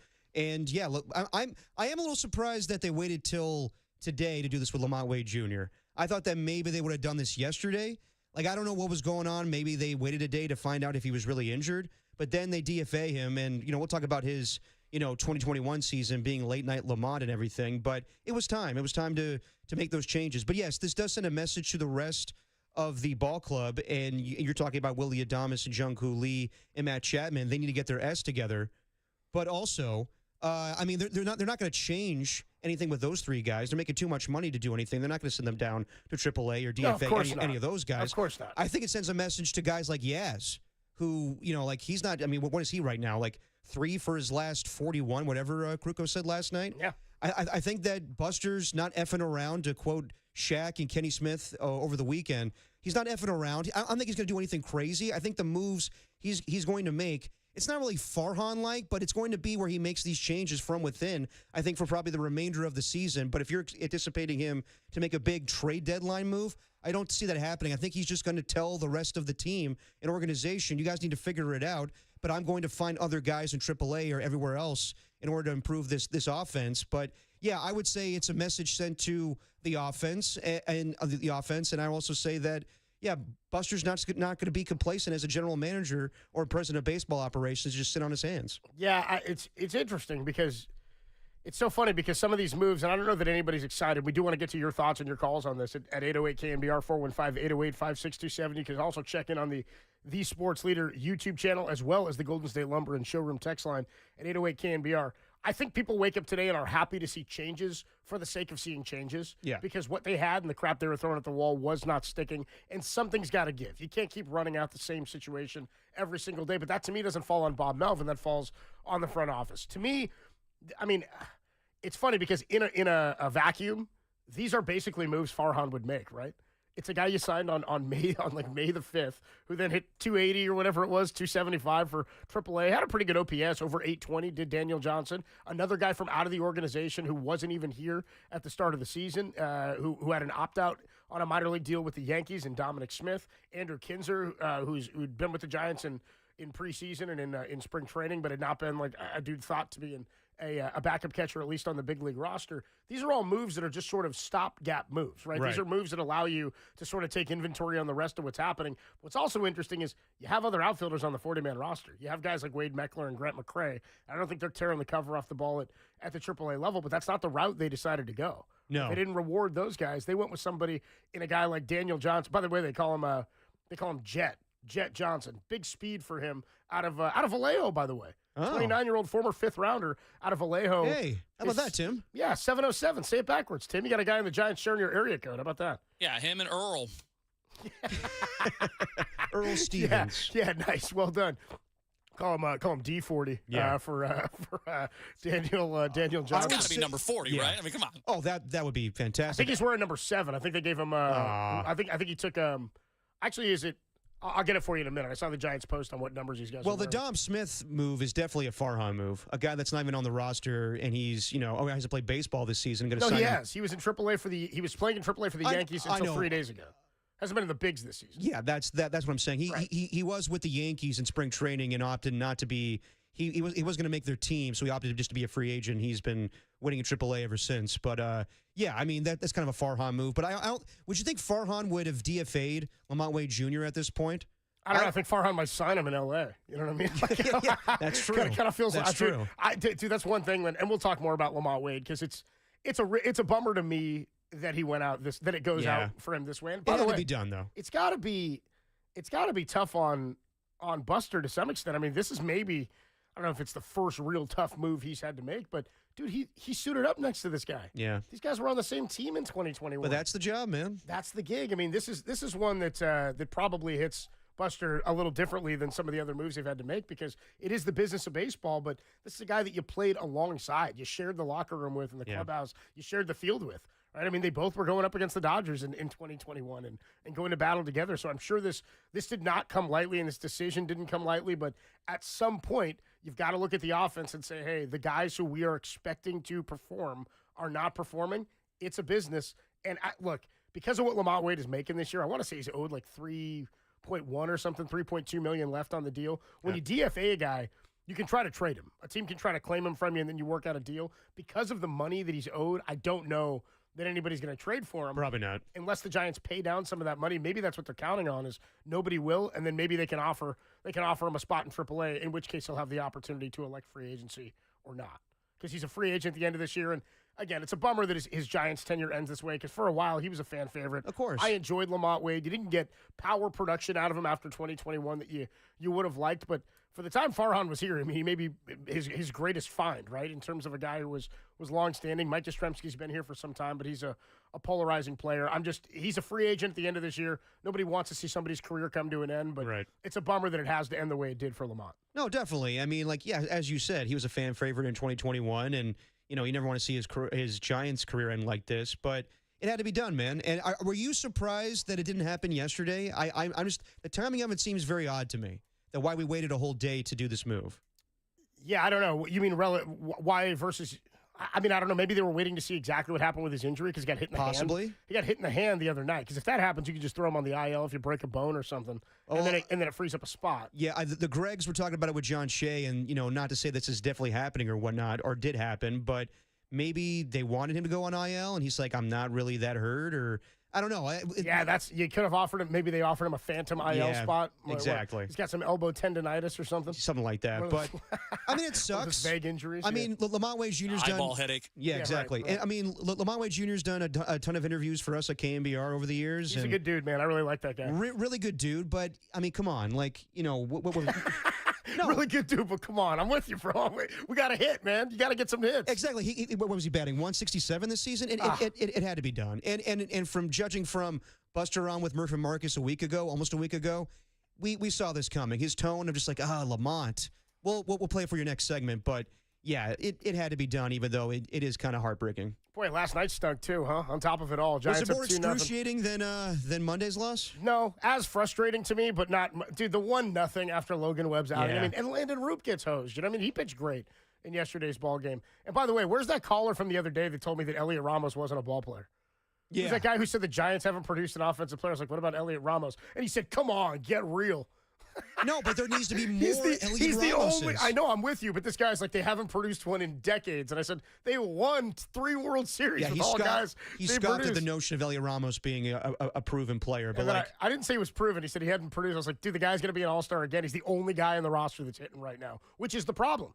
That's the issue. You got to have like 3 to 4 of them that are putting something together. And right now they've got one dude and nobody else. And you're putting a lot of pressure on the pitching and the defense to be perfect every night. People are pissed about the play at first yesterday with Casey Schmidt. And it's like, dude, you're putting the pressure on them every single game to be perfect. They're not scoring. So we'll talk more about this. 808 KNBR 415-808-5627. Grab a pillow, pop your head down on this couch, and we'll do some Giants therapy with you today. Pre-game coming up at 5:45. The great Kerry Crowley joins us at 2:50. Plus, we'll talk to Marcus Thompson coming up at 3:50. When we come back, Giants lose in extras to the Padres again. We'll do it again next. Dirty Work, greatest show in America. I'm live from the bunker. Derek's at our headquarters in Daly City on the Sports Leader.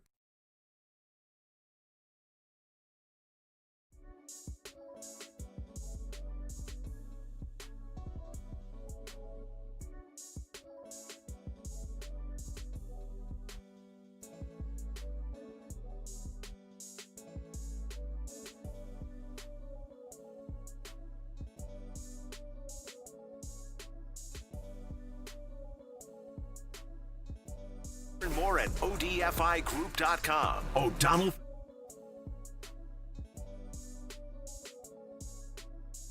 Well, after back-to-back crushing losses to the Padres, the Giants shook up the roster today, sending Christian Koss to AAA while designating first baseman Lamont Wade and catcher Sam Huff for assignment. San Francisco selected the contract of outfielder Daniel Johnson and catcher Andrew Kisner from AAA Sacramento as well. For everything Giants, keep it locked right here to the Sports Leader.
Dirty Work rolls on a Wednesday afternoon. I'm live from the bunker at Oracle Park. 5:45 pregame for the Giants and the Padres tonight. We'll get into that in just a bit after the Giants have made a bevy of moves today already. A Spencer bevy of moves.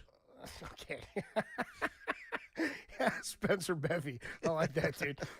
Giants roster moves made today. Lamont Wade Jr. DFA'd. That's one that everybody was anticipating the other day, as you pointed out, Derek, that we thought maybe when Encarnacion came back, that would be the move. Some interesting things they did today. Sam Huff DFA'd, the backup catcher, as well as Christian Koss being optioned to AAA Sacramento. Andrew Kinsner, a catcher, has been recalled, or Kisner, a catcher, has been recalled. Careful. Daniel Johnson, an outfielder. Did you hear Greg today, by the way? Which one? Greg There's Papa. only one Greg we talk about. Greg Papa. That's a tough name to say. Jesus. Careful now. I'd like to say I'm not even gonna Easy. I'm not even going to riff. He's a Giant. You know, maybe if it was an opposing player, maybe I'd riff heavier. Yeah. Daniel Johnson, the Giants recalled and added him to their 40-man roster. So Johnson's an interesting ad. Again, I pointed this out to you before. Drafted by the Nationals in the 5th round of 2016's draft. He's the 6th MLB the Giants are the 6th MLB organization for him already. He's only 29 years old. Played for Cleveland in 20 and 2021. And last season he had 1 at-bat with the Baltimore Orioles. In his career, 90 big league at-bats. He's hitting an even 200, 4 homers, 5 ribs, 1 steal, a 575 career OPS in 90 major league at-bats. In 10 games this season, so we started the year in the Mexican League. Ready for this play? The Auburn Double Days. That's what he was playing for. Signs with the Giants May the 3rd, 10 games in this season with Mexico. He hit .429 with an OPS over 1,400. Also had 5 homers and 12 ribs in 10 games. So the Giants were like, sign his ass up. Throw him in AAA. In 26 games in Sacramento, 103 at-bats, hit .272 with an 846 OPS, 6 homers, 18 ribs, so he was hitting for some power. He also stole 5 bases and was caught just 1 time. They call him Jet Johnson. So he's a guy with some speed that's added to the roster as well. He's a lefty-lefty dude. So you got another left-handed bat out there with some speed who can play the corner outfield and center field positions. Dominic Smith, parts of 8 seasons in the big leagues, a .717 career OPS in 693 games played, over 2,000 career at-bats. Does have some power. 64 career homers. Is it double-digit homers 1, 2, 3, 4 different times for big league teams, all for the New York Mets, actually. Also spent time last year with Boston and Cincinnati, where he was below average, but as Alex Pavlovic put it, below average may hit cleanup for this Giants roster right now. I thought that was a pretty good line from Alex Pavlovic. Pretty accurate. Smith was a little below average last year with the Red Sox and Reds, but right now league average might hit cleanup for this line. He'll fit in just fine. As you pointed out, he became a free agent, didn't make the Yankees team out of camp, opted to go to AAA, but had a clause in his contract being the type of free agent that he was, where he had a built-in June 1st opt-out of any minor league contract if the Yankees had never called him to the bigs. They never did. So now he's a Giant this season in the minors, 165 at-bats, a 781 OPS, 8 bombs, 28 ribs. So the issue is, and somebody texted this in or said it on the, I think it was our guy Jeff on the KNBR YouTube chat, the Sports Leader YouTube channel, said, I was all about getting rid of Lamont if there were better options out there, but said, I don't think these are necessarily better options. Where do you come down on that? Because I hear what he's saying, but I don't want to shake up just to shake it up. But to me, when I ask, what do these moves tell you about how Buster views this team? I think he may view this team as a better opportunity to win than maybe we're giving them credit for, or than a lot of the fans are giving it credit for. Buster knows better than anybody what a pitching staff can do for you if you've got a little bit of offense. I said before, top to bottom, they may be the best pitching staff in baseball based on what they've done to this point. They've got a bevy of options at closer if they want to use them. I think Buster's saying when you have a chance in a season, you don't just stand back and go, well, we'll get them next time. I mean, look at the Baltimore Orioles. Look at the road to mediocrity is paved with teams you thought the last couple of seasons, we'll wait and see how this plays out. Baseball, you can strike when the iron's hot. He sees the opportunity they have. I don't think he wants to stand around 2 months into the year. No, I would agree, and I would say to that texter, I mean, why not shake it up for the sake of shaking it up? The team offensively has been putrid. This is kind of like the mentality of like Steph Curry saying like, we're not going to trade somebody just to trade somebody.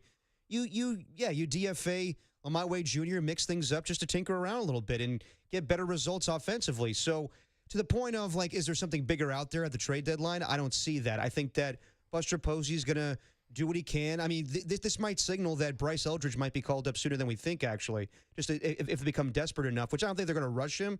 But I think at some point this season you might see him.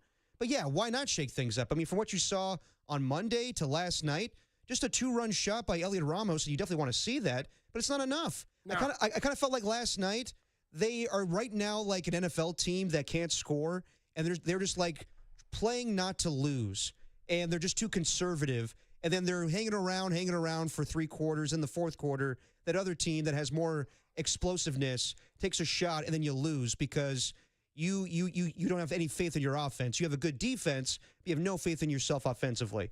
So I think that's what's going on with the Giants right now. I think that, we got that 2-run shot from Elliot Ramos. Okay, as long as we are just good with our pitching the rest of the way, we'll be fine. And Camilo Duvall, it was tough last night. He got in the bottom of the 9th, and he faced really good hitters in Manny Machado and Tatis, and that's just going to happen sometimes. Machado was like on fire. I mean, you see when Machado came up and they flashed his bases loaded numbers. Yeah. I was so pissed. I was like, this guy's hitting like 360 in his career.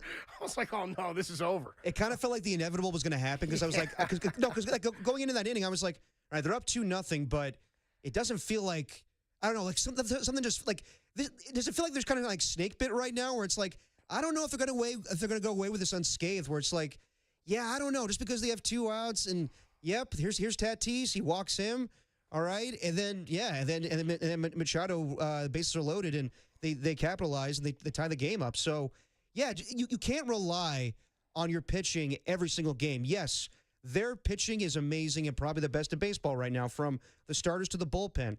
But you can't rely on that every single game to help you out if you're going to win 1-0. Something has to be done offensively, so why not shake things up just for the sake of shaking it up? Yeah, I mean, again, it was a player who was a free agent at the end of this year in Lamont Wade. And again, if you got to the deadline and things weren't going well, maybe there'd be a trade option anyway. We've mentioned guys like Wilmer or guys like Mike Yastrzemski. But 808 KNBR, when you see this slew of moves that the Giants made today. Again, Lamont DFA'd, Sam Huff DFA'd, Christian Koss option, Andrew Kisner, a catcher, called up, Daniel Johnson called up, Dominic Smith signed to a 1-year major league deal. 2 guys who are lefties coming in. Kisner's going to be your backup catcher now behind Patrick Bailey. And so Encarnacion came in. You've got 4 different players on the roster offensively than were here 3 days ago. And can we agree that Gerard Encarnacion should not be playing right field anymore? I don't love it. Yeah. I think maybe there's your answer as to, well, why'd you wait an extra day? Well, yeah, maybe. I think they're going to few circuitous routes to the ball. Dude, what's funny to me is like this right field in my mind is the most difficult right field in baseball to play. Of course. I'm actually a little bit surprised that they didn't just move Ramos over to right field and throw Encarnacion in left.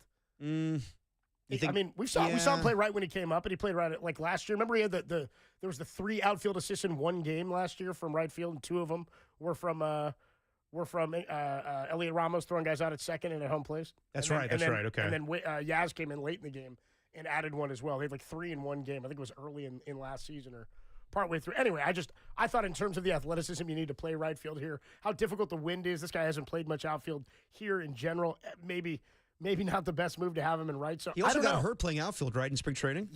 Yeah, he dove and like broke something in his arm. So yeah. I mean, I don't know. So I'm not sure. You now are in the odd position of having 3 guys who are just kind of like lumbering dudes, right? You've got an outfielder who's kind of a lumbering defensive hazard in Gerard Encarnacion, who can play some first. So I imagine you're going to have a split between him. I think what you're going to see now is a split between him and Dominic Smith at first base. Yeah. Is that right? It sounds like it, yep. You keep Wilmer at DH, so you've got another righty and another lefty, another platoon. But then you brought up a left-handed hitter in Daniel Johnson, but you've already got a left-handed outfielder in Yaz. I'm not really sure what the makeup of the lineup's going to be at this point. We'll find out tonight. By that. We'll find out more. We'll hear what Buster had to say. He did join Murph and Marcus about a week ago, right? He's going to join him again tomorrow. He is. 7:30 a.m. Buster Posey on with the morning show. And I imagine that both Melvin and Buster will meet with the media today before the game. We'll try to get some of that audio for you, if in fact it is being carried on NBC Sports Bay Area. We'll see if we can get some of that, because there are questions that are going to be asked and have to be answered. Guys like Wade Meckler, who's down in AAA right now. He was on the 40-man already. He was, I think, injured and went to Arizona League for a minute. He's only played 7 games in AAA. But Grant McCray, I'm not sure what his status is. He's on the 40-man. He's played 56 games. Forgot about old Grant McCray. He's got an OPS of just about 700. He's played up here before. You got a higher OPS and maybe a hotter hitter with more power. Definitely like a 14, 15 steals in AAA right now, too. He's 14 steals and 2 caught. So interesting. some of the reasoning behind a couple of the moves are a bit interesting to me. We'll talk more about this as we go through the show. 808 KNBR 415-808-5627. Cameron, Benicia, Rick, and Hayward. I see you guys waiting. We will get to your calls. Callers, in your mind, what messages do these moves send to the roster? What do they send to the fans? And what does it tell you about how Buster views this team right now? Also, when we come on back, I'll tell you how you can win tickets to go see Metallica with Pantera and Suicidal Tendencies at Levi Stadium this year. That's all coming up. Dirty Work, greatest show in America, 808 KNBR. It's only here on the Sports Leader.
Dirty work on a Wednesday afternoon. Adam Copeland, D-Pop, Tim Webb with you.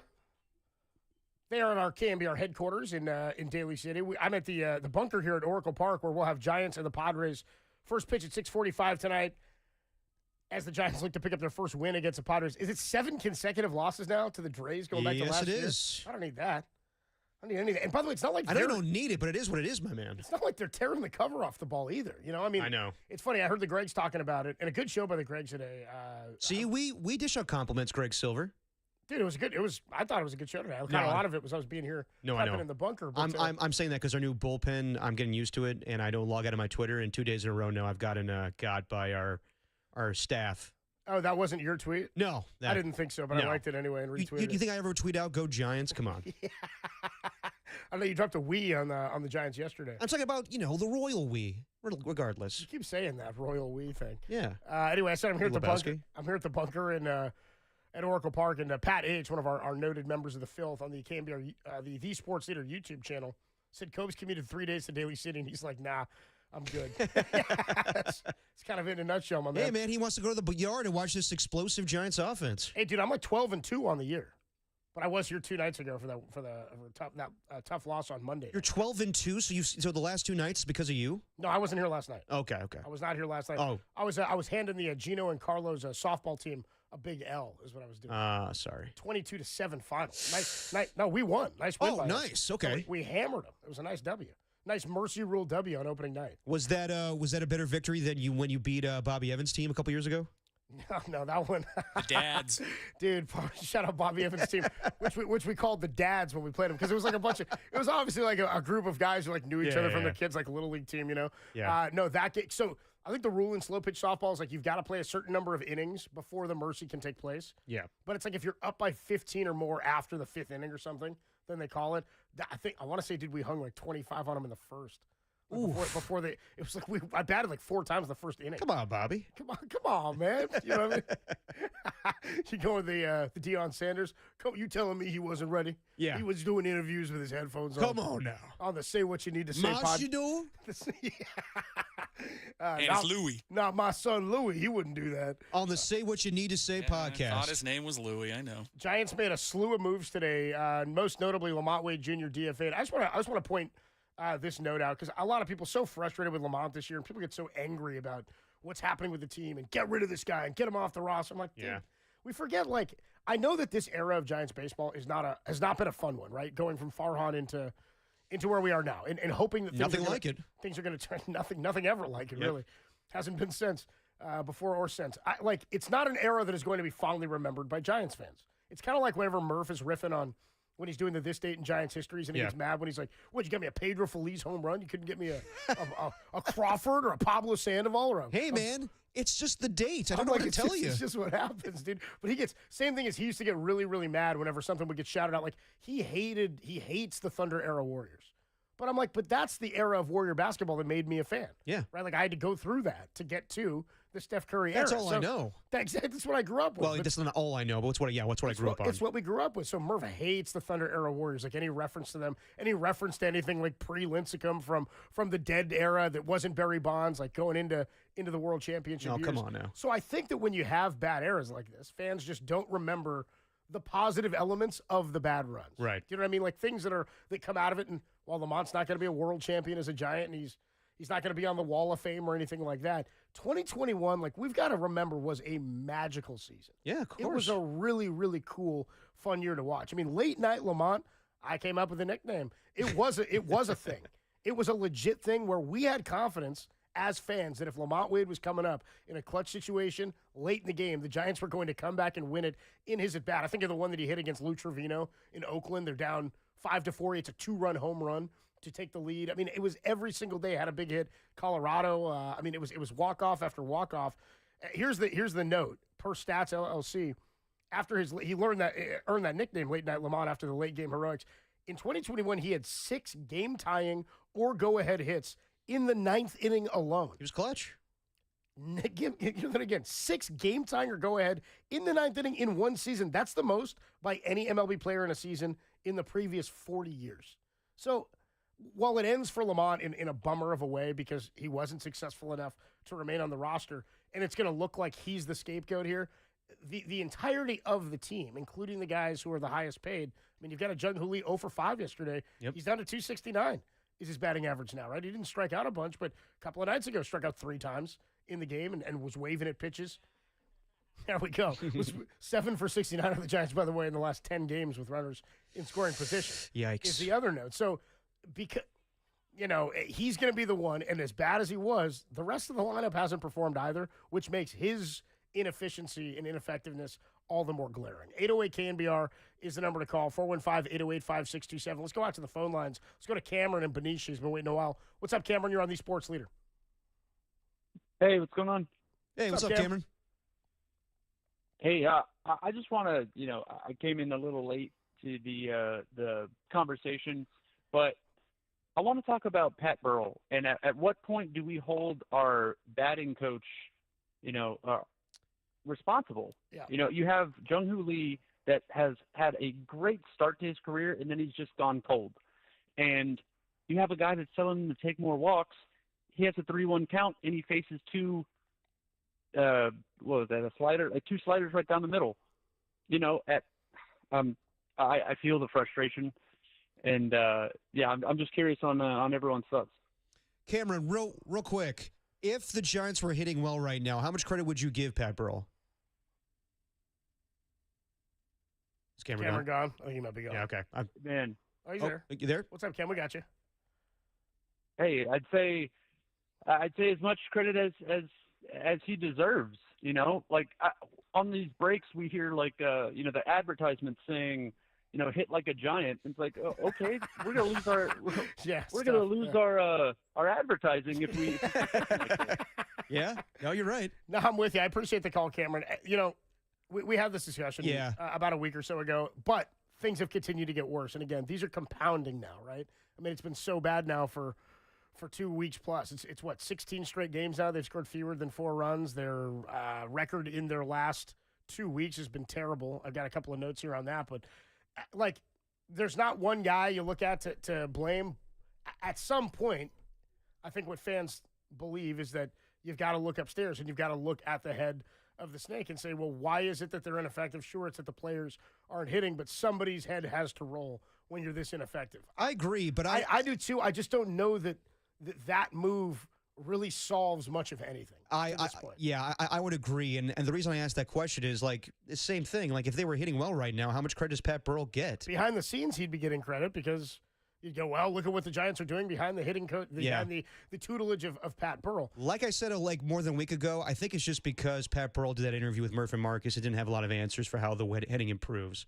And I don't think it's fair to make him the scapegoat. Now, if you want to make changes in the offseason, by all means. But I don't think changing mid-season does anything, to be honest. Let's go to Rick. Rich and Hayward. What's up, Rick? You're on the Sports Leader. What's up, dude? I'm fine. I'm getting ready to go to the game, so I'll be out there tonight. Oh, nice. I'm See you out here, bro. 7-1. That a boy. Well, yeah, we need our so combined record tonight to do some damage. Okay, guys. The other day when I was on, I didn't praise the pitching. The pitching has been astronomically fantastic yes. these last 16 games. Other than two outings, they've given up 3 runs or less. And but here's my rub here on this. This reminds me of Connor Joe playing left field. This reminds me of young Garte Solarte playing second base. This reminds me. These are nobodies. Again, this reaffirms my opinion that ownership has just decided that they can't spend money. That they just went out and Buster did a Farhan Zaidi move, except he supersized it. I don't think I remember Farhan ever going out and dropping 3 guys in one day and then bringing up 3 guys that basically nobody's heard of. I don't understand the Koss and Huff demotions or Huff release and Koss demotion. Koss was doing good when he was playing. It just befuddles me. This screams panic. And to the last caller, it's not just one guy as the hitting coach. It's also a guy named Oscar Bernard, and then a former Giant, Damon Minor, that are helping Pat Burrell with the hitting. So to blame Pat Burrell, I keep hearing Pat Burrell's got to go. It's the hitters. It isn't the coaches. I mean, you're right. You're right, Derek. That if these guys were hitting, the hitters would be getting the credit, Exactly. not the hitting coaches. I mean, so to blame the coaches, all they can do is tell them what to do, give them suggestions. They're not up there saying, okay, take 2 sliders. This lineup is guessing. That's exactly what they're doing. I mean, I think out of all the guys that I've ever seen play for the Giants, I think Yastrzemski guesses more than anybody that I've ever seen. He'll stand there and take fastballs right down the plate because he's guessing slider or curveball. And I don't know if you could be a professional baseball player when you're guessing half the time. It just, I don't think, to summarize this, I don't think Buster solved anything today. In fact, I think he made it worse for the team because now you don't have a catcher for Robbie Ray. You don't have a legitimate backup infielder, and now you're playing 2 guys that, well, one, Daniel Johnson, who, like Coach, you just said, his last actual playing time in major leagues was 2021. Yeah, his last real playing time. Well, Rick, yeah, appreciate the call, Rick. We got to run. Just a couple of things. I got to get you the concert giveaway. A couple of things. Like, to say that he made things worse, I don't know yet. We don't know. I don't know. The things have gotten worse. I don't know if you continue. It can't get much worse on the path that they were on. I mean, I don't think things were going well anyway. I don't view this as like desperation. I look at it the other way. I look at it as Buster Posey punishment has expectations for. Well, I don't know if punishment is the right word. It's it's expecting things to go a certain way. It's not like because you have an element of the team in the pitching staff that is so elite, that is giving them consistent opportunities against a really good Padres lineup. They were 2 for 12 with runners in scoring position last night. They got shut out for 8 innings by Logan Webb, right? I mean, the offense has had a tough time putting it together. So I think Buster, again, who knows pitching better than anybody and knows what it means to have an elite staff and a struggling offense, looked at the roster and said, it's early enough now to give us a little shakeup and see if we can ignite the offense and get things going. It also sends a message that, hey, there are expectations. And unfortunately, while the guys who are the highest paid continue to not hit, at least throughout this stretch, or continue to not produce, it's going to fall on other guys who have to execute in order to keep things alive here. So I don't view this as desperation. I mean, everybody was so frustrated and upset about how poorly they've hit. You think they have to do something. You can't wait for them to do something and then go, well, that's desperate. I don't believe it's desperate. I think it's trying to get guys who are clearly, at least for the time being, even at the minor league level, hitting better than some of the guys they've got currently in the lineup. The other thing I would say is my guess is that you're not going to see as much of Casey Schmidt at first base. You're saying they lost a backup infielder. I think you probably moved Casey Schmidt to be the other backup infielder. I mean, really, he was a third baseman, shortstop, and they played him at second base a little last year. They put him at first base this year. I think you'll probably now see less of him at first since you've got 2 other guys, 3 really, if you add Wilmer Flores, in Dominic Smith, Encarnacion, and Wilmer, who can play first base. I think you may see more now of Casey Schmidt moving around the diamond. I think that's your backup legitimate infielder, and I'm not really concerned about that. I like that. BJ in San Francisco, Jeff in Sebastopol, Sam in Napa. We will get to your calls after we talk to Kerry Crowley. He's going to join us momentarily here, talking about some of the moves and where the Giants go as we are into Game 3 against the San Diego Padres. Do have to tell you, though, we're giving away 2 more tickets to go see Metallica, 2 Sunday tickets to see Metallica with Pantera and Suicidal Tendencies, Sunday, June 22nd at Levi Stadium. All you got to do is tune in between 3 and 6. We will give you a cue to call. If you're caller 10 to the studio, 415-896-KNBR, you win the tickets, furnished by Live Nation. Get the rules at KNBR.com. Tim, what's the cue to call? Oh, sorry. You'll have to forgive me. I can't hear a damn thing. Went to a rock concert last night at the Garden. My seats were right up against the speaker. It's a heavy metal group, Metallica something. Ka. Huh? What? Ka.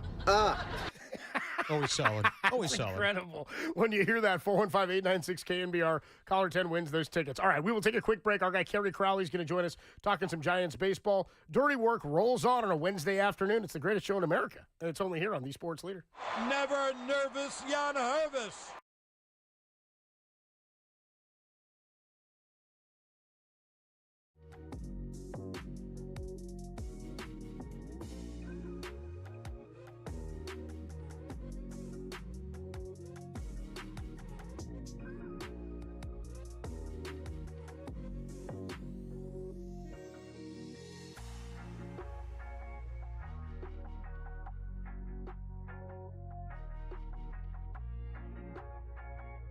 JT Snow joined Captain Murphy and First Mate Marcus this morning to discuss the promotion of Bryce Eldridge and how he can improve defensively. For that podcast and all of our podcasts, go to thesportsleader.com or on our app, where all podcasts and photos of Adam live.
Like, let me know if you ever want to, like, do something like we can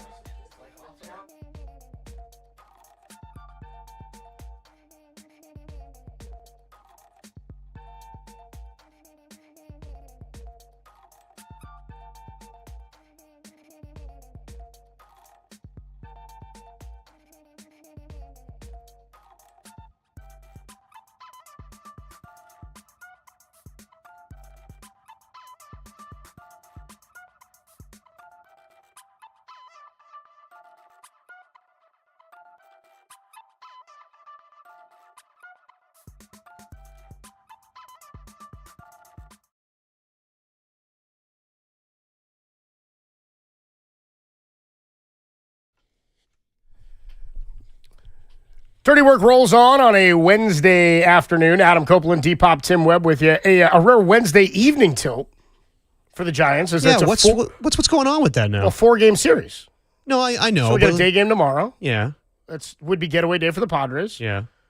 And then Giants back in action Friday night.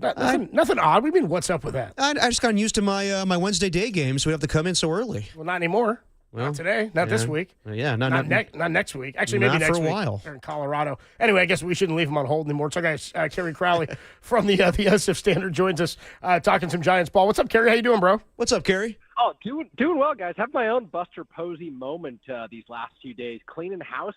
Rachel and I are redoing our apartment right now, so I'm in Facebook Marketplace land.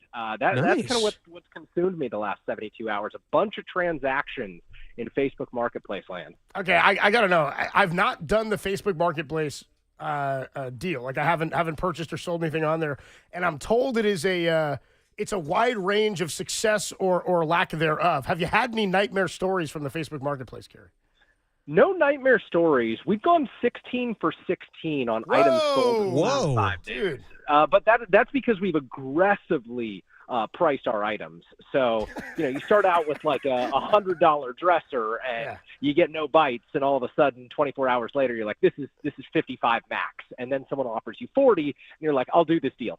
Absolutely got to get it out of the house right now. So I wouldn't say I'm the best negotiator, but if it comes to getting a product sold, I can do that for you. Okay, either way, KNBR, who's made more moves in the last day, Kerry on Facebook Marketplace or Buster Posey on the Giants roster. Okay, hold on, Kerry. Did you do Craigslist back in the day? I think Craigslist was slightly before my time, because right when I really started to get into things on the internet, it was Facebook was on the rise. Gotcha. So. Okay. So never did Craigslist. I just want to know if there was more effective rate or more creeps on Craigslist. But it sounds like Facebook Marketplace is the route to go. Derek, a big misconnections guy on Craigslist. Yeah. Of course. Many weird encounters. Baseball, Kerry. Baseball. Misconnections. Kerry Crowley joins us talking some Giants ball. So let me ask you this first and foremost. Are you surprised by anything that happened in terms of, I don't even know how many total moves it is. I guess it's like 5 total moves, 6 total moves. Lamont DFA'd, Sam Huff DFA'd, Christian Koss optioned, Andrew Kisner recalled, Daniel Johnson signed earlier this year and recalled from AAA, and then Dominic Smith signed to a 1-year deal. Any of that, the timing, the moves themselves, come as a surprise to you? I don't think any of it can really be chalked up as a big surprise. I will say I didn't have Daniel Johnson getting promoted from AAA Sacramento on my radar, even though he's been the best Sacramento Rivercats player. It's just he didn't come up through the farm system, so no one knows him as a prospect in the organization. He's got limited experience. Vallejo native. But I will say, like, Lamont Wade Jr. probably is off this roster 2 weeks ago if the Giants are at 500, the Giants are struggling, or if the Giants had drafted a competent first baseman in the last 16 years. But they haven't, because Brandon Belt was the last player who they actually nabbed in the draft, who turned out to be a productive first baseman for this team. So I think that Lamont was helped by a confluence of factors. He ultimately stayed on this roster a lot longer than most people would have anticipated. But at the end of the day, he just simply wasn't producing, and the underlying metrics weren't suggesting that he was due for a breakout. Like, he had some bad luck, but at the same time, he wasn't hitting the ball particularly hard. His patience, plate discipline wasn't as good as it was last season, so it just became more difficult for him to stick around. Kerry, how would you categorize characterize the season so far for Buster Posey as president of baseball operations? I know that he didn't do much in the offseason. He got Justin Verlander and Willie Adames. But right now, with the moves they've made, how would you say he's done so far as an executive? I mean, no one wants to hear this because the Giants have been awful to watch the last 2 weeks, but overall it's been more successful than I think any of us anticipated. And you have to take a step back, and you can't look at things through the lens of, oh my goodness, the Giants have been horrific at the plate for 2 weeks. You have to take a step back and think about what your expectations were headed into spring training. All they'd really done this offseason was add Willie Adames and Justin Verlander, so you couldn't expect a dramatically different team than what you saw last season. And for the most part, they've been better than they were last season. The pitching is incredible. Rotation's been great. Landon Roop has been a revelation. Robbie Ray has regained his Cy Young form. It's just this offense is completely anemic right now, and there's just no easy solution, because this is a franchise that hasn't drafted well in 10 years. This is a franchise that hasn't signed free agents and done a particularly good job of making baseball moves via trade for the last several years. So, they say goodbye to Lamont Wade Jr., but are they really finding a solution in Gerard Encarnacion and Dominic Smith? I don't know. You're just kind of rearranging, chairs on the deck at that point. And that's not to disrespect those players. It's just to say, like you're not getting someone who's going to make a massive impact on this club from inside the organization right now. So to that point, would you anticipate that Buster Posey would be aggressive at the trade deadline, or do you think it's going to be a lot of these moves going forward where he just brings guys from within?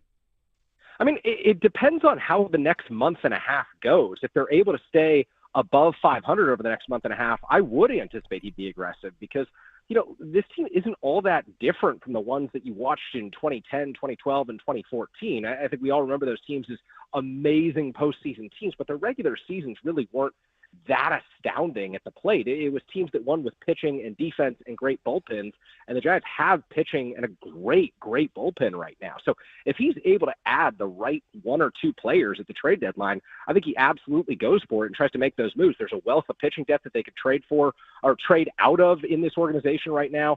The challenge is like who out there is really appealing, and we won't know that for the next 6 weeks or so. Yeah, talking to Kerry Crowley, the Standard, here on the UMA Guest, and that's kind of where I'm at, Kerry. We were talking about this yesterday, and Jeff Passan had written a piece about right at the start of June saying, you can categorize teams in the absolutely unloading category, in the in-between category where you don't know what they'll do. There's the holders, and then there's the buyers who are absolutely aggressive. He classified the Giants as the holders, and that's kind of where I'm at because I don't know that there's going to be enough out there. I mean, one of the casualties of the expanded postseason is that teams believe they're in it for so much longer. Right, so the way to counter that would be to maybe move the trade deadline back sometime into August, maybe mid to late August, potentially back to August 31st. But for the last couple of trade deadlines, there haven't been big time players available. I mean, nobody wants to unload talent at this point. I mean, the Mets last year were viewed. I was saying this to Derek.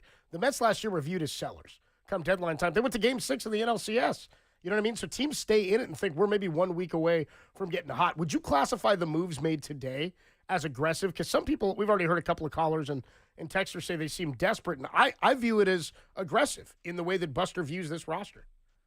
I don't look at it as aggressive or desperate. I look at these moves as necessary. Sure. Like the Giants at this point need to improve their roster, and these players had a massive sample size, 61 games, of not getting it done for this ball club. And so at that point, you change the guys in the roster, you change the guys in the clubhouse, and you try to move forward before the trade deadline, before you have to make a move, before you have to consider someone like Bryce Eldridge and rushing him ahead of schedule, which I don't think would be a good move for the Giants at this point. But we also have to take a step back and remember, Buster Posey learned about Major League Baseball transactions from watching Brian Sabian and Bobby Evans at deadlines in 2010, 2012, and 2014. Go back to 2012. Did anyone think that Marco Scutaro was going to be some sort of godsend for the San Francisco Giants?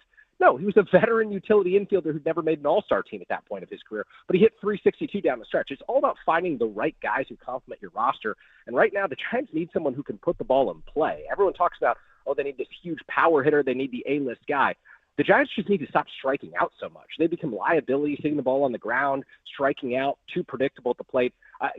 Last year the Padres made that really aggressive move in early May for Luis Arias. If the Giants could find that type of a player, like a Donovan Solano type, would help this team at this point because they just strike out so much that making contact is half the battle for this club. And that's what someone like Scutaro in 2012 did extraordinarily well. Well, it's so funny you mentioned that because I was thinking about this today in terms of bringing in Dominic Smith, who opted out of his minor league deal with the Yankees. He had a June 1st opt-out if he wasn't called up. He'd been around for parts of 8 seasons, many of those with the New York Mets, was like an everyday big leaguer for quite some time. Daniel Johnson is obviously the more unknown, and it's his 6th big league organization. But I was thinking about, when was the last time they were in a situation like this where pitching was so good, but they were so famished for offense? 2010 comes to mind. I mean, it's an easy comp when you think Pat Burrell was released by Tampa Bay.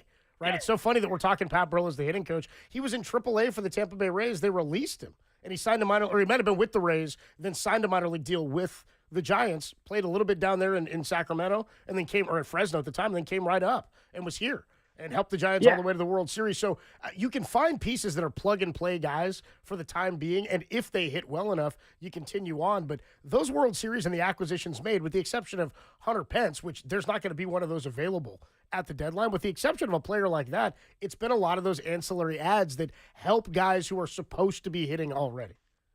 I mean, the other component to this is the Giants didn't want Cody Ross when they placed the waiver claim on him. There was a block on the pods. Exactly. It was to take him away from a division opponent. And so the Giants ultimately land Cody Ross. They're like, sure, I guess we'll take him if that's what you're saying right now. And Cody Ross went on to dominate the Philadelphia Phillies. We all remember the home run off Roy Halladay. Just an incredible postseason run for a guy who was completely unheralded. So I think at some point, moves like this are necessary. It's not aggressive. It's not desperate. It's just you change up your mix because this pitching staff is so good right now. If you're getting 6 consistent innings from Landon Roop every 5th day, you can't waste that opportunity. You can't sit back at the end of the season on September 29th and look back and say, well, we were a player or 2 away. Buster's got to be, come July, if the Giants are still in it, very aggressive about the opportunity. And I think he will be because he's realistic and he lived through this type of an opportunity as a player. What does it tell you, or what do these moves tell you today about how Buster views the 2025 season? Because I'm of the belief that if you have a chance in baseball to get in, you got to do everything you can to get in, right? It's not just like the NBA where, we're a play-in team. Nobody's really got a shot here anyway at the 9 seed or the 8 seed even to make a deep run. In baseball, if you've got the pitching, you can get in. I mean, the comp, I guess, for this Giants team would be Cleveland of last year, went to the ALCS. Yeah. They had a really light-hitting lineup and a dominant pitching staff. I think Buster may view it that way, where he goes, look, we've got enough here to be competitive if you can make a run or get into the dance. The question is, can they manufacture enough offense? How do these moves, or what do these moves tell you about how he views this team? I don't think they tell us a whole lot about like his big picture idea of what the 2025 San Francisco Giants are right now and can become at their best potential. I think this is just simply, hey, we've got to get better over the next 2-3 weeks to give ourselves the opportunity to be in it in the trade deadline. And you look at Kisner compared to Huff. He's a significant upgrade at the plate right now, considering the numbers that he's putting up at AAA. You look at Johnson compared to, say, Luis Matos and Christian Koss, 2 players who could be on the roster right now. Why not take the opportunity with Johnson? Because you've got nothing from Matos other than a few home runs here and there, and Koss, who's not producing a batting average that you'd expect from a player like him right now.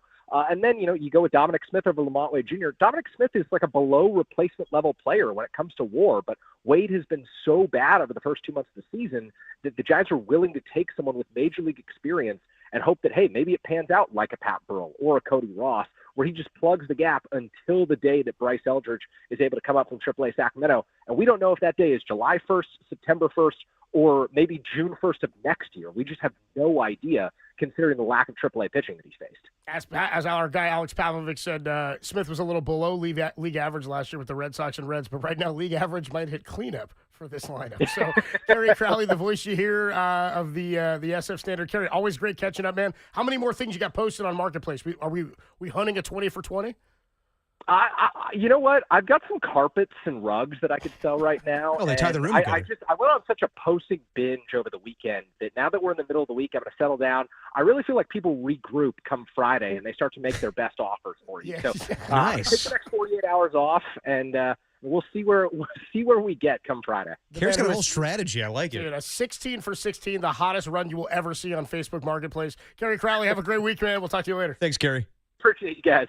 Great stuff from our guy, Kerry Crowley. There you go. Kerry says, I don't think they're desperate or that they're aggressive. I think they're necessary. And maybe that's I agree. maybe that's the best way to look at this. 808 KNBR Giants fans, 415-808-5627. Jeff and Sebastopol and Sam and Napa. I see you guys waiting. We will get to you right after we take a quick break. Giants take on the Padres tonight. Nick Pivetta is going to go up against Kyle Harrison. And I have your lineup for tonight, Copes, if you want to hear it. I just saw they've put it out. You're going to see some new faces in there. You are right away. Elliot Ramos, Jung-Hoo Lee, Wilmer Flores, Matt Chapman, Dominic Smith at first base, Willie Adames, Daniel Johnson in right field. So we'll see the Jet, and then Patrick Bailey, Tyler Fitzgerald. Daniel the Jet Johnson, the famous Jet Johnson. Is that what we're going with? Yes, that's famous Jet Johnson. Little Jet Jackson reference for you. There you go. 808 KNBR, 415-808-5627. How do you view the moves made today? Do you think they signal aggressive, desperate, or like Kerry said, maybe just necessary? Necessary? And what do you think these moves from Buster say to the rest of the roster? 808 KNBR, 415-808-5627, the number to call and to text. It's Dirty Work. I'm live from the bunker at Oracle Park. Derek's in our studios with Tim, only here on The Sports Leader.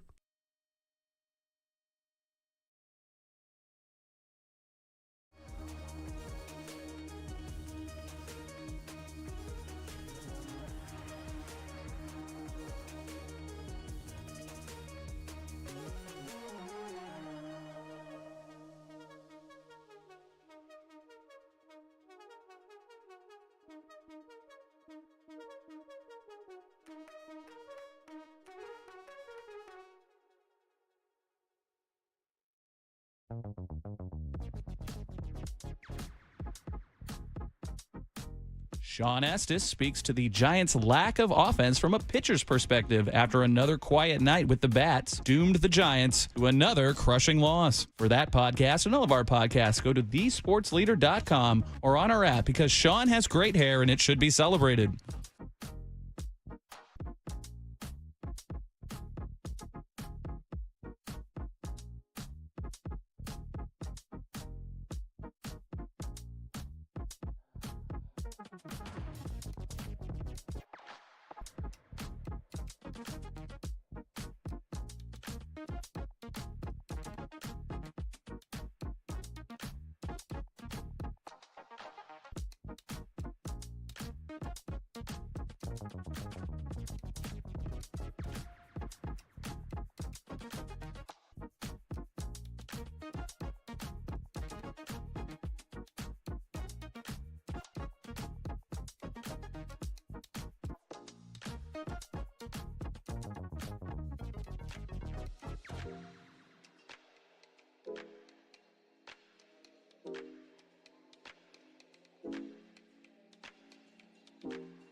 Dirty work.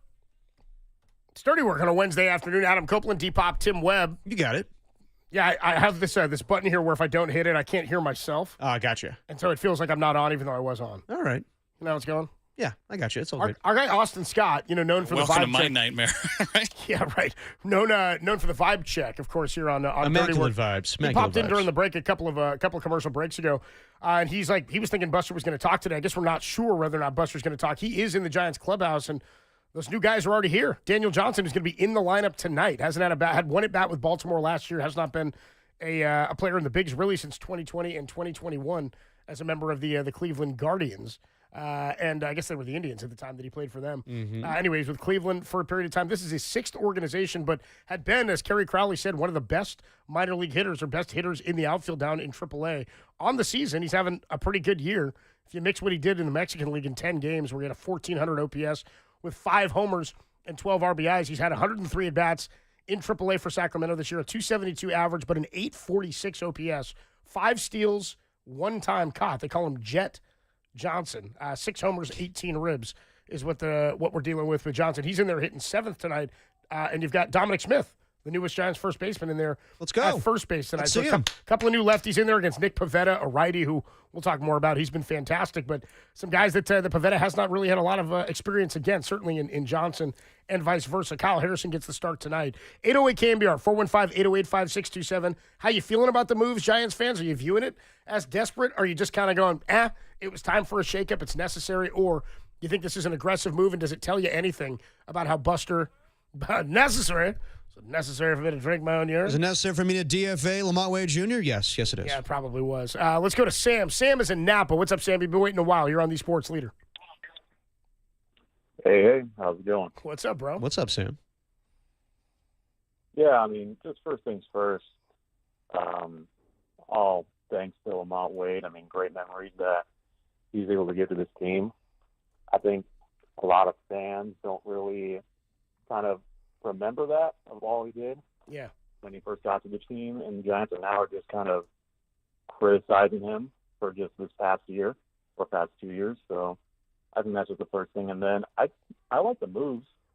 I mean, I didn't really see Koss as someone that was going to be here long term. I don't know about Huff either.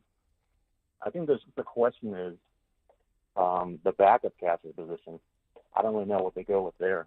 Well, this guy, Andrew Kisner, that they called up, he was with the Giants in spring training. He's had parts of 6 seasons in the major leagues. I was looking at some of his career numbers. I mean, he played for a long time. He was at St. Louis as a backup catcher. He had 98 at-bats this year in AAA. You know what he was hitting? 378 with an OPS over 1,000. So he was the best option, at least offensively, off the bench. So he's a career 200 hitter in the big leagues in his career, which 210 is his career big league average, and 804 at-bats with a 596 OPS. So he's not going to be a huge boost for you, but he's a better option, I think, than what they were getting from Sam Huff, because it's really, really tough to have 2 guys like we talked about, Lamont and Pat Bailey, in the lineup who weren't hitting simultaneously. But when you add that in with some of the backups that were coming in and guys who were trying to supplant them, I said for a while they weren't a deep team. Doesn't mean that these guys are the everyday players the rest of the year, but I think they needed a shakeup. They needed to make sure they could try to manufacture offense even when sometimes the starters aren't in there. Yeah, I guess that makes sense. Just a big question also, too, is how much do we trust the farm system at this point to have guys be called up? Because to be perfectly honest with you, I think that trading our guys is just another year of us kind of having the same rumor of us trading and then not trading. I think it's just going to be another situation like that in August, September. So I don't really know if trading is going to be the thing that solves the team, or even firing coaches. I don't think firing anybody helps this team in the long run either. Yeah. I'm with you. I appreciate the call, man. I would say this about the minor league system is look at the guys they just called up. 3 of the guys are guys who they did not draft. They're all, Dominic Smith's a 29-year-old. Was not in the organization. They brought him in today or yesterday. Daniel Johnson was not in the organization. They brought him in, a 29-year-old, a 30-year-old in Andrew Kisner, who's played parts of 6 years in the bigs. These are all guys who have major league experience, right? So, I don't know if that tells you anything about what they view the talent level is in AAA right now. But they had 2 other left-handed hitting outfielders on the roster who had been with the Giants in big league camp and on the big league roster in the last couple of years in Wade Meckler and in Grant McCray, and they opted to go outside of the organization. So we knew they didn't really have an option at first base. They were playing Luciano there, right? I mean, Luciano's been hitting cleanup, and he's hitting for some power. He's certainly not hitting for average. And, again, you're just sort of plugging a hole there if you're moving him over to first base after he went from shortstop to second base to left field, and then you're going, well, let's give him some run at first base. Maybe that was an option to get him going. We talked about that early in the week. But to his point about I don't know how much you can trust the minor league system right now, I think that's why you're probably not going to see a whole lot of moves come deadline time. I don't think there's going to be a lot out there, but if you were to move something, it would have to be from the pitching side of things. And I don't know that there's going to be anything warranting moving one of their frontline guys to go get somebody who's going to be here for part of a season or is not that big of an impact bat, which is why I think you're seeing the shakeup that you're seeing now. Yeah. I wouldn't even call this a tinker. I would call this a shakeup. Yeah, I would say it's a shakeup. And to the guy's point, if you want to know how good your farm system is, I think Buster's going to evaluate that as well. I think this whole thing, even though they are winning, I still believe this is a big evaluation from Buster Posey's standpoint. Copes, right now in the lineup, who would you say is 100% going to be here next season? Ramos? I got 4 for you. Yeah, Ramos. Elliot Ramos, Willie Adames, Matt Chapman, and Jung Hoo Lee. Exactly. Everything else is on the table. I think that's what Buster Posey's evaluating. He likes the pitching staff, obviously, but everything else, with the exception of Ramos, Jung Hoo Lee, Matt Chapman, and Adames, everything is on the table, and he wants to see what he has as far as hitting on this team. And I think that, yeah, today is a shakeup. As Kerry Crowley said, it's necessary. But, yeah, I think that if you don't trust the farm system, let's see these players then. Let's see what we got right now. And then Buster, I expect massive changes next season if things don't go the way that Buster Posey anticipated for this upcoming season. Texter on the Golden State Lumber and Showroom text line. You can always check in at 808-KNBR, 415-808-5627. 707 checks in says, did you guys already say how many missed calls 805 Rage had or 805 Rage left during the game last night? Tim responded, it was an off night for him, only 7 calls. He's just tired, man. What was it, 13 the night before? He lost his voice probably is what happened. Yeah, 13 in the 1-0 loss. 13. Yeah, so 20 in 2 days is enough for me, I would say. He cut it in half, 20 in 2 days, averaging 10 calls a day. That's wild. My man needs a hobby. I don't know if I've made 10 phone calls in the last 10 days. Yeah, phone calls? God, 10 phone calls he I call made. my mom. Well, it's not even That's a about phone it. call because there's no response to the other Just side. leave it. It's It's a just you voicemail. talking to yourself. The man has takes. You know what? It always starts slow and ramps. Like it's always like Matt Chapman sucks to sell the team. By the time we're done, it's everybody needs to be fired. Everybody needs to sell the team. Okay, you know what? I love that 805 Rage uses the wine line, but 805 Rage, if you can control yourself and not use foul language, call in and voice your complaints to me. Oh, no, he doesn't listen. He watches on TV. Oh, He doesn't listen to the show. Oh, God forbid. I think he's only a game listener and or watcher. Okay. I don't think he's like a KNBR listener or the Sports Leader listener. By the way, multiple people Why is he checking calling in the wine line? Multiple people checking in. I should Did you get that number? I should follow back or circle back on the 707 and 831. Say, are you guys saying that Patrick Bailey's not safe? I forgot. No, I expect Patrick Bailey to be in the lineup next year too. I do. I don't know. I don't think it's an evaluation. I don't think Buster's. I mean, I can't say 100%. No, but the way he spoke about him the other day, saying I don't really care. He's handling the staff better than you could ask anybody to do it, and I think Buster puts a lot of weight into that. No, definitely. When the Giants went out and signed Mike Matheny, remember how mad we were that Matheny, Tim, was hitting like 250, but he was like the best defensive catcher out there. I was pissed, yeah. He wasn't a hitter, and now Bailey's doing far worse. I mean, you're not looking for the same average from guys, but like what he's doing on an elite level defensively, I think means a lot to Buster. Maybe there's some favoritism there in terms of him being a catcher. I don't know if any of that plays into it, but you need to have a catcher that your staff values. Look at how bad they were defensively at catcher over the last.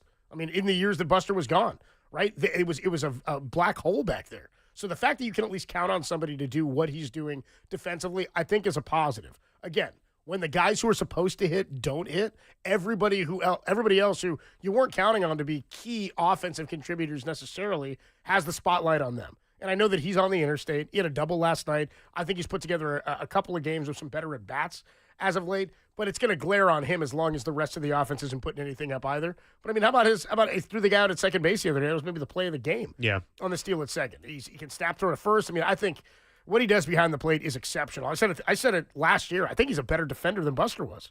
I really do. He's the best defensive catcher in the game. So I anticipate because he's under team control as well, he's going to be here next year. No, he will be your opening day catcher. You're probably right. He'll be on the roster. I'm like 98% sure. He'll definitely be on the roster. Would you put out the realm of possibility, though, that Buster goes out and gets a veteran catcher just to mix things up? Yes. I would. Yeah, I mean, I would say that not to be the starter. Because show me the how many catchers out there, with the exception of Cal Raleigh, who's like one of the best hitters in the game right now, is putting together one of the best offensive and defensive seasons for a catcher ever. I mean, show me the elite offensive catchers. Like JT Realmuto is a guy out there. Cal Raleigh with the Mariners is having a great season, but outside of that, you don't get Pudge Rodriguez's now. All right. You don't get Mike Piazza's now, who, by the way, was not viewed as a good defensive catcher. Right? He was like a first baseman or a third baseman playing behind the plate. So anyway, 808 KNBR 415-808-5627, 98 to 99%. Patrick Bailey is your opening day catcher next year, barring injury. Right? Let's go back out to the phone lines. Let's go to John, who's in Elk Grove. What's up, John? You're on the Sports Leader. I think the Giants made some moves today. They had to do something. I feel a little bad for Lamont Wade, but I think a fresh start for him somewhere would be good. But my problem is that we trying to do something about the hitting, and then we have sitting waiting for Justin Verlander and his $17 million to do what? He didn't pitch worth a crap when he was pitching, and I'm sure they're going to put him in the rotation, and I think they ought to cut him loose. Maybe the Dodgers could pick him up, and he could join Conforto and Snell. Well, if they cut him loose, they still have to pay him that $17 million. Is it a no-cut contract? It's guaranteed money. Baseball's all guaranteed dollars. They still have to pay Lamont Wade money, too, if he's not on the roster. All the money's guaranteed. It's not football, I don't care what it costs. $17 million. What are we going to do? Have him come out there and give up 5 runs every game? Well, that's not really what he did. I mean, he didn't pitch like the Verlander of old, for sure. How many games did he win? He didn't win any, but wins are sort of antiquatable at this point. I mean, he had 4 games probably that he should have won that the bullpen blew, or they didn't score runs for him. I just don't believe that the way for the Giants to get better is to try to help some guy get to 300 wins. Would it make you feel any better? Would it make you feel any better if I told you his contract is only $15 million and not 17? I say the Giants could eat it. Send him to L.A. They could, but what I'm telling you is he only had 1 game where he gave up 5 earned. Send him to L.A. His last 2 starts, he basically was putting together a quality start every time out, with the exception of 3 of them. Well, I guess it depends on, I'm not worried about the definition of what a quality start is. I'm not really worried about the pitching in general. Is kind of where I'm at, John. Yeah, it's kind of where I guess I'm just not worried about the pitching. And like, if he helps him out, great. If he doesn't, to me, it's kind of thumb your nose. With what Harrison's done. I mean, I feel pretty good about where they are with the depth pitching wise. I guess I don't know that it's drastically hurting them. The offense is obviously the more glaring problem. Okay, well, I agree with you, but Harrison's pitched well. I don't know that we need. I just don't agree that we need it. I go by the eye test, and he never passed the eye test this year with me. Fair enough. That's all I got. Fair enough, John. Hey, appreciate you listening and appreciate you calling, man. I agree with John to a certain degree, but at the same time, I mean, that was my argument a couple of weeks ago. Right now, the focus is primarily on the offense and how to improve that. I could care less about it. Like, when Justin Verlander's back, great. We need more depth on – not we. Sorry, I hate saying we. You are loose on the we's on the Giants, I'm just saying we and, whatever. The Giants could use as much depth as possible when it comes to pitching because that's their strength right now. But I'm not worried about Justin Verlander at this given time. I'm not either. His ERA was also dropping for about a month. Like, again, 4.33 is not great. He only went 4 innings in his last outing, and he was obviously tweaked and injured. They went 4-6 in his 10 starts this year. His record 0-3. Now, dominant. Now, if you can move him at the trade deadline to get something in return offensively, I would do that in a heartbeat. But I don't know how much you're going to get. Yeah, again, he's not making a ton of money. He might make him attractive to another team, but I mean, who knows? We'll see what happens in terms of health. I mean, this is somewhere he chose. Nobody else called him. You know what I mean? And he was down to come here. So the losses, I mean, they lost the game 2-3. They won that game. He only went 2 1/3. The game where he really got knocked around in where was it? In Chicago? Anaheim? Oh, no. Yeah, he got knocked around. The bullpen let him down there. Yeah, that was tough. He went 6 innings, 1 earned run, 2 hits allowed, struck out 6. Had another game I remember earlier this year against, was it Texas? That game where he had 5 strikeouts. That way he had a 9 strikeout game earlier in the year against Cincinnati. Like, he had some performances. He's not the Verlander of old, but no. I'm not really concerned with his status right now. I think he's a positive in terms of the depth that he adds to this rotation. Talking about the best pitching staff potentially in all of baseball. Don in Stockton, Roy and San Leandro, we will get to your calls. 808 KNBR, 415-808-5627. The Giants made 6 transactional moves today. We'll continue to talk about them. Lamont Wade Jr. DFA'd, Sam Huff DFA'd, Christian Koss option. Andrew Kisner is your backup catcher now. Daniel Johnson is in the lineup in right field tonight. A left-handed bat, Jet Johnson. And Dominic Smith joins the organization, was in the Yankees AAA organization, or AAA affiliate, and was with the Mets previously. He's going to start at first base tonight and bat 5th. 808 KNBR, 415-808-5627. Do the moves tell you anything about where Buster Posey views this team now? We'll do it next. Dirty Work, only here on the Sports Leader.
Dirty Work on a Wednesday afternoon. Adam Copeland, Depop, Tim Webb with you. I'm live from the bunker at Oracle Park where the Giants at 6:45 will take on the Padres, Game 3 of a 4-game series. Derek and Tim back at our The Sports Leader headquarters. 808 KNBR, 415-808-5627. Giants have made 6 transactional moves today. People have checked in on the Sports Leader YouTube channel as well. Some people really not happy. A lot of the tweets and stuff on social media last night that I saw too were all Farhan references, Derek. Yeah. And I'm just kind of like, so for weeks, everybody's up in arms about the roster. Then they do a shakeup and they make some moves, make some changes with a player specifically that people wanted to see moved around or changed. Yeah. And then people go, oh, well, it's just another Farhan. What did you think was going to happen? Where did he? He's having a good laugh today. Yeah, dude. I mean, what do people think should happen, or do they want to happen? They want big names, Copes. That's just the bottom line. They want unrealistic things. Because everybody in baseball is doing that right now, right? Exactly. Well, it's really only 2 franchises that are doing that. In the Yankees, I mean, like right now. I guess the Mets too, but yeah, no one's making huge trades right now. Moves. There are moves to be made. These are the types of transactional moves you've got to make at this point in the season to try to keep your year afloat. As I pointed out with Pat Burrell in 2010, and like Kerry pointed out, even with Scooter, I know that was a trade deadline move, but wasn't one that people thought was going to save the year or make you a champion. I'll give you another one. What do you guys think happens more today? 6 transactional moves or 805 rage calls? The number is 6. Do you think we'll get that tonight? Well, yeah, for sure. Do we get 6 runs tonight? I'm looking. Yeah, I was looking. I was thinking. Yeah, I was thinking hits. That's where I was going. But yeah, at this point, 808 KNBR 415-808-5627. I'm saying we collectively as the Bay Area, whatever. I don't even know what we means anymore. We know what it means, dude. Stop it. By the way, our guy Austin Scott, one of us of Digital, Austin Scott tells me that Buster Posey is meeting with the media in about 10 minutes. At 3:50, he's going to meet with the media, and then at 4 o'clock, it'll be Bob Melvin. So we will get you audio from Bob Melvin and Buster Posey when it becomes available to us right here on the Sports Leader. In about 10 minutes, we'll catch up with our guy Marcus Thompson of The Athletic. He joins us at 3:50 as we're on the eve of the start of the NBA Finals. How about that? We are, yes. Thunder and Pacers. Do we get to, is Cup action tonight, Tim? We got Stanley Cup tonight? 5 o'clock on Mike Holler's 1050. Hell yeah, dude. I'm actually into this. I'm gonna try to get this don't up be on my too tablet into while it. I'm Still here. listen to some dirty work. Yeah, you can tune in to 6 o'clock. It's fine. Turn us off and listen to hockey on Mike Holler's KNBR Don't you 1050. dare. Don't you dare. Don in Stockton. What's up, Don? You're on the Sports Leader. How you doing, man? Are you Greg? You're the coffee drinker, aren't you?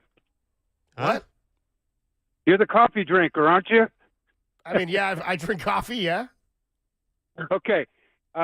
It sounds like you drink a lot. Like I used to drink a pot of coffee a day. I've had Anyway, zero cups of coffee today. How about that? Oh, I'm sorry to hear that. Anyway, you know what?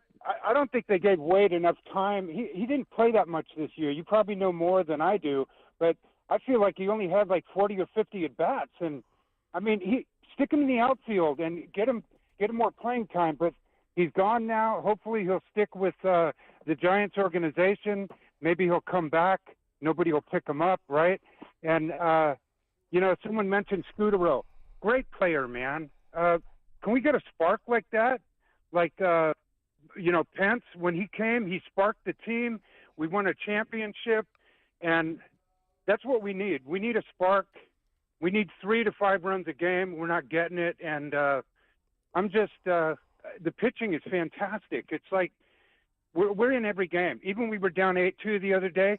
We had bags loaded 3 times in the freaking game, and they didn't get it. They didn't get it home. But anyway, they're always in the game, and I just, positive thinking. I think the Giants are still in here. We need to go with what we got. I've been saying that for years, and I'm 70 tomorrow. Hey, happy birthday, bro. Hey, happy early birthday, Don. Happy early birthday, Don. Yeah. So let's get you a W tonight and tomorrow. How about that? A little series split would be nice. Let's get you a good old cup of coffee for your birthday. Yeah, let's get you some coffee. Yeah, you know dude. what? It's actually Friday, the 6th. Oh. Why'd you lie? Yeah. Well, in that sorry, case. What's happening Friday? We play Atlanta, right? Yes. Yeah. Yeah. Well, you know what? We'll be fine. I just hope that June swoon thing doesn't interfere. It didn't start off that good this year, huh? I'm with you, man. Hey, I appreciate the call. Happy birthday to you, man. Enjoy the games this weekend. Happy Enjoy your birthday, By Don. the way, if Appreciate you, he's brother. 70 on Friday, you know what that makes him, right? 69. Well done, Tim. Nicely done. Well Tim. done. Had to work it in. I just had to wait for him to stop talking to do it, but it's fine. By the way, said what we were all thinking. I think that's my favorite one. Yeah. Because just out of pocket, dude. By the way, 144 at bats this year for Lamont Wade. 24 for 144, a 167 average, a 546 OPS. To get you a cup of coffee, buddy. Yeah, it's tough to say that he didn't really get enough time. I mean, he played. He had plenty of time. As Kerry Crowley said, they've had a big sample size. He played 50 games. Yeah. 50 games, 169 plate appearances. There you go, Tim. For Lamont Wade. 69. Let's go back out to the phone lines. Roy's in San Leandro. What's up, Big Roy? How you doing, bro?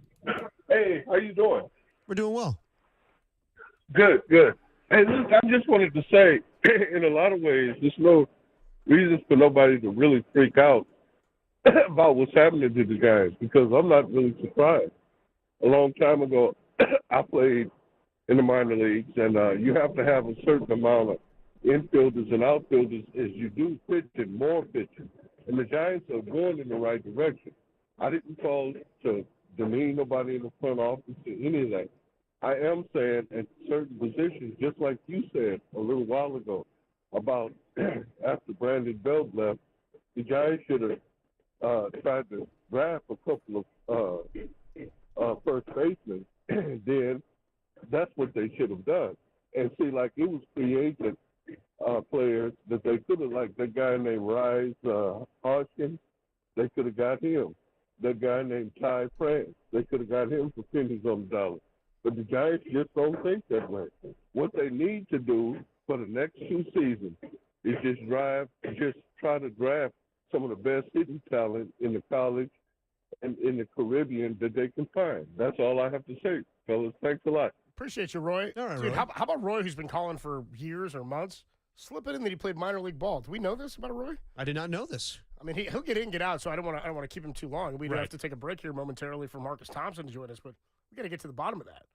Next time Roy calls in, which I'm sure will be soon, we'll ask him about his playing days. I also like his ball knowledge. It is like they just didn't go get Ty France. I was like, no, they didn't go get Ty France. Well, let me ask you this, Copes, because I was talking about this with Curly and Greg Silver last night. How do you think the reaction would be right now? And it's hard to say because a lot of these moves that were done in the offseason, Farhan probably wouldn't have done. I doubt that Farhan signs Justin Verlander. Maybe gives Willie Adames the contract. But let's say Farhan's still around. How do you think the reaction is today? Well, I think there would have been 200 moves made prior to today. Probably, yes. You know what I mean? I think there would have been many moves made before today happened. So, I mean, that's why people are going, it's a Farhan-like day. They brought in guys that we didn't know. Well, if the guys start to hit, then you'll know him. You didn't know Lamont Wade when he got here, and he became late-night Lamont, right? It just didn't go well. But what's the alternative? There is no alternative. Exactly. The alternative was sit here and stand pat. So it's revisionist history to say what they could have done, what they should have done. I know people are like, you should have got Reese Hoskins. Well, they didn't. They didn't. And now the Brewers aren't giving him up. They're like the hottest team on the planet. Yeah. And he's playing for him. He's getting 800 OPS. Yeah, it would have been a great ad. They didn't do it. So now you've got to work with what you got. It is a fair assessment to say because we did say it at the beginning of the year when we were talking about what do we think the weaknesses of this team are. And the weakness I think that the show properly identified was to say, okay, well, you might be a little shallow at second base and you might be a little shallow at first base. And we weren't sure what the outfield depth was going to be. So what's happened in the last week?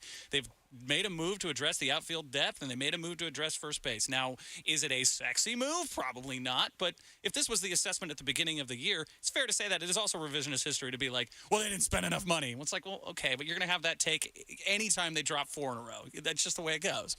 I mean, what's the sexiest move the Giants have done in recent memory that you could think of? Willie Adames. Is it that sexy? Yeah, they needed a shortstop. They got an everyday shortstop, one of the top at the top of his position. I mean, he hit 30 home runs. He's driven in a bunch of runs. I mean, now people aren't going to view it that way. I thought it was a good move. If you want to go trade-wise, you probably have to go Chris Bryant in 2021, right? I mean, that's kind of what we're looking at here. Why don't we take a quick break? We'll get more of your calls and your thoughts on what happened today. 6 transactions made by the Giants. Lamont Wade DFA'd, Huff DFA'd, Koss option, Kisner brought up, Daniel Johnson brought up and in the lineup, and Dominic Smith signed to a 1-year deal, and he started at first base tonight. Marcus Thompson, best sports writer in the country, is going to join us talking some basketball as the NBA Finals get going tomorrow. We'll do that next. Dirty Work, greatest show in America, and it's only here on the Sports Leader.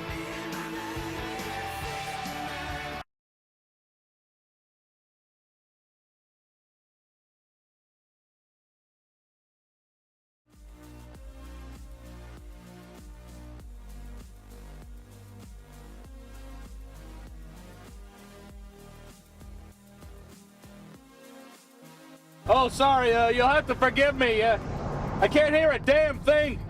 Went to a rock concert last night at the Garden. My seats were right up against the speaker. It's a heavy metal group, Metallica something. Ka. Huh? What? Ka. Now, from the O'Donnell Financial Group Sports Desk. Learn more at odfigroup.com. O'Donnell Financial Group, because planning is a process, not a product. Who says we never talk hockey? It's the NHL playoffs. Drop the gloves, light the lamp, take off your skate, and try to stab a guy in the neck. It's the Panthers and Oilers tonight on Mike Holler's KNBR 1050. Puck drops at 5, so put on that hockey sweater and get fired up.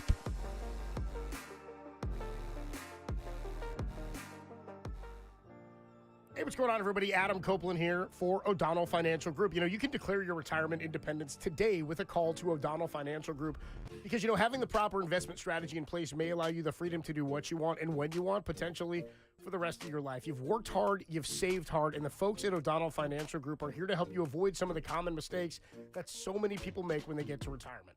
Having the right investment strategy for the future could make all the difference. You can reduce what you owe to the government and keep hundreds of thousands more in your pocket, especially for those who have already saved a lot. So don't wait. Declare your retirement independence and call O'Donnell Financial Group today at 866-496-2300 and learn what it means to truly achieve retirement independence. Again, that number is 866-496-2300, or you can learn more online at o'donnellfinancialgroup.com.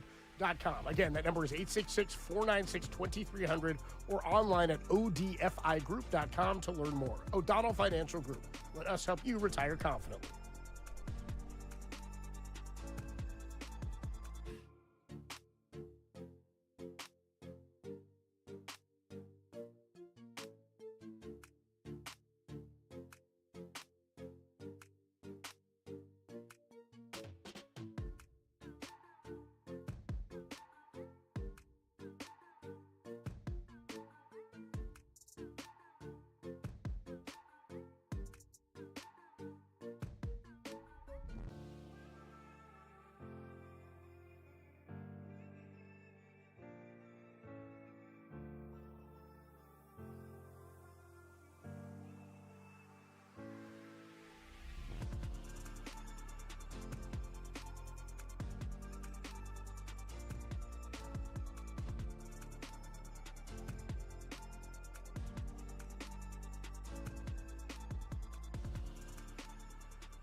Now, back to Dirty Work. Adam Copeland and Derek Papa on KNBR 104.5 and 680 AM.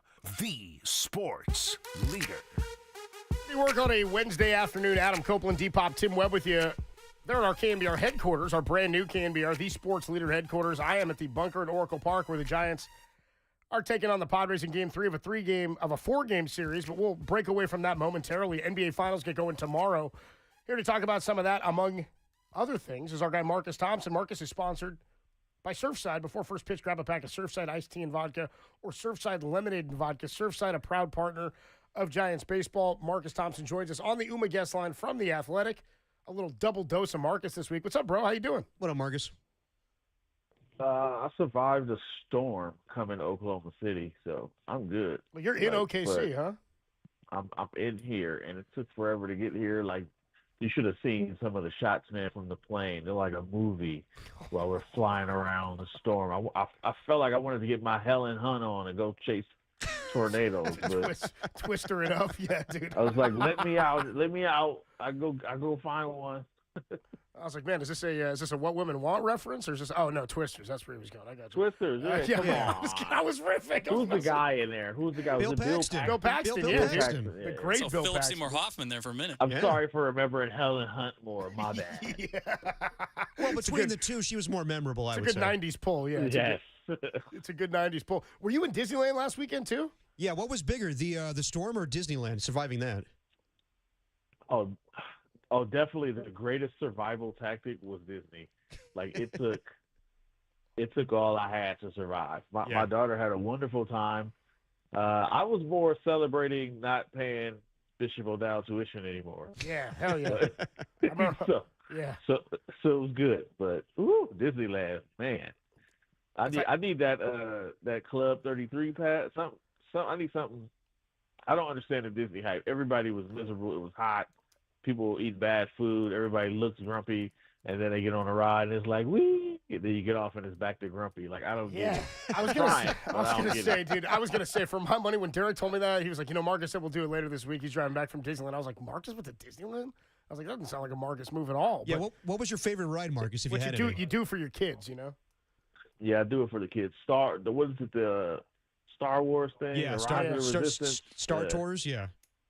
Not the Star Tours. They got the new thing where you go in and it's like it's a whole experience, and it's like 100 stormtroopers staring at you. You get ready to fight them. Yeah, it's pretty cool. Don't you have to reserve that ride like 3 days in advance or something like that? It's ridiculous. No, I just told him I was Marcus Thompson from KNBR. That's all you need to do. That's all you need to do. That's what Tim did at the wedding he was at last week. That's why he did so well. He said, I'm Tim Webb from the Sports Leader, dude. Marcus Thompson with us on the Uma guest line. I was wondering about this one because the odds for the series, OKC and the Pacers, like, I'm into it. We were talking about it yesterday. Like, it's going to be a new champion. It's not a matchup anybody saw happening. I could give a damn about what ESPN thinks of the ratings and all that. But in terms of like where the odds go, it's lopsided. Like, it's a big time lopsided odds in favor of OKC. Can you see the Pacers winning this series? And if so, how many does it take? I'm trying. It's if hard, they do man. win, it's got to be 6. Yeah. Because you're just not winning a Game 7 in Oklahoma City. Sure. Like, if so, like, they will mob you, I'm sure. It was like back in the day when you beat McClymonds or Castlemont, like you had to win the fight afterwards. Yeah, right. It's like, get to the bus. Yeah. If you beat Oklahoma City here, like, you might not make it out. Like, they're that rabid. So I just don't see them winning a Game 7 here. So it'd have to be in 6. I mean, Indiana's funky. They're like weird. They play a crazy style. They're so carefree. They have an incredible coach in Rick Carlisle who's like always figuring out something. Like he's very like Jim Carrey from The Mask, right? He always got something up his sleeve. Looks like him too. I know, right? That's why I always call him Jim Carrey. I feel like they could steal one of these first 2, maybe one, because OKC is going to be so lit that they might actually be nervous this game.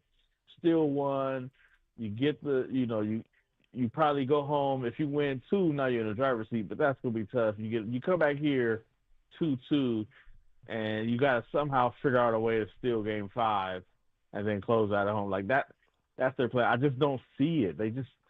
Indiana's good, but they've played some very flawed and mid teams. They haven't come up against a team that's this deep and this loaded. But also Oklahoma City's never been on the stage, so I see Thunder in 5. Maybe 6 if Indiana. I mean, you know what? Tyrese Halliburton is winning this. Book it. Let's go with Hallie. Just change it on Let's go dime. with Hallie. Your entire take. Stop. Book it. Flips the entire I'm going thing. with Hallie. Yeah. I'm going with Hallie and his All right. dad. You know what I'm saying? Let's go. Hey, they Pops may with the towel on the court. Let's go. They might win the Pops fight with after. a towel. With Pops, you might win the fight after. You know what I mean? If you can get it in 6. You got an extra set of hands there with Pops. I mean, if he's walking up on Giannis like that, he better have some hands.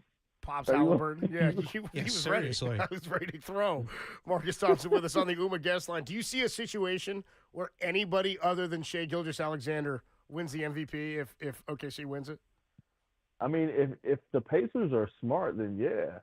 I don't know if they will, because I think the voters have kind of like looked at this thing a little bit differently. But if you're the Pacers, you just have to take that dude away. And then if OKC wins, it's going to be Jalen Williams or it's going to be Chet Holmgren who has the big series. I'm just not letting Shea beat me. Like, it's just not happening. But, you know, who knows? They probably they go with the other route and be like, let's stop everybody else and let Shea cook, which hasn't seemed to work. But I could, if the Pacers do what I think they should do and just take the ball. This is what Denver did, and it worked. And then Jalen Williams got tight for a game, and Chet got tight for a game, and somehow you in a series. Like, if they do that, then yeah, it's going to take a big series. I'll probably go with Chet Holmgren. You know, I could see him being Finals MVP if the Pacers take him away. But the voters are probably smart enough after the whole Steph Curry debacle to say, yeah, well, he's only open because of Shea, right? Which is maybe they're more sophisticated now, all 11 Finals MVP voters. It's the most joke of a MVP award, by the way. It's like 11 people. They give it to you in the fourth quarter. Yeah, right. Like with 5 minutes left, and it's like, yo, vote for this. And you're like, oh, wait a second, I'm on deadline. I'm trying to write. And I remember, like, when in 2015, like, they passed out the thing, and I didn't get one. I'm like, where's mine at? They're like, you wasn't on the list. I'm like, well, who makes the list if I don't make the list? Yeah, come on now. You know what I'm saying? Like, come on now. And then I saw the list, and it's like 11 voters, all national writers. And I'm like, I didn't know. It changed Finals MVP for me forever. I was like, man, forget George 6 Finals MVP. Seriously, bro. Should have been, Who should have been voted? Craig Hodges a couple times. You know what I'm Right, saying? dude. Yeah, exactly. Exactly. It broke the reality of it, dude. Wait, so would you have voted for Iguodala? No. Exactly. That's what I like Iguodala, but Come on, no. man. That's exactly Steph? right. Steph, bro. Iguodala was wide open because of Steph. And Yeah, then, like, yeah. It's just insane. Just go look at Steph's numbers. Plus, to me, the thing was won in Game 5. Game 5, it's a 2-2 series. I grew up on basketball. I listened to Bob Costas and Marv Albert. Everybody knows Game 5 in a 2-2 series is the series. It's the game, yeah. Right? That's it. That's just the game. And Steph has 37 and outduels LeBron in a mano-a-mano 17 in the fourth quarter. Like, man, get out of here. Yeah, no, exactly. Iguodala, right. No, talking to Marcus Thompson on the UMA guest line. So I'm with you, Marcus. I'm leaning the direction of OKC, even though you said book it on the Indiana Pacers. But I heard you the other day with Murph and Marcus, and you were talking about if the Thunder were going to have a dynasty. And you're right. Eventually, they're going to have to pay all these guys, and I don't think they're going to have a long enough run to have a dynasty. But none of these guys are leaving in 2 years, and that's kind of the time frame for the Warriors to win their championship. So as long as the Thunder are around, can you realistically see the Warriors with 3 guys, 35 years up or 35 years old plus? Do you think they can compete with this younger team in the West for the foreseeable future in the next 2 years? Like, not as currently constructed, but I do think they're closer. I mean, before the Jimmy Butler trade, like, a championship wasn't even on the table. So they have to make some moves. You know, Oklahoma City looks formidable, but we still need to see them. Yeah. Right? We still got to see them win a championship. And, you know, this playoffs is so weird. They got tested the one series, and it feels like, you know, that when Neo got to realize he was the one in the Matrix, like, they feel like they've done that. But I would feel better about them if they actually got, like, a decent fight from somebody. So, if Indiana puts them through a fight and they win, then it's like, uh-oh, right? Next year they're going to be a problem. But, yeah, it's just tough to see anybody else winning. And the real problem is not what they do now. It's they have resources to get better. So even if they lose, like, they could really be like, man, let's go get Giannis. Let's go get KD.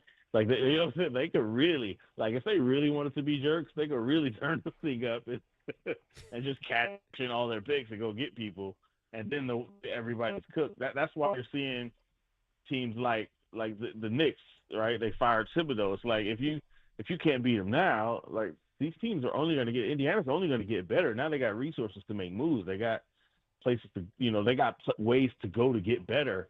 So it's going to be tough to beat Oklahoma City. I do feel like if the Warriors make some moves and things are as they are right now, I think they give them a better go than Minnesota did. How about that? Yeah, I agree with that.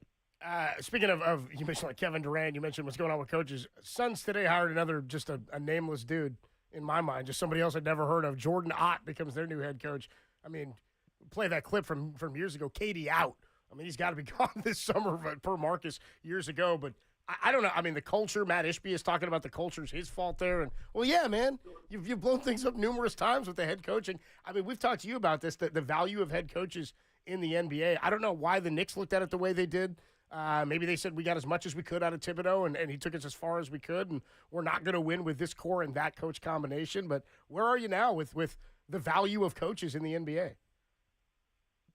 Yeah, they're like, coaches are like new socks. Yeah. You ever get a new pair of socks, man, they feel so good. Fluffy. And you're like, I'm going to wear these forever. And then you wash them a couple of times, and it's like, I mean, they're cool, but I could use a new pair of socks. So I feel like that's how owners look at coaches. Coaches, yeah, for sure. It's like after a while, it's like I get tired of hearing you saying the same thing. And the thing about coaches, they just typically, they got to where they are with their philosophy, and they stick with that. Like, it tends to work. Very few coaches change how they operate. Like, I mean, you're looking at Tibbs. He's been doing the same. We can all predict a Tibbs team and what's going to happen. It's like clockwork. He's going to do the same thing.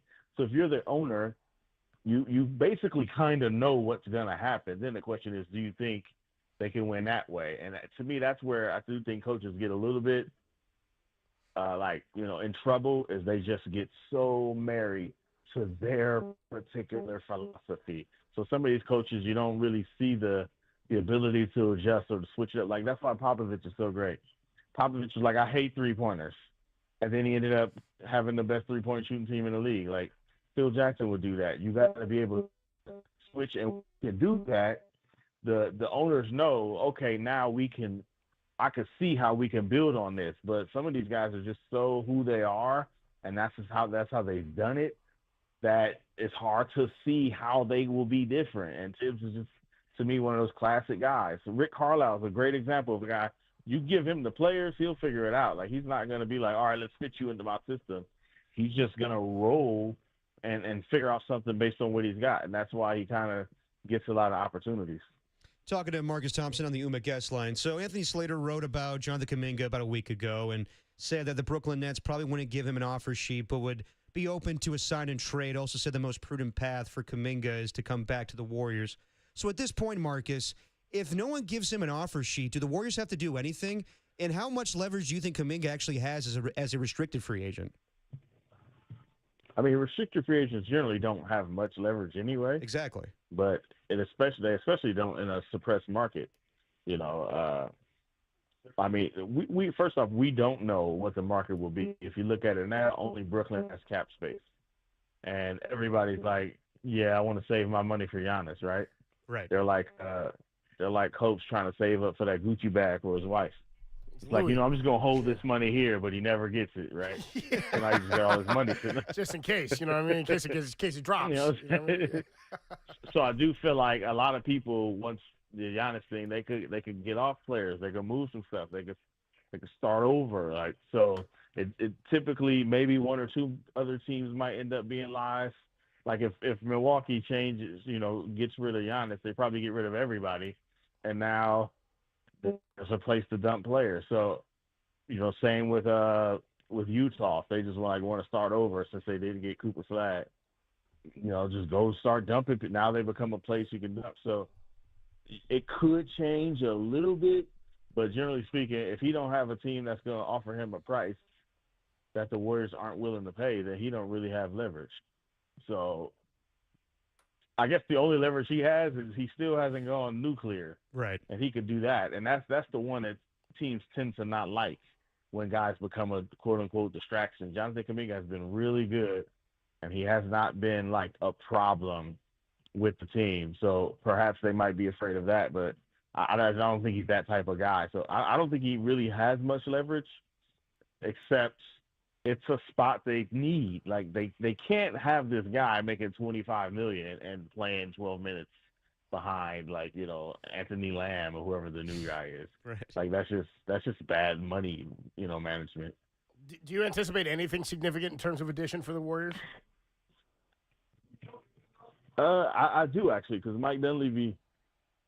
There were times during this year where you could just tell he didn't really the team. Yeah, right. Where it was just like, yeah, we the thing was we know what we need to know, and they obviously go and make the Jimmy Butler trade, But to me, all that does is like what happened makes you say, all right, now you really gotta double down. So I can imagine like Mike Dunleavy, he's kind of a gangster about it.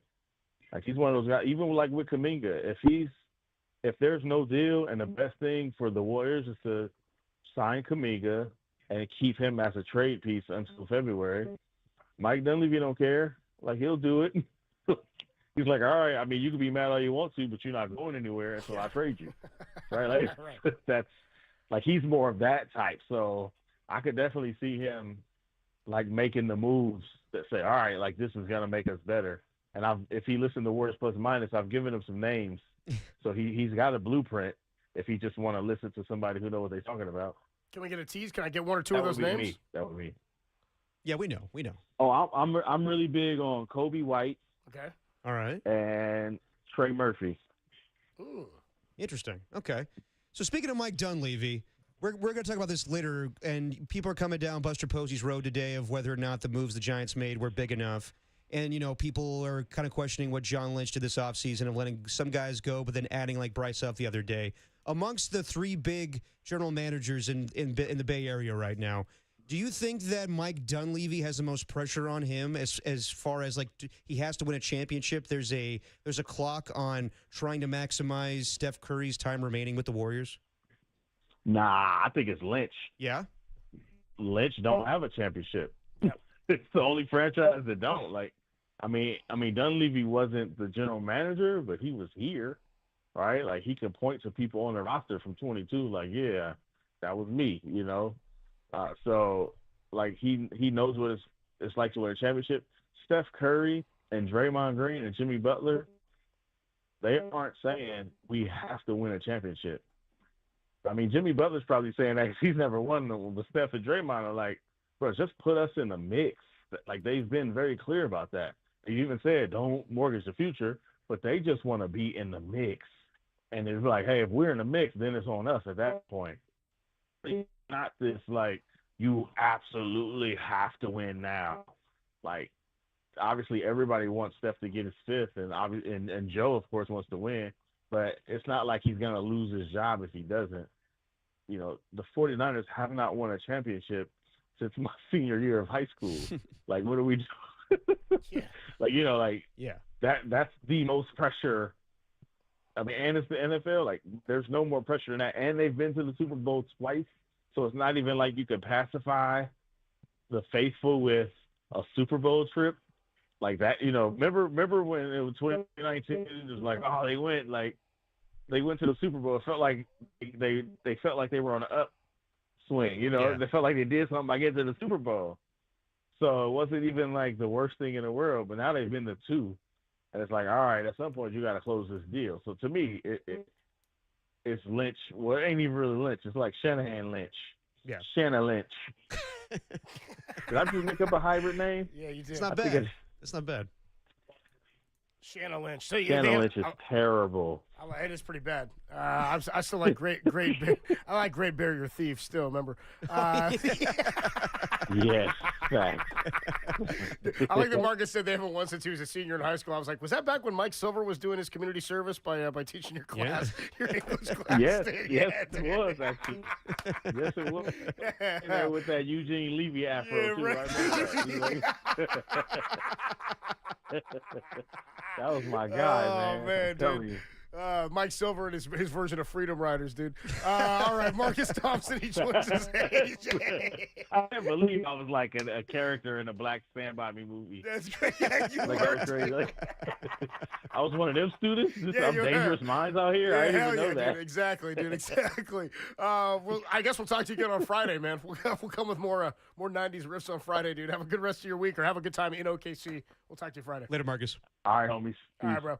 Good stuff there from Marcus Thompson, best rider in the country, man. Dan, we got a Twister reference, we got a Matrix reference, we got a kind of like American Pie reference from Eugene Levy at the end there. Him dropping the Eugene, dude. Mike Silver with his Eugene Levy fro, dude. Yeah. That's hysterical. That's a good way to say it. That's a good way to say dude, it. with the glasses he rocks too. I'm like, dude, it's right up Yep. that alley, man. Yep. That's perfect. 808 KNBR 415-808-5627. Oh. Someone's PC on? First mistake of the day. Finn Tim You mistaken. think that's the first one? Yeah, no, I know it's not. I'm live from the bunker here at Oracle Park. We've been talking Giants ball all day. I just saw Buster actually walk by the window here of the bunker. Tell him to come on in. I waved. He didn't wave back. Steal him from the morning show. He didn't see me. He will be on the morning show tomorrow He at will 7:30. He did speak. He just met with the media. Do we have the sound yet? We don't have the sound. I mean, you know how it. Yeah, well, we'll see about the sound, but we do have some quotes we can tell the audience coming up Austin next. Scott just came by, and he waved to me and said, "Hey, 10 minutes," because I think he's going to hear. Okay. I think he's going to hear from Bob Melvin as well, because I think Melvin and Posey were speaking back to back. So he was walking out to the dugout, I believe, to go catch the media availability with Bob Melvin and get some KNBR digital stuff. We will get you the audio of Buster Posey, some of what he had to say, and some audio from manager Bob Melvin as soon as it becomes available to us. Austin's going to send it over so we can play it for you guys. So we'll get you some of those quotes next, and we'll talk more about this in terms of the moves the Giants have made today. We'll get you that audio, and then we'll do that Bay Area GM check-in. I thought that was a good point made by Marcus there. Yeah. That I'm still with you. I mean, I know Buster doesn't have any titles as a GM or a president of baseball ops, but he's got a long leash here, and it's year one. Yeah. You're 60-something games in, 61 games into his tenure. So a shakeup today. The Giants make 6 roster moves. We'll get you some of those Buster quotes coming up, and then our Bay Area GM check-in. It's Dirty Work, greatest show in America. It's only here on the Sports Leader.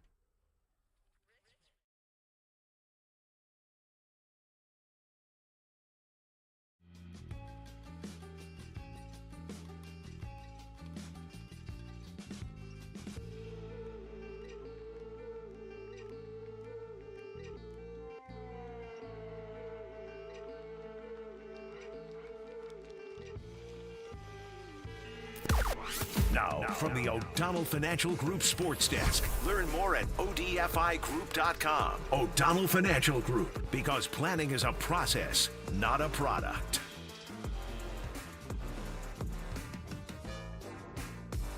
Well, after back-to-back crushing losses to the Padres, the Giants shook up the roster today, sending Christian Koss to AAA while designating first baseman Lamont Wade and catcher Sam Huff for assignment. San Francisco selected the contract of outfielder Daniel Johnson and catcher Andrew Kisner from AAA Sacramento as well. For everything Giants, keep it locked right here to the Sports Leader.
If it's Giants baseball, it's Dirty Work with Adam Copeland and Derek Papa on KNBR, the sports leader.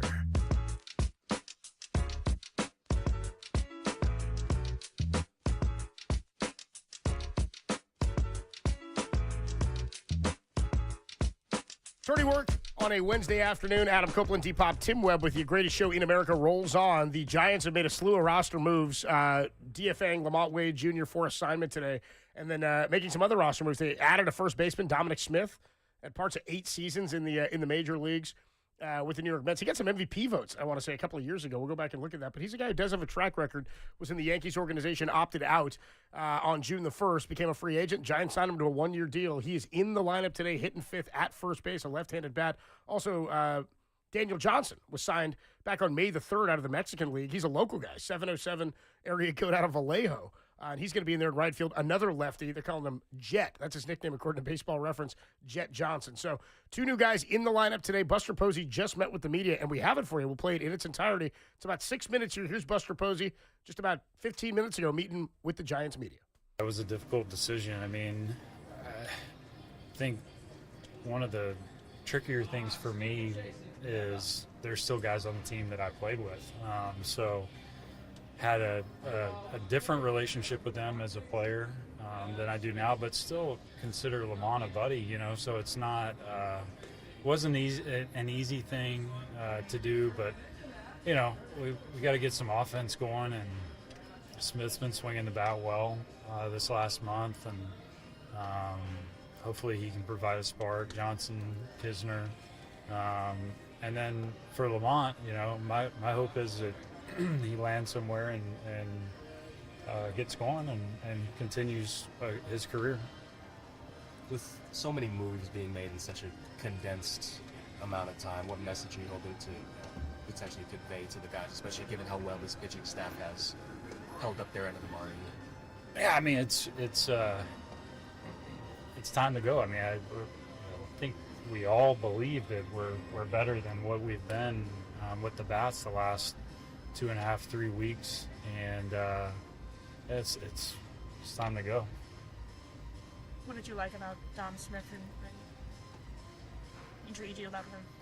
Yeah, I mean, he's a guy I think that has shown over the course of his career that puts together a good at bat.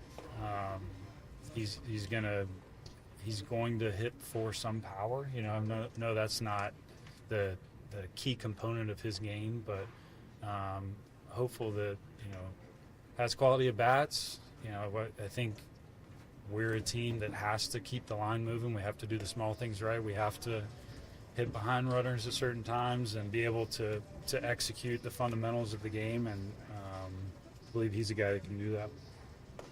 How do you envision the first base job right now situated out? Because you got a couple guys, Schmidt, Gerard, and now Dom, that can't play that position.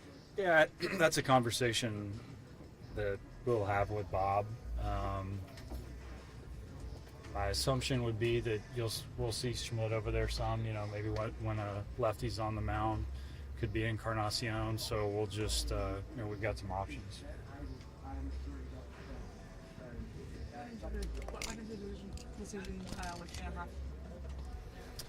As much as anything,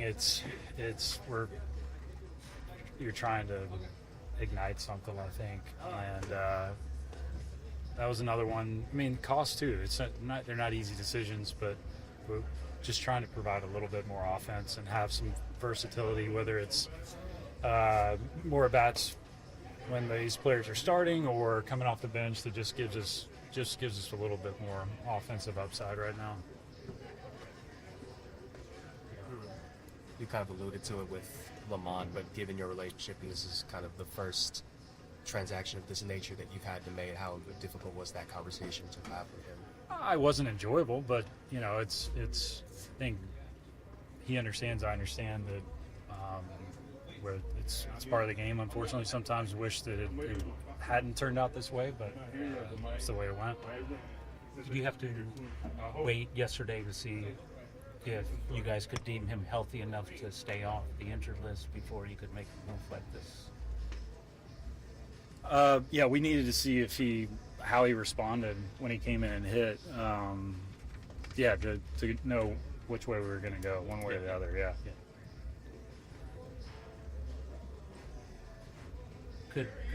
Could moves? I mean, you're talking about igniting the offense, and you've been talking about that for a while. But could moves, like emotionally, be a lift to guys who've been scuffling, if only because they're human beings and they react to things like this? I think it's possible. Yes and no, I guess. Yeah, I mean, I couldn't say with certainty one way or the other, but yeah, I think it's possible. And Buster Lamont was a fellow Willie Mack winner like yourself. Obviously had some really big moments, especially in 21. Yeah. How will you just reflect on his tenure as a general? I will reflect on his time here, thinking back on just kind of watching his progression as a major league player. I think he came up as a guy that didn't necessarily believe in his talent level, and then he grew into believing into it and believed that he could be that guy late in games that would get big hits, and he provided many of those for us. And as I mentioned earlier, hopeful for him that he goes on and gets it going with somebody else. Was it something that was important for you to tell him personally? Yeah, it was. How much does your playing experience sort of inform your decision making to do what you did, mix it up, and maybe spark everyone emotionally, or just how much, like, as a player, did you feel like that would have helped things? Well, I mean, that's all I have to draw on, right? I mean, so it played a part in it, and I think back, being in this role, I try to remember the way that Brian Sabian and Bobby Evans went about things as well, and so draw on that memory, and then also, as you mentioned, playing experience. There you go. That was Buster Posey about 15 minutes ago or so, talking to the media about the moves they made today in DFAing Lamont Wade and the names that they brought up. I mean, nothing that Buster said there in terms of the roster moves they made today made me think anything other than what we talked about with Kerry Crowley, which is they were just kind of necessary moves. Yeah, exactly. They were moves that had to happen. Now, he just sort of glossed over Johnson, and that's a guy who was added to the 40-man, who was hitting down in AAA, and maybe has found a spot on the roster. If he can continue to hit, continue to produce, he'll be around for as long as he does that. Dominic Smith's a little bit different in that he's got a better big league track record. Right. Was not on a big league roster, and Buster said he'd been swinging the bat well as of late. But it is interesting to me that they brought up Johnson rather than Grant McCray or Meckler, who hasn't played much this year. That said, I think they're looking for Dominic Smith to do some damage there. You've got two guys now can play first base. He wasn't real specific about how they'll break up that playing time between he and Gerard Encarnacion and Casey Schmidt, if he's going to still see some innings at first base. But they've got multiple guys now who can play that position. You can also move Casey Schmidt around the rest of the diamond. Can fill in at third or short or second base if necessary. But I think they sort of view it like they've got three everyday guys there, right, in terms of Fitzgerald and Adames and Matt Chapman. So we'll see what happens in the outfield as well. It's going to be Yaz in there tonight. You are going to get – you gave the lineup a little while ago. I'll give it to you again here. Ramos leads off in left. Jung-Hoo Lee's in center, batting second. Wilmer's batting third. He's DHing today. Matt Chapman is at third base. Dominic Smith will be in there at first base, hitting fifth. Willie Adames hits sixth at shortstop. He was already on the field, by the way, today, getting some work in about an hour ago. Some video of him already taking BP on the field. Daniel Johnson, the newest right fielder for the Giants. He's a left-handed hitter. He's in there hitting seventh in right. Bailey does the catching, hits eighth, and then Tyler Fitzgerald hits ninth at second base. So a couple of new faces in there. We'll talk more about this and react to the moves that the Giants made today. 808 KNBR, 415-808-5627. I can't imagine the feeling that Buster had where he said it was important for him to tell Lamont Wade this himself, right? That he wanted to make sure he was the guy who told him. He was a teammate of his 4 years ago. Yeah, he said it wasn't easy, and he wanted to do it face-to-face, and I respect that. I will say, Buster has settled in nicely to being a front office guy, just not really saying much when it comes to interviews. I have to say, he talked about, we got to do this, we got to do that, we got to shake things up, it's time to go, but no real details on where the team is going. But I get that. That's usual GM speak. But, I found it kind of funny when they asked him about Daniel Johnson. He was like, yeah, I mean, like, basically he's like, well, hell, we got to shake things up. Like, what do you want me to do? Like, I'll take anybody at this point. Like, it's, he wasn't going to talk glowingly about the guy, but at the same time, it was just like, I need somebody, damn it. I need somebody to hit. He was a find out of the Mexican League. He started the season. I mean, he wasn't affiliated in a Major League Baseball organization at the start of 2025, and he tore the cover off the ball for 10 games out of the Mexican League, which, by the way, is where they found Gerard Encarnacion last year.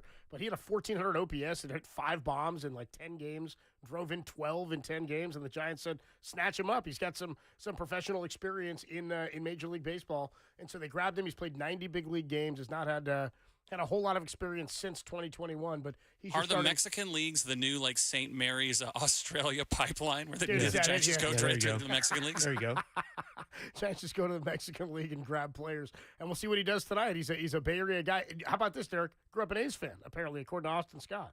Well, Austin went and talked to him in the clubhouse. I may have to root for him then. Yeah, you may have. Well, you were already doing so. Stop it. Dropping wheeze. Let's get into a little bit more of what was said today. Bob Melvin is speaking to the media now, and we'll get you some of that audio in terms of how he plans to use things at first base and the way he's going to manage this roster now as the Giants 0-4 against the Padres this year. Losers of 7 of their last 7 against the Padres. Still gone 16 consecutive without scoring more than 4 runs. They scored 2 last night, lose it in the 9th inning. It was frustrating. And then today, the shakeup comes. You'll send Kyle Harrison a lefty to the hill today. And by the way, I didn't like how they faced Berger last night either. I didn't need 5 innings on a Berger. It's the longest outing that guy's had all year. Yeah, I was thinking we were going to get 1 out of Berger and gave you a 5 burger. No, I thought it was like an opener or something, maybe a bullpen day. What wasn't an opener? He was there to pitch. 5 innings on a Berger. Well, it's easy he only threw like 85 pitches too. And I know. Giants weren't doing much against him, so they were able to go to their bullpen. Padres were 2 of 12 with runners in scoring position. Both of these games winnable against a team that is in front of you, which is what makes this so frustrating as it compounds. We'll talk more about it. Our little Bay Area GM check-in. How would you evaluate the 3 GMs in the Bay Area? Excluding Mike Greer Sharks. We know he's in a rebuild right now. We love Mike John Greer. Lynch, Dunleavy, and Buster Posey. We asked Marcus Thompson. He said the pressure still all on John Lynch, but Buster Posey the focus of this discussion today. We'll talk about it next. It's Dirty Work on a Wednesday, only here on The Sports Leader.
Hey, what's going on, everybody? Adam Copeland here. I told you I'm sitting here at the bunker at Oracle Park, and our guy Pat H on the Sports Leader YouTube channel, he checked in. He said, "Man, Copes commuted down to Daly City twice," and then said, "F that, I'm not going there."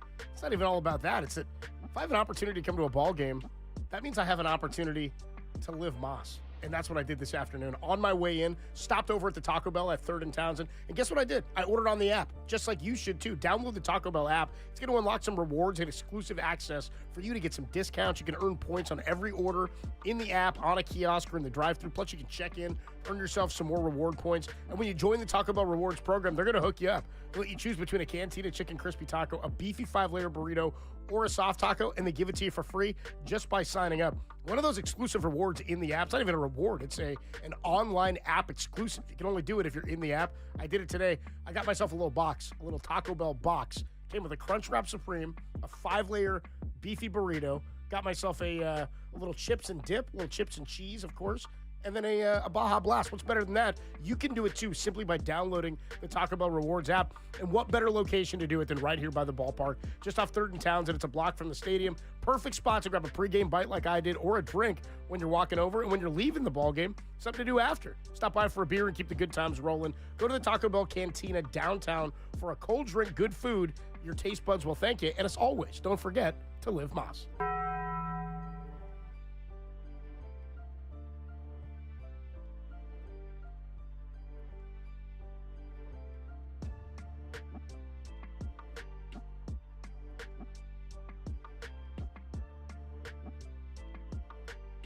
Now, back to Dirty Work.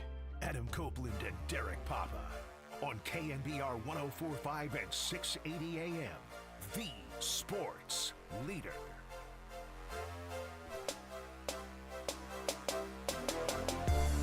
Dirty Work rolls on a Wednesday afternoon. People checking in on my Taco Bell read there. Dude, I grabbed some Taco Bell before. I'm probably going Taco Bell twice in 3 days. You got to live Moss. You must live Moss. Yeah, I stopped by. Oh, dude, there's Bonte Hill walking by flying the birds. I can fly him back, dude, just because I'm on camera. Yeah, there we go. Good to see you, Bonte. Yeah, stopping by. I dare him to do an interview right now. I dare him. He won't. He can't hear you either. It's Okay. just, I have headphones on, and he's standing outside the fishbowl here that is the bunker He at won't Oracle do it. Park. No, he won't. He's no, scared. dude. He is listening. I forgot we're playing in the stadium right there. I forgot. He came by and tapped his ear. Forgot we're playing through the stadium. Anyway, Buster Posey, that audio we just got to you. I think we're exclusive on that audio so far. No, Austin Scott just posted it on KNBR socials. No, but we were the first to have it. That's what I'm saying. Oh, KNBR, okay. the sports leader, is the place you need to come Great vibes, Austin. for all that information. Immaculate return time on that audio. Yeah, and he is or just was out there talking to Bob Melvin, getting his thoughts on what's going on with this roster and how the Giants planned to use the roster. Yes. So anyway, a lot of changes. You wanted to talk about this, the Bay Area GM check-in. Where are you with this right now? This is one of your favorite topics to go to, is at any point in the season for any given team, where do we stand and rank the GMs across the Bay Area? Well, yeah, we would like to check in from time to time on the GMs, and I thought it was a good time to do this given that Buster Posey shook things up today, and he's not getting a lot of hate, but some people are questioning him today with these moves, and I think it's too soon to do that, given it's just his first year on the job, and people do love Buster Posey, so I do wonder what it would take for Giants fans to come back at him and be like, what are we doing here? And, this time a year ago, people were coming down Farhan's road, and rightfully so. I understand all that stuff, but people hated him. And now that he's out of the mix, I want to know right now, between the three major sports, the Giants, the 49ers, and the Warriors, which GM has the most pressure on them right now? And I think we got to take Buster Posey out of it because he just got here, and that time will come eventually when there's expectations for the Giants. But his job right now is just to change basically the narrative of this franchise for where they've been for the last 10 years. And yes, I'm including the 107-win season. You could say that was a great season, but it's not. It falls short of what their expectations are, given what Buster Posey's accomplished with this franchise, winning 3 championships. We asked Marcus Thompson this question, which GM has the most pressure on them right now, and he said John Lynch. I do disagree. I do think it's Mike Dunleavy, just because there is a time frame. There is a ticking time bomb when it comes to the Warriors and Steph Curry and Jimmy Butler and Draymond Green. He's got a 1-year window right now. Yeah, You know what I mean? well, 2 years. I mean, Yeah, Steve Kerr. We'll see what happens if he signs back. But legitimate, I mean, yes, 2 years based on the contract. I'm Right. like, it's like you got to do it now, because again, they're gonna be like 37 and 38. You think they're gonna win with those 3 guys at 39? Yeah, and 38. I don't know. And that's why I'm watching OKC closely during the finals, because I see them from time to time. I'm not going to say like I've been intently watching OKC. I know they've been the best team in basketball for the majority of the season.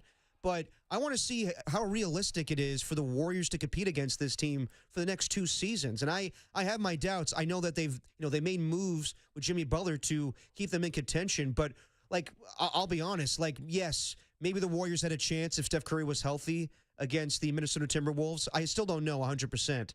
But I can say for damn sure they were not going to beat Oklahoma City had they advanced to the Western Conference Finals. Dude, they're a juggernaut. We talked about the size of like Houston being a problem. You see how big OKC is and how long. I know people go, they played them well. I'm like, the playoffs are just a different beast. And they are, man. They're so methodical. The way they play right now. I mean, they'll be the youngest team to win the finals in a generation or something like that. Exactly. So get it done. I mean, Shea's looking to become the first scoring champ to win a finals title since like Shaq did it back in 2000. Right. Yeah.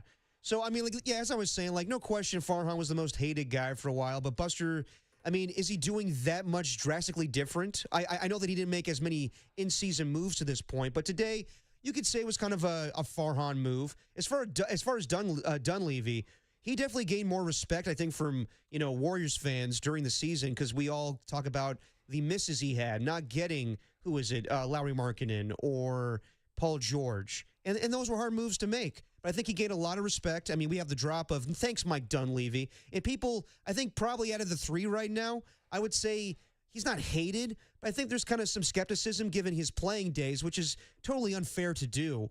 But yeah, like getting Jimmy Butler, I think kind of changes the perception of Mike Dunleavy. But at the same time, I would say, yeah, you need to win because Steph Curry and Draymond Green are giving you a pass if you don't win a championship by the end of their careers, you think Joe Lakers would give you a pass on that?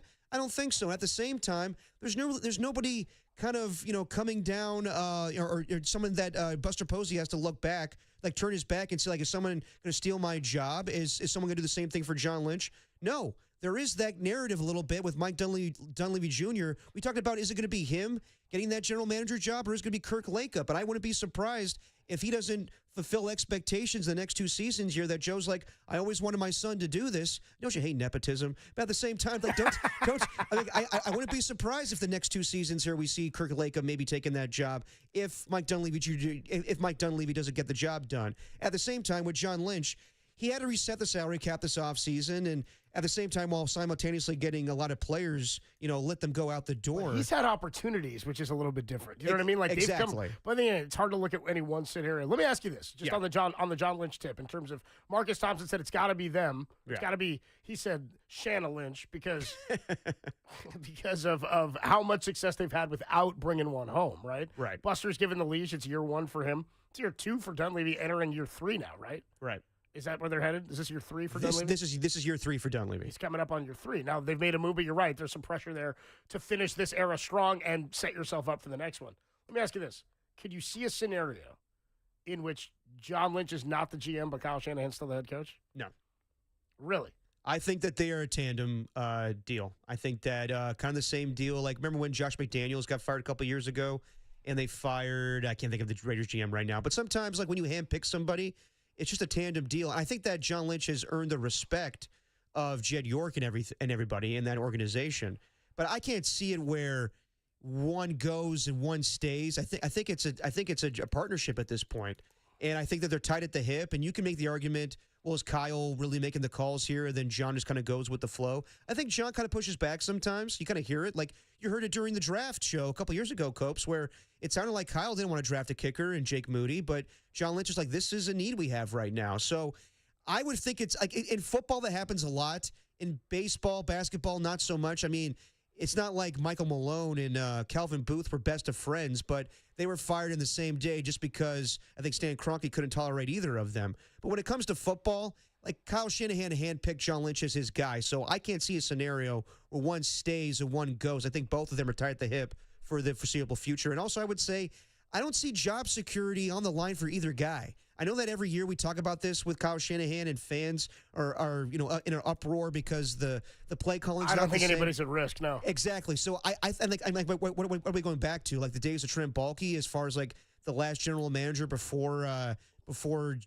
John Lynch. I think John Lynch has proven himself, and even though they haven't capitalized on winning that Super Bowl, I mean, you would take their success right now, even though they didn't fulfill what they wanted to do. And I know Niner fans are rolling their eyes when I say that, but the truth is they're in contention every single year for the most part. I know a few seasons, just last year, 6-11, the year after the Super Bowl, 6-10. But I would say that they've, we'll see if they hit on all these draft picks. And at the same time, like John Lynch is still going to be aggressive. And if Robert Saleh wants to go get Bryce Huff, he's going to go do that. I don't feel there's anything that John Lynch has to worry about as far as job security. I don't feel the same way about Mike Dunleavy right now. But yes, there is a time frame for him to have success right now, and he's got to capitalize on that. And also, he's filling gigantic shoes in Bob Myers. So if anybody has the most pressure, I would say it definitely is Mike Dunleavy. Yeah, I mean, it's interesting because I'm like, is the expectation that the Warriors will get another one? Because the expectation for the Niners is win. Right. You know what I mean? Like, whether you believe they're a contender or not this year, the fan base is like, you have to get one. You must get one.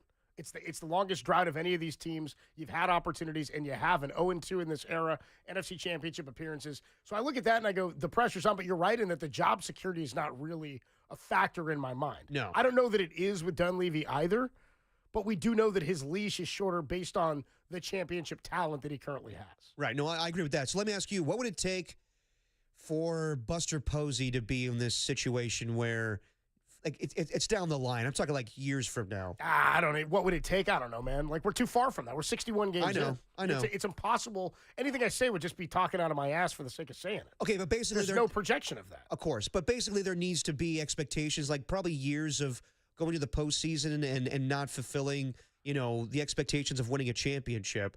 Yeah, like we're way down the line here with that. So Buster's going to get a pass. We can't talk about how this is an evaluation year and then say, well, when would it take? What would it take for him to be on the like, dude? I don't know.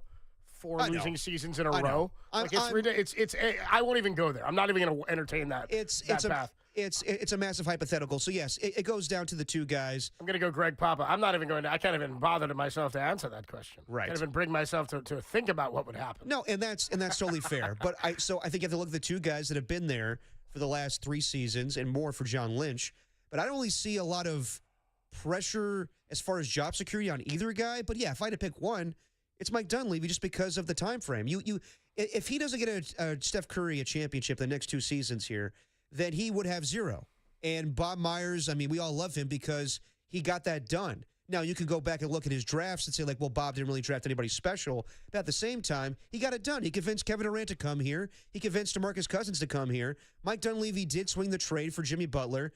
But there are going to be those expectations that Bob Myers was able to do. So while, Marcus Thompson thinks differently, I would say there's a little bit of pressure on Mike Dunleavy just because of you want to make Steph Curry's last remaining years in a Warriors jersey fulfilling in that he got that 5th championship. But if he doesn't win, is it on Dunleavy? It shouldn't be, but that's just sports sometimes, man. Whereas that's the thing is they have the personnel. If this personnel doesn't win, I don't think that falls on Dunleavy.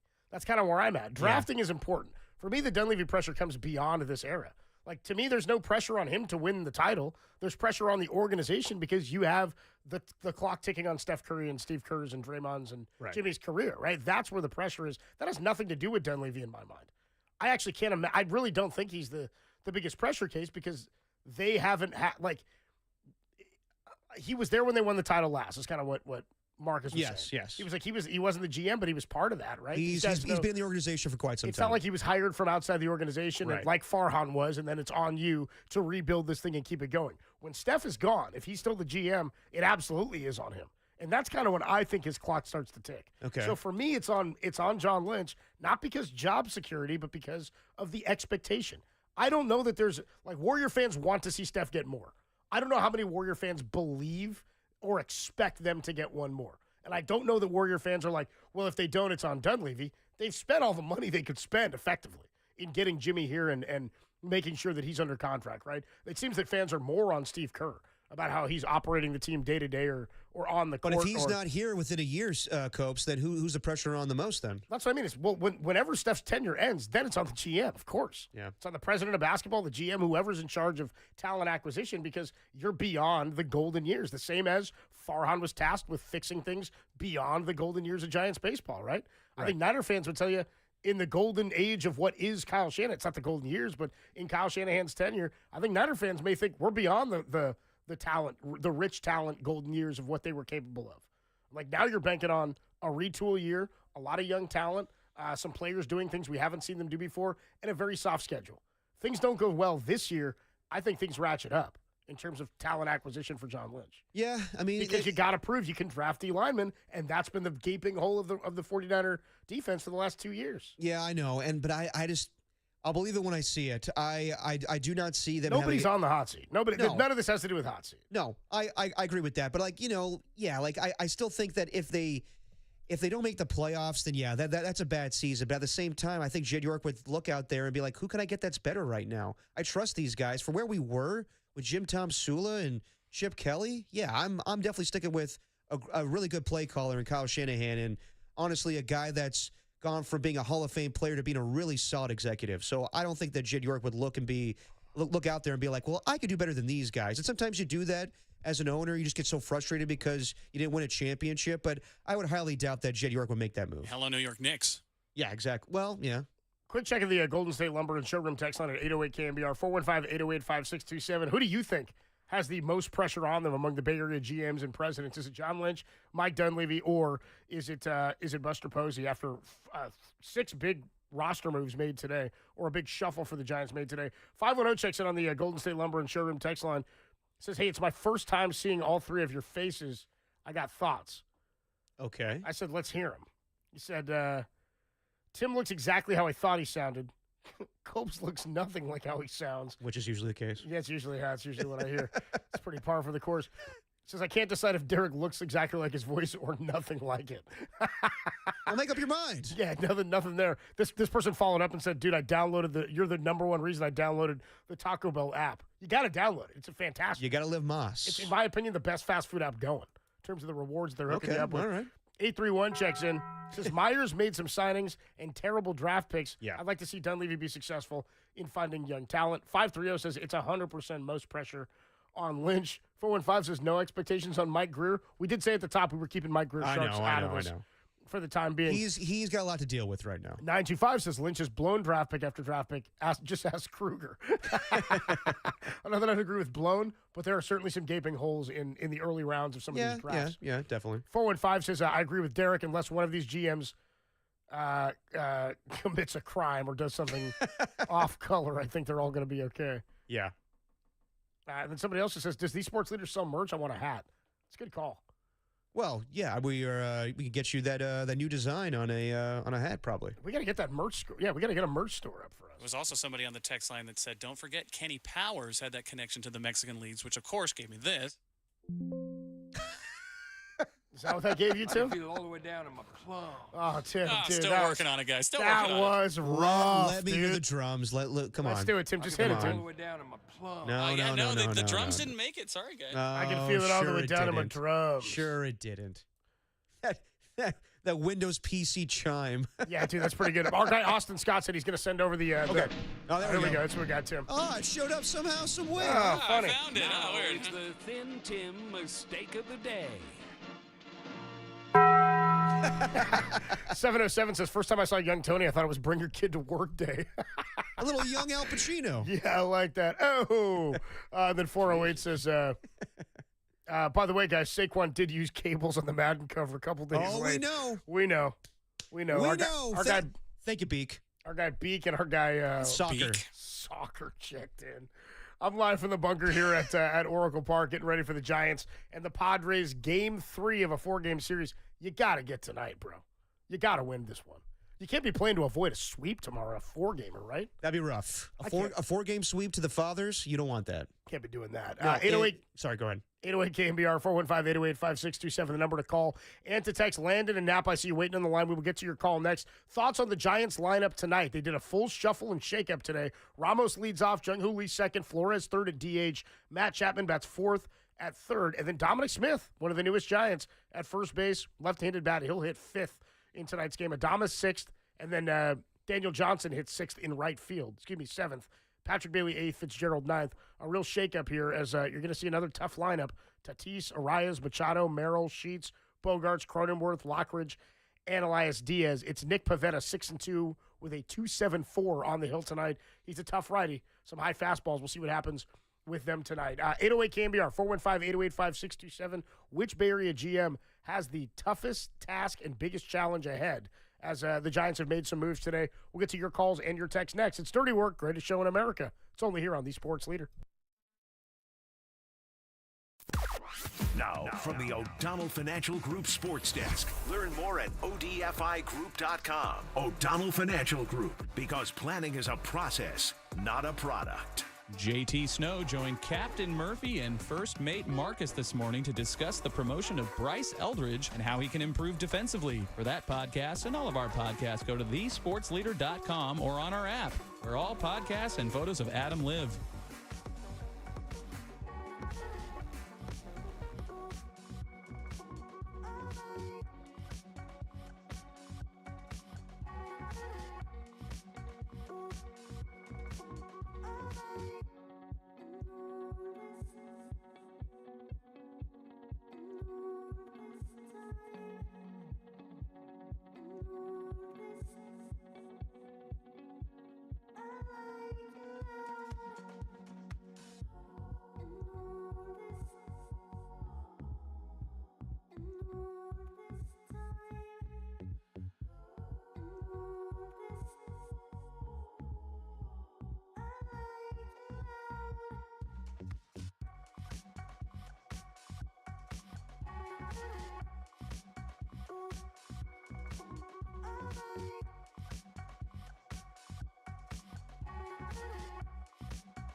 Now, back to dirty work.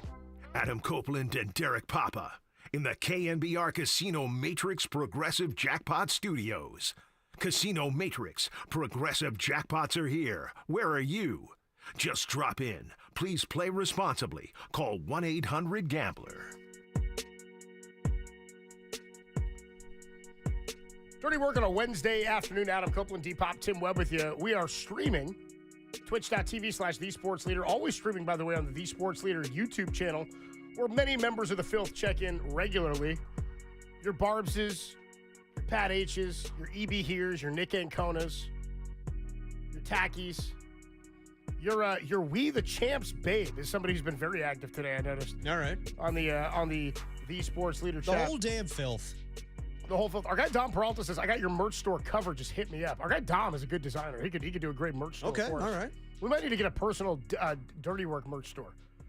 I am down for that. I think we're gonna need that, like for ourselves, like just something that says member, like a filth T-shirt or something like that. You know what I mean? It's easy. You could just Photoshop our faces over Norm Macdonald from the cover of Dirty Work. I don't think that's what I'd want. Why not? I don't think I'd want my face just on Norm. Come on. Would we just would Norman? He's the only one on the cover. Where's the other faces go? We'll make 3 versions of Norm, and then we'll just put our faces on top of it. You don't want like a cool Dirty Work logo for us? I guess. All right. We'll have to rip everything off for the movie. Yeah. It's inspiring. All right, fine. Show. We'll come up with something unique for Dirty Work. Yeah, we'll need something good. But I want the filth to have some gear to rock. You know what I mean? For them to represent when they're out in the streets. All right. We'll talk to Mr. Sports Leader, and we'll figure it out. Nick Ancona says, I know I'm turning into my dad because I'm 30 and I'm listening to the Sports Leader tuning in. Yeah, but you're watching on the YouTube channel, which is all good. Hey, this is not your dad's The Sports Leader anymore, my friend. No, Don Peralta says the filth, Dirty Work, Tim's Tuesday Takes, the grab bag, LFG. Dude, that's what I'm saying. There we you go. telling me that people wouldn't There want we to rock? go. You're telling me people wouldn't want to rock grab bag gear? I'm down. Well, yeah, we'll do that. We'll get people crap shirts. Yeah, come on. The Pat H. Crab section gets its Yeah. own shirt.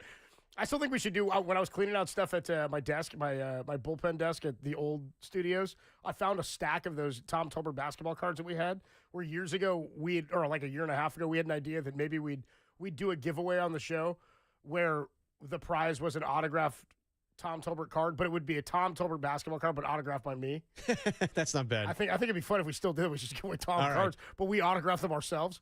That's not bad. I got one shirt idea. Okay, what is it? What you got? We'll do a dirty work shirt where on the front it says "Remember how Depop was conceived." On the back it's Dave Stewart. Dude, that's or one that I remember when the Giants won the World Series in 2010. They had shirts that were, Tim, do you remember that? And it had just on the front, it had like a KNBR logo on the back, and it was a black shirt, and all it said was like November 2nd. 2010, and it had the exact time that the final out was recorded. It was the time. That's all the shirt said. And I had one of those for years. I used to rock it. It's like the first time they'd won a World Series in San Francisco. It'd be great if we had that, but it was just the date and time of the final out recorded. I'm not giving you the time for Dave Stewart's no hitter though. And then we've got Stu and Derek on the back. That'd be fantastic. All right, fine. So people know, they see the date and they're like, "What is that?" Well, we know. Yeah, it's Stu and Fernando. It's a whole story. It's a whole throwing story. no-nos and Derek. I love that that's what you thought of. It came to my mind. I might as well say it. 808 KNBR. Let's take this phone call first. Then we do have Bob Melvin. Dirty work. Yeah, Giants see? manager on all Tim the Ryan's a fan. A greatest show in America shirt. That'd be fantastic. I want the Tim's Tuesday Takes and Trivia shirt to just be the bottom line that we have for him. You know what I mean? With his 2 faces on both ends, and then just put it across the chest. That one designs itself. Yeah. That one's, sorry. Probably not going to be a good seller on that one. That'd be great, too. We can rank how they sell. Let's go to Landon. Landon's in Napa. What's up, Landon? You're on the Sports Leader. Oh, hey, guys. Hey, Adam. Hey, Derek. Remember me? How are you doing today? What's up, Landon? How you doing, bro? What's up, Landon? I'm doing good. I'm doing really good. You know, I'm a little disappointed the way the Giants have been the last couple of days. The last couple of days they've been playing, so I got a small take about them and how we can hopefully get back to winning. What you got? I think we need to make a lineup change. You know, I think I like the lineup that's there today. I think with this lineup change, hopefully they can win, and I just really think we need to clean up the lineup a bit. Okay. So what do you want to see? What do you mean clean up the lineup? What do you want to see? Like, what I want to see is, like, really similar to the lineup they have tonight. Like, yeah. All right, let's see how it shakes out, Landon. Let's see. I mean, it's going to be a tough. Landon's out, but it's going to be tough in terms of who they're seeing tonight too. I mean, they're shaking up the lineup for sure, but you're also seeing Nick Pivetta, who's been one of the more difficult right-handers to hit. That's what's so funny is the Padres' offense. Their pitching was really, really good at the start of the year, and that's kind of what has carried them to this point. It's not like their offense is humming. I mean, they came away with 2 wins here in games where they won 1-0, and a game that they won 3-2 in extra innings, both of them in extras. 2 nights ago, they scratched that one across. They can't feel great about how things went in that game. Last night, they were 2 for 12 with runners in scoring position. That's what makes this even more frustrating is it's not like their offense has been killing it. And last night, you got beat by some big-time professional hitters late in the game. No, in the Padres, but have you seen the stat, Copes? The Padres are the first MLB team to win back-to-back road games despite being shut out through the first 8 innings in both games since the 2001 Diamondbacks. You know what that team did, right? Won the World Series. Yeah, that's right. And by the way, that team was like tons of pitching. Tons and tons of pitching. They had a lot older team, too. I mean, you had Luis Gonzalez that year hit 57 home runs or something for the D-backs. Matt Williams was playing third base for that team. Yep. By the way, you had Mark Grace at first base. Who's the second baseman? They have like Junior Spivey out there, or Tony Womack, something like that, right? Craig Counsell was there at second at one point for them. Steve Finley in the outfield. So that was like an aging team. Can't remember who their catcher was. Blanking on the catcher right now. Anything for me, Tim? Nothing there on the I don't remember. I'm sorry. You don't know who the Junior 2000 Spivey I had. You don't know who the 2001 Come on, D-backs Tim. You catcher remember the was? 2001 catcher? I remember it was like yesterday. I mean, those uniforms were nice. Yeah. I did enjoy the, what was it, purple It and wasn't Robbie green. Hammock. It wasn't Johnny Estrada. It was, it's going to bug me, Damian Miller. Dude, Damian Miller. That's a name I wasn't going to come up with right now. Mike Rod DeFelice. Rod Barajas was the name I was trying to get to. That's who I thought it was, but Damian Miller played more games. Alex Cintron, I remember. Alex Cintron. Jay Bell was in there at second base for them, too. This team was kind of fun. Danny Bautista. Remember their right fielder, Reggie Sanders, dude. Came to the Giants the next year. Derek's guy, Jack Cust. That's me. Yeah. This is before he lost his gig, and then the A's grabbed him off the couch like 3 years later. That's And right. he started mashing. Urabiel Durazo. Rubio Durazo, dude. They're calling him Reggie Mongo. Sanders? Yeah, Reggie was starting in right. Lyle Overbay was out there at one point for them. That rotation was just nasty, dude. Johnson, Schilling, Batista. That was kind of it, actually. Those three dudes. Just pitch them every 3 days. So based off of that, the Padres are actually sitting kind of pretty right now. We'll see where they go. We'll see what happens. We've got some audio, Tim. Do we have the audio of Bob Melvin? You want to set this up for me, Tim? It's just a full Bob Melvin meeting with the media. How long is it, Tim? What'd you say? About 3 minutes here. Here's Bob Melvin meeting with the media just a little while ago. This is per KNBR Digital. Our guy Austin Scott was in the dugout listening to Bob Melvin. Here's what he said about all the moves and the new lineup they're rolling out today. A lot going on today. What can you say about Lamont's contribution to the team and maybe how difficult that's going to be? Yeah, it was tough. I mean, look, Lamont's pretty realistic too, and he said, I get it. I haven't performed very well. And I don't know that, at this point in time, a little bit of a break and a change of scenery won't be good for him. We wish him the best going forward. I'd be shocked if he wasn't given another opportunity. But based on what has been going on here recently, we felt like we needed to make some moves, and we did, and it's a little different look today. Given the kind of combination quality this team seems to with Lamont being as impacting as it was here, the quantity of the moves, did you speak to the team at all? No, not. I mean, we got guys just getting here. I probably, at the hitters meeting, I probably speak to some of the position players. It's pretty important to put a couple of new guys in the lineup right away instead of having them sit around. Yeah, I think so. The catching part of it, Ken's a little different in the fact that probably needs a day to get up to speed and learn some things from the pitching coaches about our pitchers and so forth. He'll be in there tomorrow, but I think, when we get a new group and we're trying to change things up a little bit and give it a little different look, it's important to get them in there today. How do you see the situation at first base unfolding now with Smith and... Well, look, Encarnacion gives us different options in the outfield as well. We're certainly going to be able to rest some guys here too. Flo's been out there a lot. Had to try to score on a ball last night, so I feel like a little better position to give him a day off too. But it's Schmitty play a little first. Dom's played a little, at first. That might be a little platoon there. It might be a little bit more DH and outfield for Encarnacion, even though he has the ability to play some first too. It just gives us a few more options depending on how guys are swinging at the time. And in right field? In the right field too. I mean, in terms of, what's his? Well, he's going to get a couple days off. I feel like he's been a little bit run down recently. We've been running him out there a lot. We've been running out there against left-handed pitching too, which we typically don't do. So we'll give him a little bit of a break. But he's going to get his, Yaz is an important guy to this team as well. It allows me to give Jung Hoo probably some days off too now. With Johnson being able to play center field as well. So I think all in all that, we get a little bit more versatility and flexibility, move guys around a little bit, and also give some guys some days off who've had extreme workloads. There you go. That's what Bob Melvin had to say about how they plan to use the guys in the lineup or on the roster now. Nobody really asked about Casey Schmidt. Somebody's concern earlier with Christian Koss being sent down was they don't have a true backup infielder. I would say, contrary to that, that they have a much better defensive backup infielder at second, short, and at third base with Casey Schmidt.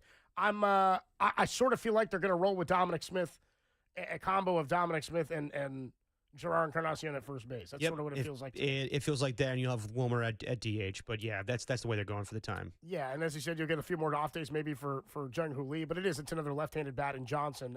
Daniel Johnson going to play right field today. He's in there batting seventh, and you've got Dominic Smith in there hitting fifth at first base. Just a quick note here, Nick Pivetta on the hill today for the Padres. He's having a really good year, 6-2 with a 2.74 ERA, 71 strikeouts on the season. Dominic Smith in his career, 13 at-bats against Nick Pivetta. He's hitting .385 with a 12.36 OPS. He has homered off of Pivetta in his career. That's what I mean. So it is interesting in that I know Johnson's a guy, Daniel Johnson, who we just don't know much about, and they're basically playing him for his defense and his bat that's been playing hot, I guess, in the Mexican League and in AAA this year. But Dominic Smith is a guy. I mean, he's a guy who was an everyday player for the Mets for a number of years. He got MVP votes at one point years ago. He's spent parts of 8 big league seasons. He's 29 years old and is looking to prove he can stay in the big league. So I always love a player with something to prove. I'll take a guy who's got some raw power as a left-handed bat at first base. This was purely a shakeup. Just felt like it needed to happen. I know everybody's going, oh, there's a Farhan moves and blah, blah, blah, blah, blah. You know, it's one of the best pitching staffs in baseball, and they kept throwing crap at the wall that would not stick. And so you got to shake it up. Got to try something different. I think these moves were necessary. I agree with you, but I also think that I'm not really putting a lot of stock in what happened before with these guys. Like, I want to see it now. Let's see what happens when they come up for the San Francisco Giants, and we'll see if there's changes to be made, and they will improve and be a better team for it. But yeah, like, you know, they weren't just going to sit around and just, you know, wait. Hopefully the bats start to hit. No, they need to make these moves. But yeah, it needs to happen. It needs to happen tonight. I'm not putting a ton of pressure on Daniel Johnson and Dominic Smith, but yeah, you don't want to get swept by this team because right now, what are you, 1-6 against the NL West, excluding the Rockies? So they need to turn this S around right now. But yeah, you can't just sit on your hands and wait for something to happen. They need to make these moves. They were very necessary moves. Adam Copeland, T-Pop, Tim Webb with you. Dirty work on a, what is it today? Wednesday It's a Wednesday afternoon. By the way, our guy Dan Ogden checked in on the Sports Theater YouTube channel. You see this?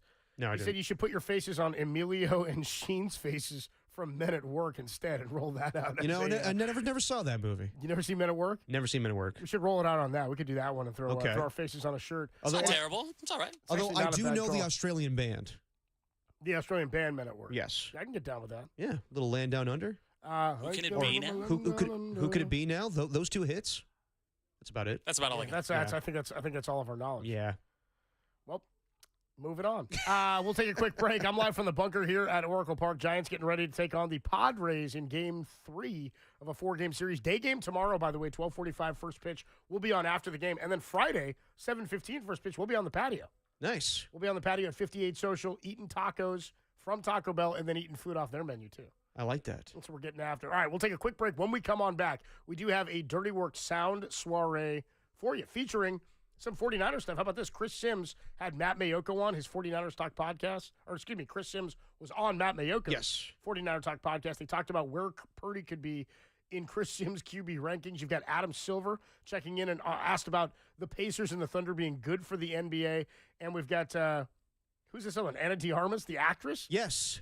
Star of Ballerina. Daniel Ogden will be very into this next piece of audio. She talks about the Jacksonville Jaguars. Anna de Armas, a talented young woman. Oh, yes, she is. We'll take a quick break. We got your Dirty Work Sound Soiree coming up. It's Dirty Work. It's the greatest show in America, and it's only here on the Sports Leader.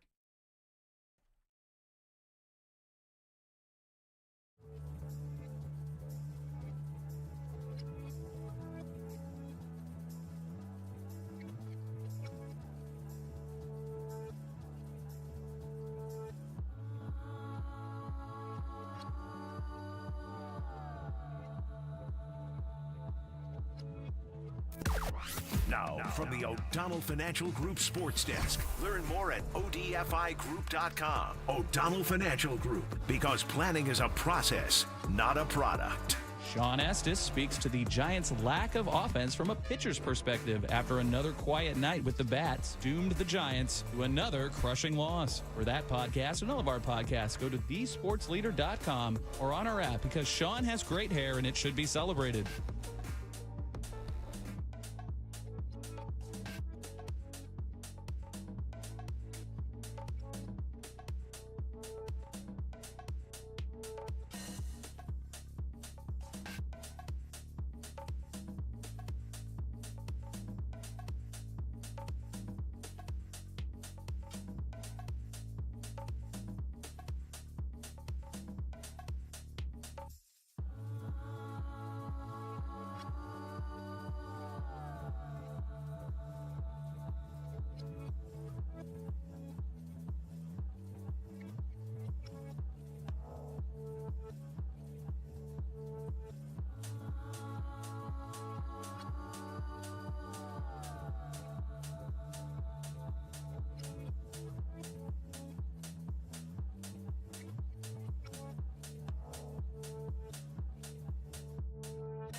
Now, back to Dirty Work.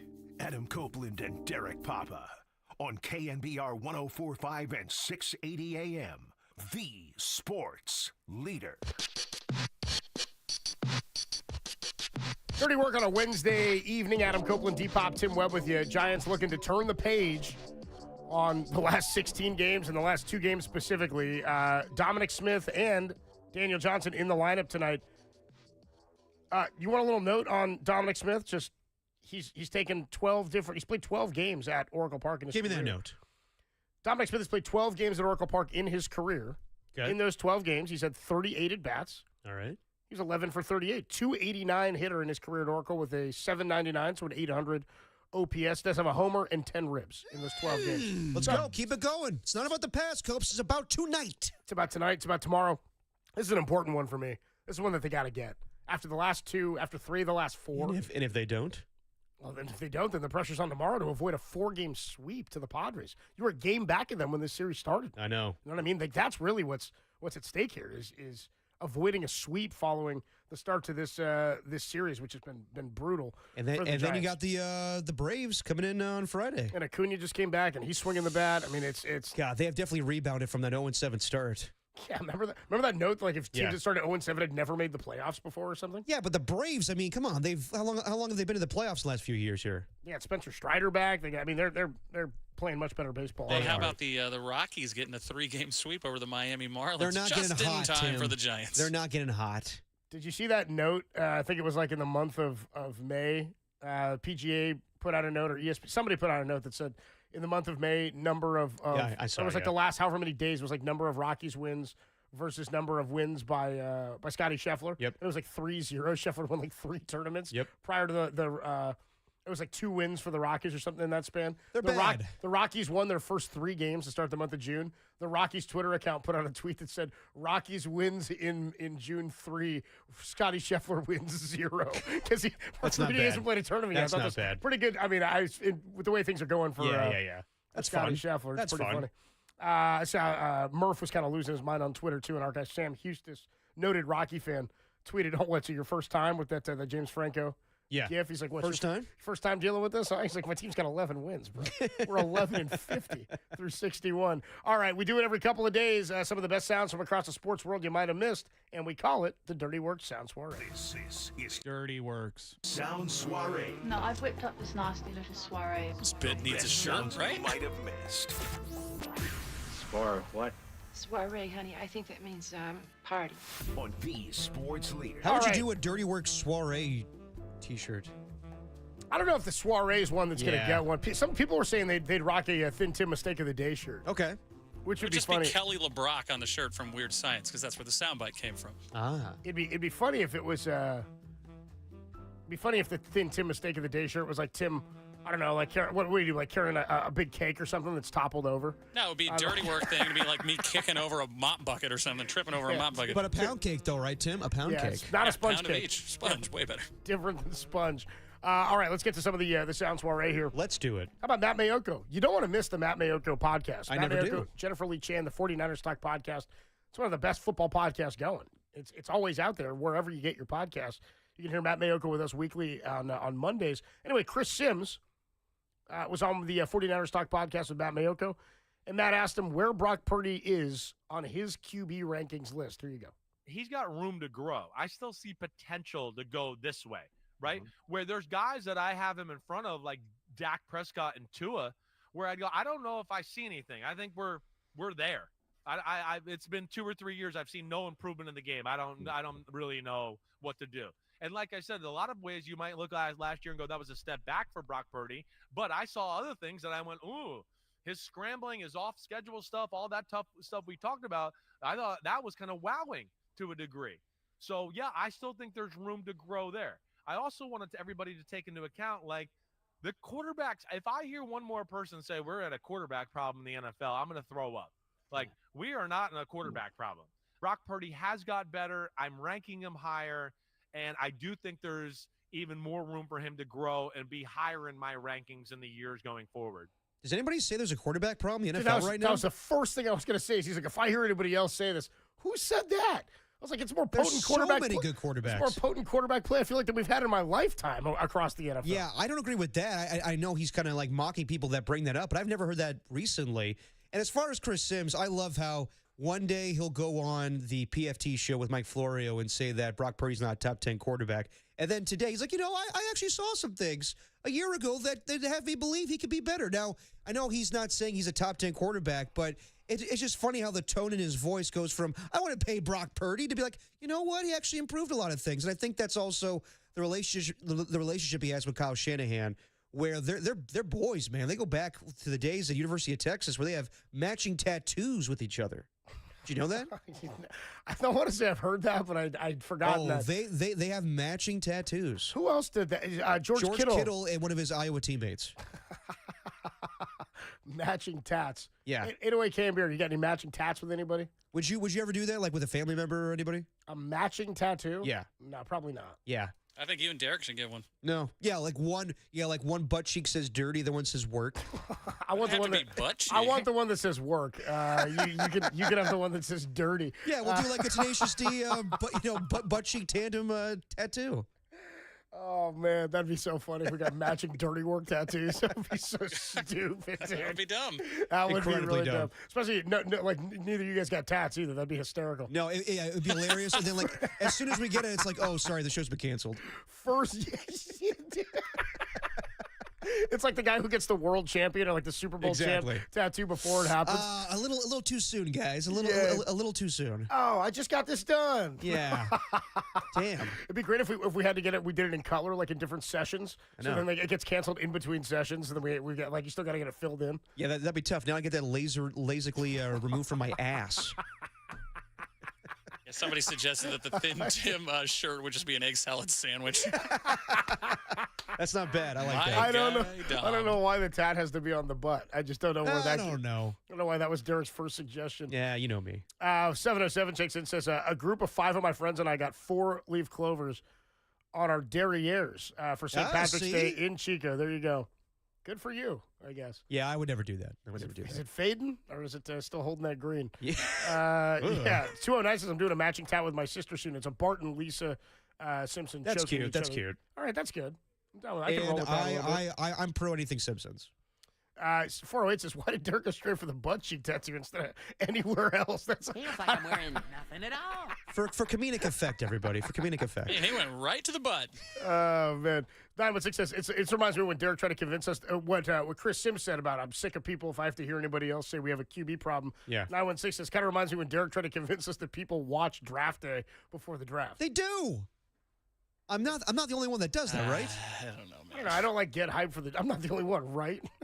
It's not just me, right? Just got silent in here. That movie's kind of grown on me a little bit. Yeah, 831 says, I would pretty much buy anything you guys are mentioning. in terms of Sweet. T-shirts. Yeah, we All got to right. get this. Mr. Sports Leader, let's get on it. Well, we got to talk to Dom Peralta, get our guy to Okay. he'll set us up a shop. Sweet. Can we set up a dirty work shop outside of KNBR or outside of the Sports Leader? I doubt it. That would be the only way it would work, right? That's the only way it works. One locally here in Daly City. Well, I just feel like it'd be like an online shop. I just feel like if we got one set up, it would get off the ground. I feel like if we have to jump through the corporate hoops. The shirt I want is Derek's face, and it just says krill oil underneath it. Give it time, Tim. Give it time. Yeah, like a custom Moskowitz. Damn right. I'll be the face of krill oil. Just you wait. You get one that sits you down with ERC. Yeah. Yeah, you know me. We got Moskowitz. He's rocking like a bandana or something, dude. That'd be sick. Oh, so gangster. He's all blasted in the. Exactly. He's got tons of tats himself. 650 says, would Tim just get Jesus tattooed on his butt cheek? With my dad's face. Well, dude, what's the butt cheek tat in the Water Boy when he pulls it down? It's Fonzie.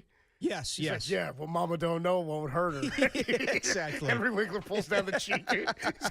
Is it the Fonz that he has a tat of? It's not the Fonz, is it? No. It's he is the Fonz. I'm thinking it's somebody else. I forget what the tattoo's of, but yes, Henry Winkler pulls his pants down. He has a tattoo I on his forget who the ass. tat is. It's not the Fonz, of course. But, I forget what it is. dude, I got to remember because I think it's somebody's face. I think it's like an actor. think so. We're I gonna think have to so. check on that. 808 KNBR. Who does Henry Winkler have tattooed on his butt in Waterboy when he says what Mama don't know won't hurt her? 831 says, dude, a Phil shirt would be fire. Yeah, we do got to get some Phil shirts, man. Yep. And then 510 says Copes and Derek should get Lenny and Carl tattoos. That'd be pretty good. It's Roy Orbison.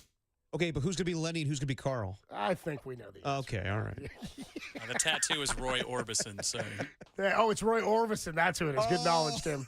Roy Orbison. Dude. sorry, you got locked in your Lenny Leonard and Carl Carlson riff there. Two of the best characters of all time, by the way. Oh, man. 209 says, we find it to be so dumb and endearing draft day. Vontae Mack, no matter what. See? R.I.P. I'm not Chadwick alone here. Boseman. I'm not Yeah, alone. And then 209 says, we got to get Derek a Bo Callahan jersey. I'd settle for a Bobby Rayburn jersey at this point. 33, he could hit. Bo Callahan. For the Giants a little bit. I'll take a Rayburn at this point. Oh, yeah, Rayburn? Yeah. The Wesley. Did you see somebody last I'll take night? Juan Primo. Jeez.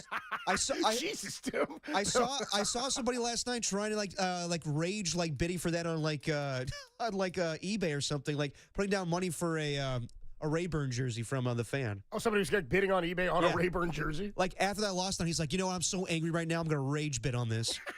That's hysterical. That's pretty good.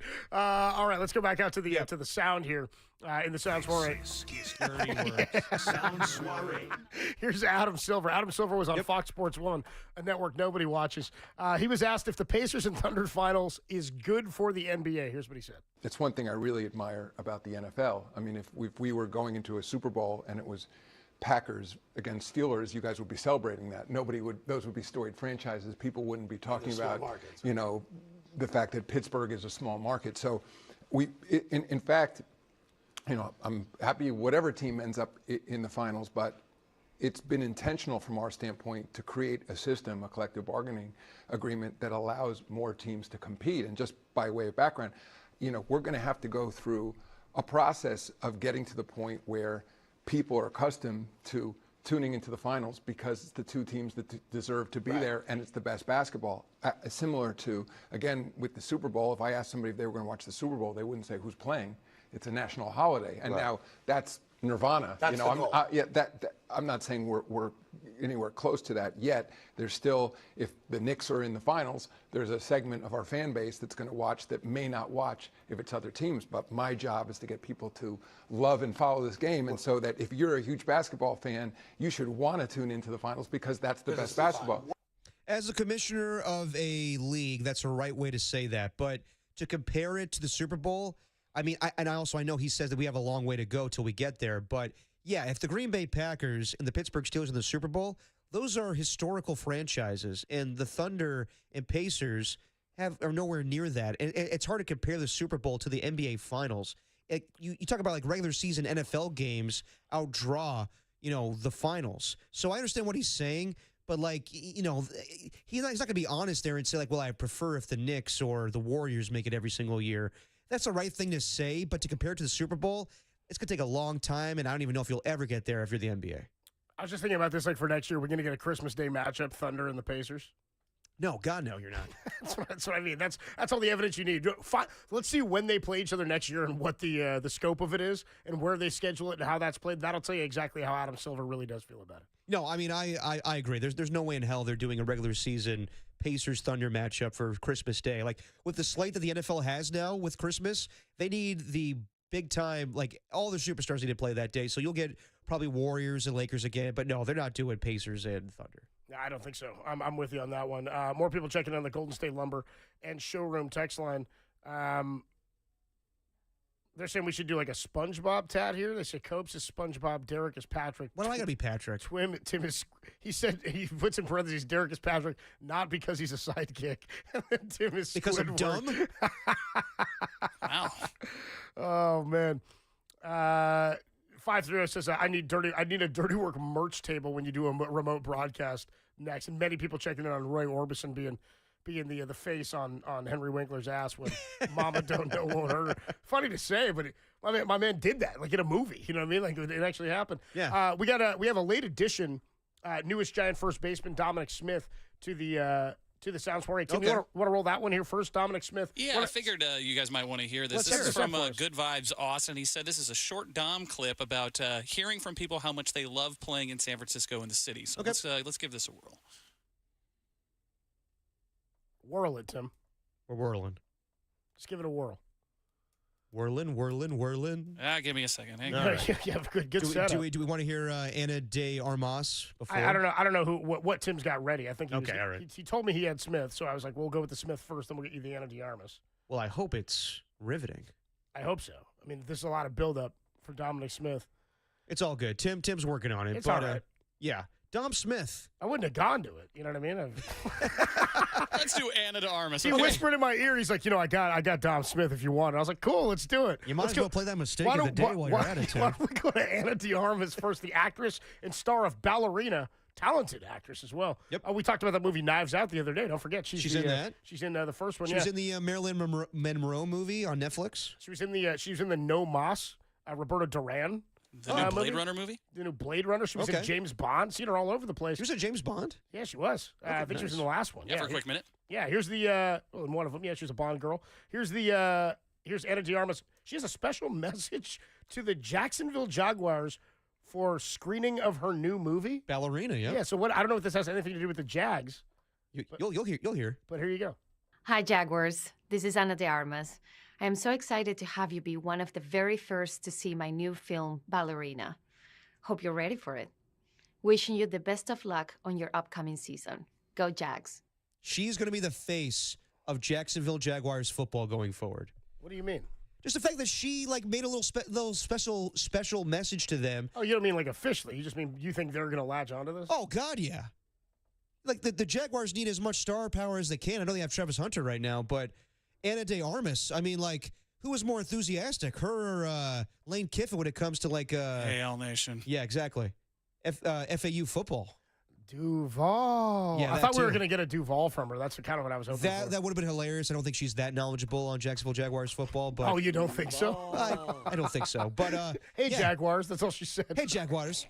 No, but she's going to be the number one face. She could be the number one fan. So what happened? They asked for an early screening of this movie? They for OTAs, I guess, as like a bonding thing. They went to the movies and they had a special screening just for the Jacksonville Jaguars team, and she had like a little special message to the Jaguars before they see the flick. It'd be great. Hey, Al Nation. Yep. This is Coach Kiffin. What an exciting time. Go Owls. Hey, Jaguars. Same enthusiasm. What an exciting time to see my movie Ballerina. Exactly. Go Jags. Go Jags. Travis Hunter, good luck. All right, so the Giants made 6 different roster moves today.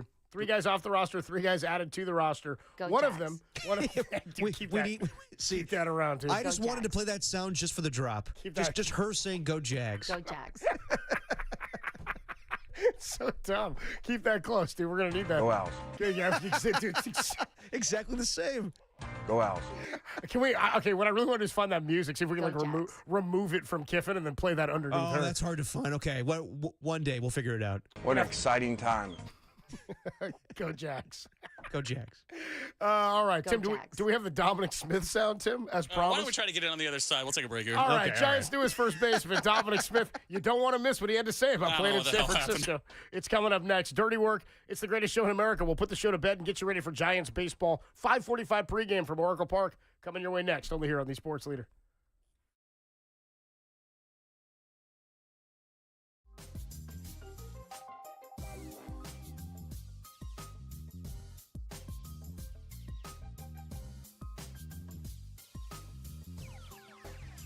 Sound right, boys.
Sound right, boys.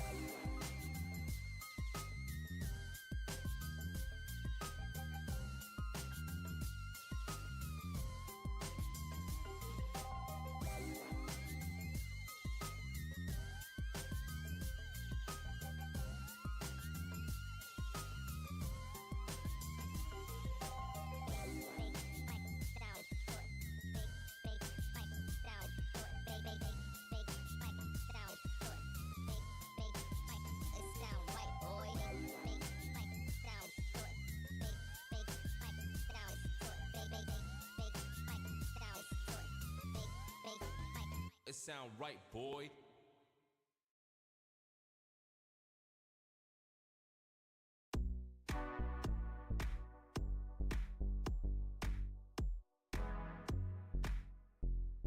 Time for dirty work to put the show to bed. Are you crazy? I don't need a bed. On the sports leader. Now you will go to sleep, or I will put you to sleep. Cause your man is out of town. That's the time you're getting me running. And you know I'll be around. I'm a fool to do your dirty work. Oh yeah. I don't wanna do your dirty work no more. Dirty work, putting the show to bed on a Wednesday evening. Adam Copeland, Depop, Tim Webb with you. Fun show today as there's been a lot of Giants movement and sort of pouring through everything that happened and getting to your guys' calls and hearing from Buster, hearing from Bob Melvin on how the Giants plan to move forward. I think what Buster said is basically we think we're better than the way we've played over the last few weeks, and it has to go now. He said things have to happen now. You got to know where you stand as you get closer to that trade deadline, which is less than 2 months away now, fewer than 2 months away. And they'd had guys at 60 games plus who just had not performed at the level they needed them to. And so Giants make 6 roster moves today, 6 transactions, I guess, is the way you would label it. Again, those moves are Lamont Wade Jr. DFA'd, no longer with the organization, assuming he will not accept an outright. My point is this: is if you're DFA'd, you get an opportunity to trade the player if he's claimed off waivers. He's still owed more than half of his salary for this year. I think he was at a $5 million salary, so it's like $3 million and change, meaning a team likely wouldn't take that on for based on what he's done for acquiring a minor leaguer or something in return. And I think Lamont Wade Jr.'s girlfriend took to social media to say, like, it's been nice, we loved it here in San Francisco, but it's time to move on. And he will he'll get the right to elect free agency if he's unclaimed. And so he probably would not accept an outright assignment to AAA and would look to latch on somewhere else with an opportunity to find some big league at bats. And I hope it happens. Yep, I really do. I don't want his career to be over. So looking for the best for Lamont Wade. Just don't go to the Dodgers, man. Stay away far out. Oh, could you imagine? You know what I mean? Like, don't just be mad if it happened. Just go like, I don't need that. I don't need that. Oh, buddy. Sam Huff was also DFA'd, the backup catcher. Christian Koss optioned as well. Andrew Kinzer called up from AAA Sacramento. He'll be the backup catcher. And Bob Melvin said he's going to play tomorrow, is what it sounds like. He needs a day to get up to speed. He'd been hitting down in AAA. Daniel Johnson recalled and added to the 40-man from Sacramento. He joined the organization on May the 3rd. This is his 6th organization. He's from Vallejo. Grew up an A's fan, is what Austin Scott was telling me when he talked to him in the clubhouse earlier today. Anyway, he's going to start in right field and hit 7th tonight. Dominic Smith, former New York Met, played with the Reds and the Red Sox last year, was in the Yankees organization in AAA prior to June 1st when he elected free agency. He was signed to a 1-year deal, and he'll be in there today. Can we hear him? At first base. Our guy, Austin Scott, we did a big build-up for the Dominic Smith sound as Tim tried to get it together. And Austin Scott said during the break, he texted me, man, I can't wait to hear that. He said, I can't effing wait to hear this Dominic Smith clip. So much build-up. Well, you're going to hear it now. Here's new Giants first baseman Dom Smith. Great opportunity, great team. I've heard from a lot of friends who played for this organization, who played for the city, just how much they love it, how much they love coming here every day, how much they love the fan base, coming out, supporting, and it's just a rich history of winning here, and to be a part of this kind of rich history, kind of with a no-brainer. Hell yeah. Hell yeah. Good cut, Austin. And they got the Metallica going in the background? You think they got to be pissed? I mean, because here's the way I'm looking at it. It's like, you've been with these guys all year. You've been with them since spring. You know who Lamont is. They know that Lamont wanted to be here. And yeah. Like, when you're on a team like this, like as frustrated as fans are, the players are more frustrated. Absolutely. It's kind of like when Tom got let go and everybody's mad at us.